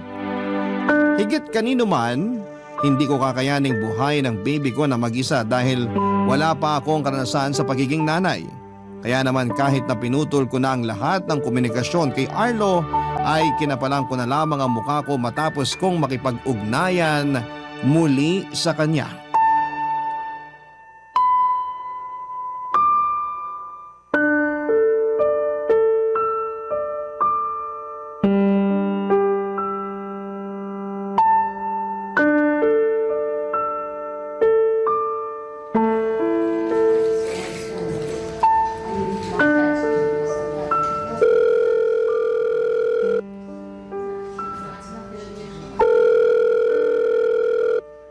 Arlo, sagutin mo na ang phone. Kailangan kita. Hello? Arlo? O Lorin, napatawag ka. Arlo, nandito ako ngayon sa ospital. Anong ginagawa mo dyan? Nagpa-check up ako. Mamaya ko na ipapaliwanag pag nagkita tayo. Eh naku, paano ba yan? Hindi ako pwede ngayon eh. Ha? Arlo naman. Anong Arlo naman ka dyan? Wala ka bang sasakyan? Mag-taxi ka. O kaya magpasundo ka dun sa jowa mo o kaya sa daddy mo. Hindi yung ako yung inuobliga mong puntahan ka dyan. Matapos mo akong i-block tapos ngayon tatawag-tawag ka. Pasensya ka na, hindi ko naman sinasadya. Alin sa mga masasakit na sinabi mo sa akin noon yung hindi mo sinasadya? Pinalayas mo pa nga ako sa kondo mo, di ba? Tapos ngayon dadramahan mo ako ng ganyan. Kaya nga humihingi ako ng paumanhin. Nabigla lang ako noon. Puntahan mo na ako rito, sige na. Wala akong dalang sasakyan. Nag-taxi lang ako papunta rito. Tsaka gusto rin kasi kita makausap. Ano pa bang pag-uusapan natin eh? Parang nasabi mo na lahat. Arlo, please naman. Alam mo, kanina ka pa eh. Kung sabihin mo na lang kasi ngayon sa tawag na to yung dapat mong sabihin. Bakit kasi gusto mo pa magpakita eh? Busy nga ako ngayon. O ano? Di ka na magsasalita? Bababaan kita. Buntis ako. O edi congratulations! O ano gusto mong gawin ko ngayon? Umatin ako sa binyag ng anak niyo ng asawa mo? Yung ba sana yung sasabihin mo sa akin kaya ka tumawag? Hindi si Rico yung ama ng baby ko, kundi ikaw. Prank ba yan? Kasi kung oo, tigil-tigilan mo ako, Lorin ha. Hindi ako natutuwa. Hindi to prank. Hindi kita niloloko kasi totoong sinasabi ko. Tsaka hiwalay na kami ni Rico. Ano? Binida mo lang sa akin nung naikakasal na kayo ah. Oo. Pero nung nalaman niya na pinuntahan mo ko nun sa kondo ko at may nangyari sa atin, tapos nabuntis mo ko, bigla na lang siyang umatras at nakipaghiwalay sa akin. Wala pala yung boyfriend mo eh. Mahina.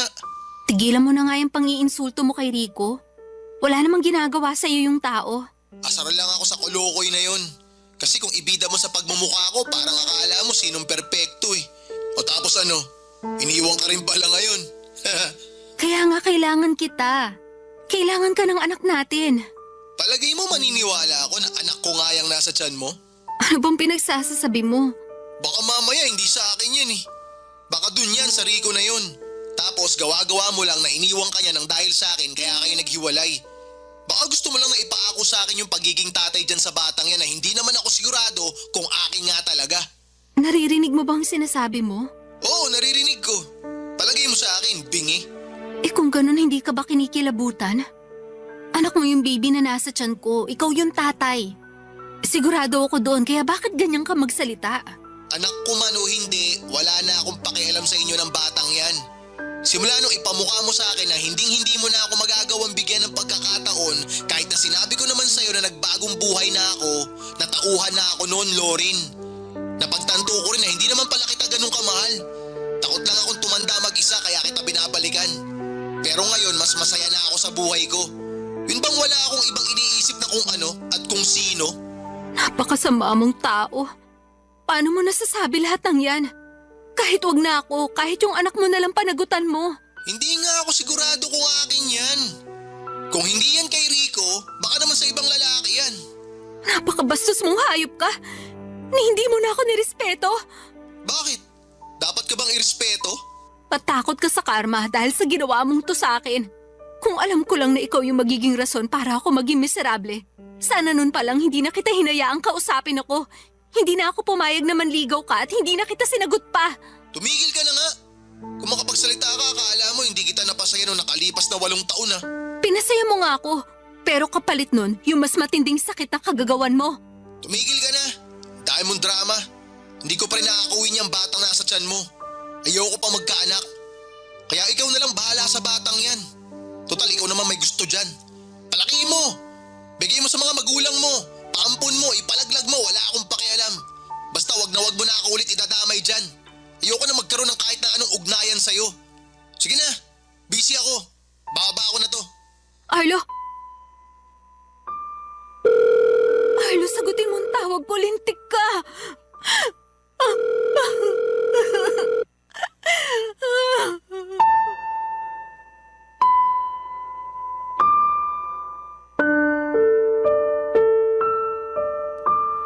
Hindi ko na paulit na kontak si Arlo Papadudut dahil ako naman ang blinak niya ng number katulad ng ginawa ko sa kanya noon.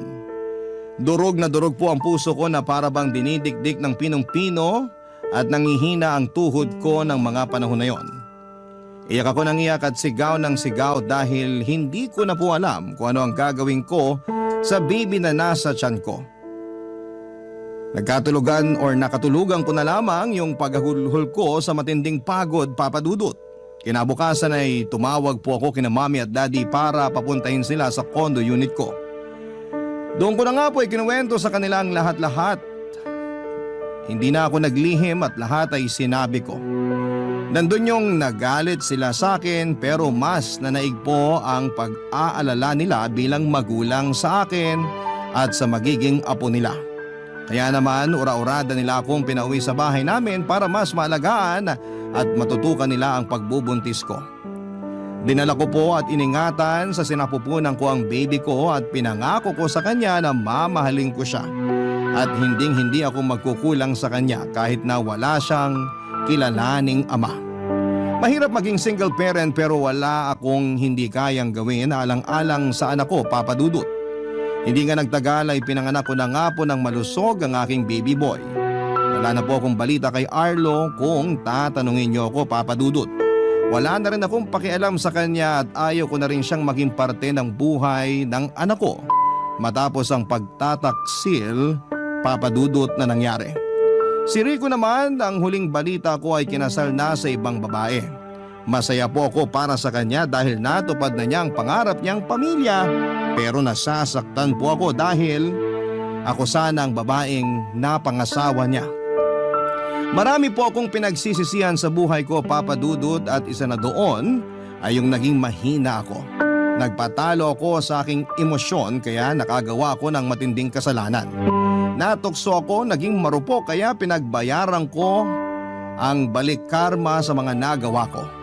Pero ayaw ko naman pong ilugmok ang sarili ko sa nakaraan kung paulit-ulit kong babalikan yung masasakit na alaala.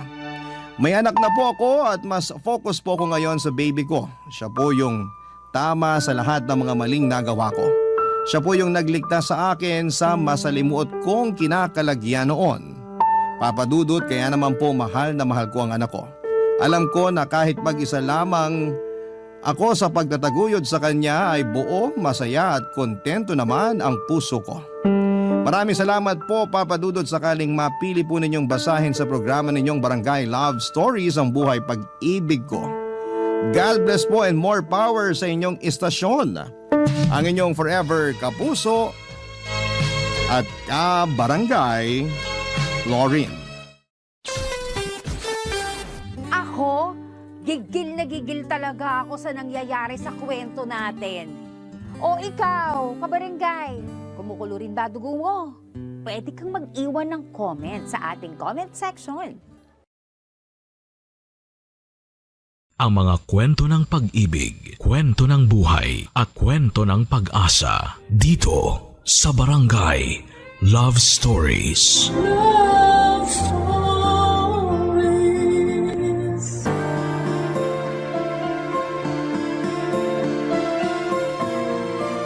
May mga pagkakataon na pag may nagawa tayong mali, tila bumabalik tayo sa umpisa.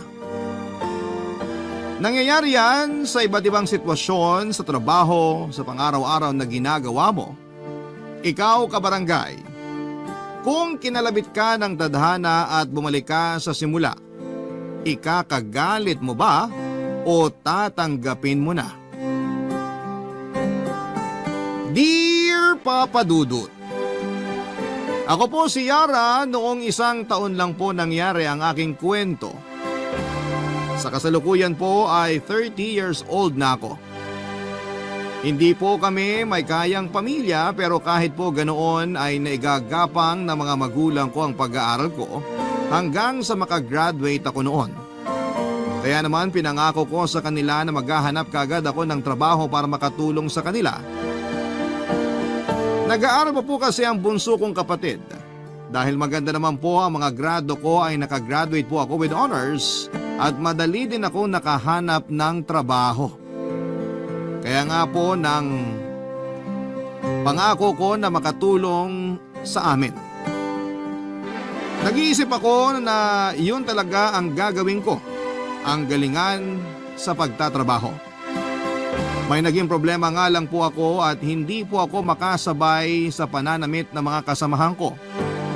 Tapos po ako sa budget, yung ipambibili ko ng gamit ay nilaan ko na lamang sa mga kailangan namin sa bahay. Kaya nga medyo mga luma na po ang mga damit na nasusuot ko noon. Maayos pa naman po ang mga damit ko pero halata na pong luma ang mga ito. Sa totoo lang po ay wala namang masyadong problema sa opisina kahit luma ang damit ko. Maliban po sa isang tao. Ewan ko po kung anong nagawa ko sa kanya at parang kalan ang tingin niya sa akin.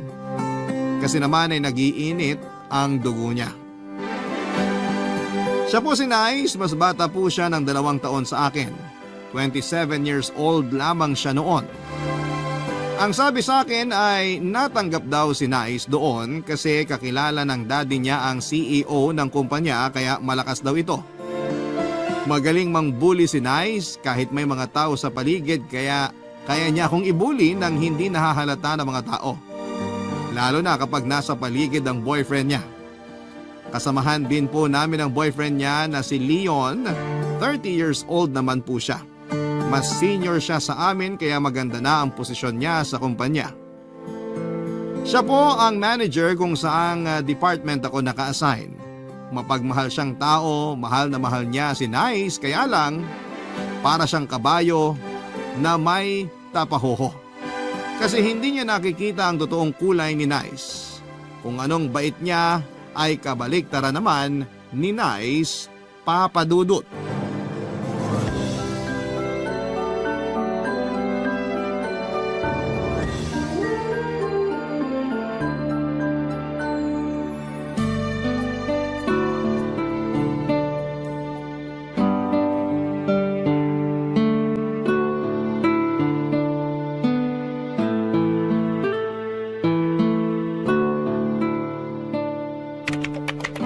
Jurassic?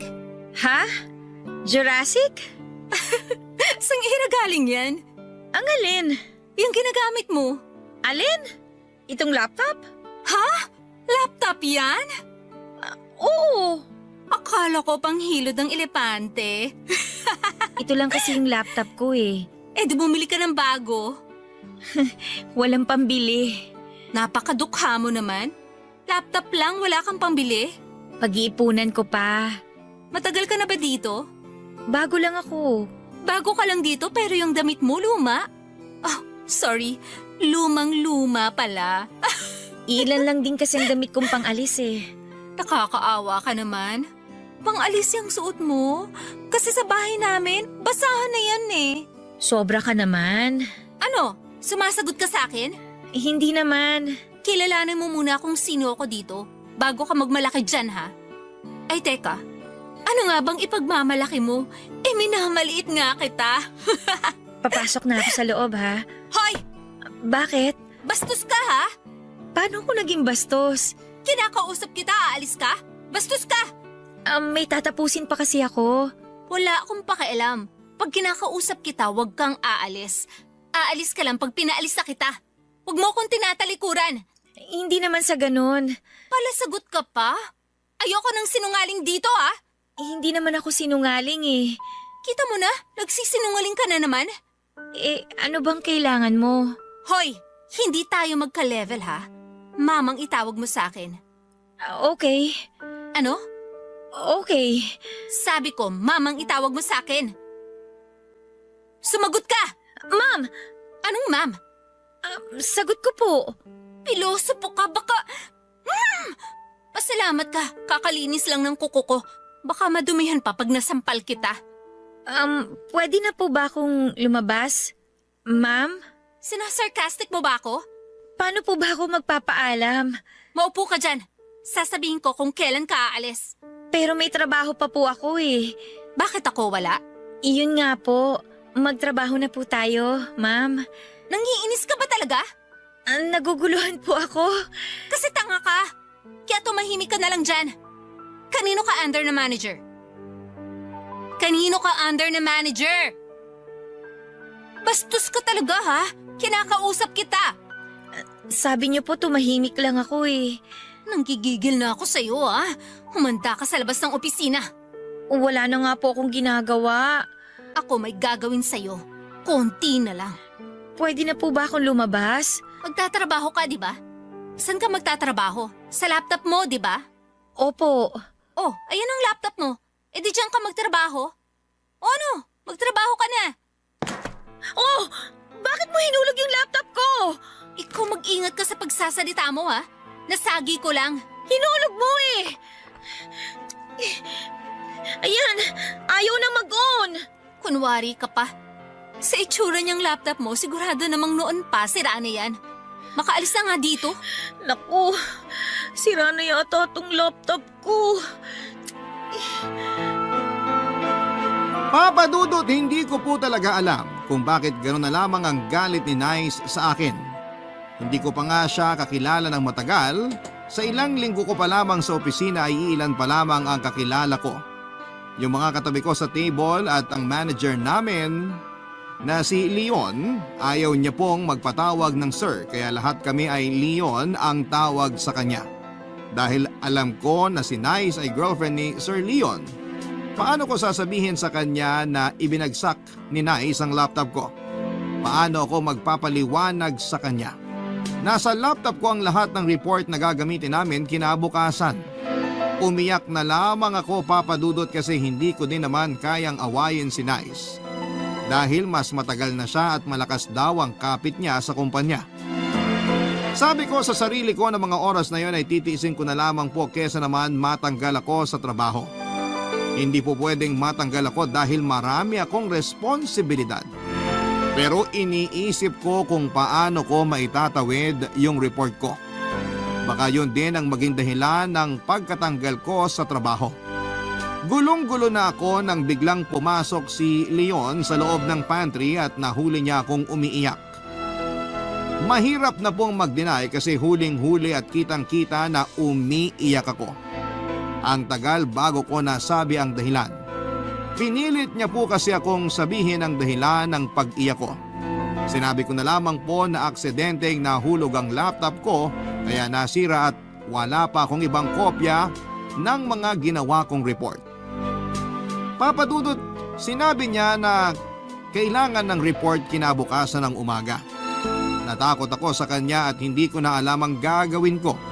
Pero imbes na magalit ay naawa pa siya sa akin. Sinabi niya na kailangan kong mag-overtime para tapusin namin ang report. Gagamitin na lang daw namin ang laptop niya and take note namin. Kasi tutulungan niya daw ako hanggang sa matapos ang report dahil importante yon. Madali naman po sa akin yung report kasi kabisado ko naman po yon. Pero madami po kasi kaya dahil sa dami ng mga kailangan tapusin ay ginabi din po kami. Pagkatapos ay nagaya si Leon ng late dinner kasi hindi pa po pala kami kumakain. Kaya pala kumakalam na ang sikmura ko.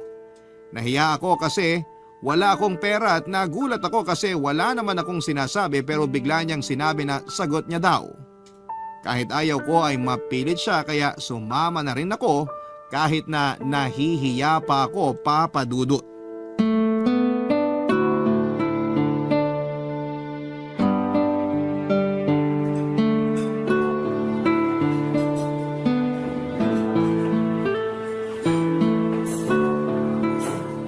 Salamat ha. Kumakain pa tayo, nagpapasalamat ka na? Ang ibig kong sabihin, salamat sa pagtulong sa akin sa report. Yung pasasalamat para dito sa kinakain natin, mamaya ko na sasabihin. Nakakatawa ka din pala ha? Seryoso ko. Okay. Pasensya na ha, pati ikaw na abala pa. Hindi mo naman kasalanan ng pagkakahulog ng laptop mo. Ha? Paano mo nalaman? Sabi mo, aksidenteng nahulog, di ba? Okay. Anong okay? Ang ibig kong sabihin, oo, nahulog nga. Aksidente. Hindi mo na kailangang magpasalamat para doon. Kasi isang team lang tayo, kaya dapat tulungan. Salamat. Saan na naman? Same lang din sa kanina. Inulit ko lang. Nakakatawa ka talaga. Seryoso ako, maraming salamat talaga. Kumain na nga tayo? Ha? Okay. May tanong ako. Total, close na naman tayo. Personal ba? Medyo, pero tungkol lang sa opisina. Nahulog lang talaga yung laptop ko. Anong laptop? Tapos na tayo dyan. Ano ba yung itatanong mo? Sa opisina, may umaaligid na ba sa'yo? Naku, walang langaw sa opisina. Hindi langaw, tao. Nung first day ko, yung security guard kasi ayaw niyang maniwala na doon ako nagtatrabaho. Ayun, umaali-aligid sa akin hanggang hindi ako nakakaupo sa pwesto ko. Puro ka naman biro. Ang sinasabi ko, may nagpapapansin na ba sa'yo? Yung nagpaparamdam. Naku, wala naman sanang magparamdam. Nakakatakot naman yung sinasabi mo. Ang kulit mo. Ang sinasabi ko, manliligaw. May nagpaparamdam na ba sa'yo na gusto manligaw? Naku naman, syempre. Wala. Bakit wala? Tingnan mo naman ang itsura ko. Ayos naman mga mata mo. Nasa tamang pwesto. Yung ilong mo din, saka bibig. Oh, anong mali sa itsura mo? Leon naman eh. Seryoso ko.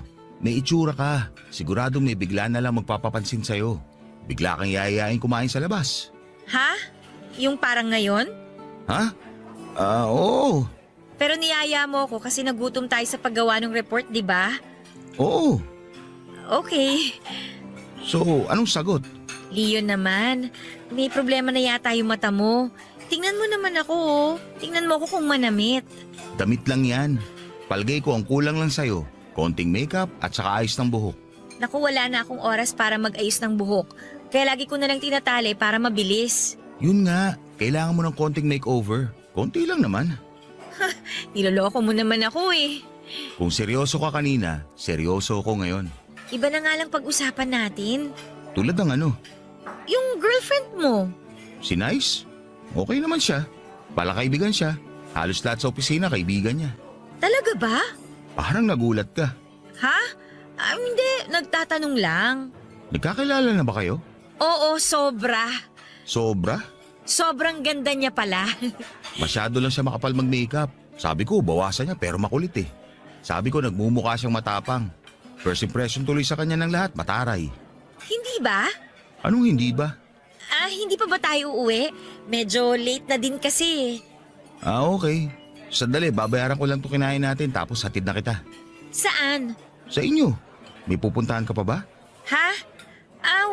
Wala na akong pupuntahan. Papa Dudut, hindi pa kami agad umuwi kasi nagaya pa si Sir Leon doon sa paborito niyang cake shop. Mag-dessert daw muna kami at gusto ko na sanang umuwi pero nakiusap siya. Ipapatikim niya daw sa akin yung masarap na cake doon. At di nga po siya nagbibiro. Totoo nga at napakasarap ng cake na kinain ko. Ewan ko kung dahil ba noon lang ako nakatikim ng ganong cake o dahil noon lang uli ako nakakain ng cake. Makalipas ang ilang taon. Matapos ang pagkain ng cake ay hinatid na ako ni Sir Leon sa bahay, Papa Dudut. Chocolate cake ang kinain namin. Hindi ko alam kung totoo talaga ang kasabihan na nakakapagpasaya daw ang kombinasyon ng matamis at tsokolate.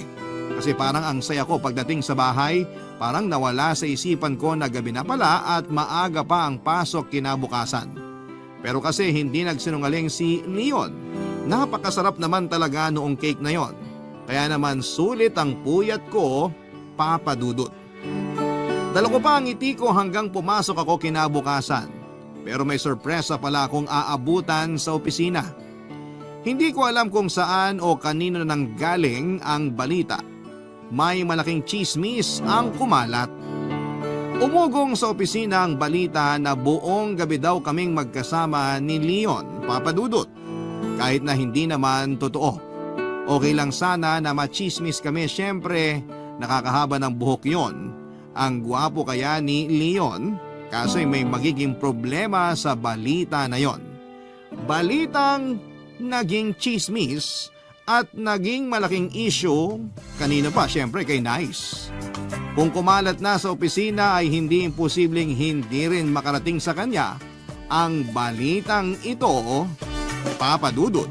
Barangay Love Stories. Barangay Love Stories. At gaya nga ng inaasahan, Papa Dudut, ayun, nalaman na nga ni Nice at nalaman ko noon na galit si Nice. Expected naman yon kasi noon ngang wala akong ginagawa sa kanya ay galit na siya. Paano pa kaya noong may kumakalat na chismis na? Kahit naman wala akong ginawa ay hindi siya maniniwala, Papa Dudut. Ewan ko kung ano ang naging development ng simpleng balita na dumating kay Nice tungkol sa pagdidinner namin ni Leon. Kasi kahit hindi ko pa siya nakikita noong oras na nalaman ko yung tungkol sa umugong na balita ay ramdam ko na yung galit niya na humihiwa sa balat ko. Naisip ko na huwag akong titigil sa lugar na wala akong kasama kasi kung mag-isa ko ay siguradong lagot ako kay Nice. Pag may kasama ako ay hindi niya ako mabuli-buli kasi nga tago siya kung mambuli para hindi malaman ni Leon. Kaya kapag may aalis sa tabi ko ay tatabihan ko na lamang kaagad yung iba na mga kasamahan ko. Pero Papa Dudut, nakakahaba uli ng hair yung pagselosan ako. Feeling ko ang ganda ko. Kaya kung galit si Nice sa akin dahil sa balita ay iniisip ko lang na minamaliit niya ako pero threaten siya sa akin. Actually, ang mga iniisip ko ay pagpapalakas lamang ng loob ko.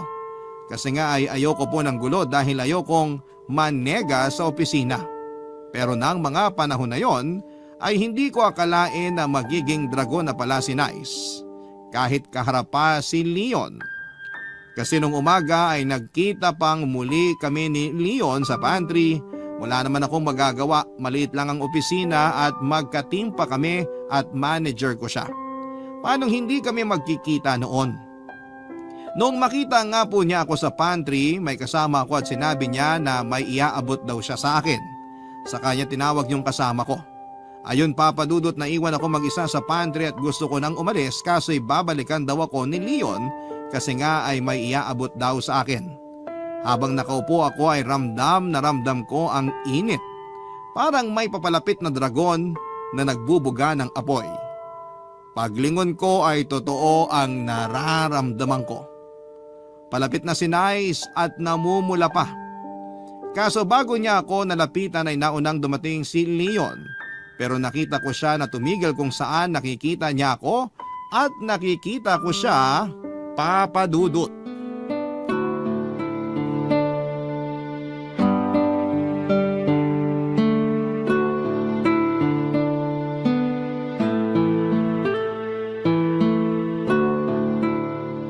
Buti hindi ka na late. Kahit napupuyat naman ako, maaga ako nagigising. Sorry, napuyat ka. Ay, hindi. Sorry. Hindi yun yung ibig kong sabihin. Biro lang, alam ko naman. Ikaw talaga. Good luck sa presentation natin mamaya. Kinakabahan na nga ako eh. Bakit ka kinakabahan? Ako naman na magpe-present. Kinakabahan ako para sa'yo.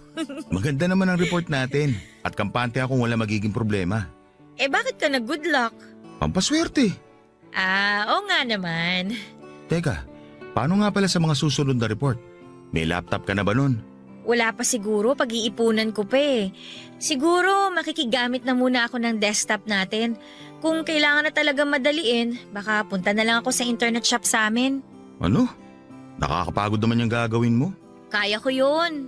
Teka, sandali ah. Ay, teka, saan ka pupunta? Bakit parang takot na takot ka? Ha? Wala, sasamahan na lang kita. Hindi naman ako aalis. May kukunin lang ako sa bag. Okay.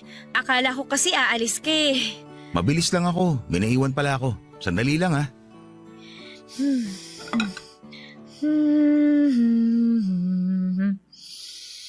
Hoy! Ay! Ano ba naman, ma'am? Umiinom ako eh. Tigilan mo ko, baka ibuhos ko pa sa'yo yung kape mo. Ano na naman po ba? Wala na akong laptop, nasira na ng tuluyan. Wala akong pakialam sa basurang laptop mo. Ikaw ang kailangan ko. Eh pero magkaibang department po tayo. Anong sinasabi mo? Tigilan mo nga ako. Okay po. Saan ka pupunta? Aalis po, para masolo nyo na po itong pantry. Subukan mong umalis, uubusin ko yung patay na buhok mo. Eh ano na naman po ba ang ginawa ko? Oh, nice! Leon. Anong ginagawa mo rito? Ha? Hinahanap ka? Magkakilala na pala kay ni Yara? Oo. Magkaibigan na kami. Yara, magkaibigan na pala kayo ni Nice? Ha? Oo. Sweet, bakit ka nandito? Iaabot ko kay Yara tong laptop. Binalikan ko pa sa table ko. Nakalimutan ko kasing daling kanina. Ha? Ano yan? Laptop nga, hindi ba halata? Biro lang. Laptop to ng kapatid ko eh. Nasa Amerika na siya, saka ang tagal nang nasa bahay nito. Gamitin mo muna hanggat hindi ka pa nakakabili ng bagong laptop. Bakit mo ipapahiram sa kanya yan? Nasira na kasi yung laptop ni Yara. Kaya ipapagamit ko muna to. Para hindi na kami gabihin sa paggawa ng report. So, totoong magkasama kayo kagabi? Oo, mag-aalas 9 na kami natapos. Saan kayo nagpunta pagkatapos nun? Kumain kami sa labas doon sa paborito nating resto. Tapos pinatikim ko sa kanya yung paborito mong cake. Ano? Siguro mga pasado alas 12 ko na siya naihatid sa kanila. Hinatid mo pa siya? Hanggang kanto lang naman. Tumahimik ka. May kalandian ka din kahit nakakadiri ang itsura mo. Alam mo kung anong bagay sa'yo? Ito! Uy! Nice! Anong ginawa mo? Ano? Ipagtatanggol mo yung busabos na yan? Ano nangyari sa'yo? Bakit ka naging ganyan? Ilayo mo sa akin ang babaeng yan! Halika na, Yara. Saan ka pupunta? Leon! Huwag mo akong iwan! Leon!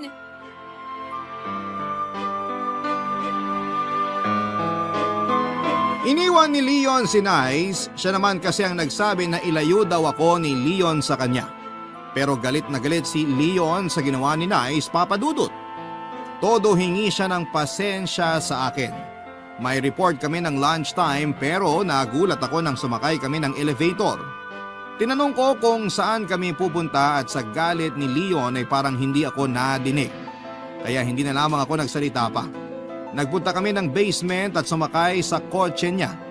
Hindi ko alam kung saan kami pupunta at maaga pa naman noon pero may report kami ng alas 12. Hindi pa rin ako nagtanong muli at sinabi ko na sasamahan ko na lamang siya.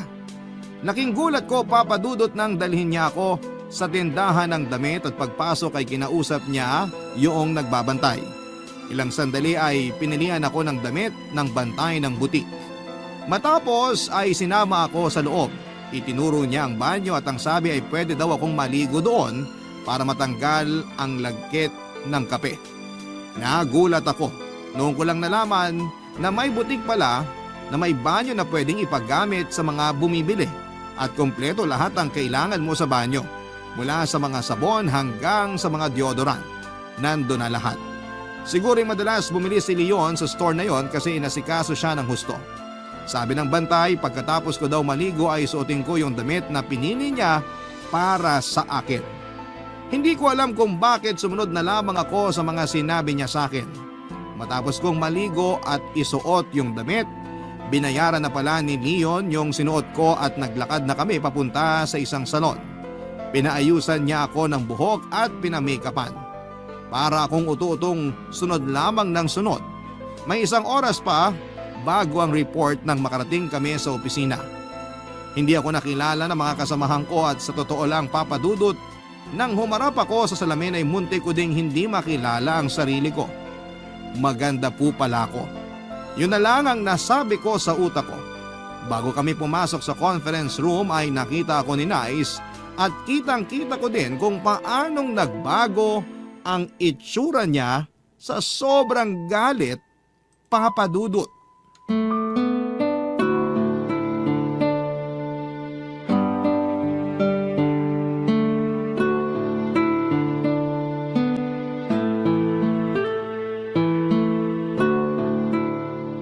Congratulations, Leon! Ang galing mo dun sa presentation, ah. Magaling tayo. Magaling ang buong team. Group effort yun. Pero ang galing mo magsalita kanina. Sana ako din ganun. Anong sana ikaw rin ganun? Kinakabahan kasi ako pag-aharap sa tao at magsasalita. Kaya hindi ko kaya yung confidence mo kanina. Alam mo, ang confidence, kakailanganin mo yan sa trabaho. Kaya ikaw, dapat confident ka rin sa sarili mo. Madali lang sabihin yan para sa'yo.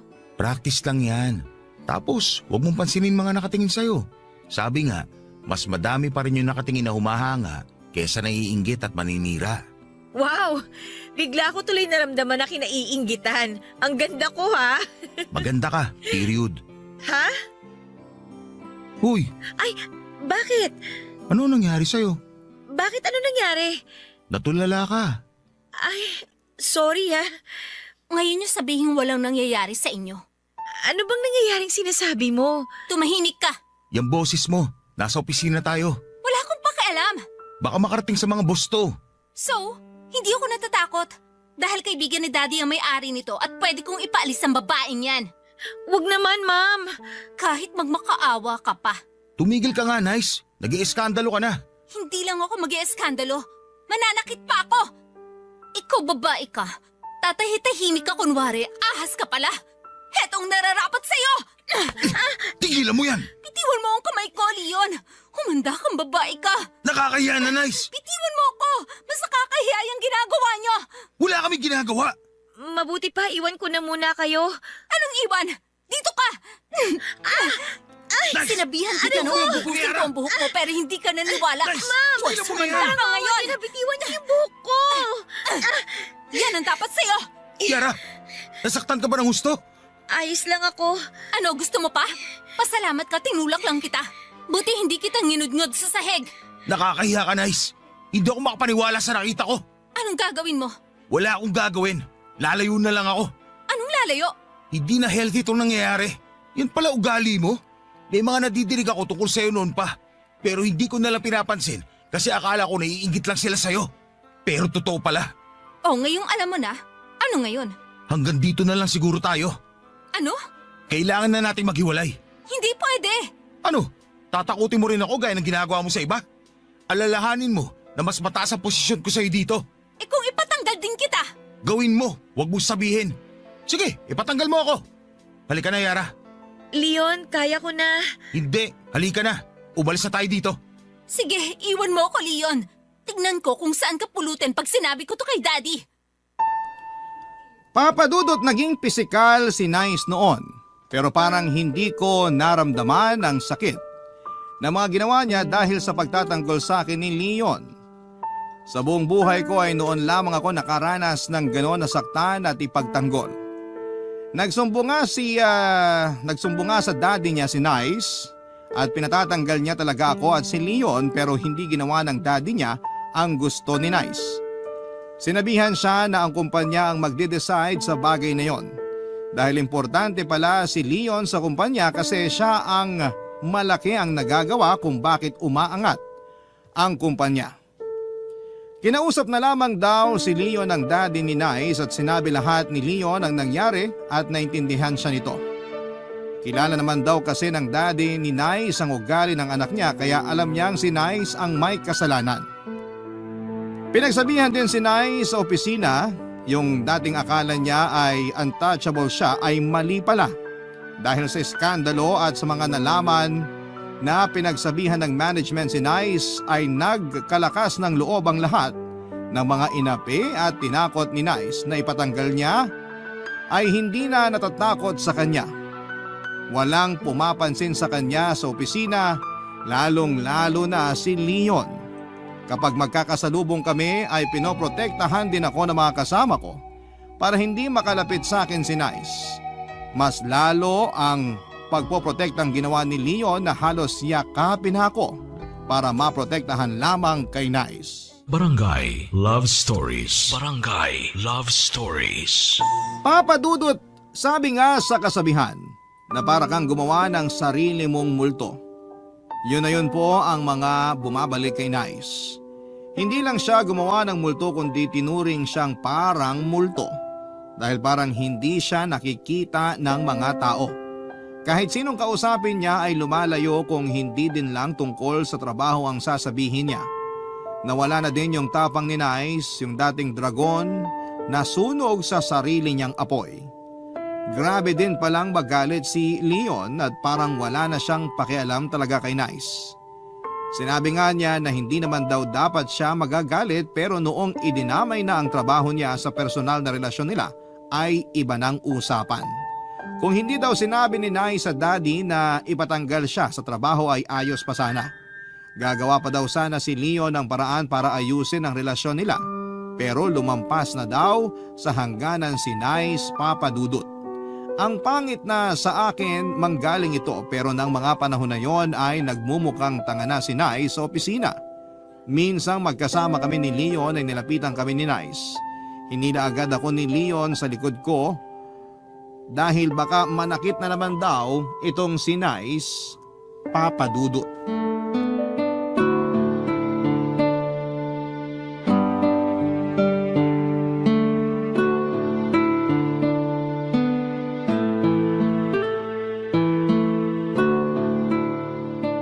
Salamat ha. Oh, saan na naman? Ikaw naman. Siyempre sa pagsundo sa akin. Ang lapit-lapit lang ng bahay ko dito sinundo mo pa ako. Malayo din yung 2 kanto, no? Saka along the way naman ang bahay nyo. Magpasalamat ka kung manggagaling pa ako sa South para sunduin kita sa North. Tapos babalik sa opisina sa South. Sa bagay. Siya nga pala, itong laptop, hindi pa ba hinahanap ng kapatid mo? Sa tagal niya na sa Amerika, hindi niya na hinahanap yan. Pero isusoli ko na rin kagad to pag nakahiram na ako sa iba ha. Pinahiram na nga kita, manghihiram ka pa sa iba. Nakakahiya na kasi. Nakakatulong sa iyo yung laptop, di ba? Oo. Dahil sa laptop na yan, natutulungan mo ang kumpanya, hindi ba? Oo. Dahil natutulungan mo ang kumpanya, tumitibay ito. At dahil tumitibay ang kumpanya, natutulungan mo din ang lahat para magtagal ang trabaho nila. At dahil natutulungan mo sila, ikaw din natutulungan nila. Hindi ko masundan, sorry. Ang point, gamitin mo lang yung laptop. Nahilo naman ako sa paliwanag mo. Gutom lang yan. Tara, mag-almusal tayo sa cafeteria. Sagot ko ha? Ayos malaki na ba sahod mo? Ako na sasagot. Hoy, hindi. Binigyan ako ng increase. Maliit pa lang yung binigay sa'yo, kaya kakapusin ka pa sa dami ng kailangan mo. Kaya saka mo na ako ilibre pag malaki na increase mo. Sige na nga.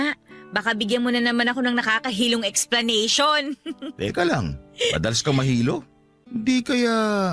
Hindi kaya ano? Oy! Knock on wood! Huwag kang nga nagbibiro ng ganyan ha. Saka paano? Grabe ka naman makapag-react. Wala naman ako sinabi Ikaw nag-iisip niyan.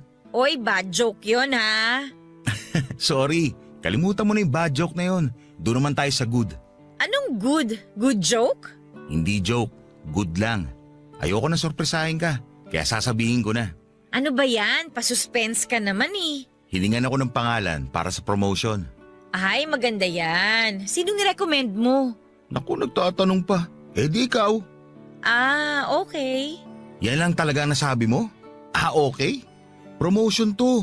Ibig sabihin, mas mataas na posisyon, mas mataas na sweldo. Nireko mo pa lang naman ako Ayokong umasa. Siyempre maraming pagpipilian. Sa akin lang humingi ng reko. Sino pang mga sinabi mo? Ikaw lang. Ha? Kaya mukhang sa'yo talaga mapupunta ang posisyon. Huwag ka naman magbiro ng ganyan. Seryoso ko. Hindi lang yun. Dahil maganda ang mga nangyayari sa department natin, nag-reko din ako ng increase sa buong team. Nakakatuwa naman. Magandang early Christmas yun para sa lahat pag natuloy. Anong early Christmas? June pa lang. Di ba ang early? Si Nice. Huwag mo nalang pansinin. Kawawa naman. Kailangan niya matuto. Siguro naman natuto na siya.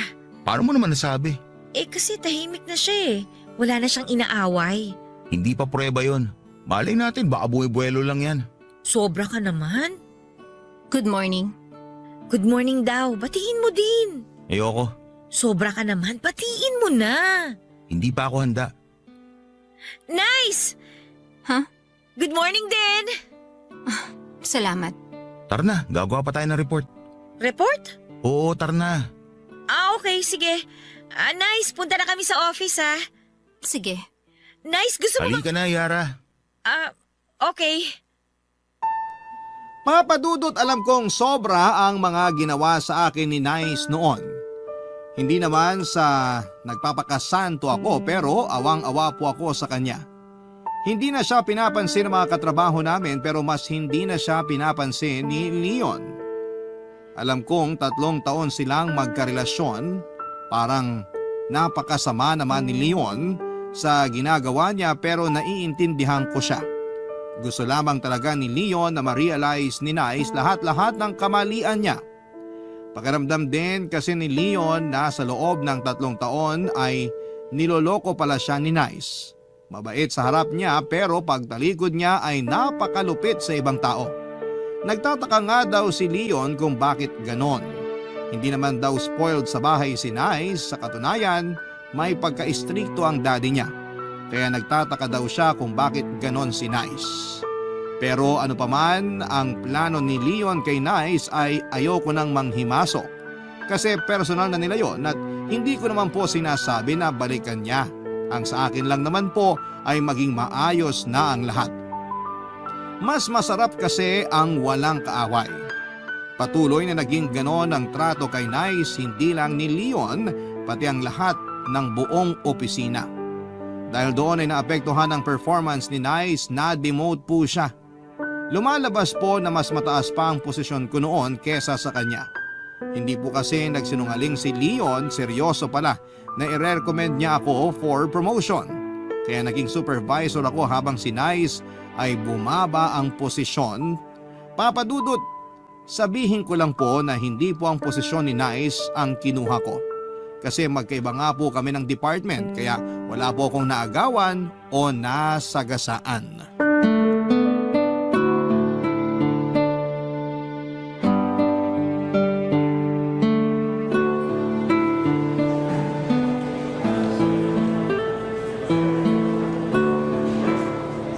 Uy, nakakahiya naman na ikaw lagi sumasagot ng almusal. Sus, maliit na bagay lang yun. Bukas ako naman ang manlilibre ha. Walang aangal. Hindi ako papayag. Ang dami mo nang naitulong. Pati promotion ko oh. Recommendation lang ginawa ko. Sila pa din ang nagdesisyon para ma-promote ka. Dahil maganda ang record mo, naging madali na lang yun para sa kanila. Kaya kung tutuusin, ikaw din naman ang naging dahilan kung bakit ka na-promote. Talaga ba? Oo, parang kapareho lang din yun ng ikaw din nasisira sa sarili mo. Sa bagay, may point ka. Pero hayaan mo naman na ako manlibre. Walang problema. Sige, ilibre mo ako pero pag dumating na yung tamang panahon. Aber, kailan naman yung tamang panahon na yon? Pag napag-graduate mo na yung kapatid mo, pwede mo na ako ilibre. Ano ba? 1 taon pa yun. Oo, 1 taon na lang pala. Willing to wait naman ako. Nakakainis ka. Hindi to presentation pero nakakabilib pa rin yung husay mo sa pagpapaliwanag ha. Inuto mo pa ako. Siguro may gusto ka pa, no? Uy, grabe ka naman sa akin. Joke lang. Pero salamat talaga ha. Salamat sa lahat. Madami ka pang magiging progreso sa kumpanyang to. Kaya mas pagbutihin mo pa at galingan. Yes, sir! Sir ka dyan. Excuse me, Oh, nice. Bakit? may gusto sana akong sabihin. Nakakaistorbo ba? Nako, hindi. Halika, maupo ka. Salamat. Huwag ka sana manggulo. Hindi. May sasabihin lang ako. Sige, kung pinapangako mo na walang gulo. Hindi ako manggugulo. Sige, maiwan ko na kayo. Teka, Leon, saan ka pupunta? Leon, kayong dalawa sana ang gusto ko makausap. Upo ka muna ulit dito. Break pa naman natin. Oh, sige. Ano ba yun, Nice? Una sa lahat, gusto ko sanang humingi ng patawad sa nagawa ko nung nakaraan. Sincere ka ba? Leon, Tinatanong ko lang naman. pasensya ka na, Nice ha. Naiintindihan ko naman si Leon. Hindi ko siya masisisi. Kalimutan mo na yung nangyari dati. Kalimutan na natin yung pare-pareho. Para wala tayong bit-bit sa dibdib natin. Salamat, Yara. Leon, Oh, anong sasabihin mo? Sana mapatawad mo pa ako, Leon. kalimutan na natin yun. O yan, okay na tayong tatlo ha. Salamat sa inyo. Yara, may gusto sana akong ibigay sa'yo. Ha? May ibibigay ka? Ano naman yun? Heto, Laptop? Bakit mo ako bibigyan ng laptop? ako ang dahilan kung bakit nasira ang laptop mo dati. Kaya ibibigay ko yan kapalit. Ay hindi, okay lang. Nagagamit ko pa naman yung laptop ng kapatid ni Leon kaya okay na yon, okay na yon. I insist. Para sa akin to. Para sa guilt ko, kaya sana tanggapin mo. Pero... Sige na, Yara. Bakit mo ibibigay sa akin tong laptop mo? Hindi mo na ba gagamitin to? O bumili ka na ng bago? Hindi. Ha? Anong gagamitin mo? Hindi ko na kailangan yan. Anong ibig mo sabihin? Nag-resign na ako. Ano? Wala nang pumapansin sa akin dito. Pero hindi ko sila sinisisi. Alam ko kasalanan ko, kaya tinatanggap ko lahat. Tsaka baka maapektuhan pa ang kumpanya dahil sa akin. Ha? Kailan ka pa nag-resign? Last month pa ako nagsabi. Effective today na ang resignation ko kaya last day ko na rin. Nice. Ayos lang ako. Magpapaalam na ako. Siya nga pala. Binabati ko kayong dalawa. Papa Dudut, hinabol ni Leon si Nice at nag-usap sila. Sinabi ni Leon na walang namamagitan sa amin kundi ang pagkakaibigan lamang. Totoo naman po, Papa Dudut, naging magkaibigan kami ni Leon matapos ang lahat ng mga nangyari. Kahit ano pong isipin ng iba ay wala talaga kaming naging relasyon. Maliban na nga po sa pagkakaibigan. Papa Dudut, nakagraduate na po ang kapatid ko at dahil mas maganda ang grades niya at isa siyang magna cum laude, ay mas lalo siyang madaling nakahanap ng trabaho.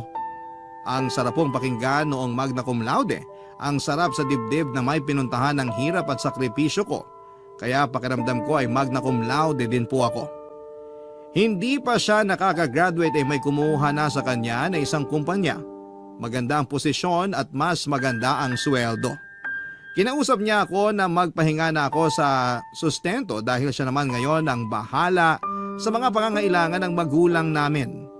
Napakasaya ko at hindi sinayang ng kapatid ko ang mga hirap namin para sa kanya.